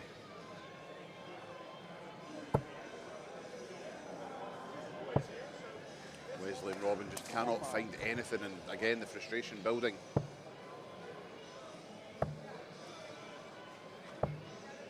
Tremendous cover shooting from the Cobra.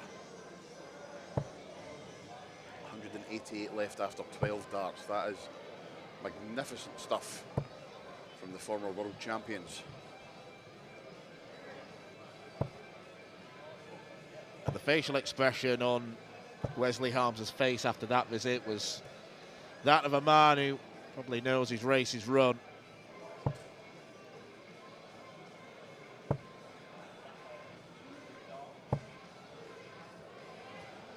Is that too little too late? 103 for Klassen. There's the 3 off, treble 20. Would have left tops. Step over to go for the treble again. Yes, finds it. Battens 2 10s when he comes to the oche. And there's not much that Wesley can do. Needs another treble. Doesn't find it, so 6 darts if required. May only need 1. May only need 2. Does only need 2. And Wesley Harms and Robin Smees bow out at the last 16 stage. Yella Klassen and Andy Battens make their way through to the quarterfinals.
Well, this is what happens in the latter stages of the Dutch Open. You go ages without playing, and then the games are fired through. Jimmy van Schie and Danny van Tripe back in action.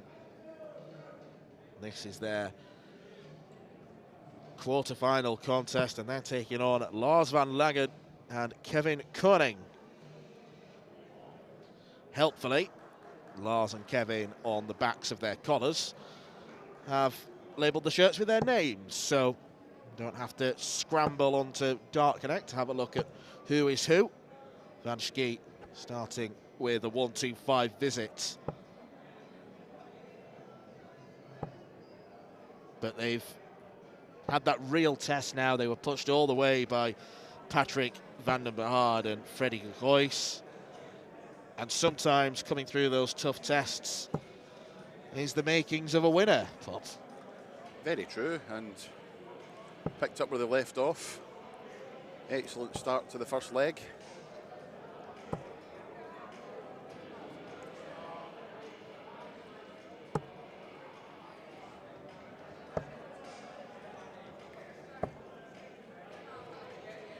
Can you believe it that Van Langen and Koning have lost only one leg today? Oh, wow. That was in their last 256 match. I beg your pardon. They lost one leg in their first 5 matches. Lost 3 subsequent legs. But these were the conquerors of Vincent van der Voort and Quinn Sneeboer.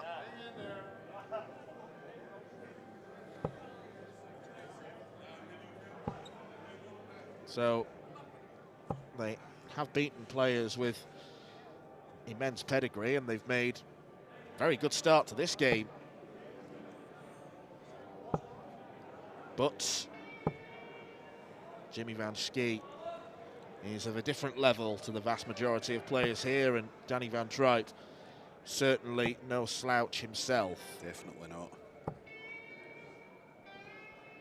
156 then for the first leg. Shots on, double 18.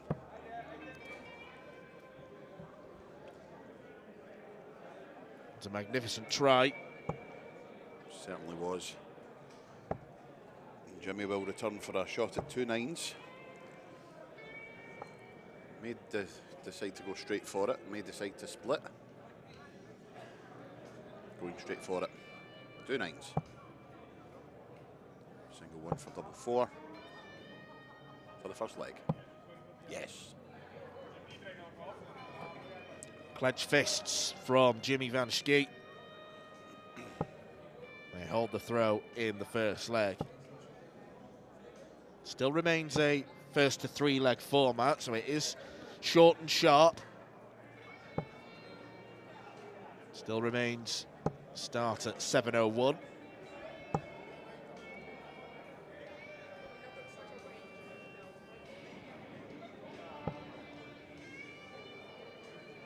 Not a format you see very often, 7:01. Especially at this level of the game, but a refreshing change from the norm.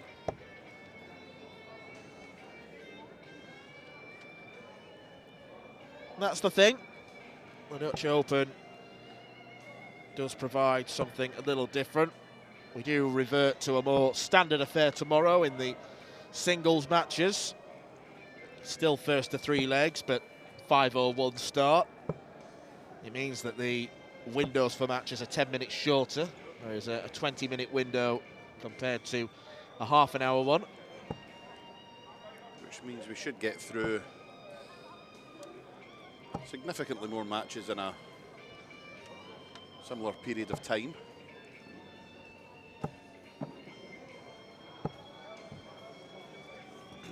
.80 floor for Danny van Tripe.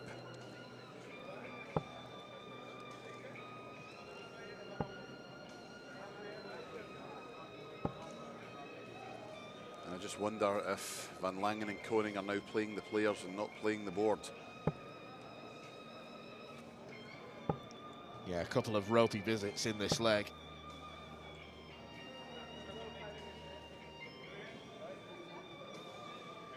Kevin Koning's up now, and it's another one that's drifted. That's an excellent correction, though.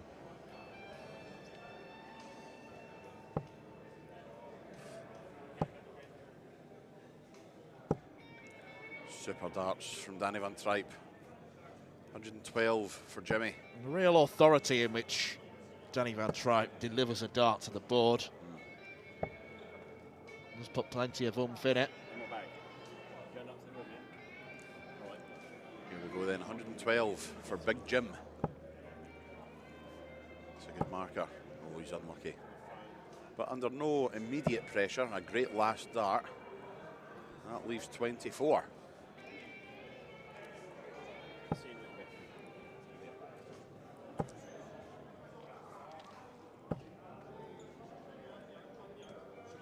Two 12s then for Danny Van Tripe. And just like that, it's 2 legs to nil, a 22 dart leg. It's good going. It really is. Averaging just a shade under 98 at this point. Great last dart.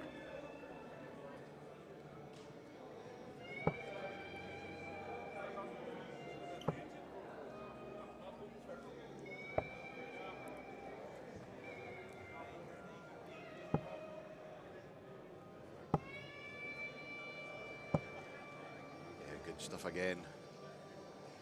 Really complementing each other well in this match. And oh dear, 9 scored. Van Langen and Koning sinking without trace here.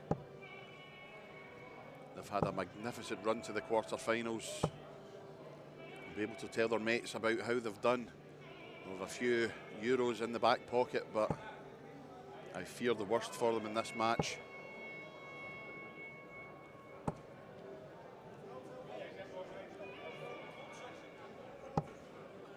The end is nigh. Especially now. Absolutely. Excellent visit. It could be a great day for the Van Tripes because Danny's brother Wesley is in quarter-final action himself, along with Nigel Van Milligan. They take on Jelle Klaassen and Andy Bartons. They do find themselves 2-0 down at the moment. World champions currently averaging a shade under 86.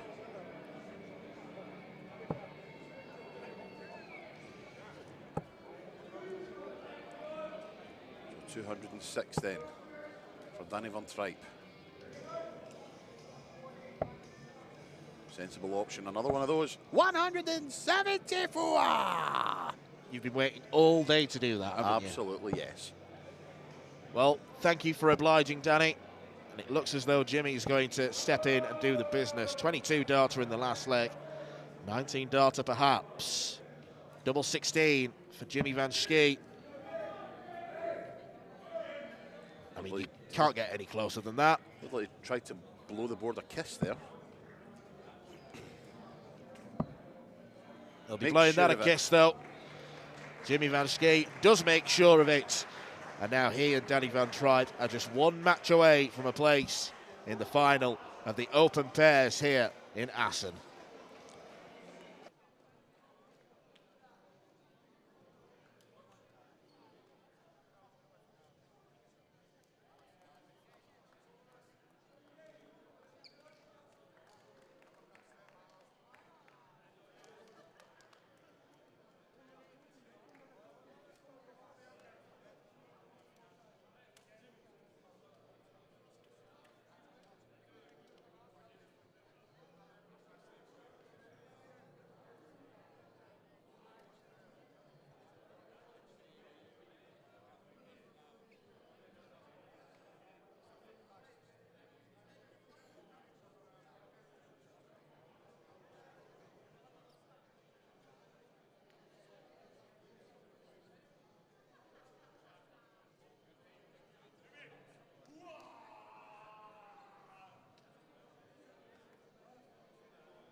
Right then, one last push for the 4 teams that are left in the Open Pairs tournament here at the Bonte Wever in Assen. The chance to play on the Dutch Open stage is one that doesn't come along too often.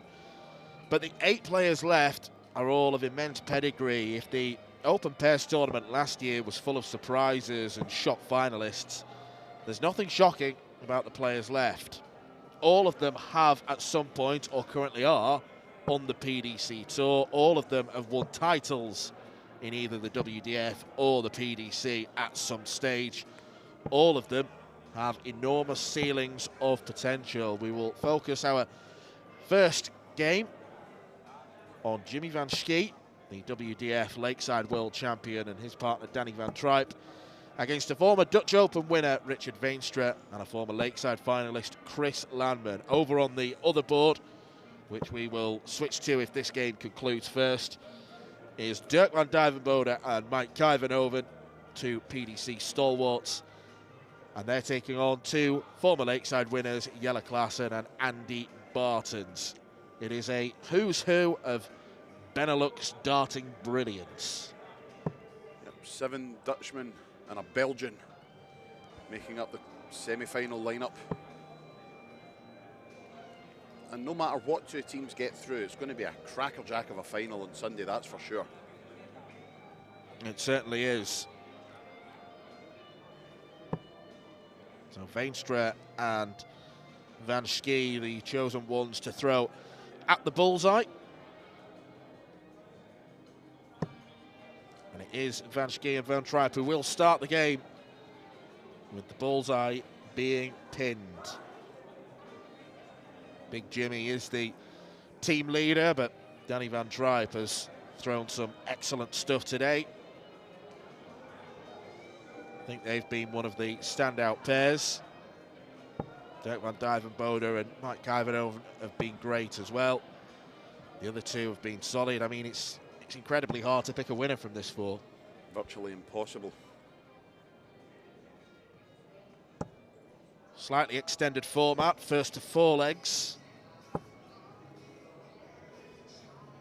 Quick as you can, lads. Yes, it has been a lengthy day at the office. Indeed it has. Approaching 12 hours of darting play. Started at 10 o'clock local time this morning. It's now 11 minutes past 9. So 11 hours and 11 minutes we have been actively playing darts.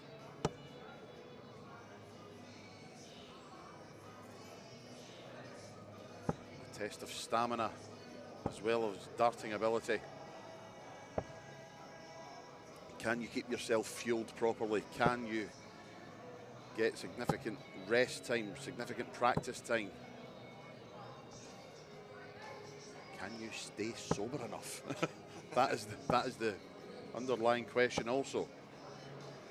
There's a party atmosphere at the Dutch Open. There is a party tent, for goodness sake. So it's only natural that a small refreshment or 2 will be taken.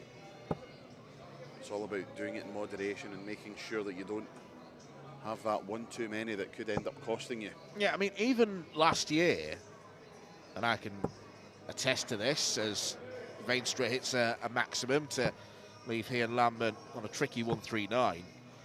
Even in the VIP room, the practice boards are about 6 or 7 players deep, so you can't get that much practice in. Hang about, 82 left. 82. Not sure that was the right option. Treble 14 for tops would have been more of a percentage shot. But it's been thrown now. Van Schie looks at 101. Bull. that 20 quid would have come out again. I think that 20 quid will remain lodged firmly in your pocket for the duration of the weekend. Yeah, well. As it should. Correct.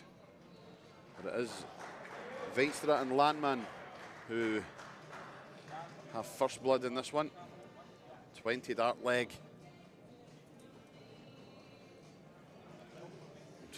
Mike Ivanhoven and Dirk van Dijvenbode are just walking past, making their way to the adjacent board for the second of our semi-finals. Jelle Klaassen meanders past. I don't know if Andy's walked past yet, but he's the only one I've not seen. Oh. No, I haven't seen him.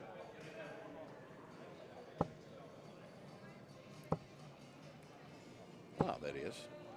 Ah, just behind us.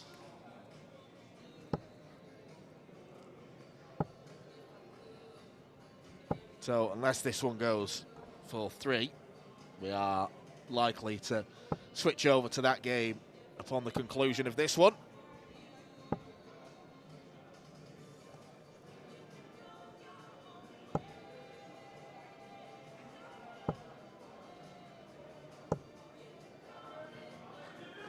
Good visit from Van Schie, and there's no sign of fatigue among these players. If anything, they're feeling so confident, they're flowing. Could be that they've hit their second wins. They realise now that it's the end of a long day. They've just got that little added bit of enthusiasm to get to the end. Look at the averages. Jimmy and Danny, 105. Absolutely absurd, and that's just going to skyrocket now. Well, not as high as it could have, but north to 107 anyway. Chris and Richard not doing much wrong. 97 average for those. Tops. Parity restored, 1 apiece. Break back is followed by another break. So, as you were from the first leg.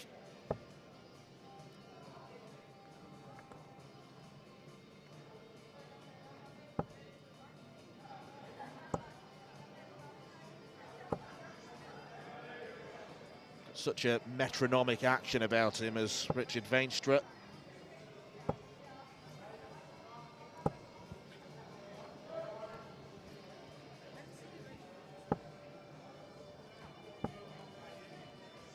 One Richard Ashdown is still wandering his way around the auditorium.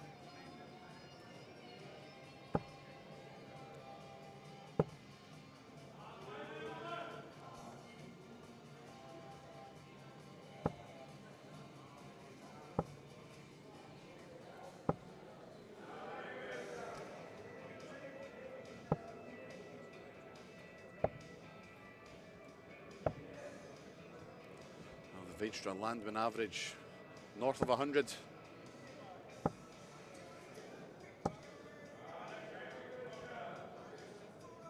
only going northwards, 104 and 102.9. That is absurd.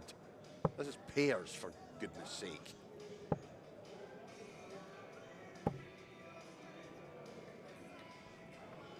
Clearly no issue with the format for either of these 4.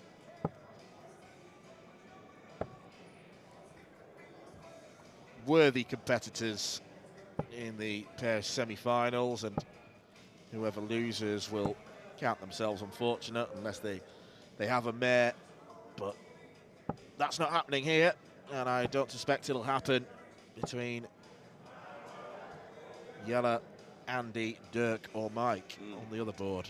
Looks like they're just about to bull up after about 9 million practice starts each.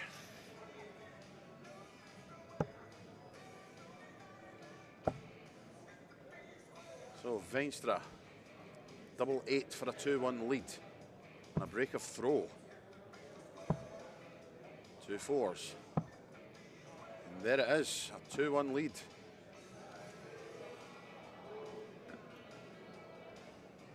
Three breaks in a row.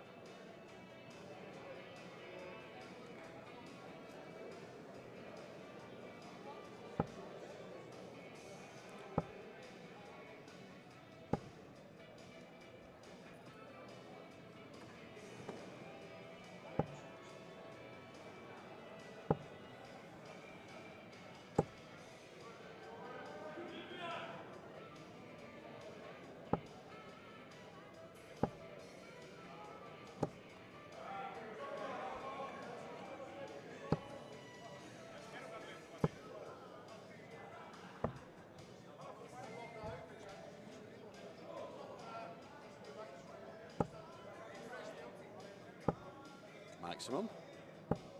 Oh. Stop doing that. I'm just trying to break the curse is all I'm doing.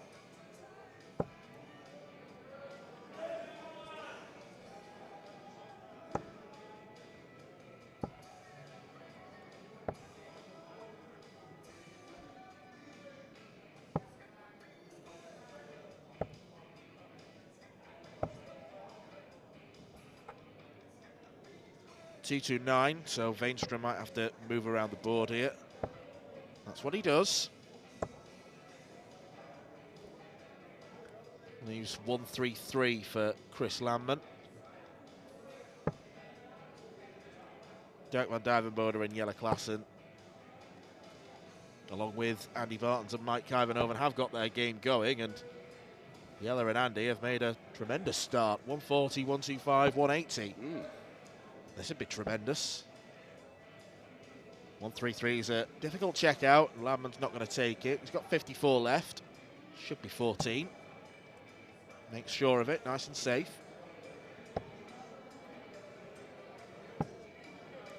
Bullseye. Oh, I would have went for it personally, but never mind. So tops for a 3-1 lead for Richard Veenstra, double 10. And no. You can see the anger, the frustration building. He's given Jimmy Van Schie. There were two poor darts at double 10. It's double 15 for Big Jim. And parity restored once more.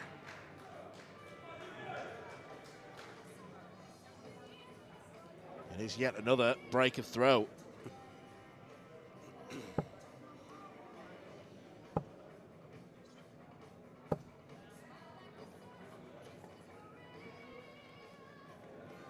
Jelle Klassen and Andy Bartons have taken the first leg in their semi-final.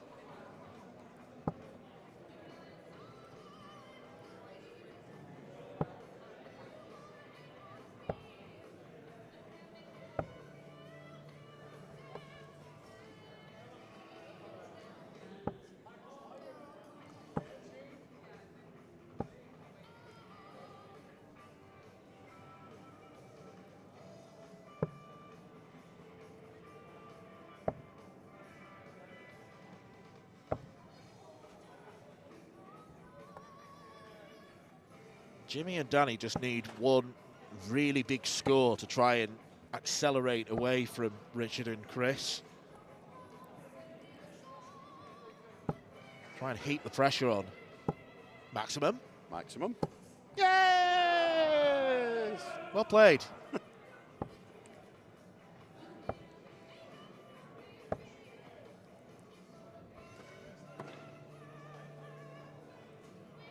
There's a level of deliriousness now, isn't there? Absolutely. Delirium has well and truly set in. Delirium and hunger. Mainly hunger. Yeah.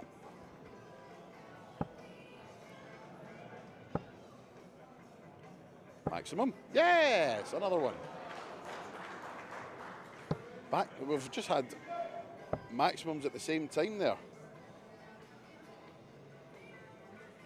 Dirk van Duivenbode hitting one on the adjacent board.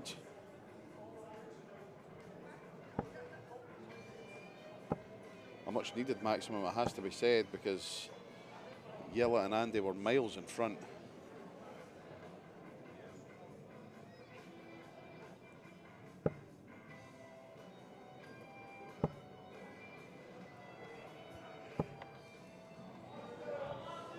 Yet another dart ends up on the floor. 141, treble 19. No. So for a lesser spotted, hold of throw. Absolutely, yes. 14 for tops. And it's there. One leg away from a place in the final for Jimmy and Danny. It is Veenstra on Landman with the throw. Not that that's mattered much in this match. Assen labouring on the doubles on the other board. Van Dijvenbode has 52 left to restore parity at 1 apiece.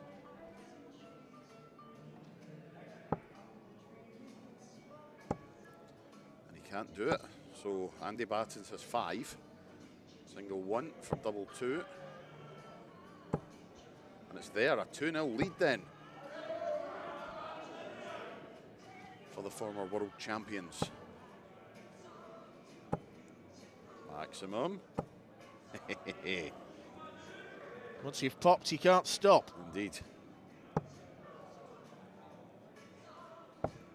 Would be a nice fitting way, I think, for Jimmy Van Schie to bow out of the WDF, if you like. He's now a PDC Tour card holder. He's the reigning World Masters champion, reigning World champion, not won the Dutch Open, and he's ineligible to play the singles. But if he was to win the pairs, there'd be something quite nice about that, and sentimental almost. Yes, absolutely. Maximum for Van Tripe. The standard has been superb in this pairs contest.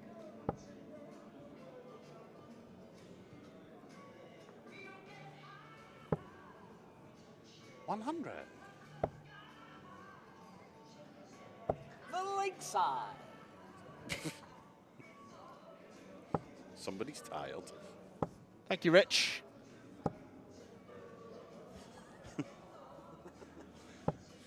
Oh dear. Oh, tops for the match. Oh, yesy! And in amongst the nonsense brought on by our friend Richard, Jimmy Van Schie and Danny Van Tripe have booked their place in Sunday's Dutch Open pairs final. Well, it was a tremendous outshot, 107. Nailed tops. And the hugs and kisses and tears are coming from Jimmy and Danny. Fair play to Richard and Chris. They put up a really good fight. It was an excellent game of darts. The standard, very good throughout. But it is Jimmy Van Schie and Danny Van Tripe who go through to Sunday's final. We are very shortly going to be turning our attention over to those 4 in your picture. Mike, Andy, Dirk and Jelle. The final game to take place on this Friday evening in the Dutch Open pairs. Tops for a 3-0 lead. No. Well, that would have been 3-0 and a double break of throw. 2 10s then for Van Dijvenbode, and he makes sure of it first dart. Reduces the arrears to 1. However, maximum. That's 4 in a row now. Yes. 4 different players, I think, as well.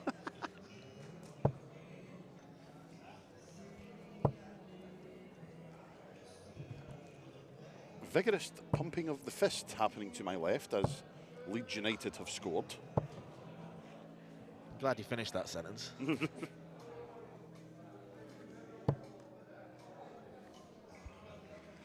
Yep, he's onside. Dominic Calvert-Lewin. Hopefully, at 180, he'll be very onside for Dirk. Yes. Massive power scorer. Why did we ever doubt him?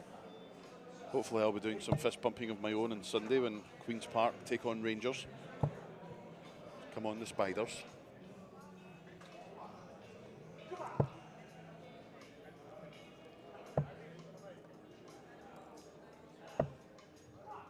Chasing the trebles round the board, eventually finding the treble 17. 1-2-5. Oh! Well, I don't think it's touching. Indeed, it was not. Spotter's eye, do you see that? Yeah, I can't remember seeing any bounce outs like that before. It was a bounce out that defied gravity. A bounce back in that doesn't count. Yes. That's a very rare category. Absolutely.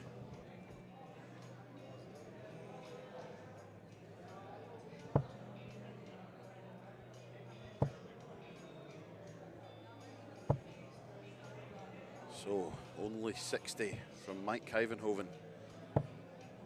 9 points separating after 15 darts each, and that is super stuff from the 2006 Lakeside World Champion.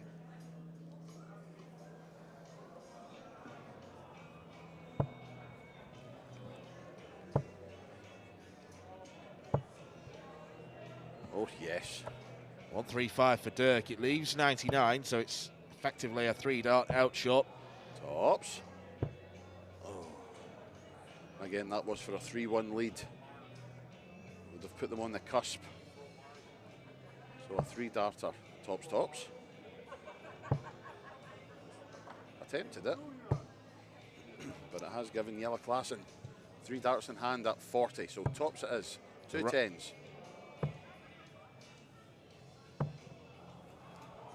3-1 to Klassen and Bartens. Team Benelux might be on the verge of defeating Team Netherlands. Or Team Lakeside, as I've been advised to call them. Yes. Team Lakeside against Team PDC. It's like the Grand Slam of old.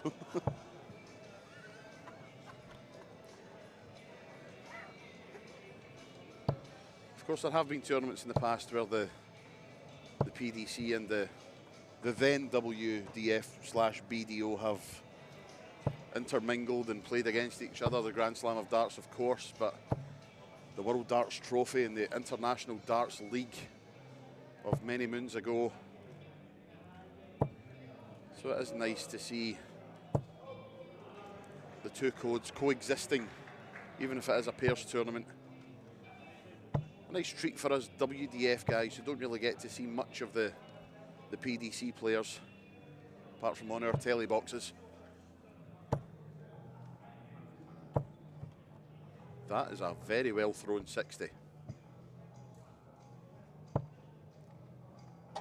More fist pumping.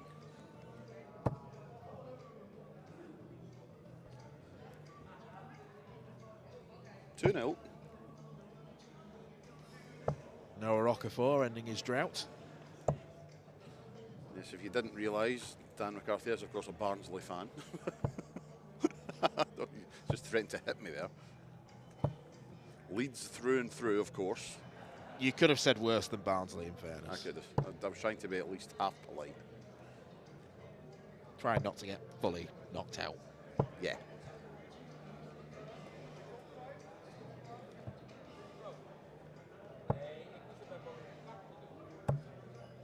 Well, the wheels have momentarily fallen off for Andy and Jelle in this leg. 3 back-to-back tons at one point, but not enough with the supporting scores of 22, 45 and 23. They're going to be focused on the next leg. They will have the darts. 72 for Dirk van Duivenbode. Another one of those. Tops for 3-2. 3-2 it is. And that is Andy Battens to kick off leg number 6. A leg that, if Jelle and Andy hold throw, they will be in the Dutch Open Pairs Final.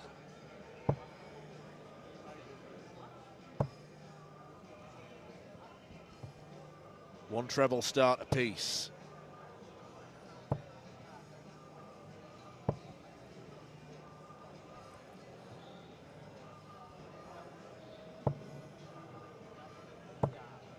Maximum. Oh, it's over. The run has ended. And the one to let you down was Dirk. And one of the best thrown 60s you're likely to see. Seen a few of those that have all been perched on the top wire.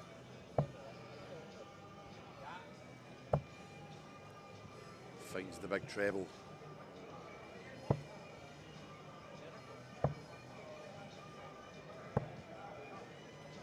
Doesn't find the big treble, so it's advantage Van Duivenbode and Kuyvenhoven.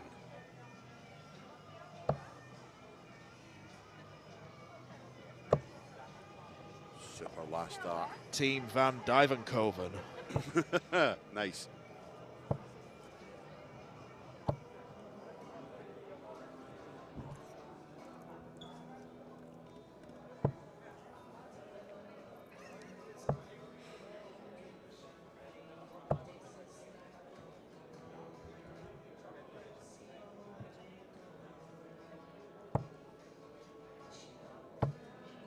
another. Don't think that's going to be enough.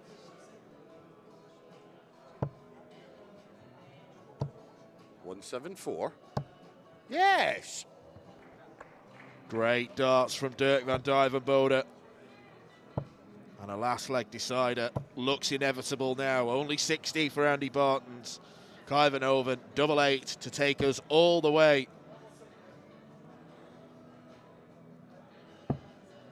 Oh, wrong bet.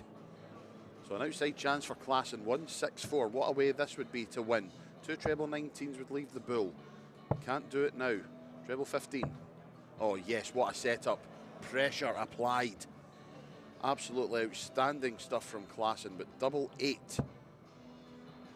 Under immense pressure, but the Ober genius feels none of it. We have a decider. He's a proper competitor, is Dirk van Duijvenbode, and that was a wonderful response to Jelle Klassen's 1-2-4 setup. And I've got to say that Jelle has looked so much smoother today than he did at the back end of last year, when I think he'd admit himself that the throw was all over the place. There was loads of movement with the arm. Never been the most textbook action, but Jelle Klassen has looked good. As you say, it's the smoothest his throw has looked for a good while.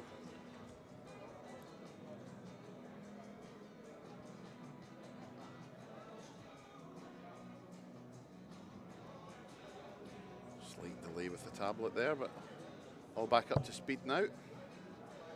Even the iPad's tired.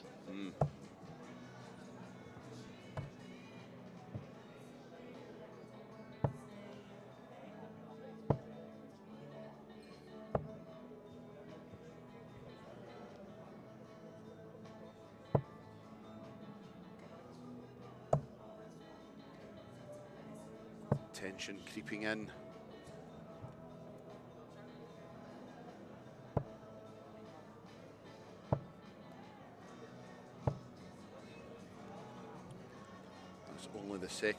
That's only the third big treble we've had in this leg.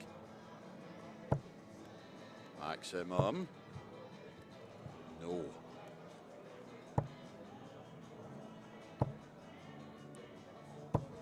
Oh, Jelle. Only 60 and another brilliantly thrown 60.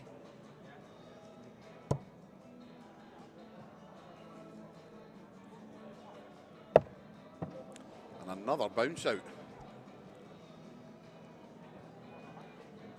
Could hear the point colliding with the wire. Andy Barton's darts are wobbling when they go in. They are. The flight stem system needs a little bit of a tighten.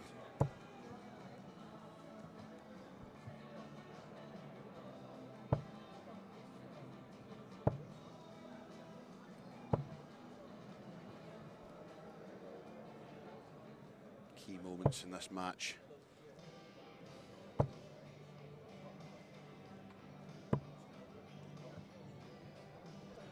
.76 when Dirk comes to the hockey, and he needs a treble, and he does not get a treble. So, as many match darts as you want, Mr. van Duijvenbode. That looked a tired throw from Andy Bartons. Double top for a place in the final. Dirk van Duijvenbode takes a deep inhale, eyes up the target, and he's shaking. He's not gripping the dart properly. One dart for the final, and it's a mile over. That's nearly landed in Groningen.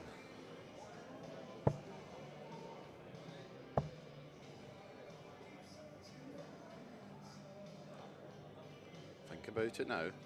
Should be a 17. Should have been a 17, but that is not going to do you any favours whatsoever. It's messy.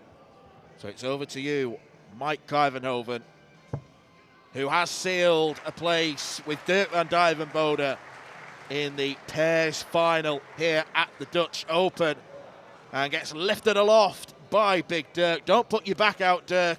You've had enough injuries in the past 2 years.